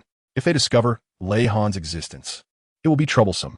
Before he could answer, a voice suddenly came from behind. Old Yin, I'm here. What do you want from me? Qian Duo appeared behind everyone, his face smiling, but his eyes carried a hint of vigilance, as if afraid that Xuanzi and the others would discover something. Xian Liner stood beside him, also smiling, but her eyes revealed a trace of barely perceptible tension. He continued, what brings you to our soul guidance department? Qian Duo walked over and patted Fan Yu on the shoulder, laughing. Fan Yu, you little rascal, usually pretty clever. Why are you so nervous today? Our soul guidance department is completely innocent. There's nothing to hide. Xuanzi shot Qian Duo a sidelong glance, a playful smile curling at the corners of his mouth. Oh? Is that so? Then why did you conveniently appear just as we arrived? Are you guarding some unspeakable secret? Qian Duo laughed heartily, pretending to be relaxed. Elder Xian, what are you talking about? I just happened to be nearby and came over to see what was happening when I heard the noise. You know, being the vice dean of the soul guidance department isn't easy. I have to keep an eye on the department's dynamics. Xuanzi's gaze was sharp, as if he wanted to see through Qian Duo. Humph, Qian Duo, don't joke around in front of me. You know full well the purpose of our visit. What is the deal with that abnormal fluctuation of soul power? Qian Duo feigned surprise. Abnormal fluctuation of soul power? Elder Xian, you're wronging me. In our soul guidance department, experiments are conducted daily. Fluctuations in soul power are completely normal. If you're talking about something specific, I really might not know. Not clear? Xuanzi snorted coldly, a hint of coldness flashing in his eyes. Qian Duo, you'd better explain yourself clearly, or don't blame me for being rude. Feeling the powerful aura emanating from Xuanzi, Qian Duo's smile stiffened. He turned to look at Fan Yu, hoping he could help defuse the situation. However, at this moment, Fan Yu was also in a precarious position and could only shake his head helplessly. Just then, Xian Liner suddenly spoke. Elder Xian, please don't be so quick to anger. We are indeed conducting some experiments in the soul guidance department, but they are all legal and permitted by the academy. As for the abnormal fluctuation of soul power you mentioned, we truly have no knowledge of it. Xuanzi's gaze flickered slightly, as if considering whether Xian Liner's words were credible. After a moment, he slowly spoke. All right, I will tentatively believe you. But I must remind you that no illegal experiments or behaviors are allowed in the academy. Once discovered, severe punishment will follow. Qian Duo and Xian Liner quickly nodded in agreement, secretly relieved to have temporarily avoided a catastrophe. They knew that although Xuanzi had a fiery temper, he was also a reasonable person, As long as they could provide a reasonable explanation and evidence, they could quell this storm. Subsequently, Xuanzi and the others continued to inspect the interior of the Soul Guidance Department. Although they did not discover anything unusual, their doubts had not been completely dispelled. They knew that behind the abnormal fluctuation of soul power, there must be some unknown secret hidden, and this secret might just be the key to unraveling the entire incident. After Yan Xiaozhe and his group left, He Kaitu, Huan Yu followed Qian Duo and Xian Liner to the large flat area outside the Soul Guidance Department. The underground elevator slowly rose from below, making a light sound as its doors opened. The four of them took the elevator back to the basement, and He Kaitu collapsed onto the sofa, gasping for breath, beads of sweat covering his forehead. That scared me to death. The look in old Xian's eyes just now could kill. He Kaitu said, still feeling a lingering fear. Huan Yu patted his shoulder and comforted him. It's okay now. We've temporarily dodged this disaster, but we need to be more careful in the days to come. Old Xian and the others will definitely come back. Qian Duo sighed, his brow furrowed. Yes, this time we were lucky that Liner reacted quickly. Otherwise, we would have had a hard time getting out of it. However, Xiaohan's matter absolutely cannot be exposed. Otherwise, the entire Soul Guidance Department will be implicated. Fortunately, we chose to build the basement under the large flat area outside the Soul Guidance Department. Otherwise, Lei Han's existence would have been discovered long ago, Xian Liner added. A hint of relief in her eyes. Qian Duo nodded, his expression serious. That's right, the concealment of this basement is our biggest advantage right now. We must make full use of this to ensure Xiaohan's safety. Just then, Zhou Yi came out of Lei Han's room, holding an empty bowl of soup medicine. Her expression was still serious, but her eyes held a trace of barely perceptible tenderness. Xiaohan's condition has stabilized for now, but her body is still very weak and needs to rest well. Hearing Zhou Yi's words, Qian Duo and the others couldn't help but breathe a sigh of relief. They knew that Lei Han's safety was directly related to the future of the entire Soul Guidance Department, and that there could be no mistakes. Teacher Zhou, thank you for taking care of Xiaohan during this time, Xian Liner said gratefully. Zhou Yi nodded gently, her gaze firm. Don't worry. I will do my best to take care of Xiaohan. She is also my student, and I won't let her come to any harm. Chapter 19. Sea God Pavilion meeting early the next morning. Xuanzi informed Mu In about this matter, and Mu In waited carefully, his brow furrowed. He knew this was a serious issue, and called an emergency meeting of the Sea God Pavilion. In the Sea God Pavilion meeting hall, Mu In said solemnly, Everyone, I have summoned you today to discuss a matter that is extremely important and sensitive. Xuanzi has discovered an anomaly that has far-reaching implications concerning the future of our Shrek Academy and even the safety of the entire continent. Yan Xiaozhe and Kai Meyer exchanged glances, both able to see the seriousness in each other's eyes. The atmosphere in the Sea God Pavilion was unusually oppressive, and everyone looked solemn, waiting for Mu In to continue. Mu In continued. The abnormal soul power fluctuation has been confirmed by Xuanzi to originate from within our academy. Its location is very hidden. Even Xuanzi cannot accurately determine its exact position. However, one thing is certain. This fluctuation does not come from any of our known students or teachers. Upon hearing this, the members of the Sea God Pavilion exchanged glances, a sense of ominous premonition rising in their hearts. Mu Lao continued. Moreover, the incident with the angel martial soul and the divine bird that occurred a few months ago still has no concrete conclusion. We need to investigate whether there is any connection between these two events. Yan Xiaozhe frowned and said solemnly, Mu Lao, how do you think we should respond? Mu In pondered for a moment, scanning the crowd before slowly saying, First, we need to strengthen the Academy's defenses to ensure that no suspicious individuals infiltrate. Secondly, Xuanzi, you lead a group of teachers to continue searching for the source of that abnormal soul power fluctuation. Remember, be careful and do not alert the enemy. Xuanzi nodded, his expression resolute. Yes, Mu Lao, I will definitely find the source of that abnormal soul power fluctuation. Mu In then looked at Qian Duo. Qian Duo, as the director of the Soul Guidance Department, you must also strengthen the oversight of the Soul Guidance Department to ensure that there are no unauthorized experiments or activities. Qian Duo quickly nodded. Yes, Mu Lao, I will pay attention to that. Qian Duo thought to himself. That little brat He Kaitu. If he hadn't triggered Xiaohan's angel martial soul, perhaps this huge uproar wouldn't have occurred. But now, it's too late to say anything. We can only try to make amends. When we go back, I need to give him a good talking to, so he doesn't act so rashly in the future. Xian Liner exchanged a subtle glance with Qian Duo, both understanding in their hearts that while this incident had temporarily calmed down, the hidden dangers were far from eliminated. What Duo and the others did not know was that there were actually two invisible individuals beside them, Xingyu and Xingyu Chen, quietly observing everything using their concealment technique. Xingyu Chen used telepathy to say to Xingyu, "Things are getting interesting." But this Duo seems quite determined to protect teacher Lei Han. Interesting. Xingyu nodded slightly and replied through telepathy, "Indeed, after all, teacher came to this plane and became Duo's adopted daughter. This bond of affection and responsibility is naturally on his shoulders. However, we must also be cautious, as this is the Douluo continent, not the star domain we are familiar with. Everything must prioritize teacher's safety." Xingyu Chen chuckled lightly, a hint of mockery in his telepathy. "Don't worry, I know what to do. But do you think the soul masters on this Douluo continent can detect our presence? After all, our concealment technique is among the best in the star domain." Xingyu's expression remained serious as he replied through telepathy, "We cannot be careless. Although the Douluo continent has a different cultivation system than our star domain, it is still full of hidden talents. Muin, Swanthi, and others who hold high positions in Shrek Academy must have their strengths. Our concealment technique, while powerful, is not without flaws." The two continued to silently observe the movements within the Sea God Pavilion. Muin stood up and said in a deep voice, "The meeting ends here for today. Everyone must act according to my earlier instructions. The future of Shrek Academy and the safety of the entire continent depend on each one of us." The crowd responded in unison and then stood up to leave the meeting hall. Xingyu and Xingyu Chen also took the opportunity to quietly exit, knowing that their upcoming actions must be even more cautious to ensure Lei Han's safety while uncovering the truth behind the abnormal soul power fluctuation. On the way back, Xingyu Chen couldn't help but sigh. The soul master cultivation on this Douluo continent really has its own flavor. If we could stay here a bit longer, we might gain some insights. Xingyu shook his head and said seriously, "Don't forget our mission, Xingyu Chen. Teacher's safety is the top priority.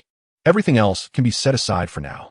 Meanwhile, in the soul guidance system basement, Duo and his companion returned with dark expressions. Kaitu was playing with Lei Han, and upon seeing the grim faces of the two, he immediately felt a warning bell go off in his mind. He stood up and cautiously asked, "Two deans," before his words could finish.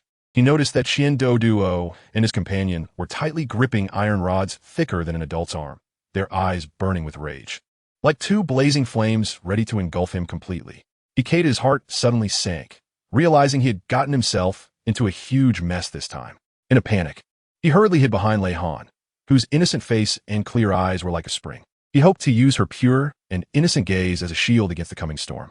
"Junior sister, you have to save me," Kaitu wailed, his face filled with despair and helplessness, as if sending out a final distress signal to Lei Han. Hearing this, Lei Han blinked her big eyes and quickly stepped aside, stating that she wouldn't intervene. "Senior brother, this is a mess you got yourself into. You have to bear it yourself." After saying that, Lei Han playfully stuck out her tongue, looking both lively and cute, but it made Kaitu's heart sink to the bottom. Lei Han walked wherever she went, with Kaitu following closely behind, like a hen protecting her chicks in a game of hawk and chicken. Wang Yin, who was reading on the sofa, found the scene amusing. He put down his book and laughed. "Look at you, what a coward. I wonder what Fanyu thinks. He actually took such a wimp as his disciple, haha." Wang Yan's teasing eased the tense atmosphere a bit, but Duo couldn't hold back any longer. He chased after Kaitu, who ran around Lei Han, shouting, "Director Qian, spare me. I really didn't mean it. I won't dare again next time." The entire basement was filled with Kaitu's wails and Duo's angry scoldings. "You little brat, trying to make me accidentally hurt Xiao Han? Just wait until I teach you a lesson." Duo yelled, swinging a metal rod. Kaitu grabbed Lei Han's arm, using her as a shield, swaying left and right, while Duo didn't dare to hit too hard, fearing he might accidentally hurt Lei Han. Instead, he just waved the metal rod and yelled loudly. This left Lei Han in a difficult position, tightly held by Kaitu, her little face full of helplessness. She tried to break free from Kaitu's grip, but he clung to her like a piece of taffy. "Senior brother, let me go. I really can't help you," Lei Han said with a pained expression. Kaitu seemed not to hear, still holding her hand tightly, shouting, "Junior sister, you have to save me. I can't let Director Qian beat me to death." Just then, Fanyu and Zhou Yi returned and were taken aback by the scene. Fanyu spoke first. "What is going on here? Isn't that incident? It directly led to the Sea God Pavilion, and now Director Qian is furious, determined to teach Kaitu a lesson," Wang Yan explained gleefully, still holding the unfinished book and occasionally glancing at the commotion. Mom Zhou, my godfather Fan Yu. Senior brother is trying to use me as a human shield. Please save me. Lei Han suddenly shouted, her voice filled with a mix of grievance and a hint of spoiled tone. Upon hearing this, Fan Yu and Zhou Yi immediately understood the situation. Zhou Yi frowned and stepped forward, shouting, Kai Tu, stop right there. Don't use Xiao Han as a shield. Hearing this, Kai Tu chose to flee, while Qian Duo and the onlooker Xian Lin quickly chased after him, and chaos ensued in the basement, leaving Lei Han standing there. Looking aggrieved at Zhou Yi gently patted Lei Han's head and comforted her. Don't be afraid, Xiao Han. With your godmother here, no one can bully you.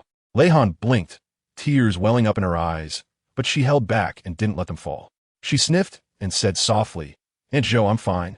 It's just that senior brother is being too much. Upon hearing this, Zhou Yi's expression darkened as she looked in the direction where Kai-Tu had run away, a hint of anger flashing in her eyes. She softly reassured Lei Han, don't worry, Aunt will teach him a good lesson for you. Meanwhile, Kai-Tu was running through the building of the Soul Guidance Department, with Qian Duo and Xian Lin hot on his heels.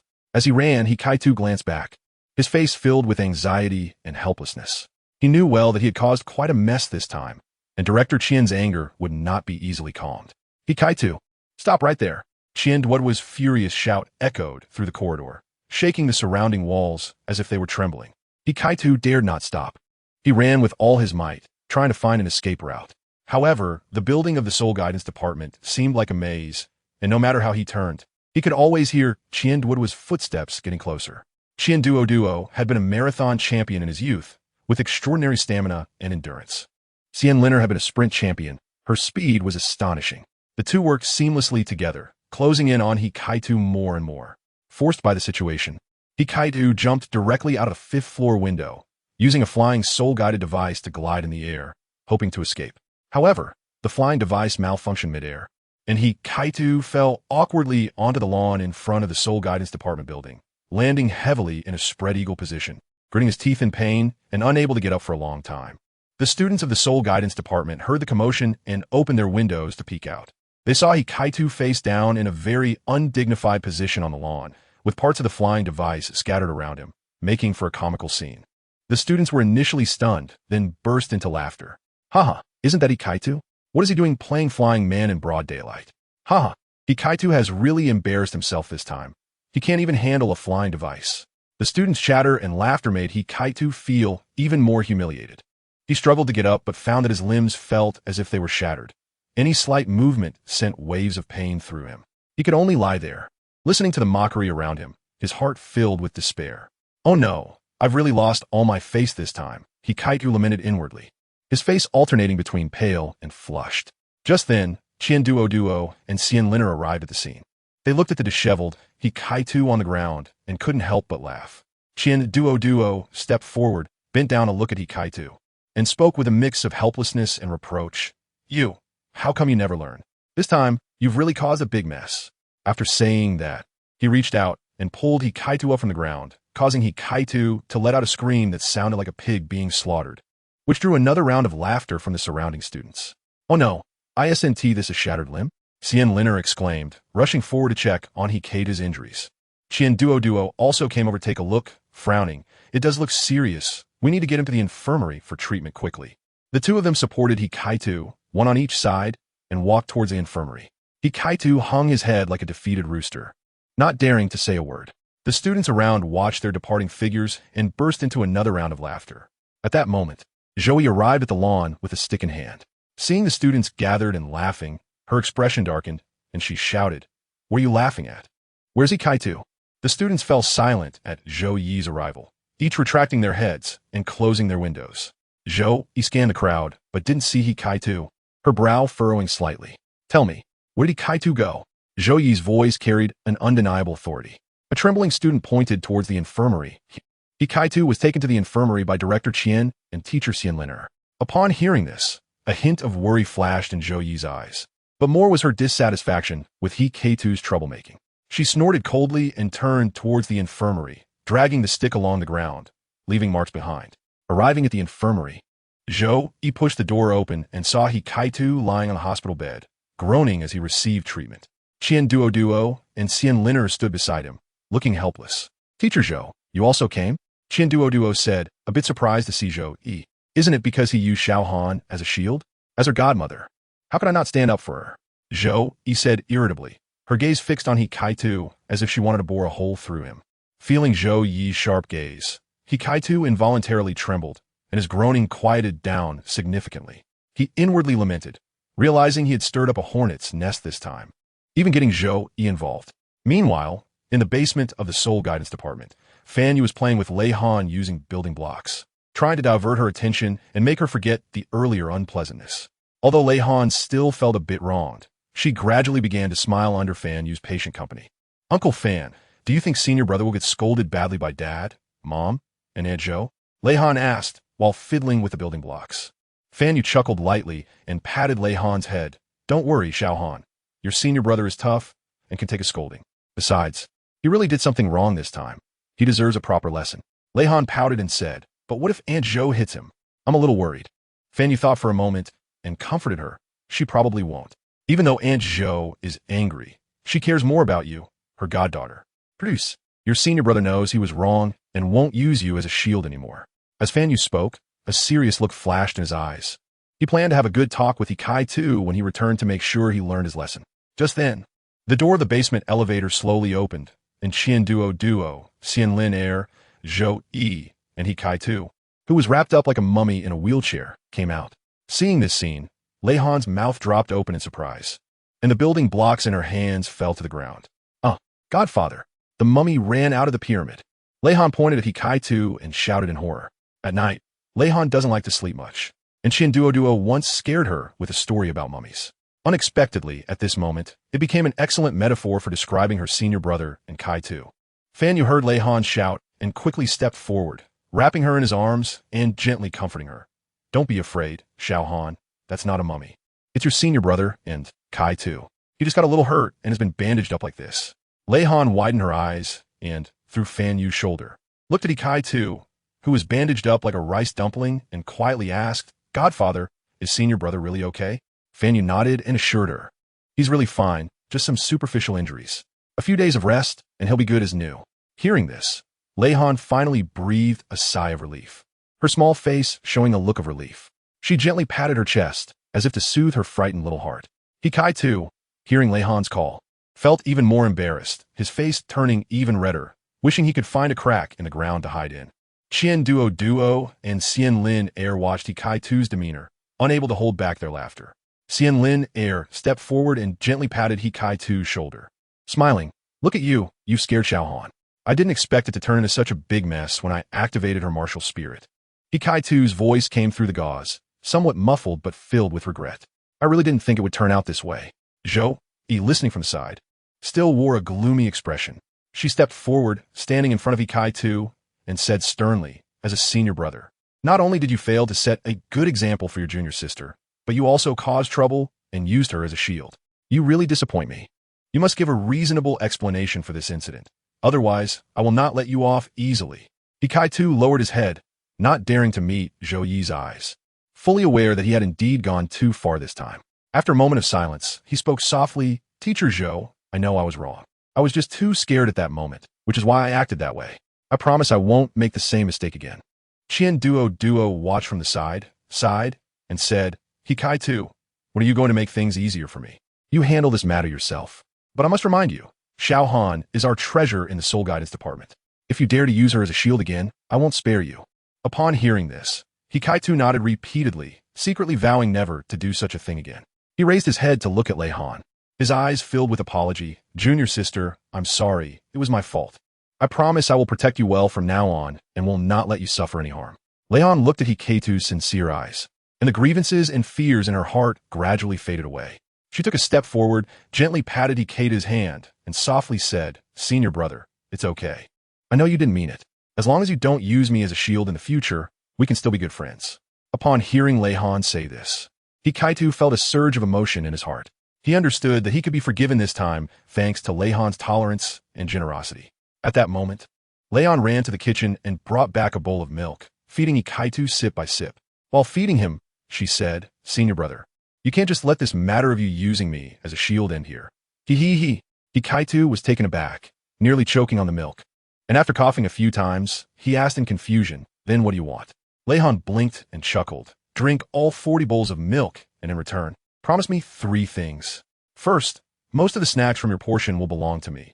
Second, every time you come back from training, you have to bring me a gift. Third, well, I haven't thought of that one yet, but I'll let you know when I do." After hearing this, Kai-Tu almost cried. He said with a, "Xiao Han, your demands are a bit too harsh, aren't they? 40 bowls of milk, and I'll turn into a cow. And those snacks are all my treasures." Lei Han pouted and pretended to be angry, saying, "Who told you to use me as a shield? This is your punishment. As for the snacks and gifts, just consider it your apology to me." Kai-Tu sighed helplessly and could only agree.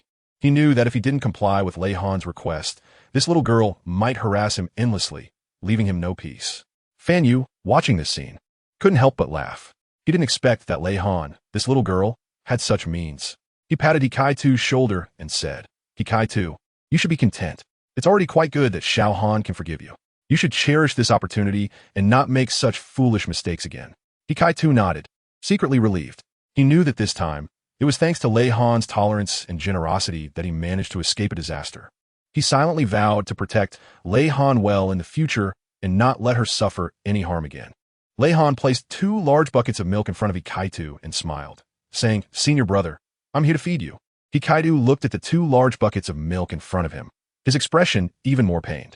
He looked at Qian Duo and Xian Linner for help, hoping they could say a few good words for him, but both just shook their heads with smiles, looking like they were enjoying the show.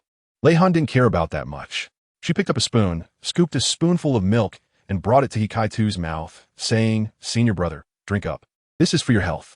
Kai-Tu reluctantly opened his mouth and drank the milk. A rich, milky fragrance spread in his mouth. But he had no time to enjoy this deliciousness at the moment. 40 bowls of milk. This task was simply a nightmare for him. Lei Han fed Kai-Tu spoon by spoon, her face beaming with a satisfied smile. She felt like a little adult, taking care of this senior who had a good relationship with her. Finally, after Kai-Tu had drunk nearly 20 bowls of milk, he really couldn't drink anymore. He pleaded painfully, "Xiao Han, I really can't drink anymore. If I drink anymore, I'm going to throw up." Lei Han looked at Kai-Tu's pained expression and felt some sympathy in her heart. However, recalling how Kai-Tu had previously used her as a human shield, she strengthened her resolve. She said, "Senior brother, you can't give up halfway. This is what you promised." Kai-Tu sighed helplessly and could only continue drinking. Finally, under Lei Han's supervision, he struggled to complete the task of drinking 40 bowls of milk. After finishing, he collapsed in the wheelchair, gasping for breath. But with fractures all over his body, he was in pain and groaning, looking both awkward and pitiful. Lei Han looked at Kai-Tu's appearance and couldn't help but burst into laughter. She said, "Senior brother, look at you now. You look like a little dog just pulled out of the water." Kai-Tu, with a face, replied, "Xiao Han, please don't tease me. My whole body feels like it's falling apart, and you're still laughing at me." Lei Han reined in her smile, walked over to Kai-Tu's side, gently patted his shoulder, and said, "All right, senior brother, I know you're feeling very uncomfortable right now, but this is also to help you remember this lesson. Don't do such foolish things again in the future." Kai-Tu nodded, secretly feeling regretful. He knew that this time he had indeed gone too far, not only disappointing Teacher Zhou, but also scaring Lei Han. He silently vowed to be more cautious in the future and not let such things happen again. Chapter 20. Lei Han challenges Zhou Yi in the morning. After carefully feeding Kai-Tu, who had suffered multiple fractures, Lei Han suddenly had an idea. She stood up, turned to Zhou Yi, her eyes shining with determination, and said, "Mom Zhou, I hope to challenge you, a newly promoted 60th level Soul Emperor." After 3 months of hellishly rigorous training, Lei Han's soul power had made tremendous progress, reaching the level of 55. Kai-Tu's eyes widened in shock upon hearing this, forgetting to chew his food and nearly choking. Zhou Yi, upon hearing this, showed a hint of surprise in her eyes. Then a gentle and profound smile appeared on her lips. She gently placed the teacup in her hand on the table, her gaze sharp as she scrutinized Lei Han, as if trying to perceive every subtle corner of her heart. "Oh, you want to challenge me? This is not something to be decided lightly, Lei Han. You should understand that the gap between each level of soul power is like an insurmountable chasm. But since you have such a firm determination, I'm naturally willing to be a witness on your path to growth." After speaking, Zhou Yi's gentle gaze fell on the 5-year-old girl standing before her. Meanwhile, Wang Yan, standing nearby, couldn't help but feel a bit worried. He thought to himself that although Lei Han had been battling simulated enemies and soul beasts with the soul guide, She had never experienced a real competition between soul masters. Wang Yin sighed softly and slowly walked to Lei Han's side, quietly reminding her, Lei Han, your courage is commendable. But battles between soul masters are not just a contest of soul power. They're also a competition of combat experience and skills. As a 60th level soul emperor, Teacher Zhou's combat experience and soul technique usage are far beyond what you can compare to. This challenge may be too difficult for you. Lei Han looked up at Wang Yin, with no sign of retreat in his eyes. Uncle Wang, I understand your concerns, but I know even better that without challenges, there's no growth. These 3 months of training, although tough, have allowed me to deeply appreciate my progress. In every simulated battle, I gave my all, constantly summarizing my experiences and improving my skills. I believe that as long as I keep working hard, one day I will be able to cross those seemingly insurmountable chasms.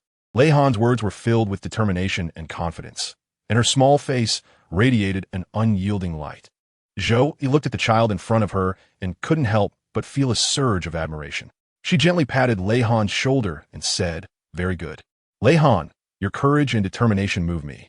I will do my best to fight alongside you. But remember, no matter the outcome, this is a valuable experience on your path of growth. Director Qian, can we let Lei Han out of the basement? It seems a bit cramped here, limiting her performance. Zhou turned to Duo, who was sitting nearby, her tone carrying a hint of request. Duo smiled slightly, fully understanding Zhou's intention. This was not just a test of Lei Han's strength, but also a trial of her mindset and willpower. Of course, Teacher Zhou, I will find an empty space where no one will notice Lei Han's presence and where she has enough room to unleash her soul skills. Duo stood up, his gaze sweeping over everyone present before finally resting on Lei Han, his eyes filled with encouragement and expectation. Upon hearing the news, Lei Han's eyes flashed with a hint of excitement. She knew that she would finally be able to see the outside world, the vast expanse she had envisioned countless times in her dreams. She took a deep breath, as if she could already feel the gentle breeze brushing against her cheeks and the warmth of the sunlight falling on her body. Zhou looked at the flickering anticipation in Lei Han's eyes and felt even more determined to help her. She walked over to Lei Han and gently patted her shoulder. Lei Han, remember, no matter the outcome, you have already proven your courage and determination. Once you go out, unleash your power and let everyone see your brilliance. Lei Han nodded repeatedly, as if she could already hear the sound of her own heartbeat, filled with excitement and anticipation. She knew that she had waited too long for this moment. Under Qianduo's arrangement, a group of people arrived at a vast open area, separated from Shrek Academy by just one mountain. Surrounded by dense trees, this place formed a natural barrier, both hidden and safe. Lei Han stood in the center of the open space, took a deep breath, and felt the tranquility and harmony of the surroundings. Zhou stood not far away, her eyes filled with both expectation and worry. But she knew that this moment was crucial for Lei Han, and she had to do her utmost to support this child. Are you ready, Lei Han? Zhou Yi's voice echoed in the air, carrying a hint of authority and gentleness. Teacher Zhou, wait a moment. Let me put a mask on her first. It will both conceal her identity and allow her to focus more on the battle. Duo said, taking out a delicate mask from the soul guide and gently putting it on Lei Han. The mask was adorned with intricate patterns, shimmering with a faint glow, both mysterious and full of power. After putting on a mask, Lei Han revealed only a pair of bright eyes, which shimmered with a more determined light. She nodded slightly, signaling Zhou that she was ready. Upon seeing this, Zhou hesitated no longer. The red dragon martial soul instantly manifested, and her aura transformed as if a true red dragon was about to soar into the sky. Her eyes sparkled with a fiery red glow, surrounded by blazing flames, and a powerful pressure enveloped Lei Han. Come on, Lei Han, let me see your strength. Zhou Yi's voice echoed in the flames, filled with excitement and anticipation. Lei Han took a deep breath, feeling the immense pressure released by Zhou Yi, but her gaze showed no signs of wavering. Her martial soul, the 20-winged angel, instantly manifested, and the 20 pure white wings on her back slowly spread open, each feather shimmering with a sacred light, as if capable of purifying all evil in the world. Lei Han floated in midair, exuding a holy and inviolable aura, in stark contrast to Zhou Yi's blazing flames. The 20-winged angel martial soul was indeed extraordinary. Seeing this, Zhou Yi couldn't help but admire her in her heart. She knew that Lei Han's martial soul was extremely rare, possessing immense potential and power. But this also made her even more curious about just how much strength Lei Han could unleash. Lei Han hovered in midair, her left hand unexpectedly holding an angelic holy sword. The blade was entirely silver white, emitting a faint glow, as if forged from the purest metal.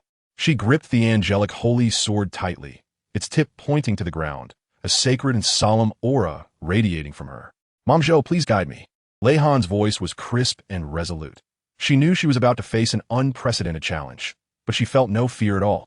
Zhou, he looked at Lei Han's determined gaze and pure presence, feeling a sense of respect arise in her heart. She nodded slightly, and the flames of the red dragon martial spirit instantly became even more intense, as if they were going to burn everything around them to ashes. "Come on, Lei Yan. Let me see just how powerful your 20-winged angel martial spirit truly is." Zhou Yi's voice echoed in the flames, filled with excitement and anticipation. Before her words faded, Zhou Yi's figure flickered, transforming into a red afterimage, and pounced fiercely towards Lei Han. Her speed was incredibly fast, resembling a flash of red lightning, and she instantly appeared in front of Lei Han. The flames of the red dragon martial spirit blazed around her, as if they were about to engulf Lei Han. Seeing this, Lei Han's eyes flashed with a hint of seriousness, but she did not back down. Second soul skill, Angelic Holy Shield.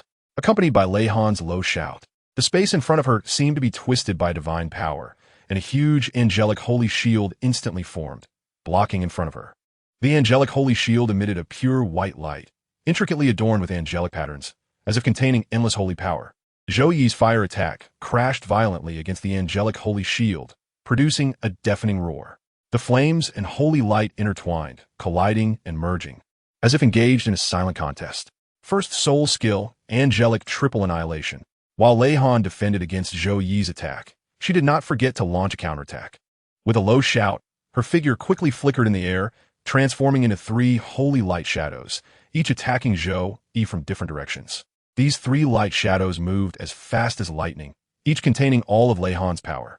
The angelic holy sword shone with a silvery light among the shadows, as if capable of cutting through all obstacles in the world.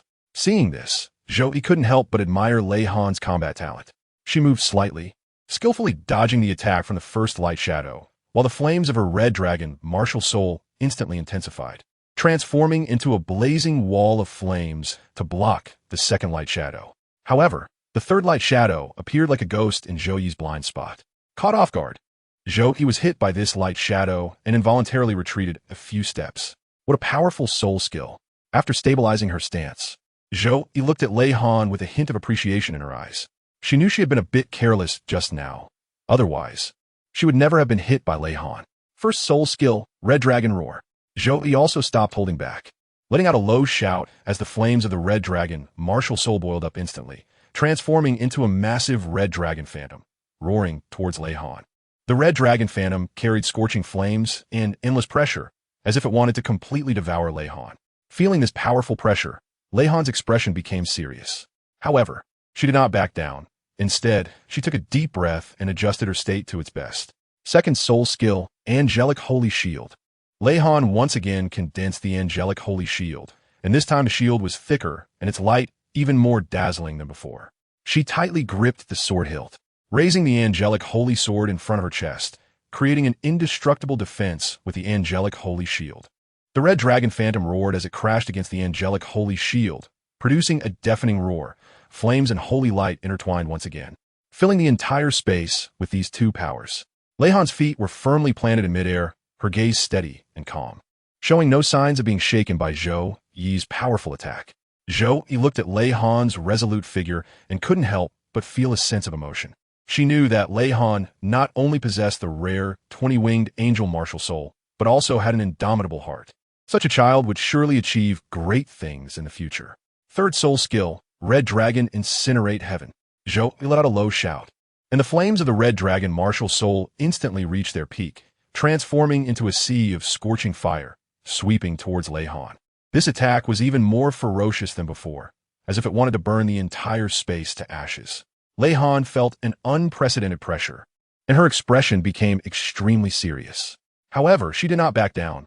Instead, she gritted her teeth and concentrated all her strength on the Angelic Holy Sword and Angelic Holy Shield. For her third soul skill, she unleashed the Angelic Exorcism Slash. At a critical moment, Lei Han finally activated her strongest soul skill. Accompanied by a clear shout, The brilliance on the angelic holy sword instantly erupted to its peak, as if it had gathered all the holy power in the world. Lei Han swung the angelic holy sword down fiercely, and a dazzling sword light tore through the sky, directly slashing towards the sea of raging flames. At the moment of impact between the sword light and the sea of fire, a blinding light and a massive energy wave erupted, as if it were going to tear apart the entire space. Upon witnessing this, Zhou Yi couldn't help but feel a slight shock. She did not expect Lei Han's third soul skill to be so powerful that it could rival her red dragon burning heaven. She knew well that this strike had surpassed the realm of ordinary soul masters. Even she would need to exert all her strength to face it. However, Zhou Yi did not retreat.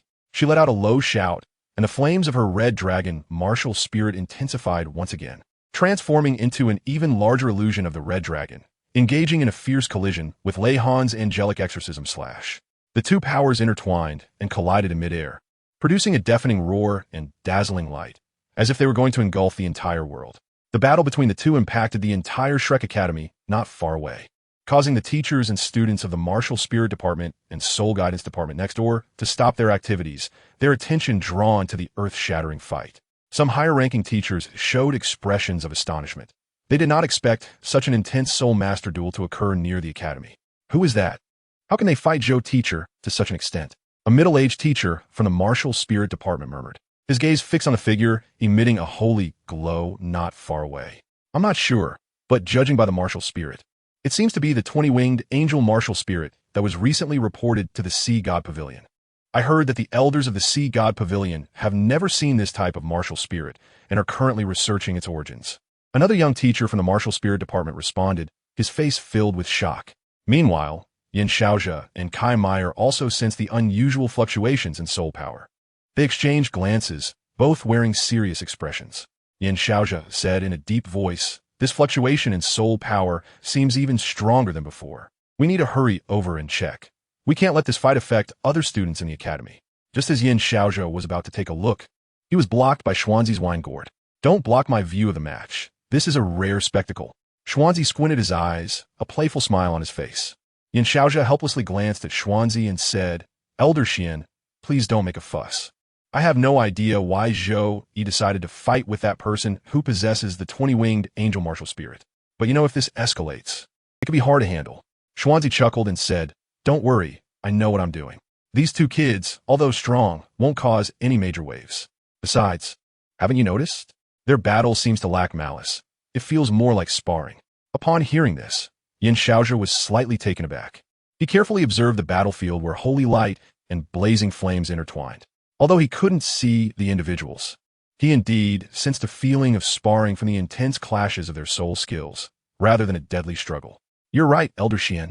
It seems I was overthinking. Yin Xiaozhe nodded, feeling a bit of his worry dissipate. On the other side, in the courtyard of the Sea God Pavilion, Mu'en, who was napping in a rocking chair, was once again awakened by the strong fluctuations of soul power.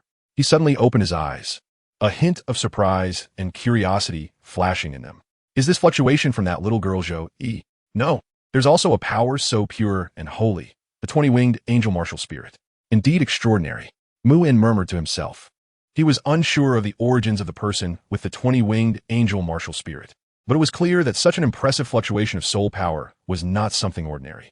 Mu'en stood up and slowly walked to the window, his gaze piercing through layers of buildings, landing on the battlefield enveloped by blazing flames and holy light in the distance. A look of satisfaction appeared on his face, as if he had some premonition about the outcome of this battle.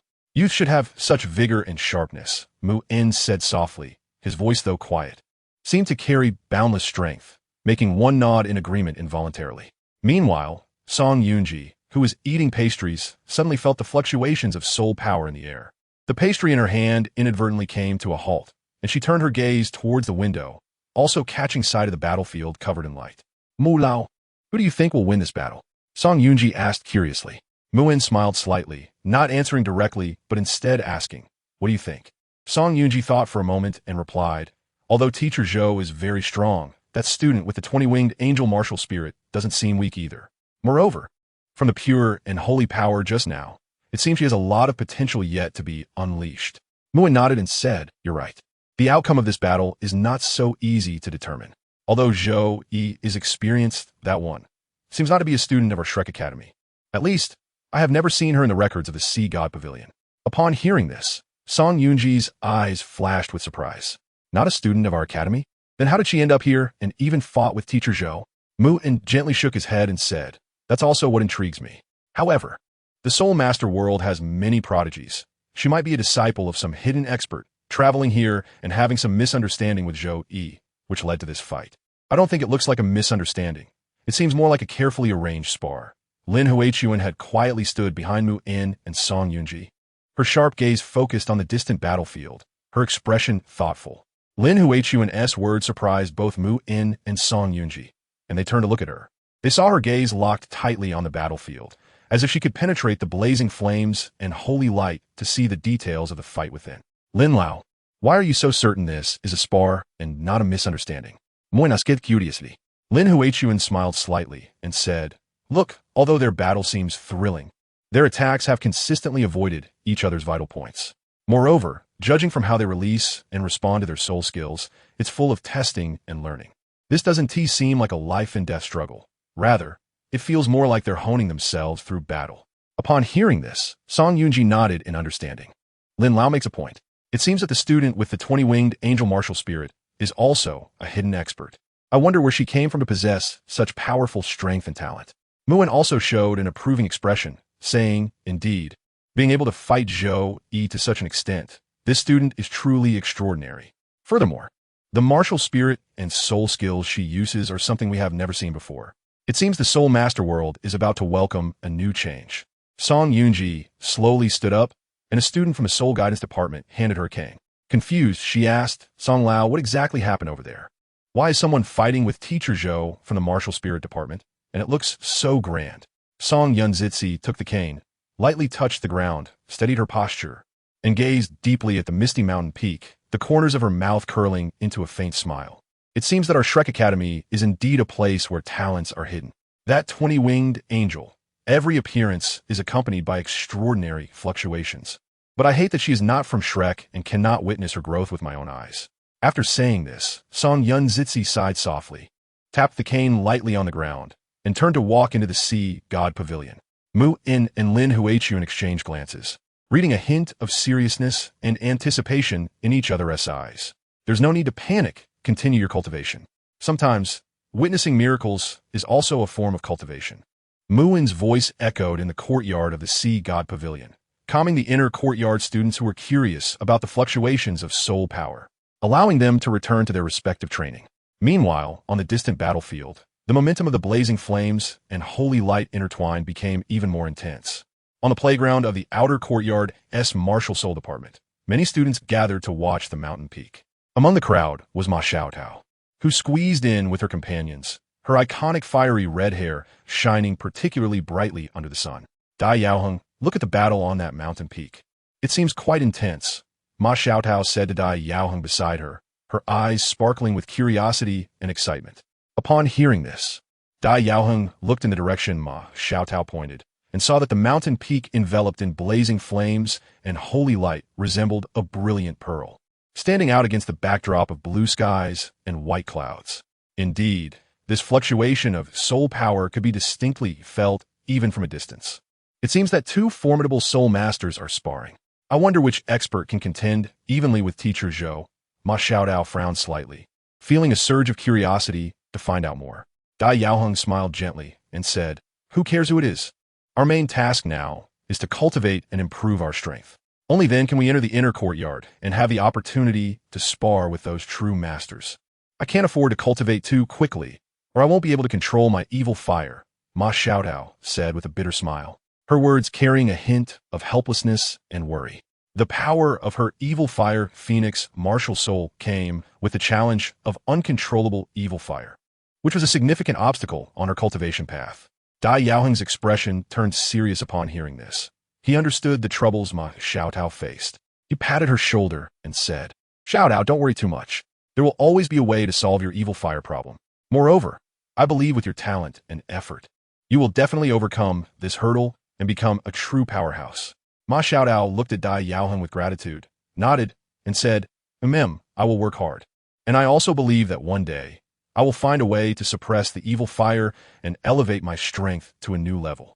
As the two were talking, suddenly a brilliant light burst forth from the mountain peak, instantly illuminating the entire sky.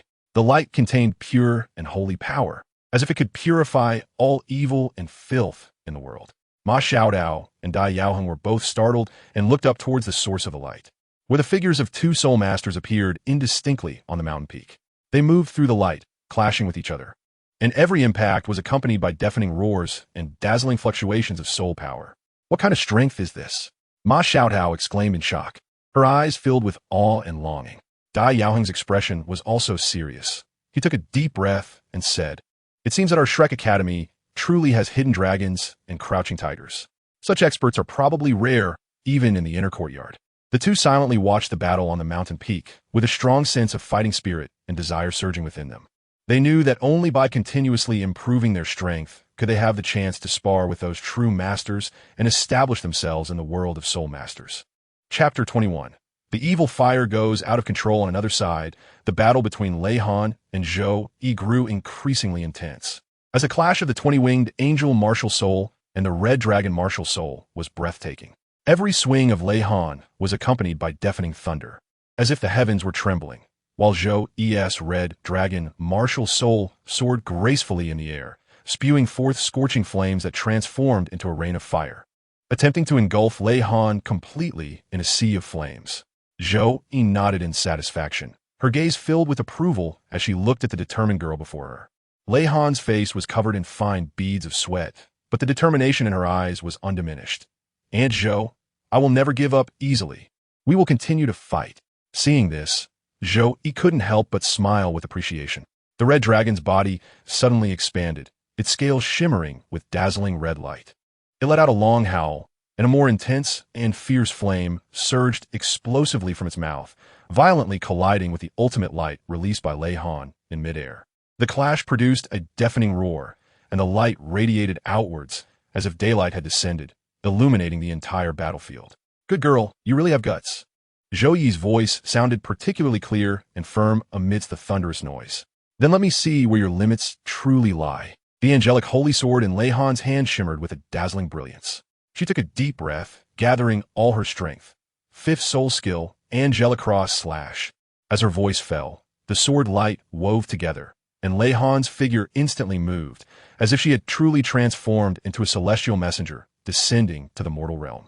With a swing of the holy sword, a cross-shaped beam of light tore through the sky, each slash containing the supreme power of purification and judgment. A sacred and solemn aura permeated the air. The cross slash not only cut through space, but seemed capable of severing all obstacles and difficulties, showcasing Lei Han's indomitable fighting spirit. In Zhou Yi's red dragon eyes, a look of seriousness flashed. She knew this strike was not to be underestimated. Immediately, the red dragon's body twisted again, flames gathering around her to form barriers of fire, attempting to block the unstoppable sword light.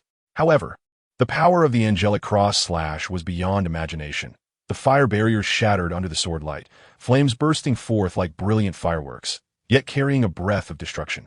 Lei Han's attacks did not cease. Her figure moved like a shadow, the angel's holy sword drawing dazzling arcs in the air, each strike containing immense power.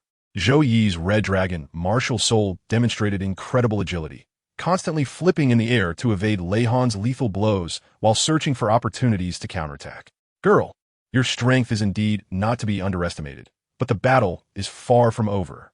Zhou Yi's voice revealed an indomitable fighting spirit as her red dragon martial soul once again unleashed scorching flames, transforming into fire dragons that charged towards Lei Han.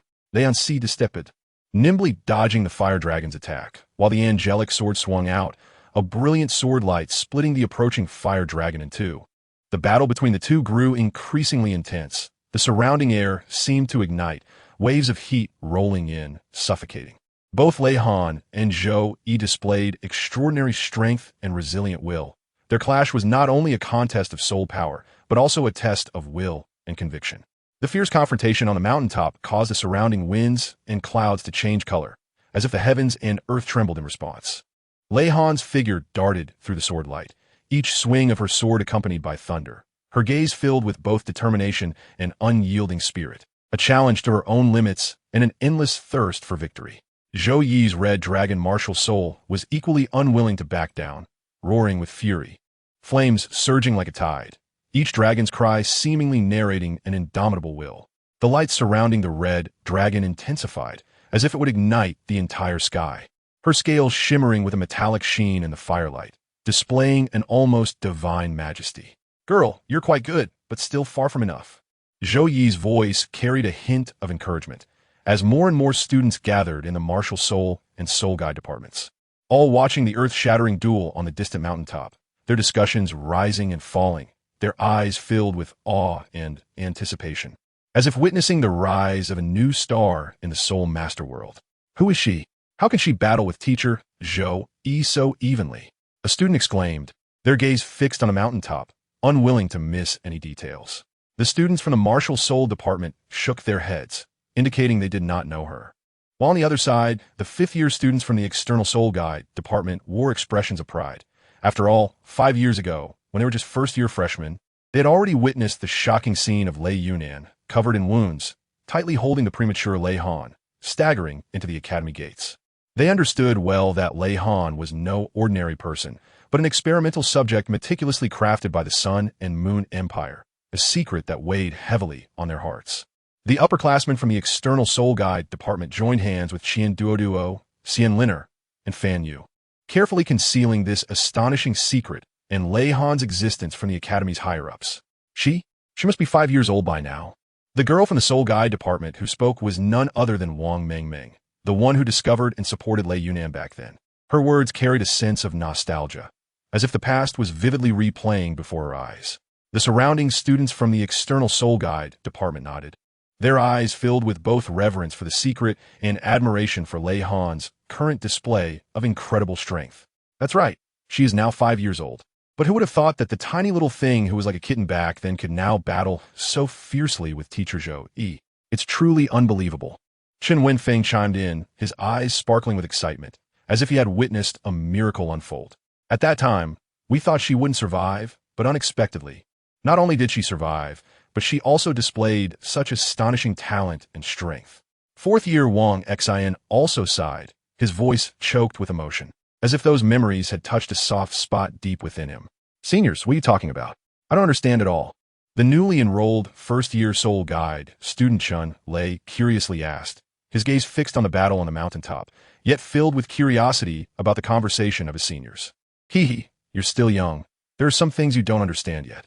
Wang Mengmeng smiled and patted Chun Lei's head, her eyes filled with warmth and affection. "Once you've been here longer, you'll understand everything we're talking about." "No way. Is this still that premature baby who was like a kitten? Her growth speed is faster than a rocket." Sixth-year Zhao Feng exclaimed, his mouth agape in surprise, and the students beside him wore expressions of disbelief. "Discussing Lei Han's astonishing transformation." Truly, one cannot judge a book by its cover, nor can one measure the sea with a ladle. Who could have imagined that such a small child would be secretly cultivated by Dean Qian in the basement? Who would have thought we would see such achievements today? Li Hua remarked, his eyes filled with awe and sympathy for everything Lei Han had endured. "Basement? Secret cultivation? What is going on?" Chun Lei's curiosity intensified, unable to help but ask, his eyes sparkling with a thirst for knowledge. Wang Mengmeng looked around to ensure no one else was paying attention before she spoke in a low voice. "This is a long story. Lei Han's background and experiences are extraordinary. She is not only an experimental subject of the Sun and Moon Empire, but also carries the hope for the future of the Academy and the Soul Guide Department. In order for her to grow safely and realize her maximum potential, Dean Xian and several teachers had to make such decisions. But is that fair to her?" Chun Lei frowned, his voice revealing dissatisfaction and concern. "Fair?" Li Hua shook his head with a bitter smile. "In this world, is there really such a thing as absolute fairness? Laws and rules can only desperately bind human nature, but can never completely eliminate injustice. Although Lei Han's experience is sympathetic, it is also a part of her fate. What we can do is to do our best to help and support her, so that she can go further down this difficult path." However, I still feel that Chun Lei wanted to say something, but was interrupted by Wang Mengmeng. "All right, Chen Lei, you are still young. Many things are not black and white, right or wrong. In this world, there are many gray areas and many complex emotions and interests entangled. What we can do is to maintain a kind and just heart and do what we believe is right. Wang Mingming's words carried a hint of depth and emotion, as if she herself had experienced countless hardships and trials. She looked again at the battle on the mountaintop, where Lei Han's figure flickered in the flames, each attack filled with power and determination. In her eyes, there was admiration for Lei Han's strength and concern for her future path. Lei Han's future is destined to be extraordinary. What she bears is not only her own fate, but also the hope of the entire Academy and the Soul Guidance Department. What we can do is to silently support her, hoping she can find her own happiness and achievements on this path. Wang Mingming said softly, her voice gentle yet filled with firmness and strength. Junior brother, according to seniority, you can actually call Lei Han junior sister now. Chun Wenfeng suddenly interjected, a teasing smile on his face. Although she is young, her strength cannot be underestimated. Even Teacher Zhou, he looks at her with new eyes. Hearing this, Chun Lei's eyes widened, and he turned his gaze back to the mountaintop, his admiration for Lei Han growing. He imagined how glorious it would be to fight alongside Lei Han. Junior sister is really enviable, Chun Lei murmured, his eyes shining with longing. Thinking back to when she was a child, I even held her in my arms, said Su Xiaotong, a fifth-year student from the Soul Guidance Department. At that time, she was like a little ball of soft cotton, making people feel so affectionate. Now, she has grown so outstanding, it's truly amazing. As she spoke, a hint of deep nostalgia flashed at her eyes. Another fifth-year student from the Soul Guidance Department, Su Jing, said provocatively, I'm looking forward to how those from the Martial Spirit Department, who have always looked down on us in the Soul Guidance Department and thought we only play tricks and have no real skills, will react when our junior sister truly grows up and showcases her extraordinary strength. His words were filled with dissatisfaction and challenge towards the Martial Spirit Department, as if an invisible war had quietly ignited in his heart. Su Jing, don't say that. Our Soul Guidance Department and the Martial Spirit Department have always kept to ourselves. Wang Mingming quickly mediated. She did not want Su Jing's impulsiveness to spark conflict between the two departments. I'm not speaking out of turn.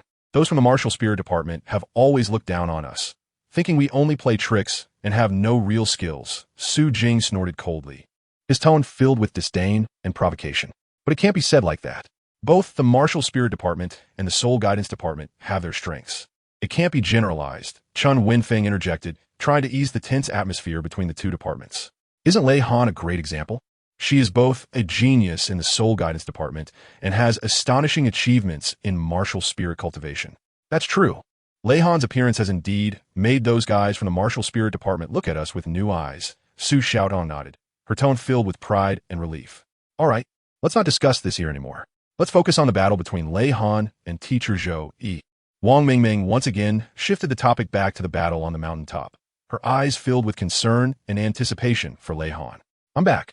Hikade's voice suddenly rang out, his face covered in dust, his clothes also smeared with dirt, looking somewhat disheveled. I saw half of it and ran back. It was too scary, I almost got roasted, he said, patting the dust off his body, still feeling a bit shaken. Duo and the others also returned, their faces reflecting shock and awe. That girl Lei Han is really becoming more impressive, Duo sighed, his eyes shining with recognition of Lei Han's potential. Yeah, her growth speed is like riding a rocket, Wang Mingming echoed, feeling both admiration for Lei Han and anticipation for the Academy's future. It seems we in the Soul Guidance Department have really found a treasure this time, Chun Wenfeng said with a smile, his tone filled with pride and satisfaction. But speaking of which, Hikaitu, how did you escape? Were you scared? Su Jing teased suddenly, a playful smile on his face. Get lost. I'm just back to inform you. Otherwise, you would still be standing there dumbfounded. Hikaitu rolled his eyes and said irritably. Hearing this, everyone couldn't help but laugh. The tense atmosphere was alleviated by Hikaitu's humorous interjection. At this moment, the confrontation of the mountaintop was not just a contest of strength, but also a clash of beliefs and wills. She deeply realized that this upcoming battle, regardless of its outcome, would leave an indelible mark on Lei Han's path of growth. The wind howled freely through the deep valley, carrying a refreshing coolness, as if cheering for the impending contest. Every step Lei Han took was steady and powerful, seemingly resonating with the vast land beneath her feet. Her figure was slowly elongated in the gentle afterglow of the setting sun, appearing both proud and solitary, while also revealing an indescribable tenacity. In her eyes, there was no trace of fear or retreat, only an infinite desire for victory and a firm belief in the future. The students of the Soul Master Department, even from a distance, could clearly feel this unusual atmosphere. Their expressions varied. Some were filled with surprise, some revealed unwillingness, and others felt a deep sense of apprehension and awe. At that moment, Ma Xiaotao, who was chatting and laughing with her companions, suddenly lost control of her evil fire, and a fierce flame erupted around her, instantly igniting the surrounding vegetation and turning it into a raging sea of fire. The crowd gasped in shock and hurriedly retreated, afraid of being caught in this uncontrollable, terrifying force. Ma Xiaotao gritted her teeth, trying her best to suppress the raging evil fire within her. However, the evil fire seemed to have a will of its own. The more she struggled, the more it surged wildly, becoming increasingly difficult to tame. Xiaotao, a teacher from the Soul Master Department, witnessing this scene, immediately flashed forward, attempting to use his soul power to help stabilize her soon-to-be out-of-control emotions. However, the power of the evil fire was simply too strong. Even this experienced teacher felt an unprecedented sense of helplessness. Ma Xiaotao directed her evil fire phoenix towards Lei Han. And Yin Xiaozhe, Kai Meyer, and the elders of the Sea God Pavilion nearby all changed their expressions dramatically. They knew that if Ma Xiaotao's evil fire completely lost control, it would not only endanger the safety of the young man and Zhou Yi, but it could also cause immeasurable damage to the entire Shrek Academy. We must stop her immediately, Yin Xiaozhe said in a deep voice, his eyes revealing an undeniable determination. Their figures moved like lightning, cutting through the sky directly towards Ma Xiaotao, while also wanting to see what kind of person could fight against Zhou Yi. Meanwhile, Ma Xiaotao's evil fire phoenix traced a brilliant red trajectory in the air, charging towards Lei Han with an undeniable might. At this moment, the battle between Lei Han and Zhou Yi in the valley was reaching a boiling point, and the sky above the mountain seemed to split in two. On one side was Lei Han's 20-winged angel, and on the other was Zhou Yi's red dragon. The collision of their powers stirred up layers of spatial ripples, causing the entire valley to tremble. Mom Zhou, use all your tricks. I, Lei Han, will not easily concede. Lei Han's voice echoed in the valley as she suddenly flapped her 20-winged angel's wings, creating a whirlwind that seemed to tear the surrounding air apart. You girl, you do have some fighting spirit, Zhou Yi said with a smile, her red dragon's eyes flickering with a fiery glow. But winning a battle is not just about fighting spirit. Before she finished speaking, Zhou Yi's red dragon suddenly accelerated, like a red lightning bolt, charging directly at Lei Han. Just as the battle between Lei Han and Zhou Yi reached its most intense moment, a sudden sound of breaking wind from the sky caused both of their movements to pause. They looked up and saw Ma Xiaotao's evil fire phoenix approaching. The terrifying power contained within that flame made both of them feel a sense of heart-pounding dread, even from a distance. They were both stunned, completely unprepared for such an unexpected situation. What is going on? Why is there suddenly someone like Cheng Yaojin appearing out of nowhere? Leon exclaimed, her eyes showing both surprise and confusion.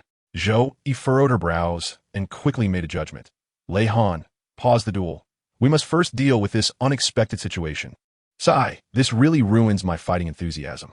Though her heart was filled with reluctance, Lei Han still followed Zhou Yi's suggestion.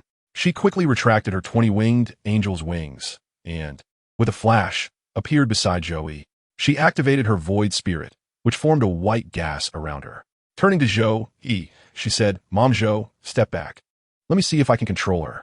Before her words had finished, Lei Han had already charged toward Ma Xiaotao's evil fire phoenix.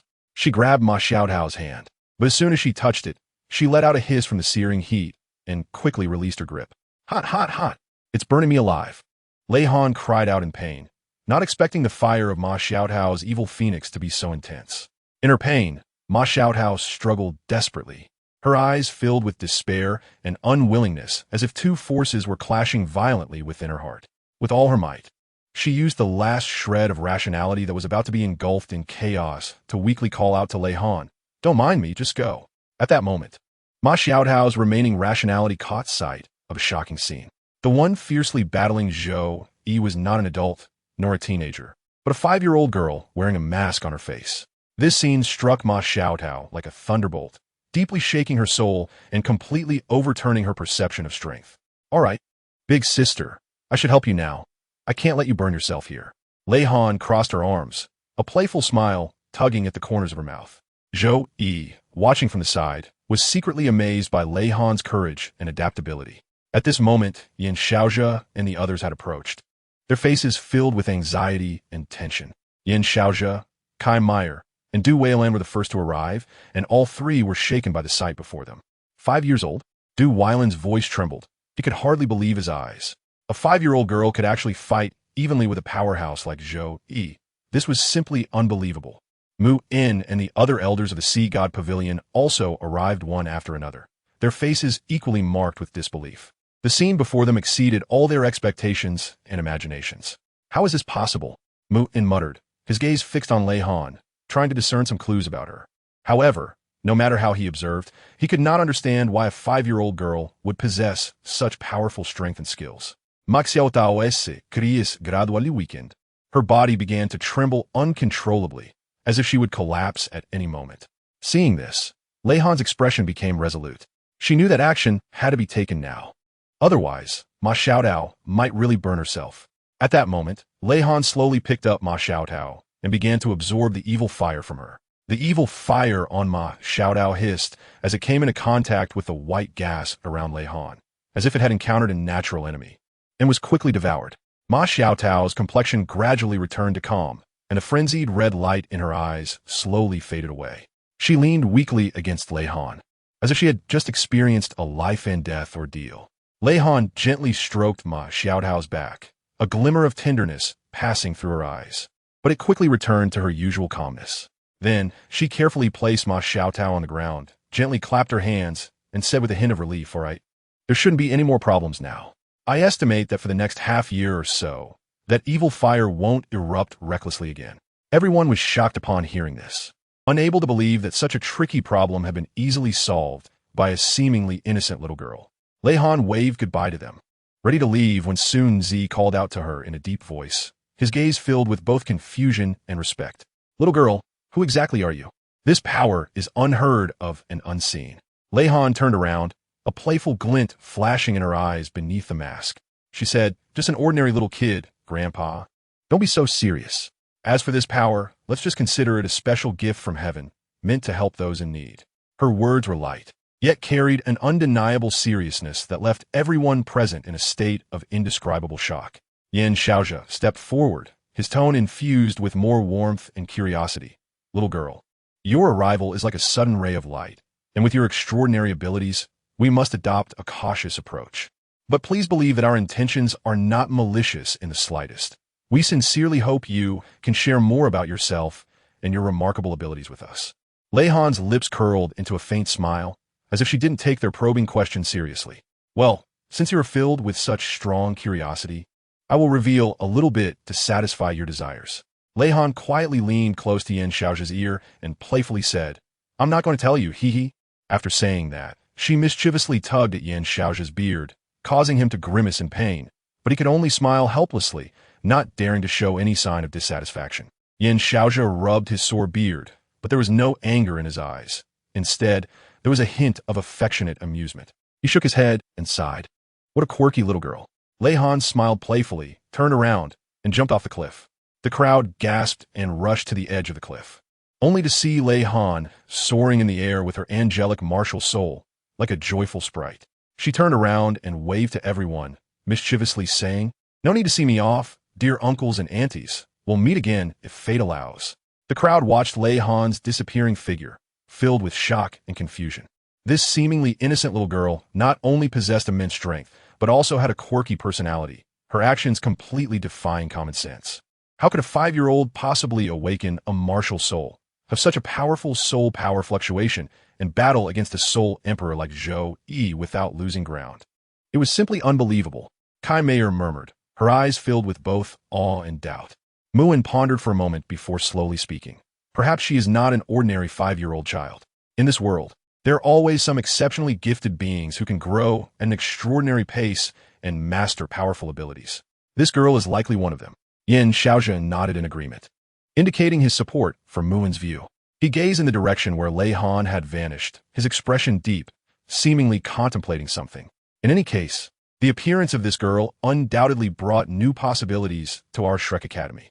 Her strength and talent might become the hope for our academy's future. Yin Xiaozhe's tone was resolute, his eyes shining with anticipation.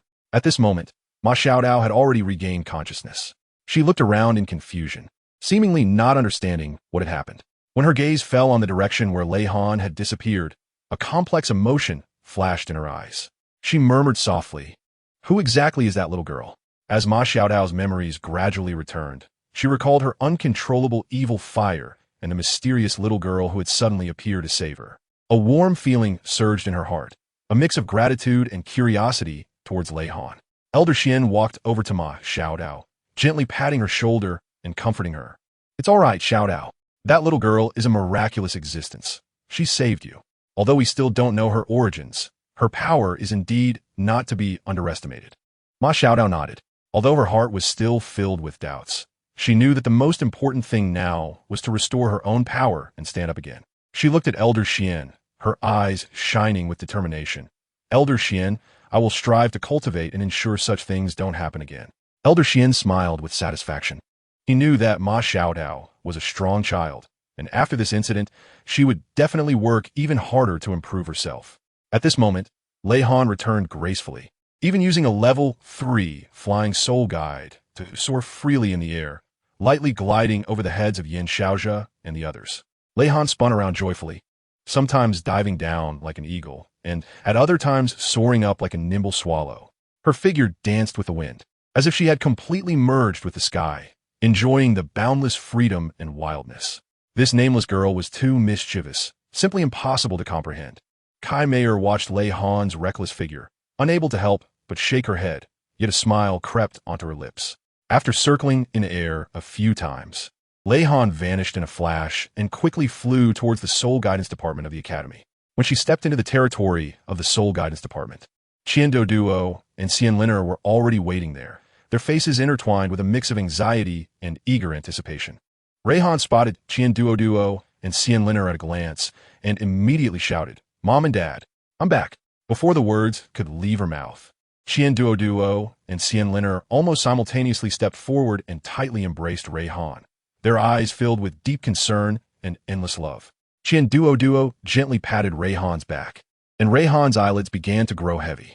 With a hint of drowsiness, she said, "Mom and Dad, today's battle with Aunt Zhou ended in a draw, but I successfully saved Ma Xiaodao. Let's go back to the basement. I'm so sleepy." There was a barely perceptible hint of fatigue in Han's voice. After all, even she would experience some exhaustion when using that special power. Douluo and Xianliner exchanged a glance, reading each other's eyes filled with pain and pride. They both knew that although Han was young, the responsibilities she bore and the abilities she displayed had long surpassed those of her peers. "All right, let's head back." Douluo responded gently, picking up Han and walking slowly toward the basement together. Inside the basement, the light was soft and warm, like a spring day, adding a touch of tranquility and comfort to the small space. Xianliner carefully prepared the bed for Han, who fell into a deep sleep as soon as her head touched the pillow. At that moment, Zhou Yi had just returned, intending to lecture Han, but was gently stopped by Douluo. He pointed to the sleeping child on the bed, signaling her to be quiet. Han's breathing was even and calm, a serene smile on her face, clearly lost in sweet dreams. "Let her rest well," Xianliner said softly. "She really is tired today, and she did something truly remarkable." Zhou Yi looked at Han, her anger gradually dissipating, replaced by a complex array of emotions. She felt both helpless and amused by Han's mischief, and thus quietly said, "After saving Xiaodao today, Han even tugged on Director Yan's beard, and she jumped off a cliff, flying around the mountain with a level 3 flying soul guide. She almost scared me to death. This child truly makes one both love and hate her." Zhou Yi shook her head, a smile involuntarily appearing at the corners of her mouth. "Indeed, she's like a little devil, always bringing us unexpected surprises and scares." Douluo also smiled, his eyes full of affection, but it was this innocence and unruliness that allowed her to unleash astonishing power at critical moments. However, Xianliner shifted the conversation, a hint of worry flashing in her eyes. "We need to understand and guide her power more deeply. After all, power is a double-edged sword. Used well, it can save people from fire and water, but used poorly, it can also cause harm to oneself." "That's right," Douluo nodded in agreement. "I'll find a suitable time to talk to her to understand the source of her power and how to better control it. At the same time, I'll also strengthen her training in other areas to ensure her well-rounded development." Chapter 22. Saving people turned into a disruption. A year passed quietly. and Raihan had celebrated her 6th birthday. At this moment, Duo and Xian Liner were leisurely strolling along the shaded paths of the academy, enjoying this rare tranquility and ease. Suddenly, their attention was drawn to a figure carrying a delicate cake. It was Kaitu. Upon seeing this, Duo couldn't help but show a look of surprise and curiously asked, "Kaitu, who is this carefully prepared cake for?" Upon hearing this, Kaitu chuckled, and a mysterious smile blossomed on his honest and simple face, as if hiding some untold secret. "Oh, this is for our lovely little junior sister Raihan's birthday," he said with a hint of pride and anticipation in his voice. Upon hearing this, Duo suddenly slapped his forehead, as if awakened, and exclaimed, "That's right. Today is Raihan's birthday. How could I forget such an important thing?" After saying this, he shook his head in self-deprecation. Meanwhile, Xian Liner also looked embarrassed, lightly patting her cheeks and apologetically smiling. "Oh dear, how could we both have forgotten little Raihan's birthday? Let us go to Shrek City now to pick out a gift for her and make up for this late blessing," Duo suggested, his eyes sparkling with determination to make amends. "Yes, and let us choose the best one. After all, she is our little princess." Xian Liner nodded in agreement, her eyes sparkling with maternal warmth. Since Duo and his wife were unaware of their adopted daughter Raihan's exact birth date, they decided to consider the day she entered the academy, July 9th, as her birthday. Thus, Duo and Xian Liner, using the power of the Flying Soul Guide, swiftly traversed the azure sky like 2 shooting stars. As they moved forward, the outline of Shrek City gradually emerged from the haze, becoming increasingly clear. At this moment, the warm sunshine gently fell on their shoulders, bringing a touch of warmth and seemingly urging them to quicken their pace. Finally, they successfully arrived in this bustling city, heading straight for the most prosperous commercial district. Navigating through the throngs of people, Duo and Xian Liner bought many toys, books, and accessories from various shops, each carefully selected, hoping that Raihan would like them. They stopped in front of a shop specializing in soul guides. The display window showcased an exquisite storage soul guide bracelet, embedded with tiny gemstones that sparkled enchantingly under the light. Xian Liner was immediately drawn to it, imagining how cute Raihan would look wearing it. "This bracelet is perfect for little Han. It's both practical and beautiful," she turned to Duo and said. Duo examined it carefully and nodded in agreement, saying, "It's indeed nice. Let us buy it." Meanwhile, in the Soul Guide basement, Raihan had already become a level 4 Soul Master, and the Soul Guides she created were no longer so crude and rough. After finishing charging the soul power, she entered the final adjustment phase. "I need to make sure everything is perfect," Raihan muttered to herself, her gaze focused and determined. The Soul Guide in her hand was a level 4 fixed soul cannon. Although not large, the energy it contained was formidable. Raihan carefully adjusted every detail, ensuring it would exert maximum power in battle. Just as she was fully immersed in her work, the basement door was gently pushed open, and Kaitu walked in with the exquisite cake. "Little junior sister, happy birthday," he shouted with a smile. Raihan was startled and accidentally pressed the switch on the soul cannon, resulting in a loud bang as the cannon's attack blasted toward the wall of the Soul Guide manufacturing area, instantly creating a massive hole. Dust and debris flew everywhere, and Fanyu, who was working inside, was caught in the chaos. He let out a scream as he was thrown across the room and landed heavily on the ground, surrounded by a mess. As the dust settled, Raihan, Kaitu, and the arriving Duo and Xian Liner were all stunned, not expecting such an accident to occur. Fanyu struggled to get up, covered in dust, his expression a mix of helplessness and amusement. He brushed off the dirt on his clothes and looked at Raihan, reproaching her in a tone laced with affection. "You child, how could you make such a big commotion with just one slip of the hand? It seems we need to reinforce the safety knowledge on using soul guides." Raihan's face was flushed, and his eyes were filled with guilt. "I'm sorry, Godfather. I didn't mean to. I was just too focused and didn't notice that brother Kaitu came in." "Kaitu, you really shouldn't have come in at this time. Don't you know that Xiao Han is doing an important experiment?" Duo pretended to be angry as he looked at Kaitu, although his tone carried some blame. His eyes were full of amusement.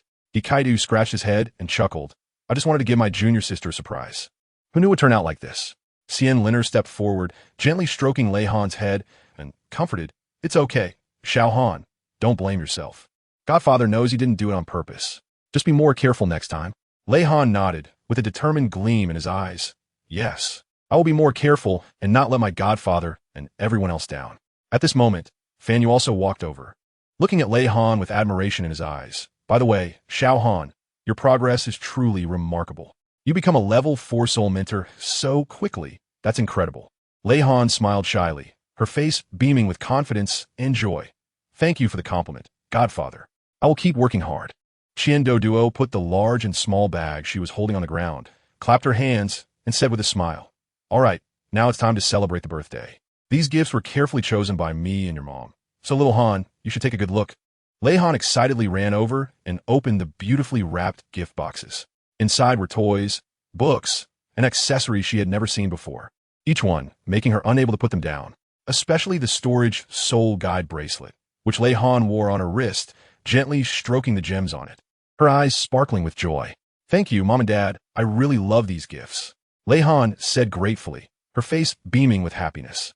As long as you like it, Xian Liner said lovingly, looking at Lei Han with tenderness in her eyes. Is this a level 6 storage soul guide? That's quite the expense, Fan Yu remarked, glancing at the bracelet with a hint of surprise. This item was not cheap and was quite complex to make, capable of storing a considerable amount of items. Duo smiled proudly. Of course, our little princess deserves the best. Meanwhile, Xian Liner went to the kitchen in the living area to help Zhou Yi wash vegetables. While busy, she chatted with Zhou Yi and occasionally stole glances at Lei Han, who was laughing and playing in the basement, her heart filled with affection. The kitchen was filled with the aroma of food, the smell of home, and the essence of love. Zhou Yi smiled at Xian Liner, saying, Look how happy Lei Han is. Having such loving parents and a godfather is truly a blessing for her. Xian Liner nodded slightly, her face radiating happiness. Yes, she is our little princess, and we must give her all our love. The two chatted about everyday life, not stopping their work. As time passed, dinner was gradually prepared. Dish after dish, fragrant and delicious, was served on the dining table, the aroma wafting in the air and making one's mouth water. Hikai too carefully placed the cake in the center of the table. It was a meticulously made chocolate cake, adorned with fresh fruits and colorful icing, looking both tempting and whimsical. Little junior sister, come make a wish and blow out the candles. Hikai too called out to Lei Han, his eyes full of anticipation. Lei Han excitedly ran to the cake, closed her eyes, clasped her hands together, and silently made her wish. Then, she opened her eyes, took a deep breath, and blew out the candles on the cake with all her might. At the moment the candlelight went out, the basement was filled with enthusiastic applause and cheers. Xiao Han, can you tell me what you just wished for? Xian Liner gently asked, her eyes sparkling with curiosity and affection. Lei Han smiled slightly, her face brimming with happiness and anticipation. I hope I can protect the soul guidance system, becoming the sharp blade of our soul guidance system, allowing my godfather's disciples to be the face, while I quietly guard everything from behind. Upon hearing this, everyone was taken aback. No one expected such words to come from a 6-year-old girl. But you're Dean Xian's daughter. You should be the face. Not let me be the face, Hikaitu countered, his tone a mix of jest and seriousness. Lei Han shook his head and looked seriously at Hikaitu. Senior brother, both face and substance are very important. Without the support of substance, face will also lose its luster. I am willing to be the one who silently contributes to make the soul guidance department even more brilliant. Fan Yu listened to Lei Han's words, his eyes full of admiration and emotion. He stepped forward, gently patting Lei Han's shoulder, and said earnestly, Xiao Han, I am really glad that you have such thoughts. Remember, whether you choose to be face or substance, as long as you work hard and contribute, you will become the pride of the soul guidance department. Duo also walked over, smiling at Lei Han, his eyes filled with pride. Our Xiao Han has really grown up. With such awareness and responsibility, it's truly impressive. Don't worry, no matter which path you choose, we will fully support you. Xian Liner tightly hugged Lei Han, her face beaming with pride and joy. Xiao Han, you are really so understanding. Mommy is proud of you and also feels heartache for you. But remember, no matter what you choose, Mommy will always love you and support you. Lei Han felt the love and support from her godfather, father, and mother, filling her heart with warmth and strength. She nodded firmly, her eyes shining with determination. Thank you all. I will do my best and won't let you down. Then, everyone gathered around the dining table to enjoy a dinner full of love and warmth. Laughter filled the table, and the atmosphere was harmonious and joyful. Lei Han spent an unforgettable birthday night in the company of everyone. On the other side, Yin Xiaozhe was like an ant on a hot pan. A year ago, Ma Xiaodao underwent Lei Han's void spirit treatment, and indeed, as Lei Han had said a year ago, the evil fire in Ma Xiaodao would not flare up for a short period. However, now that a year had passed, the evil fire within Ma Xiaodao was once again out of control, and this unease loomed over Yin Xiaozhe like dark clouds. Yin Xiaozhe turned to Du Weilin and said, "Send the order down. No matter the cost, we must find that little girl who treated Xiaodao's evil fire a year ago. She is our only hope." Du Weilin nodded gravely and then turned to leave, quickly arranging to search for Lei Han. Yin Xiaozhe stood by the window, gazing deeply into the distance, silently praying that Lei Han could once again extend a helping hand to help Ma Xiaotao through this difficult time. That little girl must be 6 years old now, right? I really hope she can come out again to help our Xiaotao overcome this crisis. Kai Meyer softly said from side, her tone filled with recognition of Lei Han's abilities and concern for Ma Xiaodao. Yin Xiaozhe sighed slightly and turned to Kai Meyer. Yes, I really didn't expect 2 years to pass so quickly. I wonder how that young girl is doing now and if she's still willing to help. Kai Meyer frowned. No matter what, we have to try our best. Xiaodao's situation is becoming increasingly urgent. We cannot just sit back and watch. Yin Xiaozhe nodded, his expression resolute. You're right.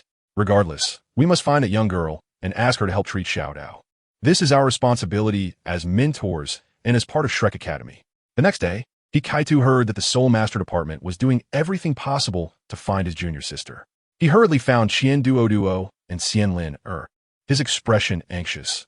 The two deans, the Soul Master Department, is searching for our junior sister at all costs, saying that Ma Xiaotao's evil fire is out of control again, and only our junior sister can save her.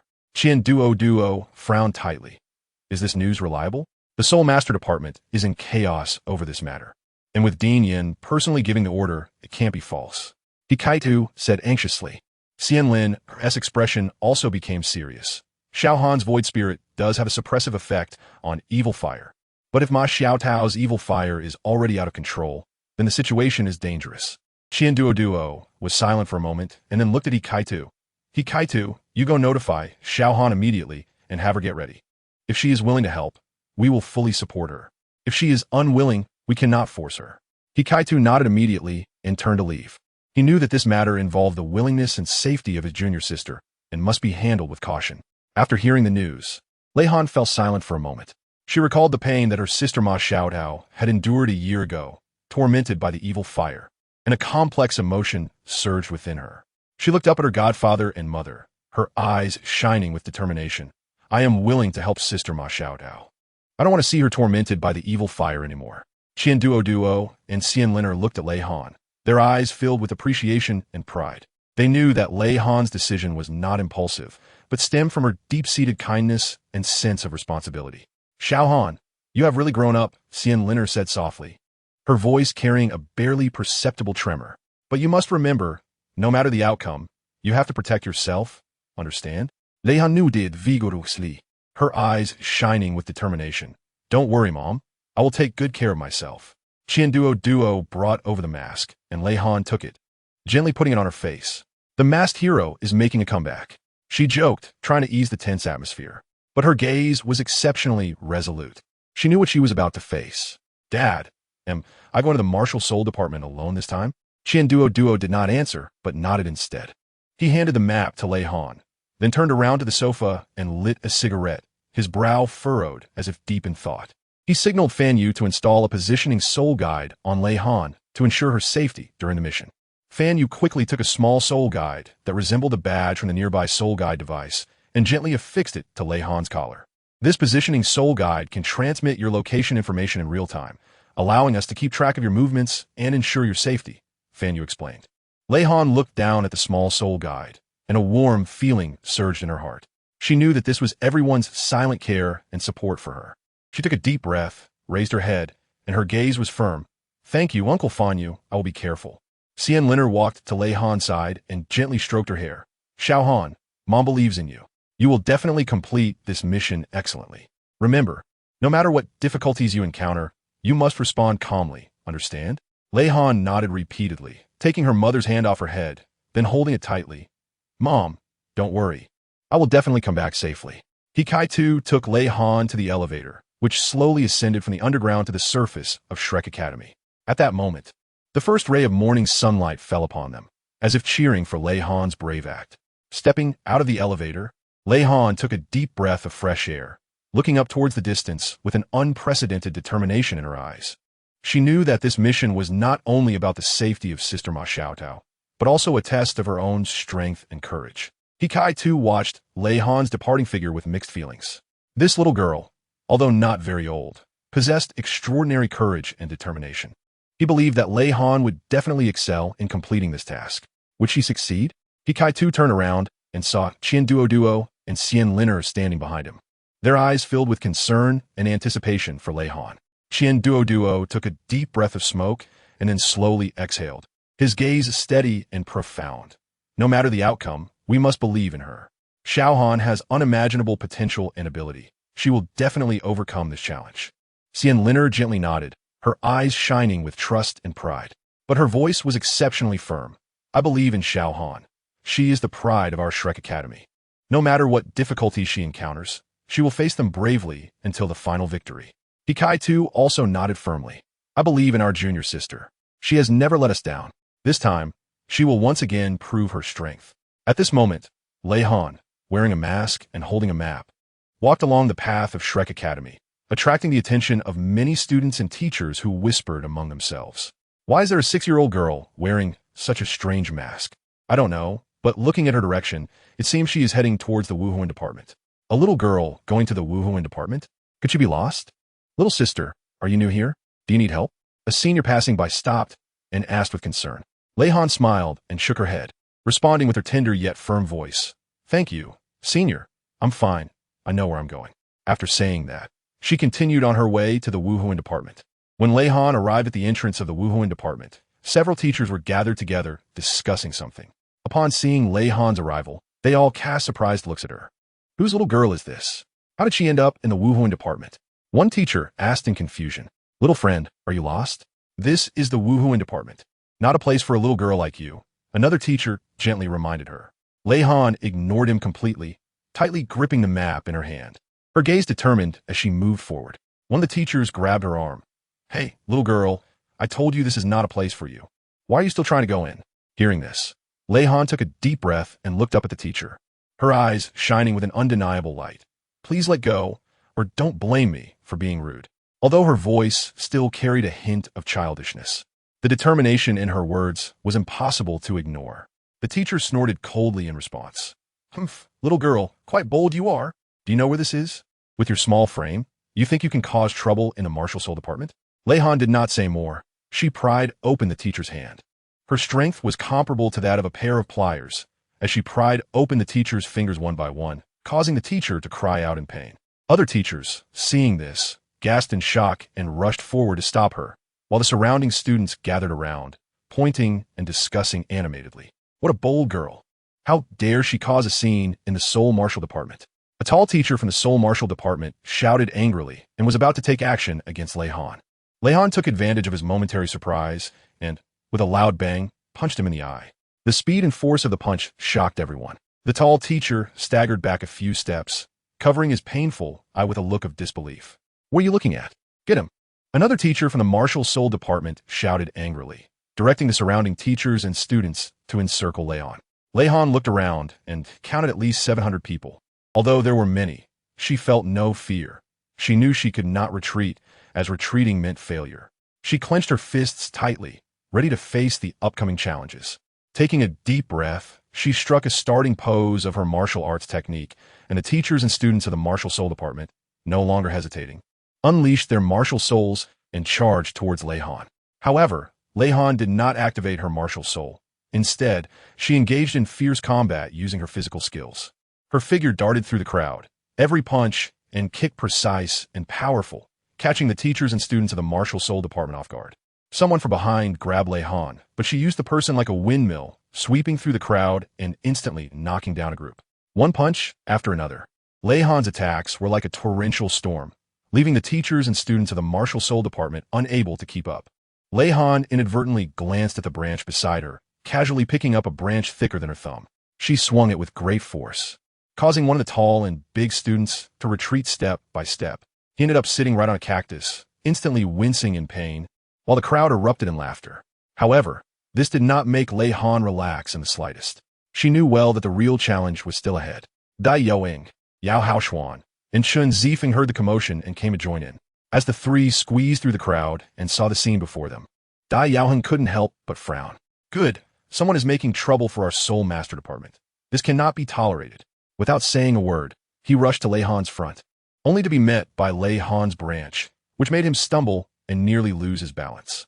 Dai Yaoheng stared wide-eyed in shock. He never expected this seemingly frail girl to possess such great strength and skill.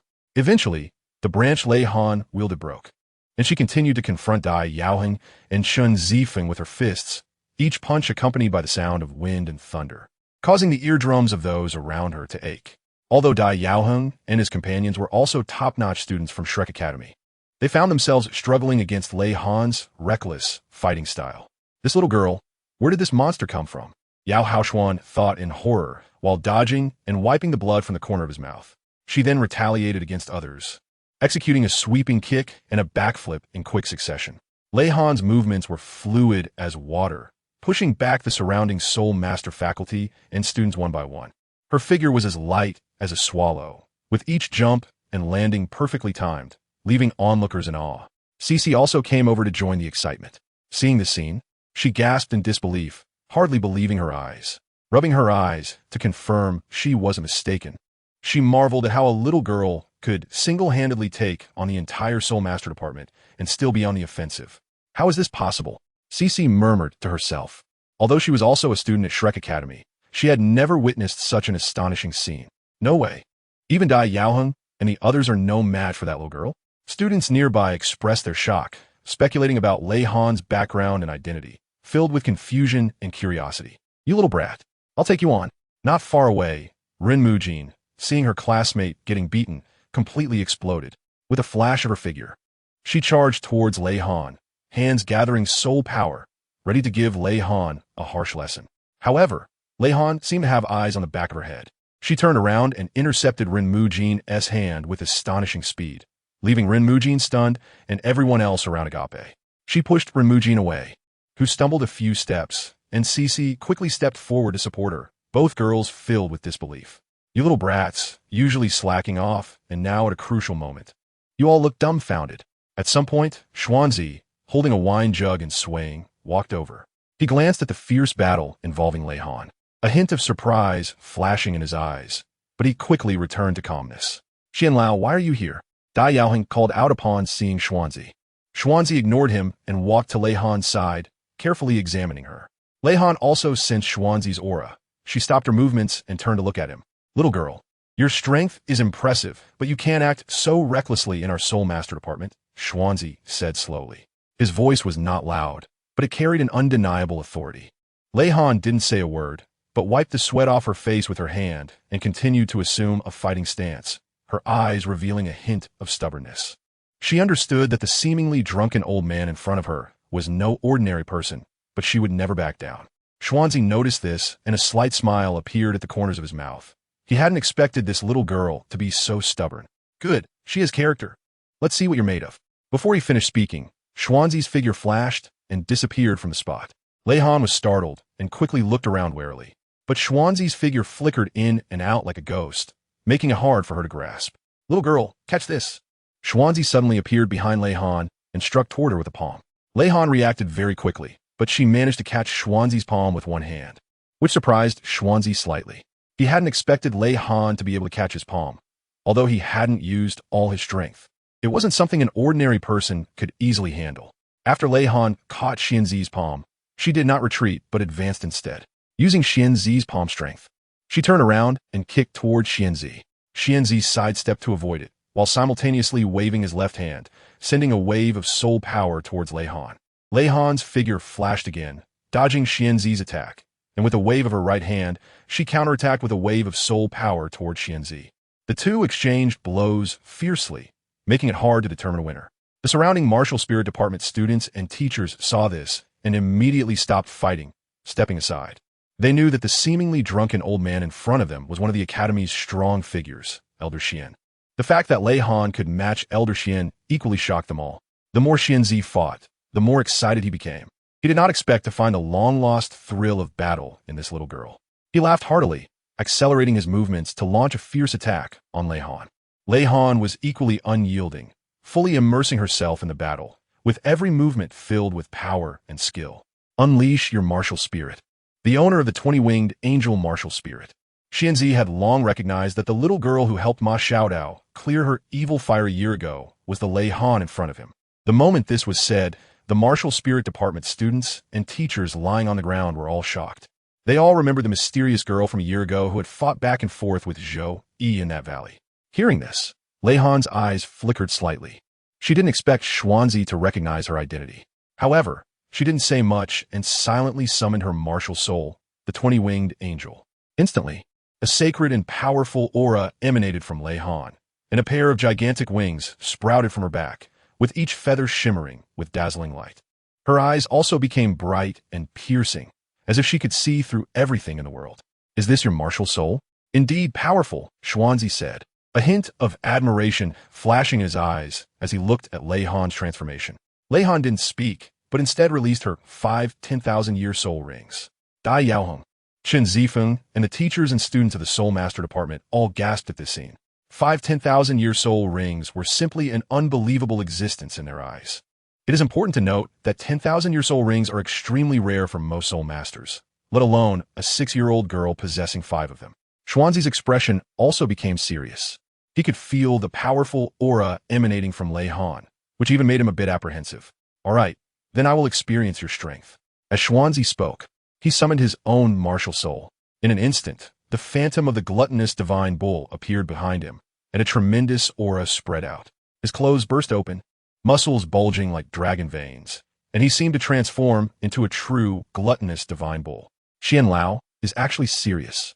The surrounding teachers and students exclaimed in surprise, knowing that Xuanzi's gluttonous divine bull martial soul was extremely powerful, and once unleashed, even high-level soul masters would find it difficult to resist. Lei Han watched the changes in Xuanzi, a hint of seriousness flashing in her eyes, but she did not back down. Instead, she elevated her aura to the extreme, ready to Xuanzi's attack. Come on, Xuanzi roared, his figure charging forward like a rampaging wild bull. His fists were enveloped in overwhelming soul power, capable of destroying everything. Lei Han's figure flashed as she dodged Xuanzi's first wave of attacks. But instead of taking the opportunity to counterattack, she chose to engage Xuanzi in a battle of wits. She knew that Xuanzi's strength was far beyond her own, and if they were to clash head-on, she would likely come out worse for wear. Seeing Lei Han's cunning, Xuanzi couldn't help but feel a bit annoyed. He accelerated his attacks, trying to force Lei Han into a desperate situation. However, Lei Han moved like a fish in water, skillfully weaving through Xuanzi's strikes while maintaining a safe distance. You little girl, you really have some skill. Xuanzi panted, surprised that he was expending so much energy fighting against a young girl. Lei Han smiled slightly and said, Elder Xian, you flatter me. I'm just doing my best. Xuanzi looked at Lei Han's calm demeanor and couldn't help but feel a sense of emotion. He knew that this young girl had boundless potential, and given time, she would undoubtedly become a top-notch soul master. All right, let's end today's battle here, Xuanzi said as he withdrew his martial soul, and his form returned to normal. Seeing this, Lei Han also withdrew her martial soul, respectfully bowed to Xuanzi, and said, Thank you, Elder Xian, for showing mercy. Xuanzi waved his hand and replied, There is no need to thank me. It's your own ability. However, you must remember that while strength is important, mindset is equally crucial. Today, you have shown me both your strength and mindset, and I am very satisfied. So you are the girl. Hurry and find Din Yan. He has been looking for you frantically. Ma Xiaotao's evil fire has reached its 6-month mark and has flared up again. He needs your help to suppress it. A girl from Ma Xiaotao's class rushed over, looking anxious. I came here specifically for this matter. But who knew your teacher would be so unwelcoming and want to test my strength? Lei Han shrugged helplessly, but her expression soon became determined. No time to waste. Let us hurry and find Din Yan. With that, Lei Han's figure flickered and she dashed towards the depths of the martial soul department. Xuanzi looked at Lei Han's departing figure, a hint of appreciation flashing in his eyes. He knew that this young girl was not only exceptionally strong, but also had a noble heart. She was a rare talent. At that moment, the girl brought Lei Han to the front of Yan Xiaozhi's office and gently knocked on the door. Come in, a steady voice came from inside. The girl pushed the door open, and Lei Han followed closely behind. Dinyan Xiaozhe was sitting behind his desk, his brow furrowed, seemingly troubled by something. Dinyan, I'm here. Lei Han stepped forward and said respectfully. Upon hearing this, Yin Xiaozhe raised his head, and the moment he saw Lei Han, a glimmer of joy flashed in his eyes. Great, you finally arrived. Ma Xiaotao's condition is very serious and needs your help. He stood up as he spoke and instructed the girl beside him to bring Ma Xiaotao here. He had prepared tea and some snacks for Lei Han, wanting this girl who had traveled a long way to rest for a moment. Lei Han, who had sparred with over 700 opponents, devoured the snacks eagerly. Although she had experienced countless battles, at this moment, she was still a little girl, and her needs for food and rest were equally essential. Seeing Lei Han's voracious eating, Yin Xiaozhe couldn't help but chuckle, and his anxiety eased a bit. Would you like some more? Kai Meyer brought more snacks, smiling as she looked at Lei Han. Lei Han did not refuse. She was indeed hungry. After all, over 700 battles were no joke, and even though she was powerful, she needed to replenish her stamina. After a while, Ma Xiaotao was brought in. Her face was pale, and her eyes were bloodshot, clearly indicating that she had been suppressing the evil fire within her to the limit. The moment she saw Lei Han, a complex emotion flashed in her eyes. A mix of a desperate plea for help and a hint of vulnerability she did not want others to see. Little girl, I'm counting on you, Dinyan Xiaozhe said, his tone carrying a hint of pleading. Lei Han nodded and walked over to Ma Xiaotao, gently patting her shoulder. Don't worry, I'll help you. Little girl, you really came back? Ma Xiaotao's voice trembled slightly. She didn't expect that Lei Han would actually appear when she needed help the most. Lei Han smiled and nodded, her gaze firm and warm, as if she could dispel all the gloom in Ma Xiaotao's heart. Are you ready? Lei Han asked softly. Ma Xiaotao took a deep breath and nodded. She knew that at this moment, she could only trust Lei Han. Lei Han slowly activated the void spirit, and a pure and flawless white gas rose gently from her body, instantly filling the entire room. Zan Xiao, Gai Maya, and Ma Xiaotao's martial souls were all inexplicably restrained and bound under this force. Lei Han was quick-witted and seized Ma Xiaotao's delicate wrist, gently yet firmly pulling her to her side. Immediately afterwards, Lei Han focused on absorbing the rampant evil fire within Ma Xiaotao. When the evil fire came into contact with that mysterious white gas again, it emitted a series of sizzling sounds, as if it had encountered an irresistible nemesis. Quickly and completely dissipating, Ma Xiaotao's body involuntarily trembled slightly. However, amidst this trembling, she could clearly feel that the evil fire that had tormented her for so long was being drawn out bit by bit, replaced by an unprecedented sense of ease and tranquility, as if she had finally seen the glimmer of hope from endless darkness. Yin Xiaozhe and Kai Meyer watched this scene in astonishment, fully aware of the tricky nature of the evil fire within Ma Xiaotao. But they never expected Lei Han could resolve it so easily. Kai Meyer's eyes brimmed with tears, overwhelmed with emotion and unable to speak. Lei Han clapped her hands just like a year ago and retracted the void spirit, causing the pure white gas to dissipate. It's done. She shouldn't have any problems for the next 3 years. Lei Han smiled lightly, as if she had just completed a trivial task. Little girl, what's your name? Ma Xiaotao looked at Lei Han with gratitude, her voice still trembling as she asked. Although she had heard of Lei Han's great name before, the two had not interacted much. She didn't expect that at her most critical moment, it was this seemingly fragile yet powerful girl who saved her. It's a secret. Lei Han playfully winked and did not answer directly. She knew that her identity and origin were still a mystery to Shrek Academy, and she had no intention of revealing that mystery right now. Since she doesn't want to disclose her name, let's respect her choice. Little girl, you have once again proven your extraordinary ability. Shrek Academy will always welcome you. However, as the dean, I still hope you will consider joining us and becoming a part of us. Lei Han shook her head with a smile and did not speak, instead throwing a level 3 soul guide flash bomb to Yin Xiaozhe. Instantly, the entire room was filled with dazzling light. When the light dissipated, Lei Han's figure had already disappeared from the spot, leaving behind a bewildered Yin Xiaozhe, Kai Meyer, and a confused Ma Xiaotao. What is going on? Yin Xiaozhe, the dean, asked in surprise, clearly not expecting Lei Han to leave in such a manner. Kai Meyer also looked puzzled, shaking her head and saying, I don't know. It seems this little girl has many secrets we are unaware of.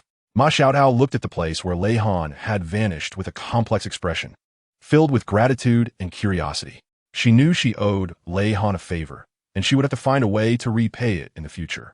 Forget it. Since she's gone, let's not dwell on this any longer. Yan Xiaozhi sighed, and then looked at Ma Xiaodao. Xiaodao, how are you feeling now? Ma Xiaodao felt her body and was pleasantly surprised to find that the tormenting evil fire that had plagued her for a long time had completely disappeared, replaced by an unprecedented sense of ease and comfort. Teacher, I'm fine. Really fine, she exclaimed excitedly. After a while, Du Weilin awkwardly returned, unsure of how to explain to Yan Xiaozhi what had happened outside. Over 700 martial spirit students who had been defeated by Lei Han were sprawled on the ground, some still groaning, creating a scene of utter chaos. Seeing Du Weilin's distressed expression, Yan Xiaozhi had already guessed part of the situation. Did those students cause trouble again? He asked. Du Weilin nodded and then shook his head, which only confused Yan Xiaozhi further. What exactly happened? That little girl, she beat up our martial spirit students. Du Weilin replied helplessly, thinking to himself that Lei Han's strength was indeed too formidable. Over 700 students had been defeated by her alone. Hearing this, Yan Xiaozhi seemed to hear a funny joke, and the corners of his mouth involuntarily lifted. Weilin, is this your first time telling such a big joke? One person defeating over 700 students? How is that possible? Du Weilin forced a smile, shrugged his shoulders, and said, Dean, I also don't want to believe it. But the fact is indeed so. Those students are still lying on the ground. You can go take a look. Yan Xiaozhi, half convinced, stood up and decided to check it out for himself. When he walked down to the martial spirit department square, the sight before him nearly made his eyes pop out.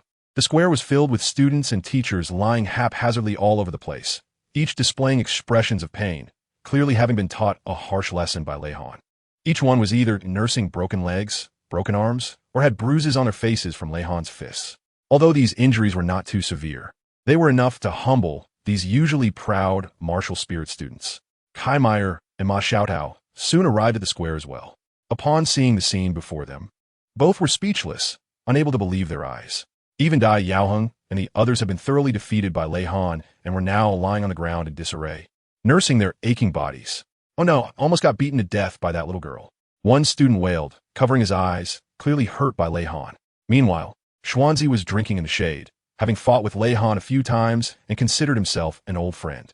He was aware of her strength and just smiled slightly, thinking to himself, this little girl really has some skills.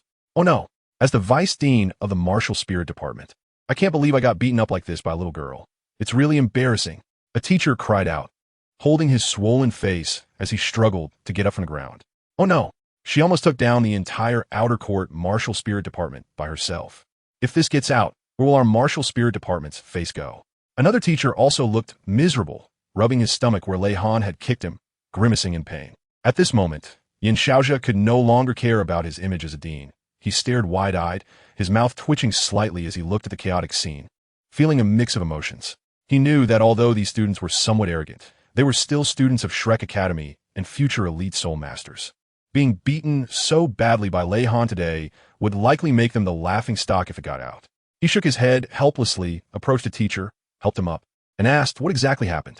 Why did you do this? The teacher, with a sorrowful face, replied, Dean. A few teachers were chatting at the door when they saw her coming and didn't let her in. As a result, she lost her temper and attacked. We didn't expect her to be this powerful. In just a few moves, she took us all down. What are you all still doing lying here? Playing dead. Get up already. The place has been wrecked, and you still have the face to lie around.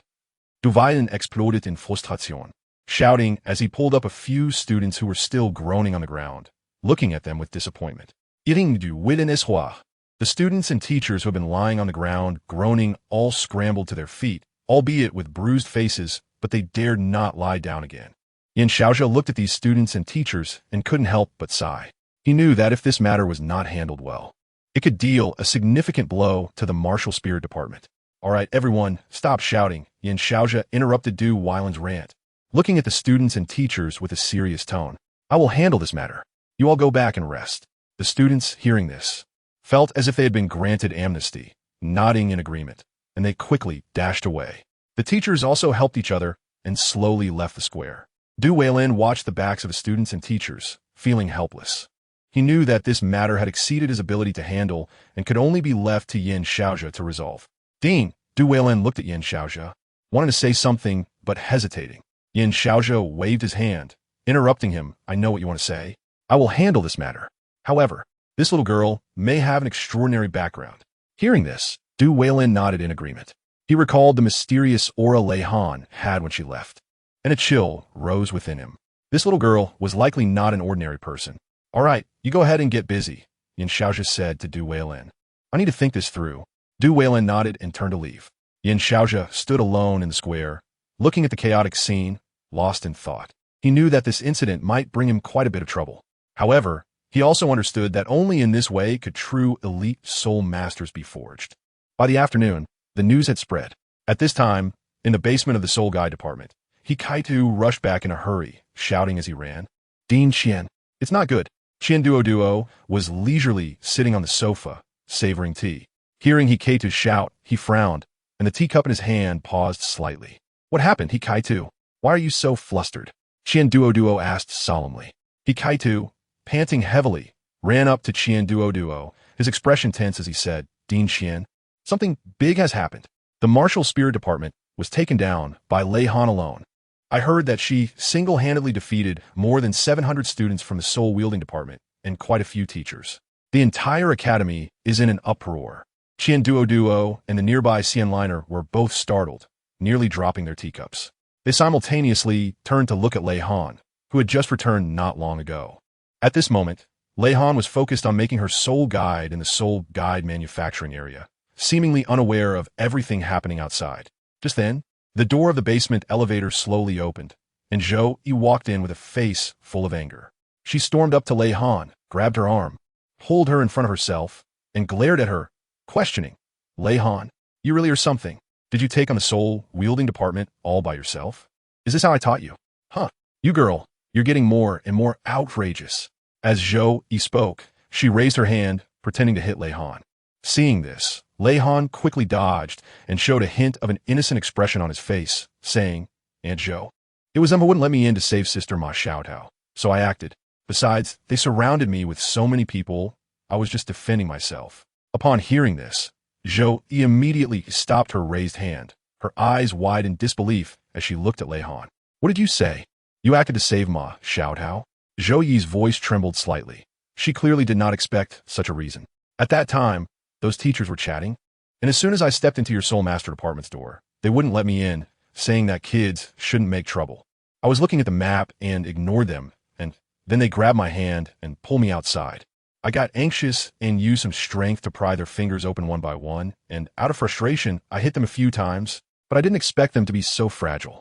Lei Han blinked his big eyes and said innocently, So, little junior sister, you single-handedly took on the Soul Master department? Kaitu, who was listening nearby, asked in astonishment. Lei Han scratched his head and said somewhat shyly, Actually, I didn't want to be like this either, but they really went too far. I just wanted to go in and find Sister Xiaotao, but they kept blocking me. Suddenly, Qian Duo clapped his hands, his eyes flashing with complex emotions, a mix of amazement at Lei Han's abilities and helplessness at the situation's development. Is this the strength of our soul guidance department? Ha ha.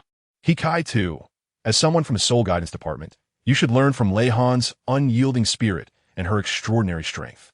However, her approach is indeed a bit too aggressive. In the future, your parents will guide you well.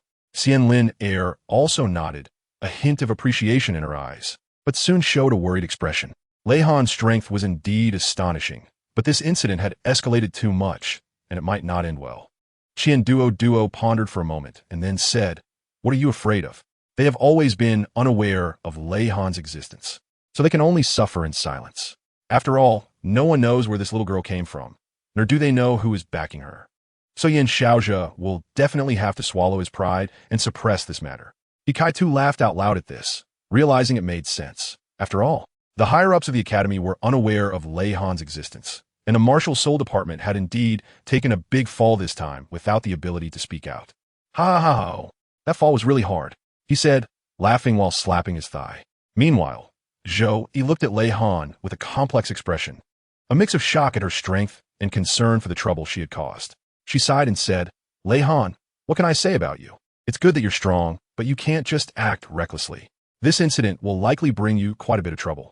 Lei Han lowered her head and said softly, And Zhou, I know I was wrong. I just wanted to go in and find Sister Xiaotao. I didn't expect it to turn out like this. Zhou Yi looked at Lei Han's apologetic demeanor, and her anger dissipated somewhat. She sighed helplessly and said, All right, what's done is done. No matter how much we blame you, it won't change anything. What's most important now is to think about how to deal with the upcoming troubles. You don't need to deal with it. Heaven knows, Earth knows. You know and I know. I already said earlier who would know that Lei Han is one of us from the Soul Guidance Department. As long as we don't say anything, the Martial Soul Department can only suffer in silence. Duo waved his hand and said grandly. Wang Yin, upon hearing this, covered his face and laughed bitterly. Even Zhou Yi couldn't help but shake her head, secretly lamenting Duo's audacity. However, upon further reflection, it was indeed a feasible approach. After all, Lei Han's identity and strength were too mysterious. As long as they didn't speak, who could know? However, Lei Han, you really went too far this time. Zhou Yi looked at Lei Han and said earnestly, in the future, you must think twice before acting, and you can't be so impulsive anymore. Lei Han nodded and said seriously, Zhou Mama, I understand. I will definitely pay attention in the future. Well, that's good to know. Zhou Yi looked at Lei Han's serious expression, and her worries dissipated a lot. Let's test her strength first and see how capable this little girl is. Duo suddenly said. At this moment, Su Jing and Pang Long from the Soul Guidance Department brought a specially made strength testing machine to the basement. Fanyu began to test Lei Han's strength. Lei Han walked lightly to the testing machine, her eyes revealing a hint of curiosity and anticipation. Lei Han took a deep breath, rolled up his sleeves, and clenched his fists, delivering a powerful strike to the sensor area of the testing machine. The needle of the testing machine spun wildly before finally stopping at the maximum scale, accompanied by a faint cracking sound, indicating that it had exceeded its measurement range. Everyone present gasped in shock. It should be noted that this strength testing machine was specially reinforced and had a very high upper limit for measuring force. Even strength-type spirit masters in the Soul Guide system found it difficult to approach the maximum value. However, with this single blow, Lei Han had driven it to its limit, even surpassing the range. How is this possible? Fanyu stared wide-eyed at the testing machine in disbelief. 6 years ago, I discovered child with such astonishing growth. Wang Mengmeng, a student from the Soul Guide system who had saved Lei Han, also covered her mouth in surprise, looking at Lei Han with eyes full of incredulity and pride.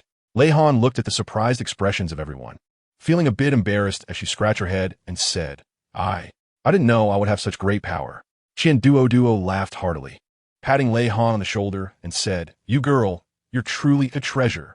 It seems our Soul Guidance Department is about to produce an outstanding figure. At this moment, the atmosphere in the basement was lively and excited, with everyone's gaze focused on Lei Han, as if they were seeing the future hope of the Soul Guidance Department.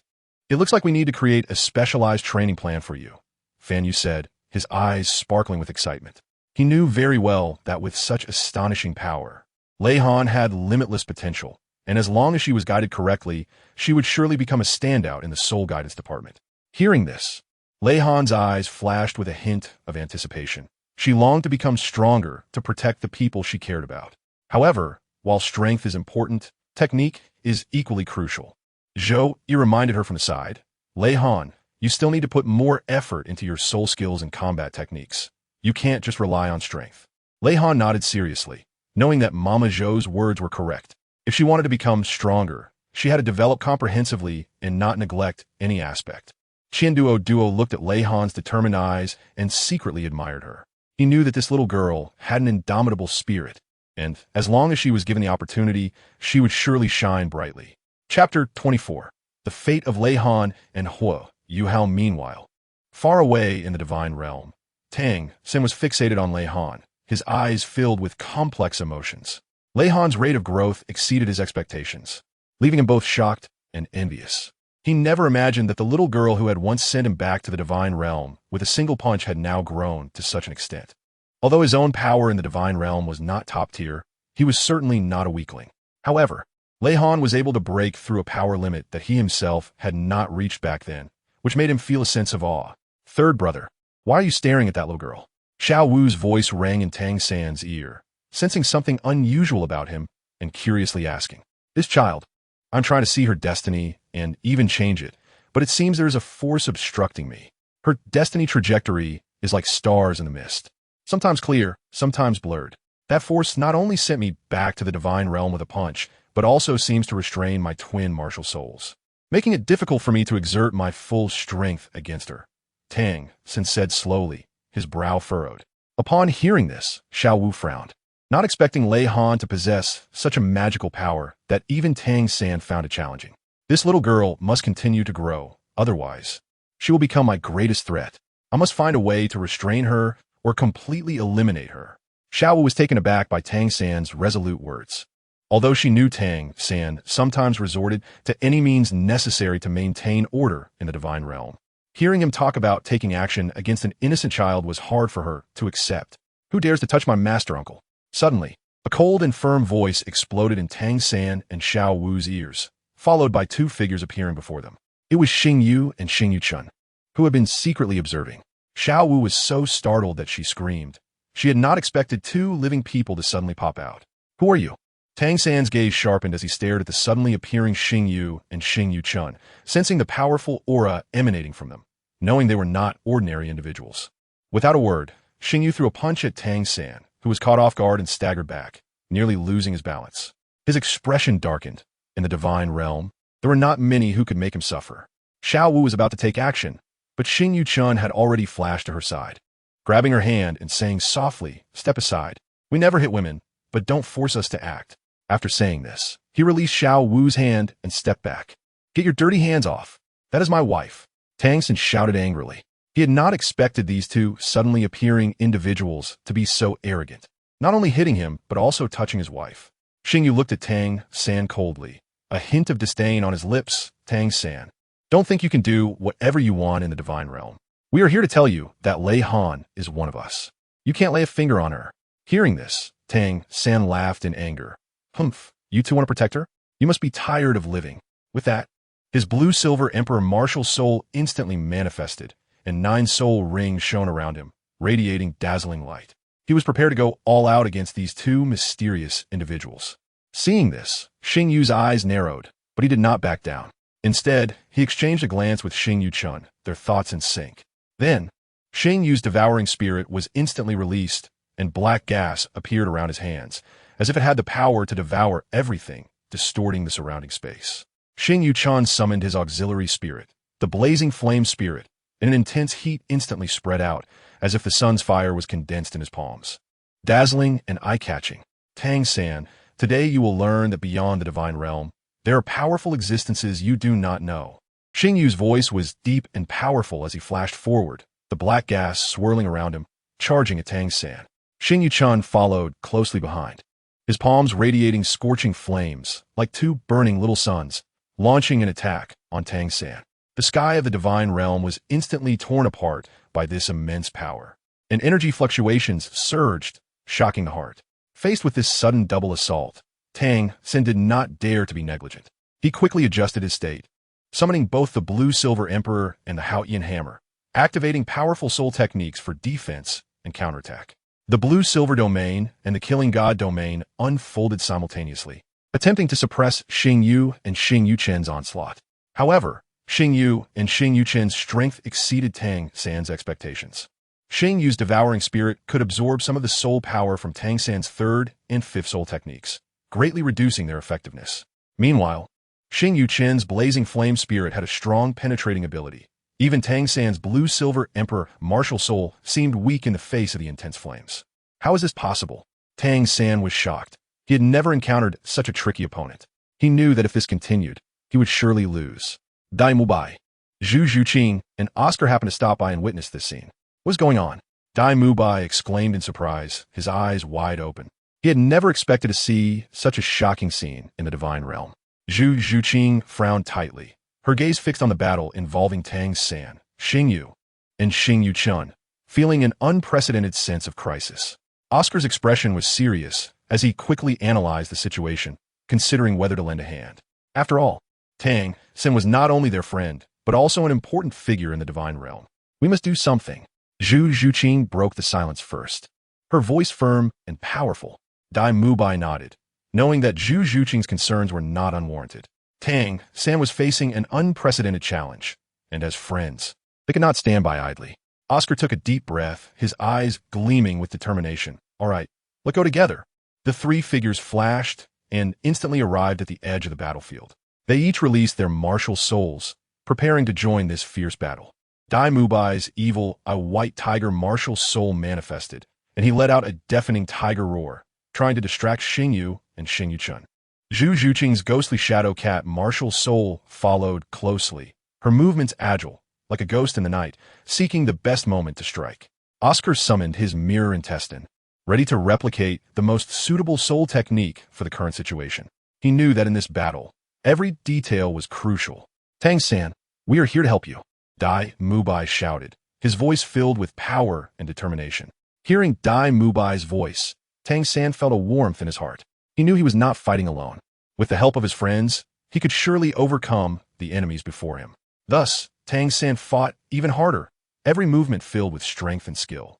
With the assistance of Dai Mubai, Zhu Zhuqing, and Oscar, he gradually stabilized his position and began looking for opportunities to counterattack. Quite a few people here, just enough for me to fill my stomach. Xingyu suddenly raised his head, his eyes glowing with a dark light. Clearly, he intended to devour Tang-san and the others' attacks to enhance his own power.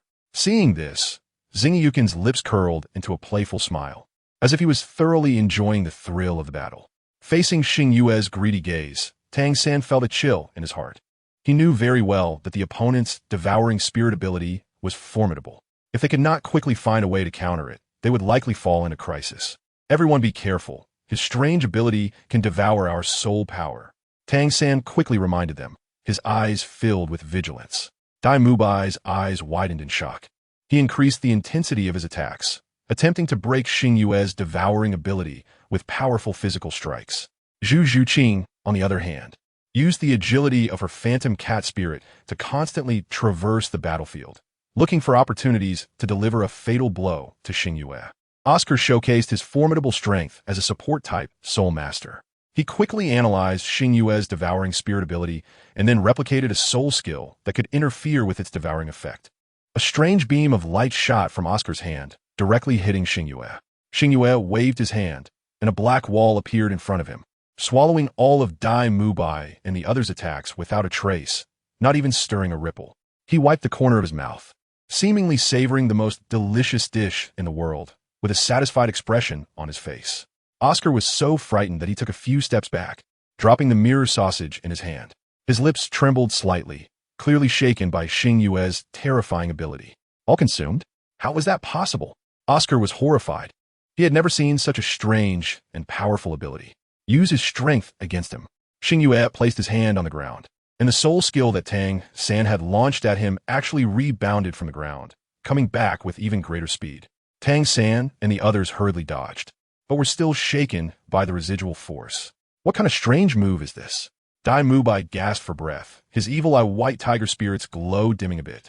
Suddenly, golden rope-like threads appeared in the hands of Zhu Zhuqing, Ning Rongrong, and Xiao Wu, suspending the three of them in the trees. Zhuqing, Rongrong, Xiao Wu, Tang-san exclaimed in surprise, not expecting the battle to take such a sudden turn. At this moment, a woman with long black hair and dressed in white slowly walked out from behind the tree, her entire left face scarred and appearing exceptionally hideous. The melancholy aura she emitted was almost suffocating. Who are you? Tang-san squinted his eyes, sizing up the suddenly appearing woman, a sense of ominous premonition welling up in his heart.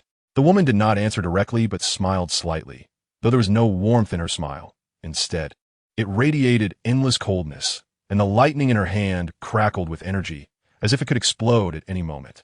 A dead person does not deserve to know my name, she said coldly, her tone filled with disdain and contempt. What is this strange ability? Xiao-san, how many enemies have you provoked? Dai Mubai was already somewhat incoherent, completely unprepared for the battle to become so complicated. Damn ugly woman, let me down. Ning Rongrong's proud and spoiled temperament flared up again as she struggled violently. But the golden ropes seemed to have taken root, refusing to budge. The woman waved her hand, and the lightning from her spell instantly enveloped the entire tree.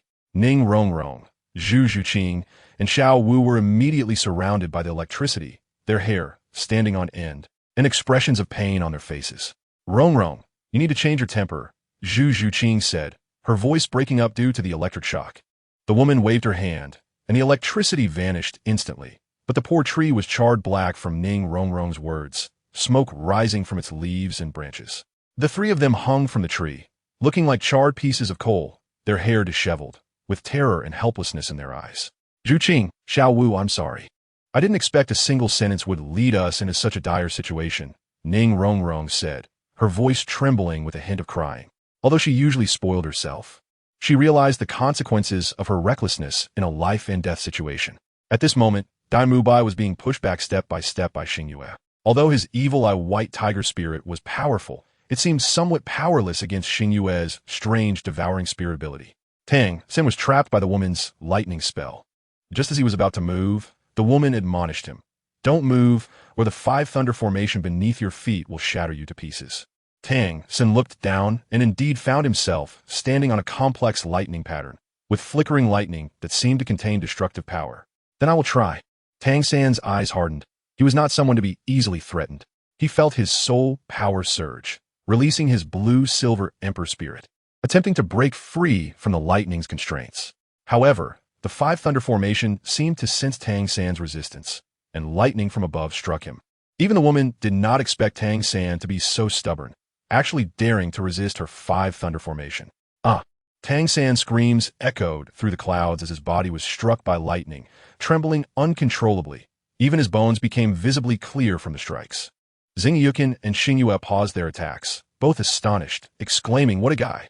After a while, the lightning gradually subsided. Tang San collapsed to the ground, his body charred, smoke rising from his mouth, and his hair standing on end, as if he had just undergone an unprecedented thunder tribulation. I won't dare to think of killing Lei Han again. Tang Xin gasped for breath, secretly relieved that he was still alive. You should know, the fate of Lei Han is not something you can change, the woman said coldly, her voice filled with authority and undeniable certainty. Then she waved her hand, and the golden ropes binding Zhu Zhuqing, Xiao Wu, and Ning Rongrong instantly loosened, causing them to fall from the tree like kites with severed strings. Fortunately, Oscar reacted quickly, promptly opening his sausage spirit to catch the 3 of them safely. After landing, all 3 looked pale, clearly suffering from the torment of the earlier electricity. Who are you? Why are you against us? Tang San, enduring the pain in his body, struggled to stand up, his gaze fixed on the woman. Because you want to harm Lei Han. We will not allow anyone to hurt her. The woman's words revealed a determination and persistence, her gaze seemingly able to penetrate everything and stare directly into Tang San's soul. Lei Han, who is she? We have no enmity with her. Why are you targeting us like this? Dai Mubai, also enduring his injuries, walked beside Tang San, his eyes filled with confusion and anger. Xiao San, what exactly is going on? Oscar hurriedly joined in, filled with unease, feeling unprecedented pressure from this sudden battle. Tang San finally stammered. Lei Han is a child I once tried to pry into fate. I thought I could easily control her destiny, but I didn't expect her to possess such powerful strength, even capable of restraining my twin spirits. Because of this, I developed murderous intent towards her. But I didn't expect it would bring you all here. Dai Mubai's expression changed drastically upon hearing this. He gave Tang San a heavy slap, angrily saying, "You bastard! How could you have murderous thoughts toward a child? Do you have no humanity left?" Tang San staggered back a few steps, blood trickling from the corner of his mouth. But he did not retort. He merely lowered his head, his expression complex. "All right, you Chun, let's go back." The woman turned to Xing Yu Chun and Xing Yu, her tone revealing an undeniable authority. Upon hearing this, Xing Yu Chun and Xing Yu immediately put away their auxiliary spirits, nodding respectfully. Then, in a flash, the 3 disappeared from their spot. This debt cannot be settled like this. Tang Xin clenched his fists, his eyes flashing with unwillingness and anger. He turned to look at the White Tiger Duke's mansion in the star Luo Empire below, where Hui Yuhao was helping his mother, Yun'er. He let out a cold laugh, already plotting in his heart. Since I can't change Lei Han's fate, then let me change the fate of this child, named Hui Yuhao. Meanwhile, Xing Yu and Xing Yu Chun had not left. Instead, they used concealment techniques to hide in the shadows, observing Tang San's every move. Xing Yu communicated with Xing Yu Chun through mental induction. This Tang San is truly deep-minded, actually planning to target Hui Yuhao. Isn't he trying to rewrite fate? Then let's help Hui Yuhao as much as we can and make him a friend of our master. Let's see how he rewrites fate. Xing Yu Chun nodded in agreement. The 2 decided to secretly assist Hui Yuhao, allowing him to grow smoothly and preventing Tang San's schemes from succeeding. At the same time, Duo watched Lei Han grow day by day. So he made an exception to allow Lei Han to wear a mask and come out of the basement on Saturdays and Sundays. But she could only move within the Soul Guidance Department and could not step outside its doors. Dean Xian, for those who know, they know you're protecting the junior sister. For those who don't, they might think our Soul Guidance Department has been turned into a prison by the Shrek City Law Enforcement Team. Hikaitu said with a bitter smile. He was a core disciple of the Soul Guidance Department and knew a bit about Lei Han's situation, understanding that this seemingly ordinary girl was hiding a huge secret. Upon hearing this, Duo merely smiled faintly and said nothing more. He was well aware of Lei Han's importance and understood the responsibility he bore. Han, remember not to stray too far from my line of sight. Although it's safe here, we cannot let our guard down, Fanny reminded softly, his tone full of concern. Godfather, I know. I won't run around. Lei Han nodded obediently, her eyes sparkling with curiosity and excitement. This was her third time leaving the basement, experiencing the outside world. As Lei Han walked around the Soul Guidance Department, she attracted quite a few people's attention. Although she was wearing a mask, her elegant and extraordinary temperament was hard to conceal. She curiously examined everything around her, her eyes sparkling with a thirst for knowledge. Is that the junior sister? Oh, it really is the junior sister. Why is she out here? I don't know. Maybe it's a special permission from Dean Xian. What are we waiting for? Let's hurry and ask her about the Soul Guidance devices. This is a rare opportunity. Several students from the Soul Guidance Department quickly gathered around, eager to consult Lei Han about the Soul Guidance devices. Although they knew that Lei Han was still young, they were aware that she was an experimental subject of the Sun Moon Empire. This secret had been kept hidden from the Academy's higher-ups along with Duo, and they treated her like an ordinary little girl. However, deep down, they all understood that this girl was anything but ordinary. Lei Han calmly disassembled her soul guide, explaining the function of each component while demonstrating how to assemble and debug it. Her explanations were clear and concise, captivating the surrounding students. So this is how a soul guide is constructed. How did I not realize it before? Yes, the junior sister is indeed a genius. She can easily handle such a complex soul guide. It seems we should consult the junior sister more often in the future. We might learn a lot. The students discussed among themselves, their admiration for Lei Han evident. Lei Han, however, smiled modestly, indicating that she still had much to learn. Meanwhile, in the Duke Baihu's mansion of the Xinglua Empire, Hui Yuhao struggled to walk through the courtyard with a water bucket taller than himself. Water splashed from the bucket with each step, dampening his clothes. Yet, his eyes revealed determination and resilience, as if this small difficulty could not hinder his progress. Hui Yin'er had not returned, leaving Hui Yuhao alone to help fill the water tank. His small frame contrasted sharply with the bucket, but he showed no signs of retreat. Each time he lifted the water, it was a test of his will and a rehearsal for the challenges he would face ahead. At that moment, Hui Yin'er, hungry and holding the only flatbread, walked home. The aroma of the flatbread wafted in the gentle breeze. Hui Yin'er walked briskly, feeling a mix of guilt and affection for her son. She knew her meager income could not provide Hui Yuhao with a better life, but she had been working hard, hoping to change their situation one day. Suddenly, two people blocked her path, startling her and causing her to grip the flatbread tightly. Her first thought was that the Duchess had sent someone to trouble her again, but upon closer inspection, she realized they were two unfamiliar faces. You two, are you sent by the lady? Hui Yin'er's voice trembled slightly, but she tried to remain calm.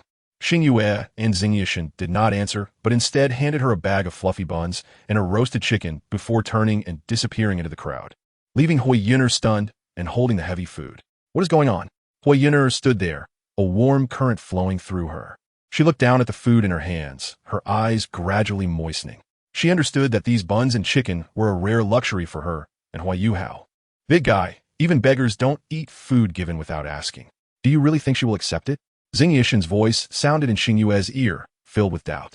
Xing Yue smiled slightly and replied, through mental communication, "Don't worry, she will definitely accept it. After all, she has a son to raise. She can endure anything for him. Moreover, while this food may seem trivial to us, it is a lifeline for her. She won't refuse because she knows that refusing means her son will go hungry."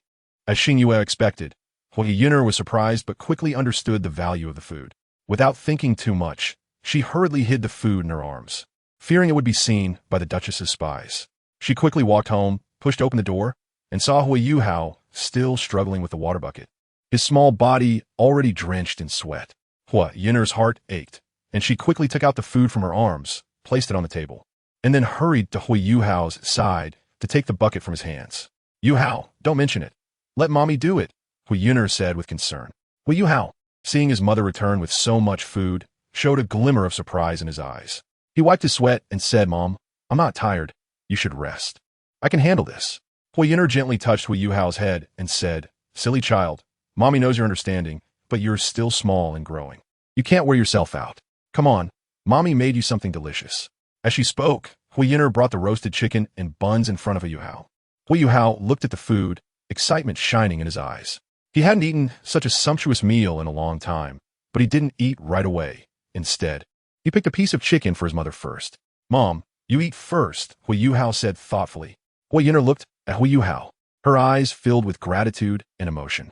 She took a bite of the chicken and said, Yuhao, Mommy has good news for you. Today, I met two kind people on the road, and they gave me this food. Mommy thinks this must be God looking out for us. Our lives will surely get better from now on.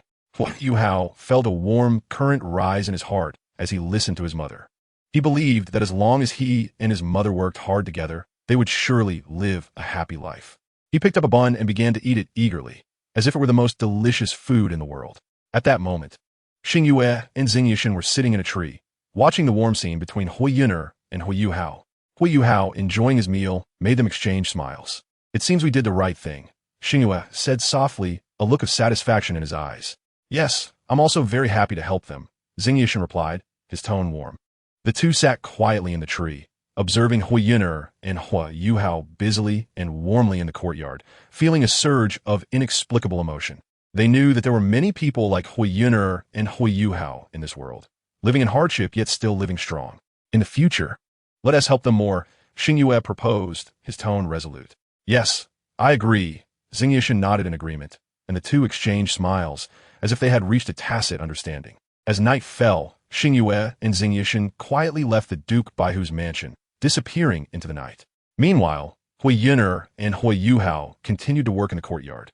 And although life was tough, their hearts were filled with hope and warmth. Master, it's bad. All the gold soul coins in the treasury are gone.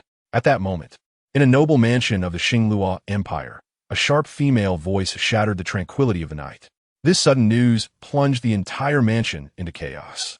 The noble master's face changed dramatically upon hearing this. He stood up abruptly, his eyes flashing with horror and anger.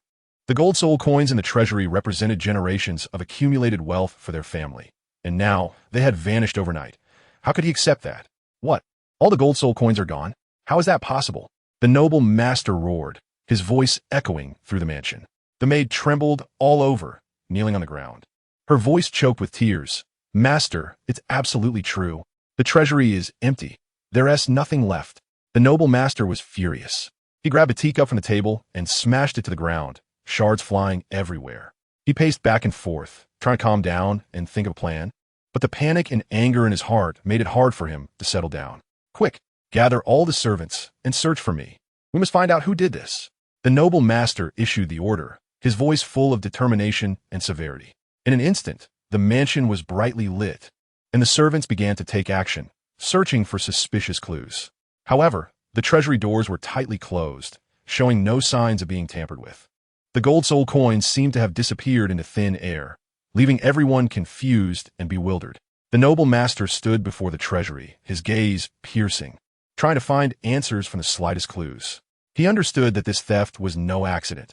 It had to be the result of careful planning by someone. He vowed silently that no matter who the culprit was, he would track them down and make them pay dearly.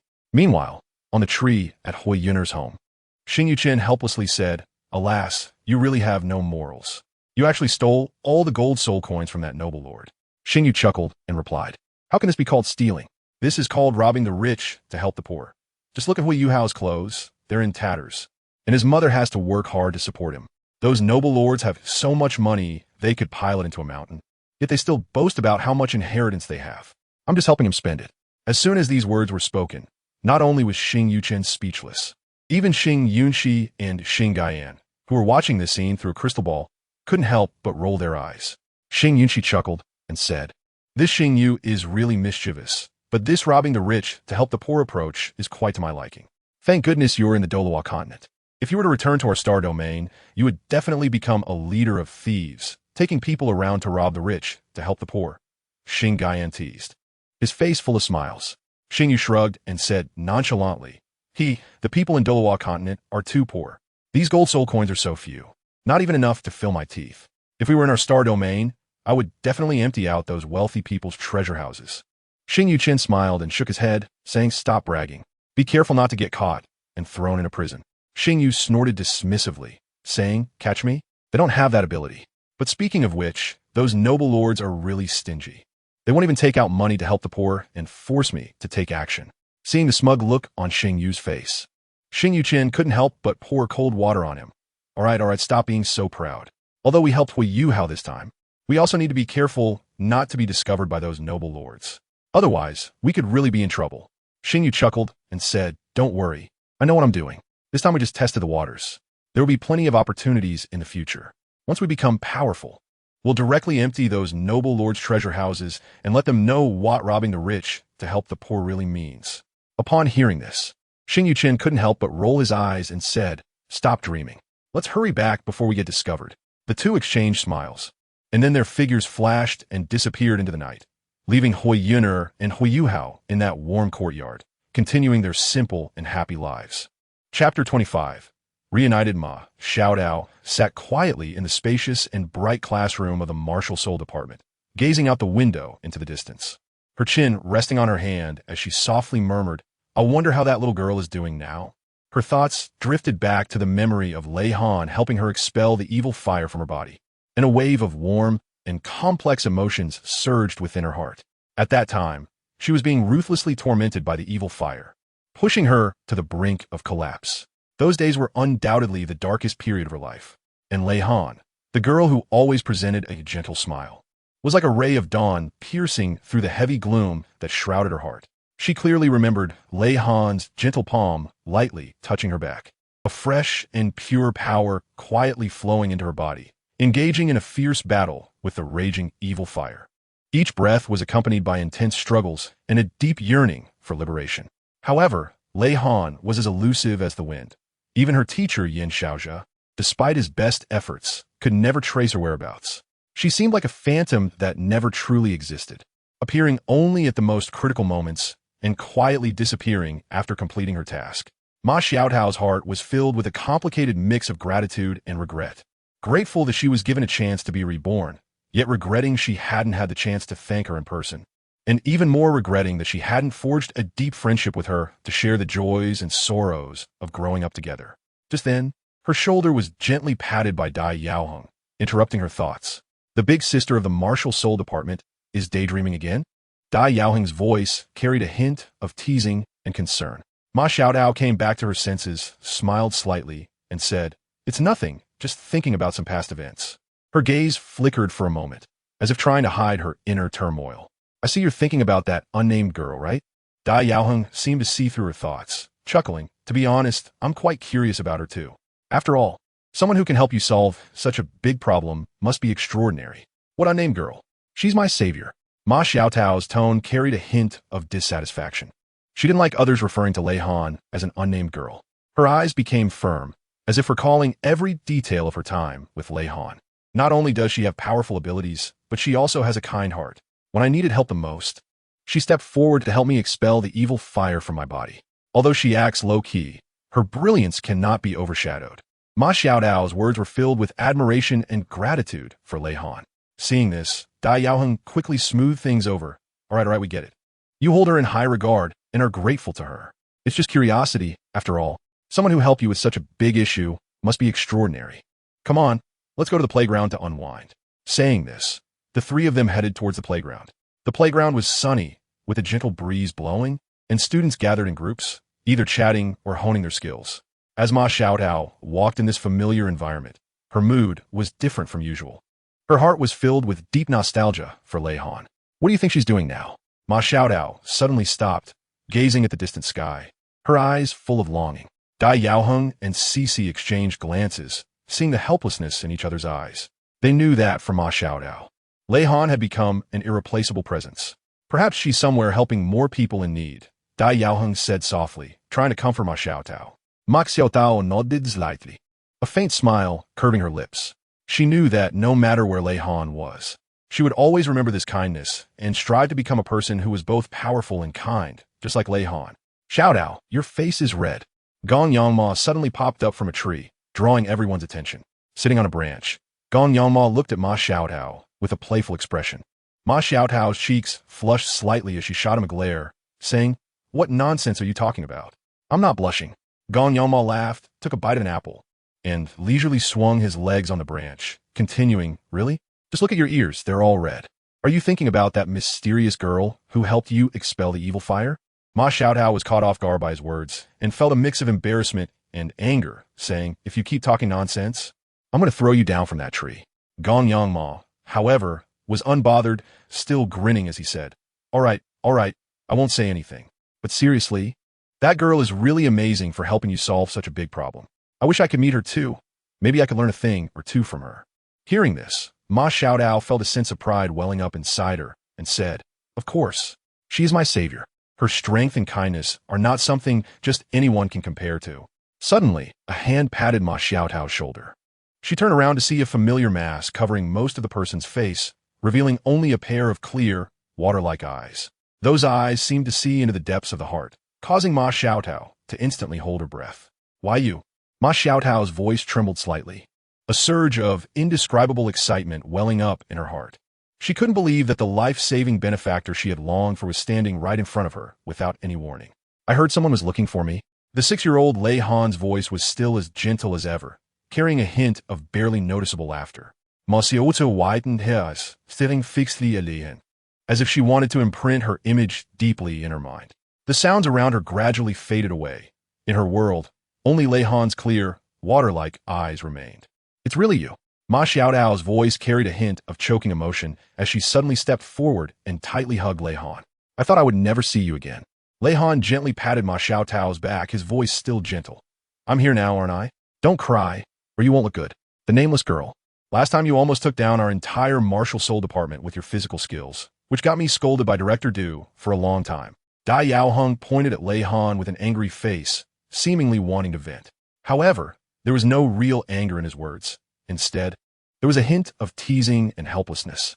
"Who told those short-sighted teachers to stop me from saving Sister Xiaotao?" Lei Han shrugged his shoulders. Looking innocent as he said, "I had no choice but to intervene." Upon hearing this, Shishi laughed so hard that she nearly fell over, saying, Dai Yaoheng, how can you still bring that up? At that time, you were shouting that someone wanted to mess with the martial soul department. And what happened? You were defeated by a little girl with a branch she picked up. Ha. Dai Yaoheng's face turned slightly red, and he awkwardly scratched his head, saying, "That was just a moment of impulse. And who would have thought she was that strong? By the way, now that you're here, does it mean we can become friends?" Lei Han smiled faintly and said, "Friends? Of course, as long as you don't mind my unpredictable movements." Ma Xiaotao was delighted to hear this, and quickly replied, "We don't mind at all. We're just happy about it. Right, Dai Yaoheng, Cici?" Dai Yaoheng and Cici nodded eagerly, looking at Lei Han with excitement. They knew that becoming friends with such a mysterious and powerful girl was definitely something to be grateful for. Big brother and sister. Spare me. Suddenly, the Ram Gonyang Mo used a branch to shield his body, and red dots similar to those emitted by a soul-guided cannon appeared all over him. What's going on? Everyone was startled and turned to look at Gonyang Mo. They saw him trembling all over, pointing at the masked soul mentors scattered in various corners nearby. In the next second, one of the soul-guided cannons fired, hitting right on top of Gonyang Mo's head, leaving a deep burn mark. What are the soul mentors doing? Dai Yaoheng's brows furrowed tightly as he quickly positioned himself in front of Ma Xiaotao and Lei Han, watching those soul mentors warily. Seeing this, Lei Han waved his hand, and the soul engineers lowered their soul-guided cannons. "Don't be nervous. They are sent by my dad to protect me. I just didn't expect there would be someone in the tree, so it caused a misunderstanding," Lei Han explained, a hint of apology in his tone. Gonyang Mo jumped down from the tree, dusting himself off, and said with lingering fear, "You scared me. I thought I was going to meet my end here today." Ma Xiaotao looked at the soul engineers, her eyes flashing with surprise. She didn't expect Lei Han to have such a powerful backing. However, recalling Lei Han's formidable strength when he helped her eliminate the evil fire, she felt relieved. At this moment, 2 of the soul engineers brought over a table laden with all sorts of food and drinks, the aroma wafting in the air, making one's mouth water. "Wow, is all this for us?" Shishi looked at the delicacies on the table, her eyes lighting up as she couldn't help but swallow. Lei Han nodded with a smile and said, "Of course, everyone has worked hard. This is something my dad specially prepared for you all. I hope you like it." Upon hearing this, Everyone gathered around and began to enjoy the delicious food on the table. Ma Xiaotao looked at Lei Han, her heart filled with gratitude.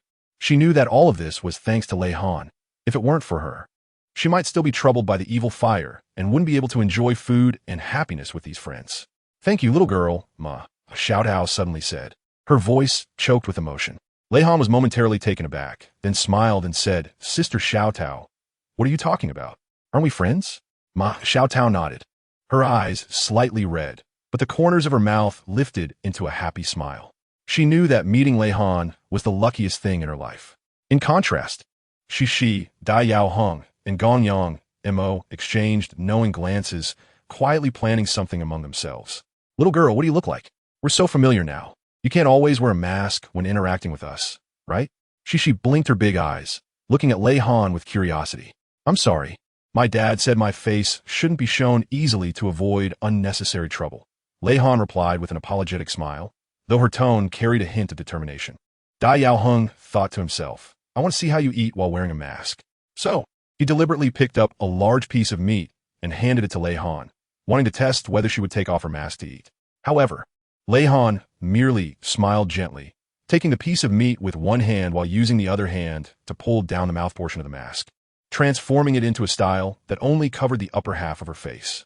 She elegantly took a bite of the meat, chewed a few times, and swallowed it. The whole action was smooth and natural, as if she had long been accustomed to eating this way. Seeing this, Dai Yao Hung slammed his hand on the table and exclaimed, Come on, you can't play like this. Your mask can change like that. Then smiled faintly, adjusted her mask, and said this was specially customized by my dad.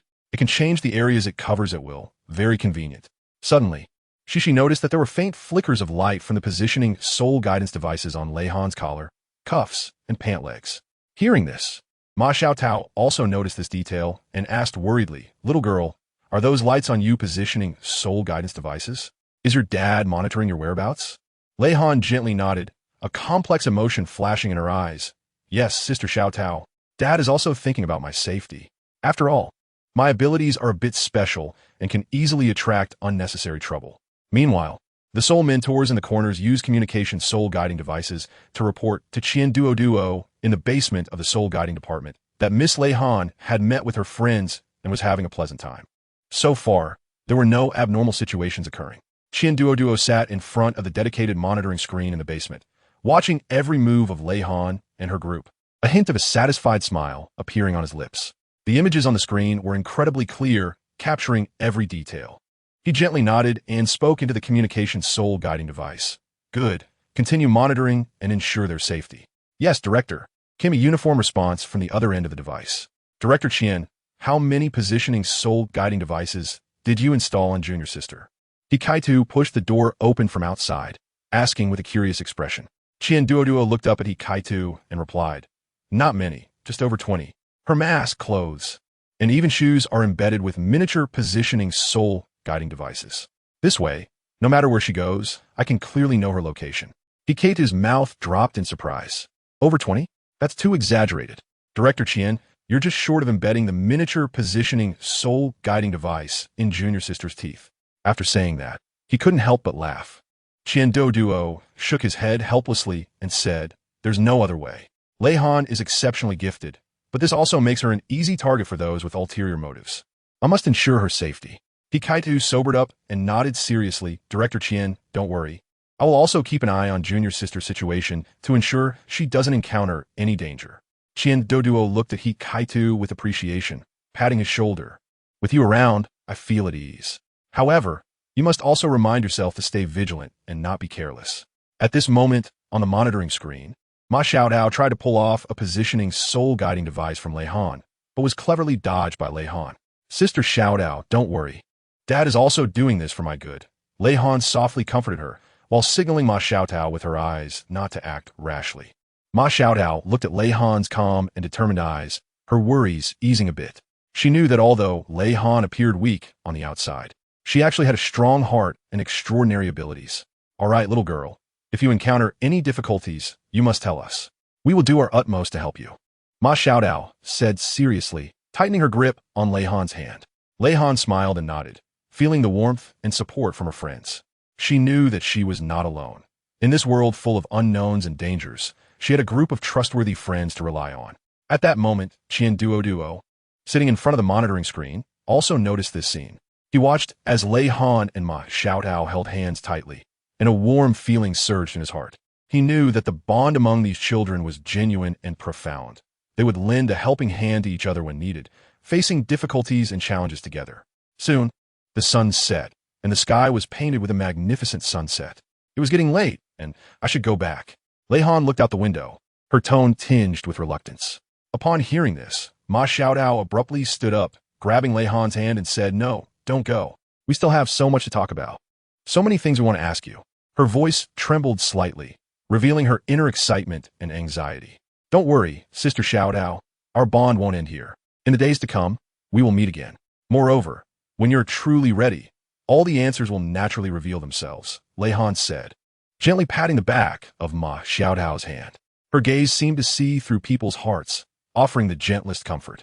She took out a delicate jade pendant and a level 4 defensive soul guide from her 6th-level storage bracelet and handed them to Ma Xiaotao, continuing, "This jade pendant is for you. The level 4 defensive soul guide is made by me. Although it's not top tier, it should come in handy at a critical moment. Remember, no matter what difficulties you encounter, always stay calm and strong." Ma Xiaotao accepted these 2 gifts, her eyes involuntarily moistening. She tightly hugged Lei Han, her voice choked with emotion. "Thank you, little girl. I will cherish them well." Lei Han gently patted Ma Xiaotao's back, softly comforting her. Then, she turned to Shi, Dai Yao Heng, and Gong Yang Mo, and smiled as she said, "Everyone, I'm very glad to meet you today. In the days to come, we may have many more interactions, and I hope we can become true friends." The 3 nodded solemnly. They knew that although Lei Han was mysterious, her sincerity and kindness had deeply touched them. "All right, I should go now." Lei Han looked out the window again. The evening glow was gradually fading, and night was quietly descending.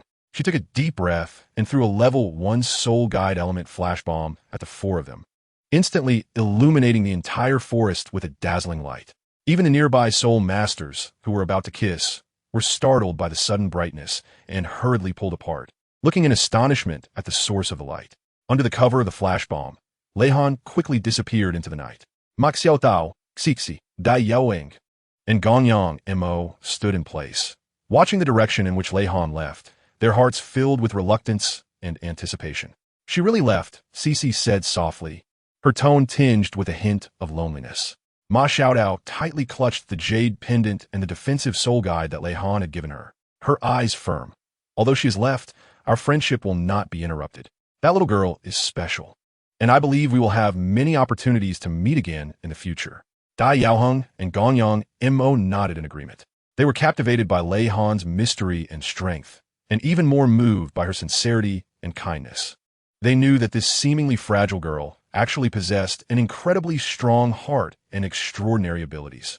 As night deepened, the students in the small forest gradually dispersed. The 4 of them prepared to leave, their hearts filled with hope for the future and blessings for Lei Han. Chapter 26. Hunting for Soul Rings. A year later, when Hikaitu was entering the critical stage of needing his 2nd soul ring, Douluo, Xianliner, and Fan Yu were busy in the soul guidance department.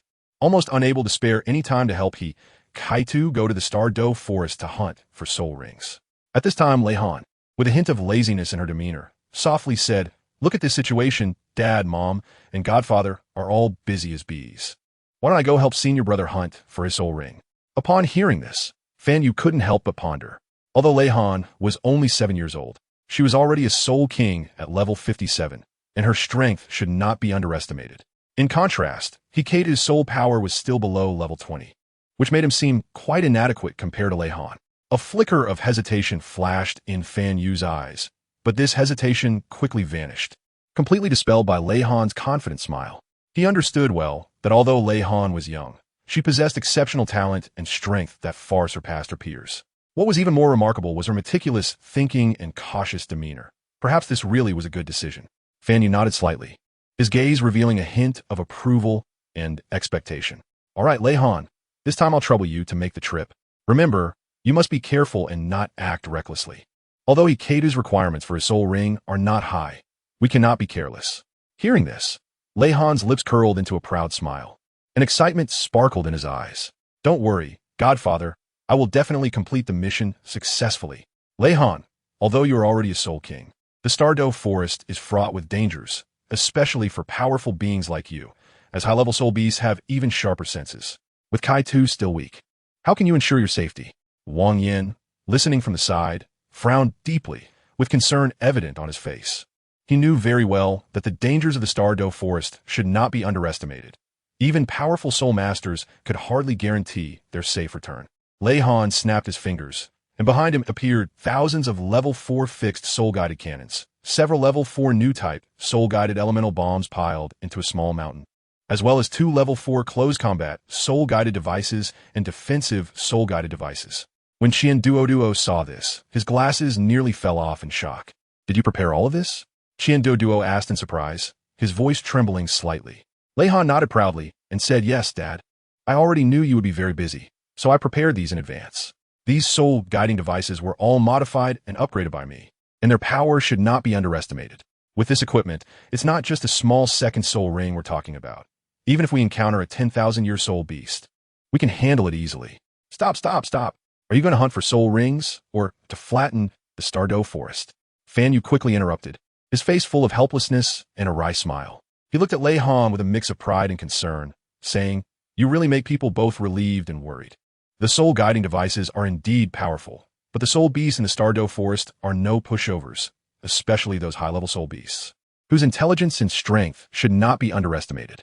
We cannot rely too much on soul-guiding devices and neglect our own cultivation and practical experience." Lei Han stuck out her tongue and giggled. "Got it, Godfather, I was just joking. However, these soul-guiding devices can indeed come in handy at critical moments, right? And I know my limits. I won't really flatten the Douluo forest." Hearing this, Fan Yu finally relaxed a bit. He looked at Lei Han seriously and said, "Remember, no matter when or where, you must remain vigilant and not be careless. While the soul ring from Kai-Tu is important, your safety is even more important. If you encounter danger, you must prioritize protecting yourself. Understand?" Lei Han nodded solemnly and said, "Don't worry, Godfather. I will be careful." I must say that since we started using the soul detector made by Lei Han, our soul guidance department has gained a continuous supply of rare metals and other materials for making soul guides, greatly promoting the Academy's progress in soul guidance technology. Now that you're personally going out to hunt soul rings for Kai-Tu, we naturally feel more at ease. However, Lei Han, while your equipment is powerful, it also needs to be used cautiously to avoid causing irreversible effects on the forest ecosystem. Your meticulous planning will surely lead to the best action plan. Xian Linner added from the side, her eyes shining with trust and anticipation for Lei Han. Lei Han smiled slightly and confidently said, "Mom, don't worry. I have already formulated a detailed action plan. These soul-guiding devices will only be used at critical moments, and I have prepared many anesthetic and paralyzing darts that will only temporarily incapacitate them, without truly harming those soul beasts. After all, we are only here to obtain soul rings, not to kill innocents." However, Zhou Yi took out a mask, and upon seeing it, Lei Han went crazy. "Mom Zhou, can I not wear it?" "You must wear it," Zhou Yi insisted firmly and decisively. "This is not only to hide your identity, but also to protect you. If those soul masters hunting for soul rings discover you, we won't be able to save you." Lei Han sighed helplessly and put on the mask. "All right, I'll be the masked hero once again," he said, deliberately elongating his tone to ease the somewhat heavy atmosphere. Beside him, Kai-Tu was already dumbfounded. His sister was like a walking arsenal, with various high-level, soul-guiding devices emerging one after another, leaving him speechless. He secretly felt fortunate to have such a powerful sister accompanying him on the hunt for soul rings. It was simply too lucky. Seeing Kai-Tu's surprised expression, Lei Han patted his shoulder and said with a smile, "Senior brother, don't be dazed. With me around, this hunt for soul rings will definitely go smoothly. Let's head off quickly. I can't wait to see what your new soul ring will be like." Only then did Kai-Tu come to his senses, nodding with excitement in his eyes. He followed Lei Han out of the basement and embarked on the journey to the Douluo forest. Lei Han's flying soul guide is a bit faster than Kai-Tu's, resembling a pair of invisible wings that allow her to glide gracefully through the sea of clouds. "Junior's sister, wait for me," Kai-Tu shouted from behind. Although his flying soul guide is also quite good, it still seems somewhat inferior compared to Lei Han's advanced flying soul guide. Lei Han heard Kai-Tu's shout and smiled slightly, intentionally slowing down her pace to wait for him to catch up. "Senior, your soul tool needs an upgrade too. When we come back this time, I'll help you modify it. I guarantee your speed will keep up with mine, Leihan teased. Hearing this, Hikate's eyes lit up. Really? That's great. Junior sister, you're truly my lucky star. The two gradually distanced themselves from the outline of Shrek Academy, racing towards the Stardow Forest. As they approached, the outline of the Stardow Forest became clearer, its dense canopies resembling a green ocean, surging and blocking the sky. Sunlight filtered through the thick leaves, casting dappled shadows on the ground, adding a touch of mystery and tranquility to the enigmatic forest. They quickly lowered their altitude and landed steadily on the edge of the Stardow Forest. Senior, is this it? Leihan, who had never been to the Stardow Forest, curiously surveyed her surroundings, her eyes sparkling with excitement. Hikaito nodded, his expression becoming serious. Yes, this is the Stardow Forest. Let me explain. The Stardow Forest is divided into 3 rings: outer, middle, and inner. The soul beasts in the outer ring are relatively weak, suitable for low-level soul masters like us to train. The soul beasts in the middle ring are much more dangerous, generally over 1,000 years old. As for the inner ring, that's a legendary place. It's said that soul beasts over 100,000 years old roam there, and even titled Douluo dare not venture easily. Leihan listened with great interest, and she nodded, understanding. Senior brother, then I'll take you into the inner circle. Upon hearing this, Kaito almost spat out a mouthful of old blood. Junior sister, are you crazy? The inner circle is not a place we can go. Even with the titled Douluo accompanying us, we wouldn't dare to enter easily. Leihan smiled and patted Hikate's shoulder. Senior brother, I was just joking. Look how scared you are. Of course, we will start from the outer ring. However, with me around, the soul beasts in the inner ring are not a problem. As for the inner ring, we can explore it when our strength is sufficient. Hikaito let out a sigh of relief, wiping the cold sweat from his forehead.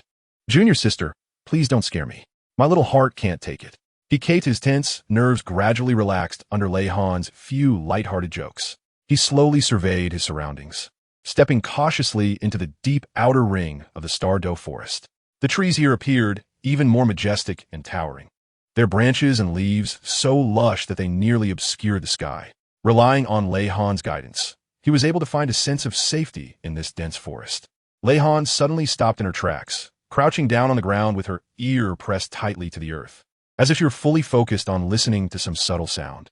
Senior brother, please keep quiet. I think I've caught something, she whispered softly, while her sharp eyes scanned the surroundings like a hawk. Hikaito quickly hushed himself and followed closely behind Leihan, also trying to listen to the sound around them. But apart from the rustling of leaves and the occasional distant roar of beasts, a nearby group of 1,000-year-old wind baboons and a pack of 1,000-year-old ghost wolves seemed to be engaged in a territorial battle. Their roars and the sounds of clashes intertwined, forming a threat that could not be ignored. Senior brother, give me a cigar to replenish my mental energy. Leihan quickly turned her head and reached out her hand to Hikaito. I got a thick cigar. Hikaito's martial soul cigar slowly appeared in his hand, and he quickly lit one and handed it to Leihan. Leihan took the cigar, took a deep puff, and her spirit was invigorated, a glimmer of clarity flashing in her eyes. She deftly took out a level 4 reconnaissance soul guide eagle from her level 6 storage soul guide bracelet. This eagle was vivid and lifelike, with full wings, as if it were a real raptor, ready to soar into the sky. This is my first time stepping into the Stardow Forest, and I plan to use it to scout the way ahead. I don't need to go deep into the distance, but I needed to accurately detect the situation in front of me and assist me. With that, Leihan moved her wrist slightly, and with a gentle wave, the level 4 reconnaissance soul guide eagle suddenly flapped its wings and soared high into the sky, beginning its reconnaissance journey. Leihan put on the soul guiding glasses and also gave a pair to Hikaito. Instantly, images transmitted by the reconnaissance soul guiding eagle appeared in front of them. The visuals were clear and vivid, making it feel as if they were right there in the scene. Through the soul guiding glasses, they could see the reconnaissance soul guiding eagle circling high in the sky, capturing everything below. The fierce battle between the 1,000-year-old wind baboons and the 1,000-year-old ghost wolves appeared particularly clear in the images. Every movement and every attack was visible to Leihan. Seeing them struggle so hard, let's let them take a nap. A sly smile crept onto Leihan's lips as she suddenly found 10 4th-level soul-guiding elemental anesthetic bombs in her hand. Hikaito, looking at the 4th-level soul-guiding elemental anesthetic bombs in Leihan's hand, couldn't help but widen his eyes, secretly marveling at his junior sister's endless tricks. Leihan pulled out the trigger, gave it a gentle flick, and 10 tranquilizer darts shot through the air like meteors, accurately landing among the group of soul beasts engaged in fierce battle. Bang, bang, bang. A series of faint explosions sounded, and the anesthetic elements inside the darts rapidly spread out. They precisely hit the leaders of both sides of the soul beasts. The tranquilizer darts exploded instantaneously, releasing a strong anesthetic gas that enveloped the targets. Soon, the soul beasts that were struck fell to the ground, slipping into a deep sleep, losing even the strength to roar and struggle. The originally chaotic and noisy scene suddenly froze into a deathly silence, accompanied by the sudden sound of beasts collapsing.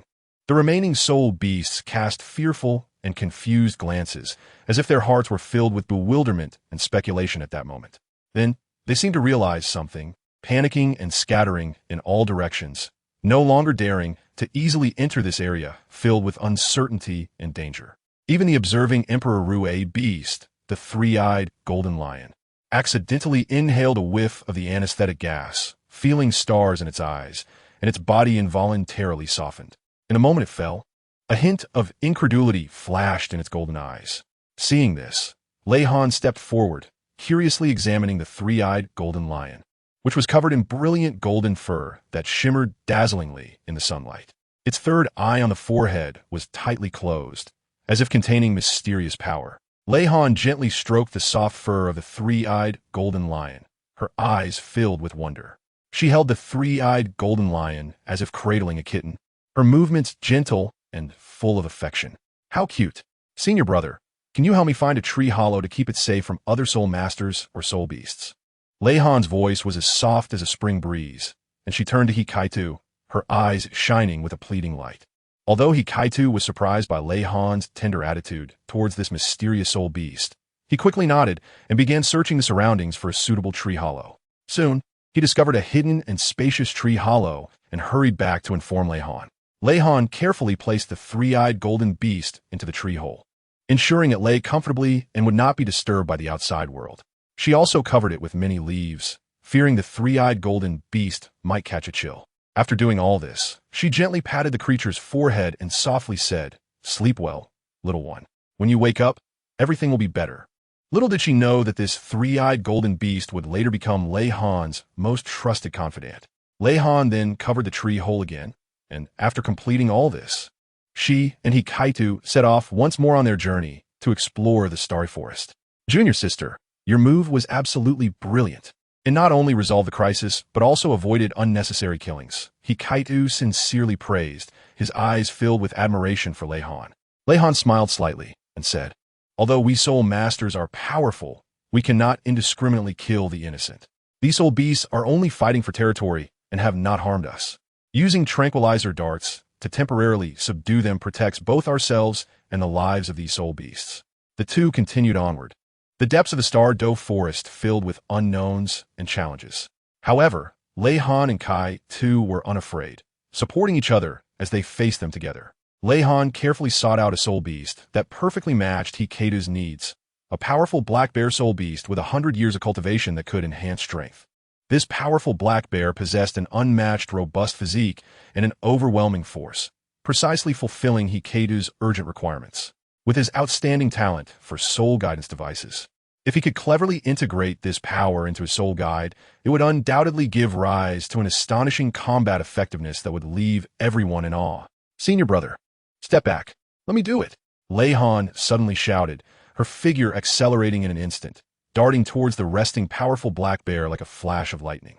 Upon hearing this, Hikaitu immediately shifted aside, his gaze fixed tightly on the confrontation between Lei Han and the powerful black bear. Lei Han moved agilely, skillfully weaving through the forest, leaping and rolling at times, cleverly avoiding the black bear's attacks.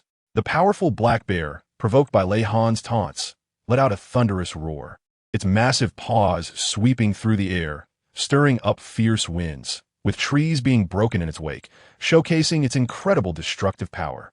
However, Lei Han seemed undeterred. Instead, she grew braver as the battle progressed, the soul guide in her hand flashing with dazzling light and occasionally emitting crisp sounds, signaling her carefully prepared soul guide attacks. After a fierce exchange, Lei Han finally found the black bear's weakness.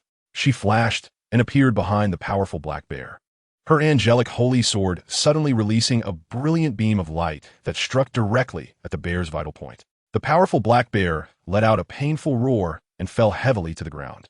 It's done. It still has one breath left. You give it the final blow and make it your soul ring.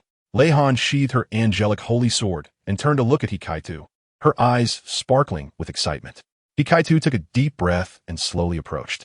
He gazed at the fallen, powerful black bear, a surge of indescribable excitement welling up in his heart. He knew that this powerful black bear would become the key to enhancing his strength. He nodded slightly, and with a flash of his blade, a yellow soul ring emerged from the black bear, slowly rising and swirling around Hikaitu like a mysterious halo. He then sat cross-legged, closed his eyes, and began to concentrate fully on absorbing the power of the soul ring. Lei Han stood by cautiously, guarding him without any slackness. After a long 3 hours, Hikaitu finally slowly opened his eyes, a strange light flickering within them, as if he had just undergone a soul baptism. Seeing this, Lei Han couldn't wait to ask, "Senior brother, what is your second soul skill?" A satisfied smile spread across Hikaitu's face. An excitement sparkled in his eyes, as if he could hardly wait to showcase his new ability.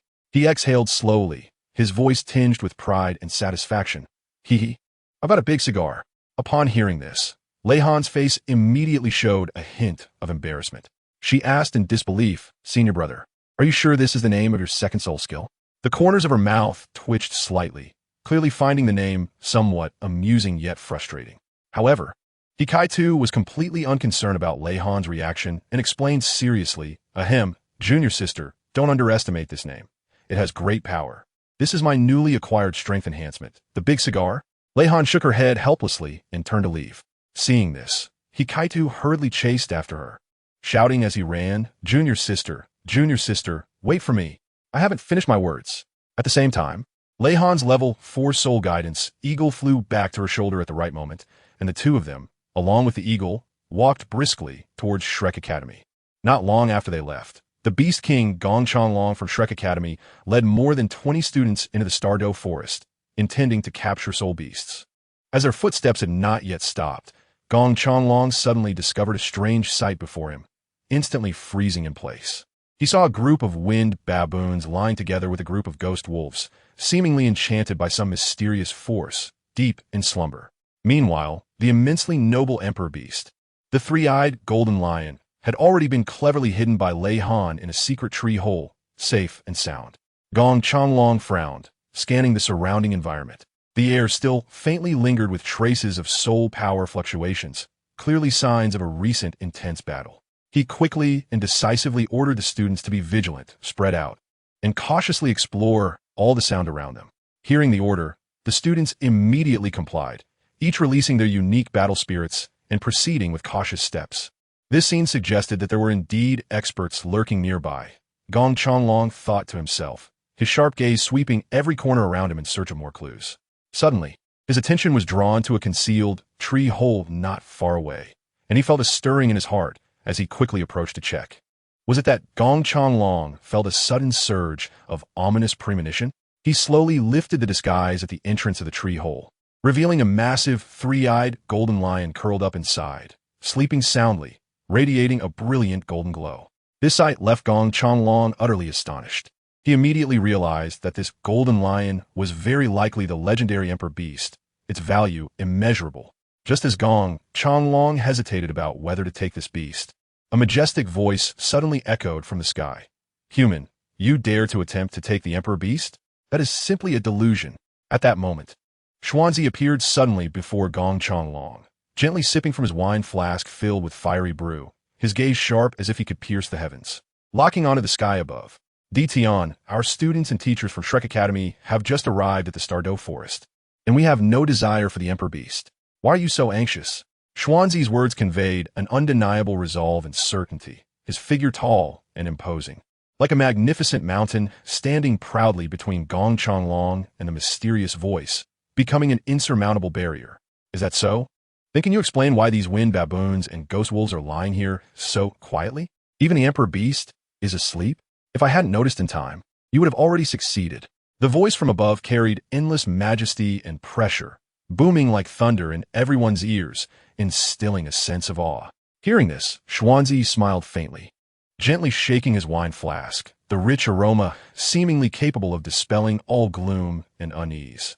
Dition, as the leader of the 10 fierce beasts, your strength is indeed formidable, but you cannot arbitrarily accuse Shrek Academy. The reason these wind baboons and ghost wolves are like this must be due to another reason, right? As for that emperor beast, since it has chosen to sleep here, it must have its reasons. Why would we disturb it?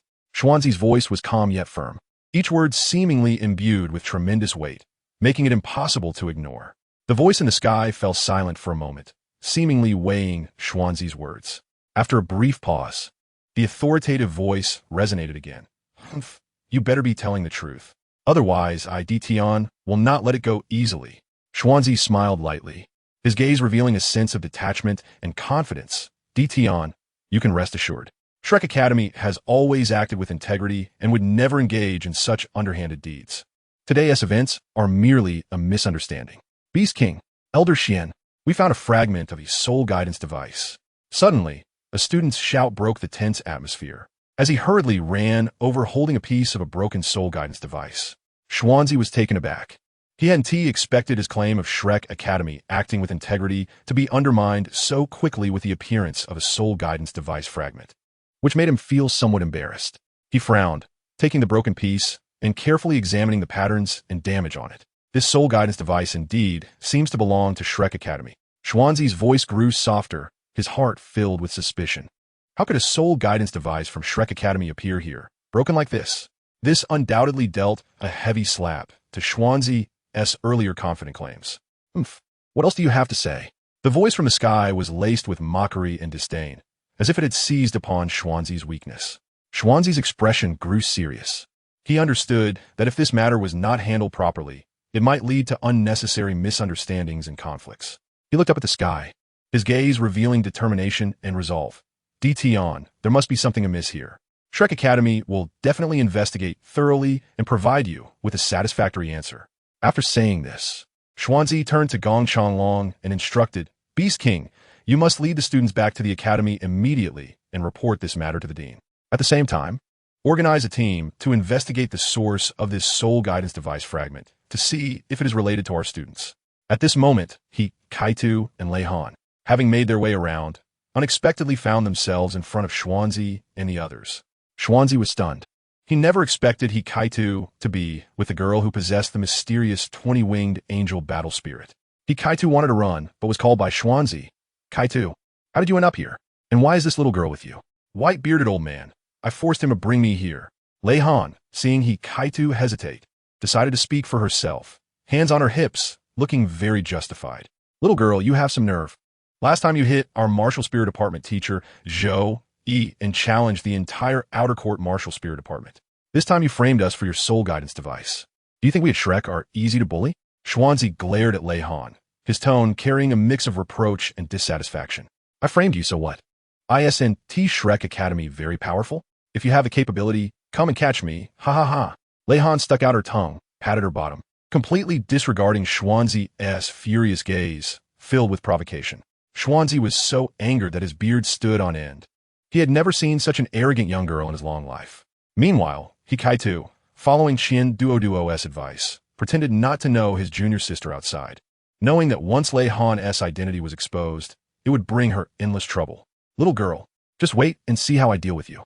Xuanzi, fuming, was about to make a move when Lei Han turned and ran, sticking out her tongue as she ran, though her face was hidden by a mask. The provocation was clear. Xuanzi chased after her, shouting loudly, "Don't run. Today, I must teach you a good lesson." Lei Han moved through the forest with the rope's soul guide, as agile as a monkey. Although Xuanzi was powerful, he was getting old and ultimately lacked the stamina of the young. Before long, he was out of breath. The old man doesn't believe it. I can't catch you, you little girl. Xuanzi shouted angrily and sped up to chase. Leon smiled mischieviously, suddenly pausing, turning to look at Xuanzi with a glint of cunning in her eyes. Old man with a white beard, you can't catch me, can you? She didn't forget to put on a performance for Xuanzi and Dition, easily swinging through the air using the dense tree canopy, like a free bird. Seeing this, Xuanzi was even more furious. You little girl, this is too much. Dition coldly watched everything from the sky, his voice laced with amusement. Xuanzi, your Shrek Academy really has hidden talents. Even such a quirky little girl can be accepted as a disciple. However, don't forget our agreement. If anything happens to that divine beast, I, Tion, will show no mercy. She is not a disciple of our Shrek Academy.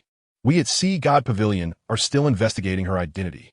Xuanzi hurriedly defended, not wanting any greater misunderstanding between Shrek Academy and Beast King Tion due to Lei Han's antics. Tion was slightly taken aback by Xuanzi's explanation, seemingly surprised. Before he could ask further, Lei Han made another commotion.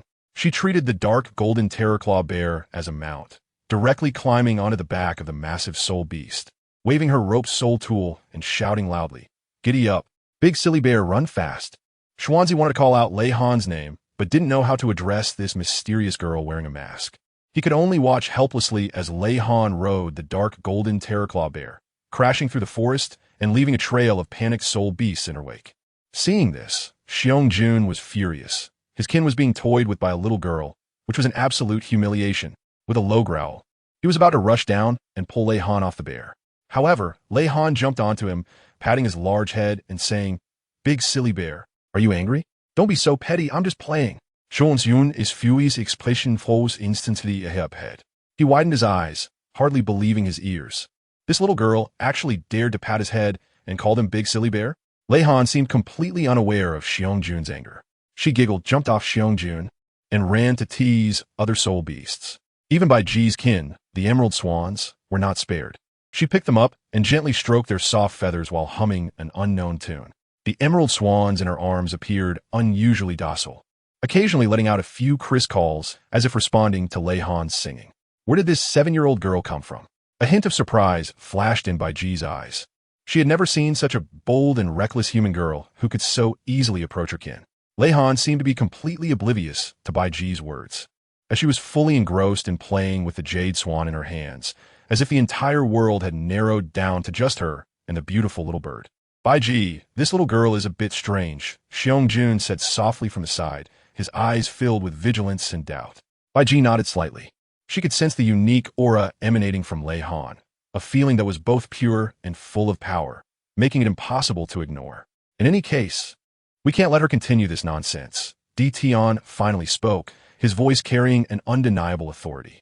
Upon hearing this, Xianzi secretly felt relieved, as he finally had a chance to pass on a hot potato that was Lei Han. He quickly nodded in agreement with Tion's proposal. The Red King, who stood beside Tion, flashed and instantly appeared next to Lei Han, grabbing her shoulder and pulling her away from the Jade Swan. "Hey, what are you doing?" Lei Han was startled by the Red King's sudden action and glared at him with some dissatisfaction.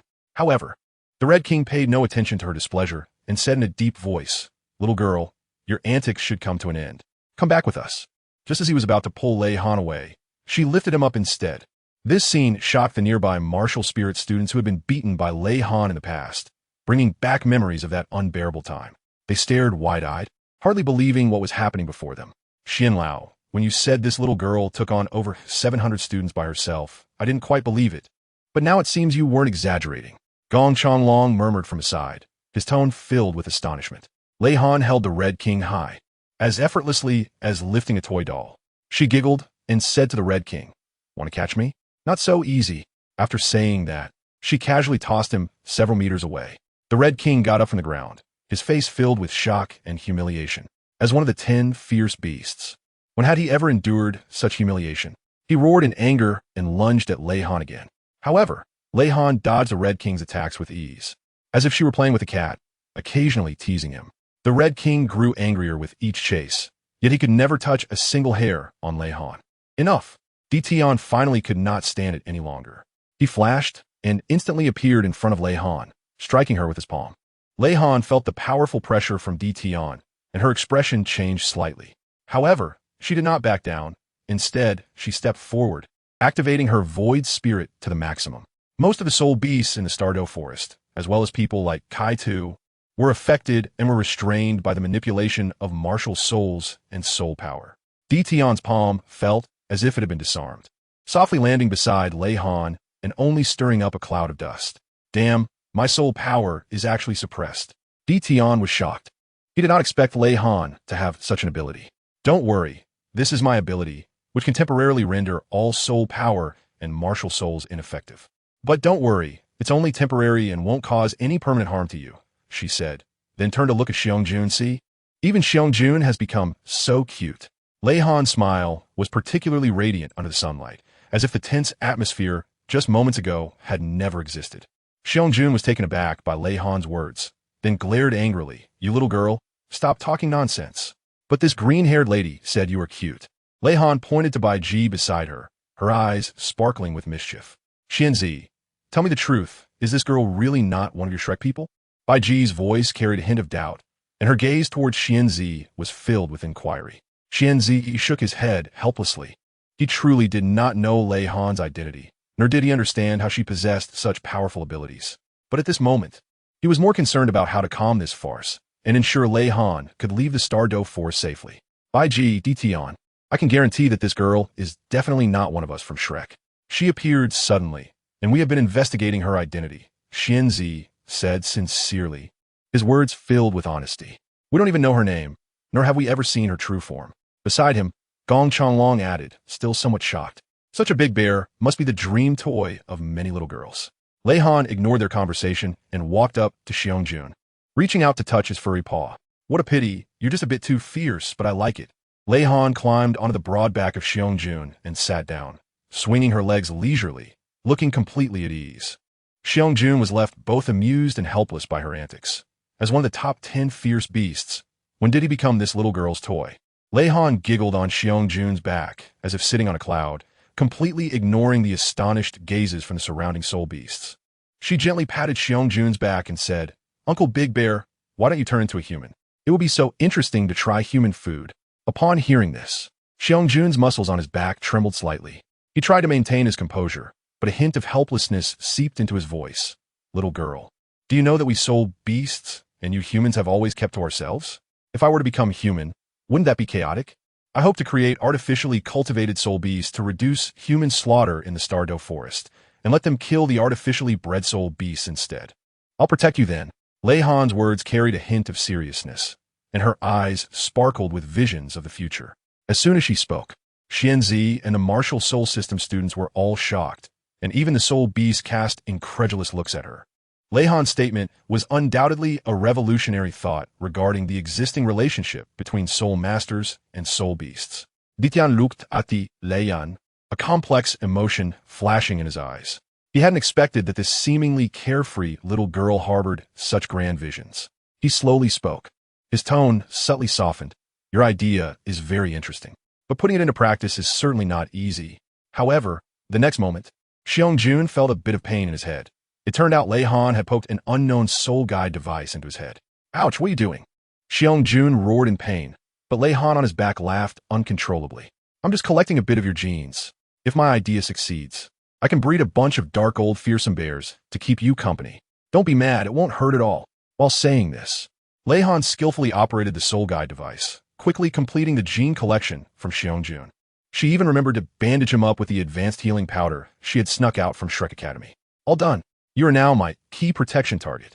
Uncle Xiong-jun. Lei Han clapped her hands with satisfaction. Looking at Xiong-jun was left pondering. Was he moved or shocked? Over the years, power-type soul masters had slaughtered their dark gold fearsome bear clan, leading to a sharp decline in their population.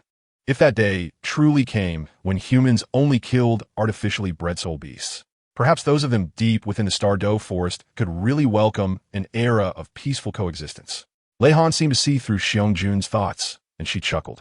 Don't worry, Uncle Xiong-jun, I keep my promises. I'll study this carefully when I get back, and who knows, I might achieve my dream soon. After saying this, she snapped her fingers, and the effect of the void spirit instantly faded. The others and the soul beasts regained control over their soul power and martial souls, as if everything that just happened was merely a fleeting dream. Dtion looked at his hands in disbelief, feeling the power returning to him, and his wariness towards Lei Han's abilities deepened. Give me a decade or so, and I will show you a brand new world where soul masters coexist with soul beasts. Lei Han stood tall, her gaze firm, as if she could already see the vision of the future. Little girl, you sure have a big mouth, Dtion scoffed. But his tone no longer carried the previous anger and hostility. Instead, there was a complex emotion, seemingly curiosity and anticipation regarding the future Lei Han spoke of. Uncle, I promise you today, if I ever succeed, I will protect the entire Douluo forest and not allow any soul master to harm any life here without cause. Lei Han's words were filled with undeniable determination, her small frame seeming to bear the weight of the entire world at that moment. Sunlight filtered through the treetops, casting dappled light on her, giving her a golden glow. The soul beasts, who had previously held hostility towards Lei Han, were now touched by her sincere and resolute gaze, quieting down as if listening to the prologue of a new era. Words are just words. Talk big when you really achieve it, Tian said, still sounding tough. But a rare hint of approval flickered in his eyes. He understood that this seemingly inconspicuous little girl might truly have the potential to change the relationship between soul masters and soul beasts. Once I finish all this, the first thing I'll do is build watchtowers and fences along the edge of the Douluo forest, patrolling 24/7 to prevent any soul master from illegally entering. What do you think, Uncle Tian? Lei blinked playfully at Tian. Tian was taken aback for a moment, then revealed a wry smile. You, girl, really dare to think and act. However, if you can truly achieve this, then perhaps the relationship between soul masters and soul beasts could really welcome an unprecedented turning point. Lei Han smiled proudly, as if she could already see the day when her dreams come true. I'll take my leave now. Oh, by the way, Uncle Xiangjun, don't forget to wait for my good news. And if you need any help in the future, just come to me. I always keep my word. Lei Han threw a flash bomb, and in an instant, dazzling light illuminated the entire area. When the light faded, Lei Han's figure had disappeared, leaving behind a group of astonished soul masters and soul beasts. As the afterglow of the flash bomb gradually dissipated, everyone recovered from their temporary blindness and looked at Tian, waiting for his instructions. Tian was silent for a moment before slowly speaking. This little girl might really become the key to changing the relationship between soul masters and soul beasts. He turned to look at Xiangjun, his eyes revealing a hint of profound meaning. Xiangjun, how credible do you think her words are?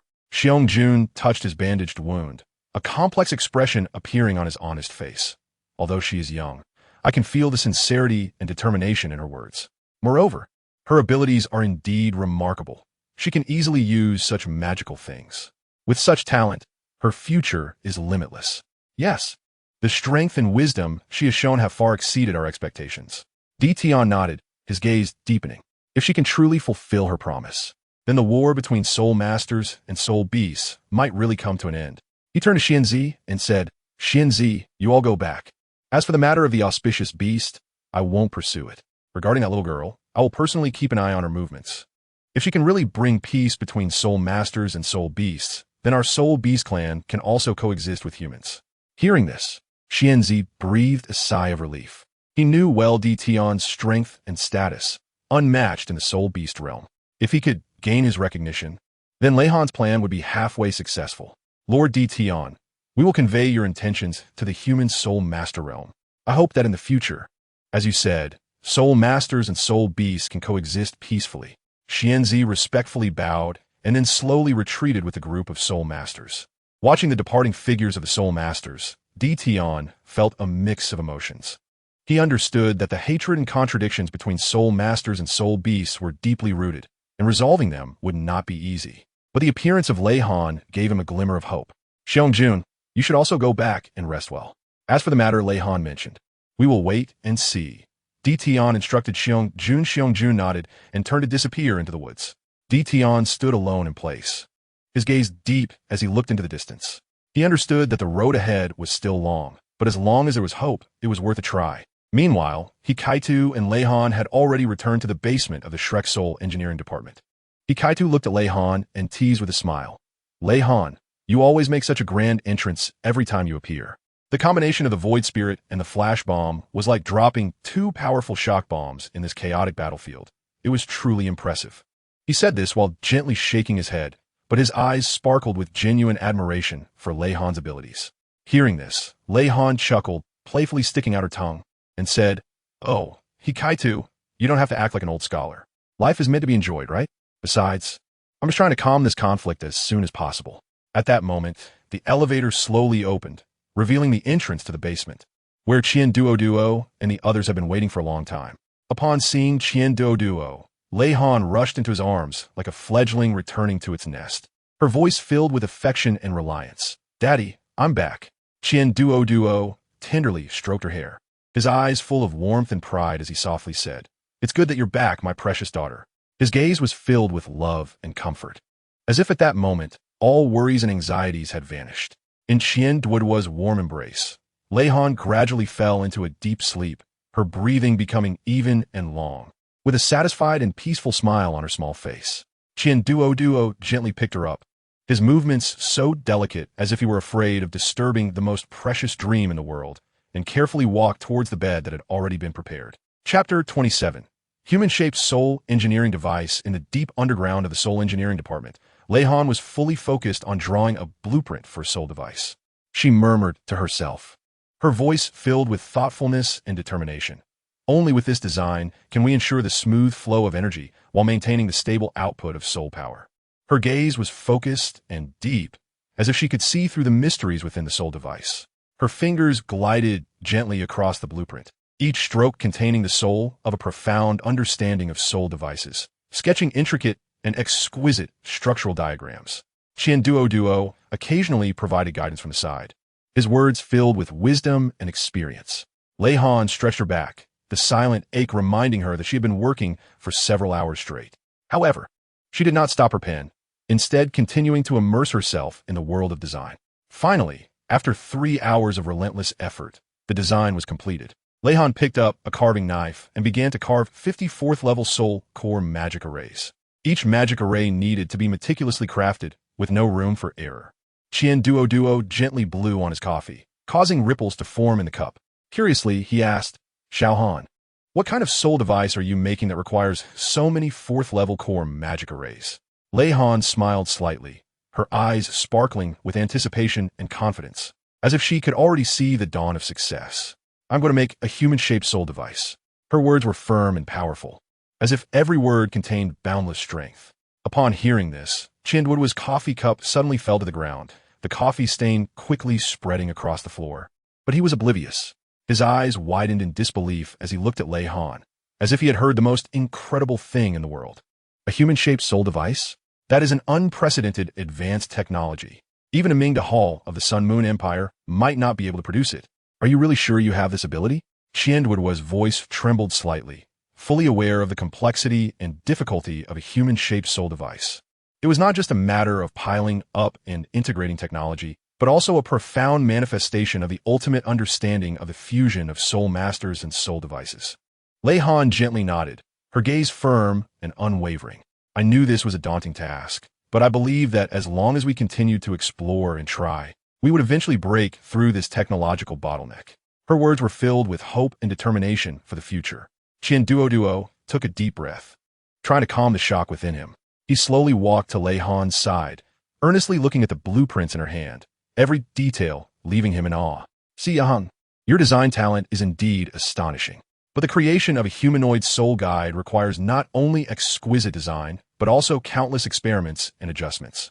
Are you really ready for this?" There was a hint of concern in his voice. Lei Han smiled slightly, her eyes shining with confidence. "I am fully prepared. No matter how many difficulties and challenges lie ahead, I will persistently move forward. Because I firmly believe that the emergence of a humanoid soul guiding device will bring an unprecedented revolution to the world of soul masters." Fan Yu picked up the design blueprint, squinting his eyes as he carefully examined every detail of the humanoid soul guiding device designed by Lei Han. It resembled armor, yet was different from traditional armor, incorporating more essence of soul guiding technology. The joints of the limbs of the humanoid soul guiding device were cleverly designed with energy circulation hubs to ensure agile movement during combat.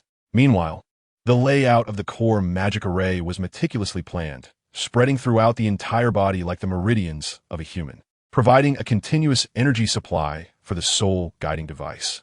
"Godfather, what do you think?" Lei Han looked at Fan Yu with eager anticipation, hoping for some valuable feedback. "The overall design concept is ingenious, but there are a few mistakes." Fan Yu pointed out several key issues in the design blueprint. For example, the design of the energy hub here, if such a structure is used in actual production, may lead to excessive energy loss, affecting the soul guiding device's sustained combat capability. Additionally, the layout of the magic array here, although seemingly reasonable, may result in interference during actual operation. Lei Han listened attentively to Fan Yu's comments, nodding from time to time to show her understanding. She picked up a pen and quickly made modifications to the design, correcting the errors pointed out by Fan Yu one by one. Godfather, what do you think of these changes? She handed the design back to Fan Yu, her eyes shining with a thirst for knowledge. Fan Yu took the design, examined it carefully, and nodded in satisfaction. Not bad. The modifications are very well done. It seems you have grasped the key techniques for making humanoid soul guides. Next comes the experimentation and debugging phase. Hearing Fan Yu's affirmation, Lei Han felt an indescribable joy swell in her heart. She knew this was just a small step in the process of making a humanoid soul guide. But it was this small step that made her see the hope of success. Lei Han bowed her head once more, the carving knife in her hand gleaming with a sharp cold light under the dim lamp. Each precise cut seemed to be meticulously crafting the hope that leads to the future. With an almost reverent attitude, she carefully engraved each magic array, every delicate line infused with her profound and persistent love for the art of soul-guiding devices. In the air, the faint metallic scent intertwined with Lei Han's indomitable spirit and unwavering determination, together nurturing an indescribable powerful force. As time slowly flowed by, 50 level 4 soul-guiding core magic arrays gradually took shape on the experimental table under her careful crafting, resembling brilliant pearls containing boundless energy and potential, quietly telling the story of the glory about to bloom. Lei Han's forehead was covered with fine beads of sweat, yet she was completely unaware, fully immersed in her fantastical world, perfectly merging with the cold metal and complex magic arrays, as if they had become one. When the last magic array finally presented itself perfectly, Lei Han slowly stopped her carving knife, exhaling a long breath of turbid air, her eyes sparkling with both exhaustion and satisfaction. She knew well that this was merely the first step in the long march towards her dream. But it was this solid step that brought her one step closer to the grand vision of that humanoid soul guide device. Afterwards, Lei Han lit the furnace and carefully selected suitable metal materials for crafting the shell of the soul guide device from the shelf. Holding the tongs, she cautiously picked up the chosen metal and slowly placed it into the iron furnace. At that moment, Kai Tu was vigorously pulling the bellows. The fire in the furnace danced joyfully, reflecting his worried expression. He couldn't help but ask, "Junior sister, is this really going to work? Making a humanoid soul guide device is no joke. What if it fails?" Lei Han smiled gently, her eyes shining with determination. "Senior brother, you can rest assured. I know my limits. Every attempt is a transcendence of myself. Even if the road ahead is filled with thorns and obstacles, I am willing to bravely venture forth. The humanoid soul guiding device is not only a dream in my heart, but also a heartfelt tribute to the art of soul guiding devices. I believe that as long as we move forward hand in hand and work together, there is no difficulty we cannot overcome."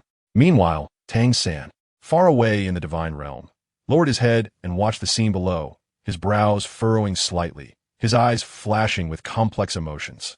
Good, good, good. Last time you punched me back to the divine realm, and the time before that, your people beat us to that state, forcing me to harbor murderous intent. Ha ha ha ha. Tang San, you truly embody the saying that those who come out to mix will eventually have to pay their dues. And you were even taught a lesson by a little girl. How does it feel?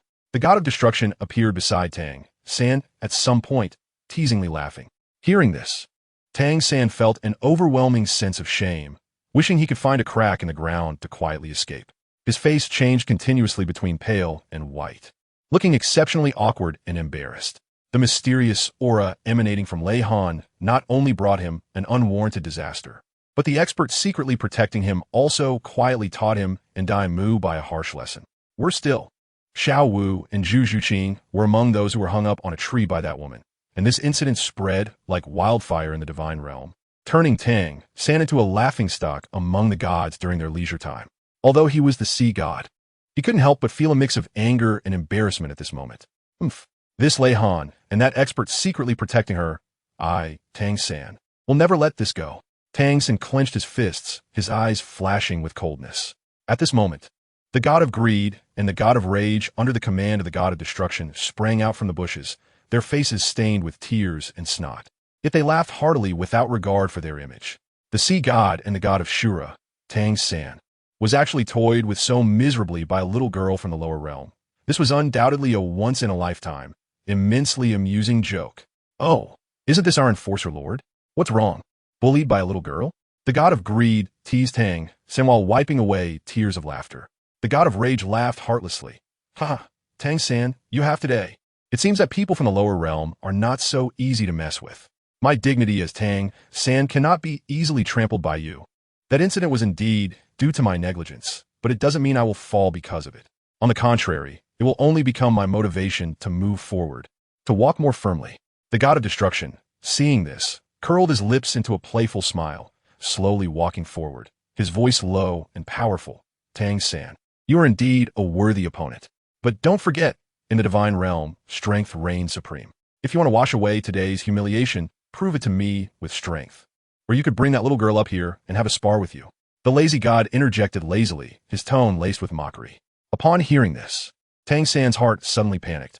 He didn't want to be taught a lesson by Lei Han or the expert behind her a second time. He took a deep breath, trying to calm his emotions, his eyes shimmering with determination. No need for that. I, Tang San, would never bully the weak. I will wait for the opportunity and let my strength speak for itself, he said in a deep voice, his tone revealing an undeniable firmness. But you have words on your face. I, Tang San, was bullied by a little girl. Haha, it seems we need to prepare a mask for our enforcer lord. Otherwise, how can you face anyone? The god of lust laughed heartily, mercilessly adding fuel to the fire. Haha, Tang San, are you scared? You are the sea god. How can you be frightened by a little girl from the lower realm? The god of pride couldn't help but join in the teasing. And the atmosphere among the gods suddenly became light and cheerful, as if the air was filled with mockery and joy. Faced with the laughter and taunts of the gods, Tang San's expression grew darker. He clenched his teeth, his hands turning into fists, his nails digging deeply into his palms. Yet he still maintained his calm and restraint. He knew that the anger and impulsiveness at this moment would only put him in a more passive position. Only calmness and wisdom would be the key to regaining his authority. Laugh all you want. My honor and disgrace are not for you to judge. I will prove with my actions that I am still that invincible sea god, he said in a deep voice, his tone revealing undeniable determination and dominance. Just then, Lei Han's void spirit seemed to sense that its master was under threat of death, and it quietly arrived in the divine realm. It transformed into a hand made of white gas and slapped Tang San on the back of his head with a loud smack. Ouch! Tang San felt pain and quickly turned around, only to see a hand made of white gas continuously slapping his face, causing him to see stars and his cheeks to swell. Then it snatched away Tang San's sea god trident and Shura sword, lightly waving them, sending them chasing after their master Tang San around the divine realm. This sudden scene left the gods present dumbfounded. Even the god of destruction showed an expression of disbelief. The sea god trident and Shura sword, as Tang San's iconic divine artifacts, actually turned against their master at a critical moment. This was a huge mockery of Tang San's capabilities as an enforcer in the divine realm. Lord, the sea god's divine artifact has actually betrayed him. One deity exclaimed in surprise, his voice filled with incredulity. It must be a dream, seeing the artifact chasing its master. How is that possible? Another deity murmured, rubbing his eyes vigorously as if trying to confirm he wasn't seeing things. No, this is not a dream. This is a fact. The voice of the god of destruction was deep and powerful as he watched Tang San fleeing in embarrassment, a complex expression flashing in his eyes. Tang San, being chased by the sea god trident and Shura sword, was dodging left and right, looking utterly miserable. As he ran, he shouted loudly, Lei Han, just you wait. Tang San, will never let you go. However, all that responded to him were the whistling winds of the sea god trident and Shura sword, along with the laughter of the gods. At this moment, Tang San seemed to have become the biggest joke in the divine realm, his dignity and authority trampled to dust. Meanwhile, in the star domain, Xing Yin and Xing Yunxi, watching this scene through a crystal ball, had increasingly interesting expressions on their faces. The woman beside them was using a technique similar to Lei Han's void spirit to manipulate the sea god trident and Shura sword, making them agilely chase after Tang San like obedient children in the space of the divine realm. This woman was another powerful figure in the Star Soul Pavilion, named Xingmei. If you dare to harm my disciple, be prepared to pay the price. Xingmei, as Lei Han's second master and also the one who taught her to control her spirit assistants, spoke with undeniable authority. Xing Yin watched Tang San's miserable state in the crystal ball, a playful smile curling at the corners of his mouth as he turned to Xing Yunxi and said, It seems that this Tang San has indeed kicked a hardboard. With Xingmei taking action, he is likely to have even worse luck. Xing Yunxi, upon hearing this, did not respond. but her face was as dark as the bottom of a pot. After all, as Lei Han's master, she had sent someone to warn Tang San not to have any improper thoughts about Lei Han last time. Yet he not only did not restrain himself, but actually intensified his actions, leading to such a situation now, causing her to lose face as a master. Amei, do you think I should personally teach that arrogant Tang San a lesson? Xing Yun, she finally spoke, her voice revealing a hint of displeasure and determination. Xing Mei smiled lightly, her gaze still fixed on the crystal ball, as if she was very interested in the game of chasing Tang San. Pavilion Master, I haven't had enough fun yet. After all, I haven't left the Star Soul Pavilion for a long time, and it's not easy to encounter such a little mouse. Let me tease it a little longer. Besides, my coordination with Little Han's restraining spirit is so tacit. I also want to see how long this Tang San can hold on. Xing Mei's words carried a hint of playfulness and pride, clearly relishing this sudden game. Xing Yun Shi, upon hearing this, nodded slightly. Although her expression had not completely improved, the displeasure in her eyes had dissipated somewhat. All right, since you're so interested, then you can handle it entirely. However, remember not to go too far. After all, we're not too familiar with the Douluo continent, so it's better to be cautious. Xing Yun, she instructed, her voice soft, yet carrying an undeniable authority. Xing Mei chuckled and replied cheerfully, Rest assured, Pavilion Master, I know my limits. However, this little Tang San is really quite stubborn, daring to bully our Little Han. Let's see how he ends up this time. As she spoke, Xing Mei flicked her fingers, and the image in the crystal ball rippled. The speed of the sea god's trident and the Azura god sword suddenly accelerated, and Tang San's figure in the divine realm could only desperately flee, lacking even the courage to look back. His heart was filled with regret and fear. He had never imagined he would end up like this, nor did he expect such a powerful force behind Lei Han. Lei Han, I was wrong. I shouldn't have had any improper thoughts about you. Please spare me. Tang San's voice carried a hint of a sob, having completely lost his previous calm and dominance. At this moment, he was just a pitiful creature struggling on the edge of death. Xing Gaian heard this, resting her face on Xing Yunzi's shoulder, laughing so hard her shoulders shook, as if she had seen the funniest joke in the world. Oh, Yunzi, I can't take it anymore. Look at this Tang San, huh? He has his day too. Xing Gaian laughed while patting Xing Yunzi's shoulder, as if wanting to release all the joy in her heart. Although Xing Yunzi also found Tang San's plight quite satisfying, she was, after all, the head of a pavilion and needed to maintain a certain dignity. So she merely smiled slightly without laughing as heartily as Xing Gaian. She gently patted Xing Gaian's hand, signaling her to calm down. All right, Gaian, stop laughing. Even though Tang San has ended up like this today, we cannot let our guard down. After all, the Douluo continent is a place full of hidden talents, and we still need to be cautious in our actions. Xing Yunzi's words carried a hint of caution and warning. Hearing this, Xing Gaian reined in her laughter and nodded. What the Pavilion Master said is right. I was too careless. However, with Amei here, I doubt that Tang San can stir up much trouble. At this moment, the door to the observation room was gently pushed open, and a figure draped in a white cloak quietly entered.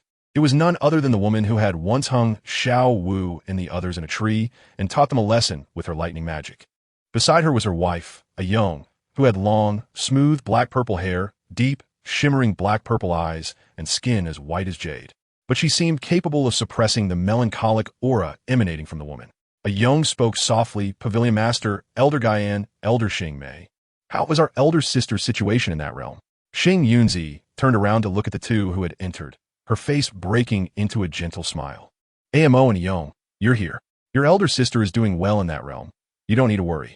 At that moment, Xing Gaian felt the heavy melancholic aura from Lei Mo and unconsciously moved closer to Xing Yunzi, mumbling softly, Heavens, it's so suffocating. Why does Lei Mo's aura feel even heavier this time? Every time she comes, I feel like the oxygen in the air is being sucked dry.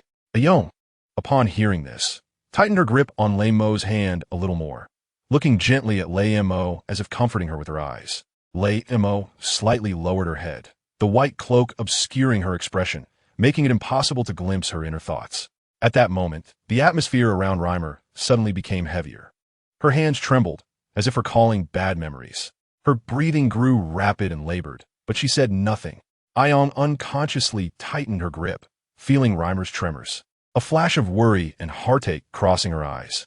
She gently patted the back of Reimer's hand, as if silently telling her, Everything is in the past. I am here. Xing Gaian immediately felt as if he were being suffocated. The pressure was so intense that he could hardly breathe.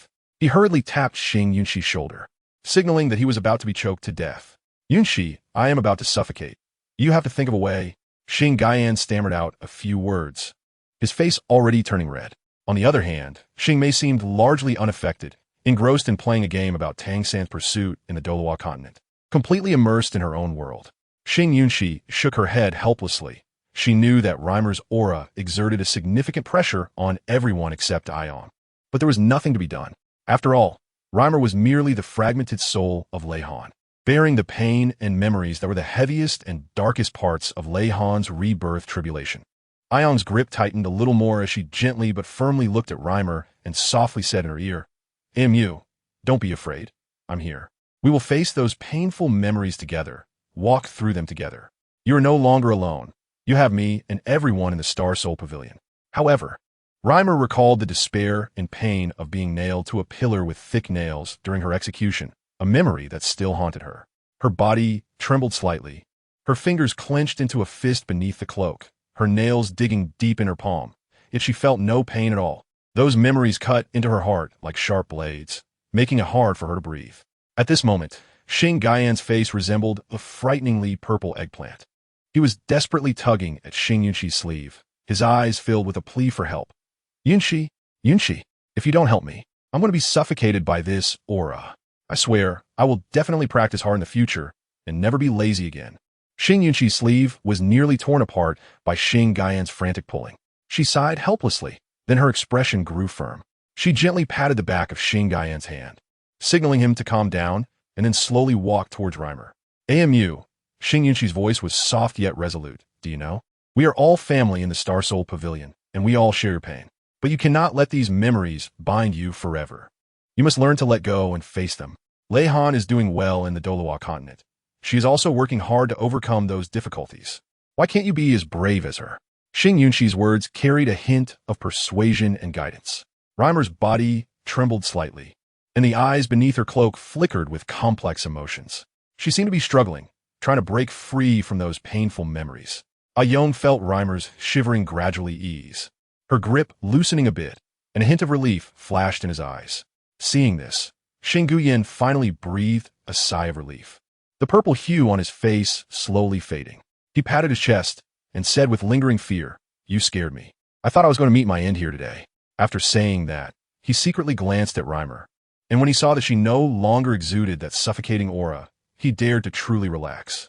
"Xing Yun," she continued to speak gently to Reimer. "Mo, look at Ayong. She has always been by your side, silently supporting you. And every one of us from the Star Soul Pavilion is your strong backing. Don't let the pain of the past torment you anymore. Learn to look forward and believe that the future will be better." Reimer's eyes gradually regained their brightness as she looked at Ayong, then glanced at Xing Yunxi and Xing Gaiyan, a warm current surging in her heart. She finally understood that she was not alone. She had so many people who cared for and loved her. "Come on, Tang San. Aren't you trying to get rid of Lei Han again this time? This time, chase after him and see if he can escape from your grasp." Xing Mei suddenly stopped her game, looked up at Reimer, and her eyes sparkled with mischief. It seemed she wanted to distract Reimer in this way, so she would no longer be immersed in the pain of the past. Reimer was amused by Xing Mei's words. Although her smile was somewhat forced, it was a long-awaited smile. She gently nodded and said in a slightly hoarse voice, "All right, this time I'll chase after him and see if he can escape from my grasp."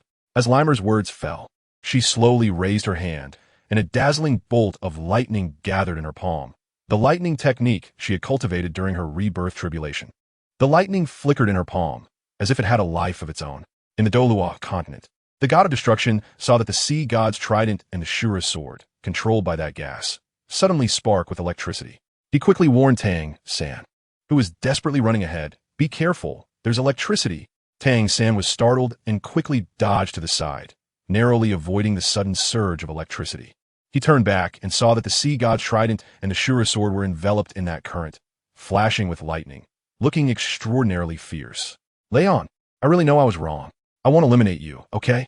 Just spare me," Tang San shouted while running, his voice filled with a hint of fear and pleading, clearly intimidated by the lightning. "Third brother, quickly use Ghost Shadow Mysterious Steps. It will be too late if you wait any longer," Xiao Wu called out anxiously from behind. Upon hearing this, Tang San's heart tightened, and he quickly used his ultimate movement technique, Ghost Shadow Mysterious Steps. His figure instantly became erratic like a ghost, weaving through the woods. However, suddenly a bolt of lightning struck, splitting a large tree in half, scaring Tang San in a changing direction. In the end, the lightning blocked all four of his directions, trapping him in a small space. The lightning flickered around him, as if it would swallow him at any moment. Following that, the hand formed by the void spirit combined with the lightning began to beat him mercilessly, the sound of strikes ringing in his ears. Tang San was beaten back step by step, unable to fight back at all. After a while, when the god of destruction and the others arrived, Tang San was almost charred, his hair disheveled, clothes in tatters, and his face filled with soot and fear. He mumbled, "I give up. I won't dare again. I really won't dare anymore." The god of greed turned his head away from the unbearable scene, while the god of destruction shook his head helplessly. He hadn't expected that the expert beside that little girl from the lower realm would be so powerful, even able to subdue Tang San completely. At that moment, the white gas returned to the bodies of Xingmei and Leihan in the Douluo continent. Leihan was currently observing the timing. The metal material in her hand was gradually becoming soft and malleable under the scorching flames. Her gaze was focused and serious. She carefully used pliers to take the metal out and placed it on a prepared mold to begin shaping it. Her movements were smooth and skilled, handling every detail perfectly. He Chaotu watched intently from the side, unable to help but exclaim, "Junior sister, your craftsmanship is getting more and more exquisite. The shell of this humanoid soul tool would probably make even those master-level soul masters feel ashamed." Leihan smiled faintly, said nothing more, and became even more focused on the work at hand. She knew that to create a perfect humanoid soul guide, not only was exquisite craftsmanship required, but also a thorough understanding of every detail. Only in this way could the humanoid soul guide exert its maximum power in battle. Time passed without her noticing, and the metal material in Leihan's hands gradually cooled, turning into a hard shell. She picked up the shell, carefully examined it, and only after confirming there were no flaws did she nod in satisfaction. Next, she needed to integrate this shell with a level 4 soul guide core formation. This was an extremely complex and meticulous task that required a high level of focus and patience. Leihan took a deep breath, adjusted her state to the best, and then began to work. She first carefully placed the shell on the experimental table, then used specialized tools to work on the level 4 soul guide core.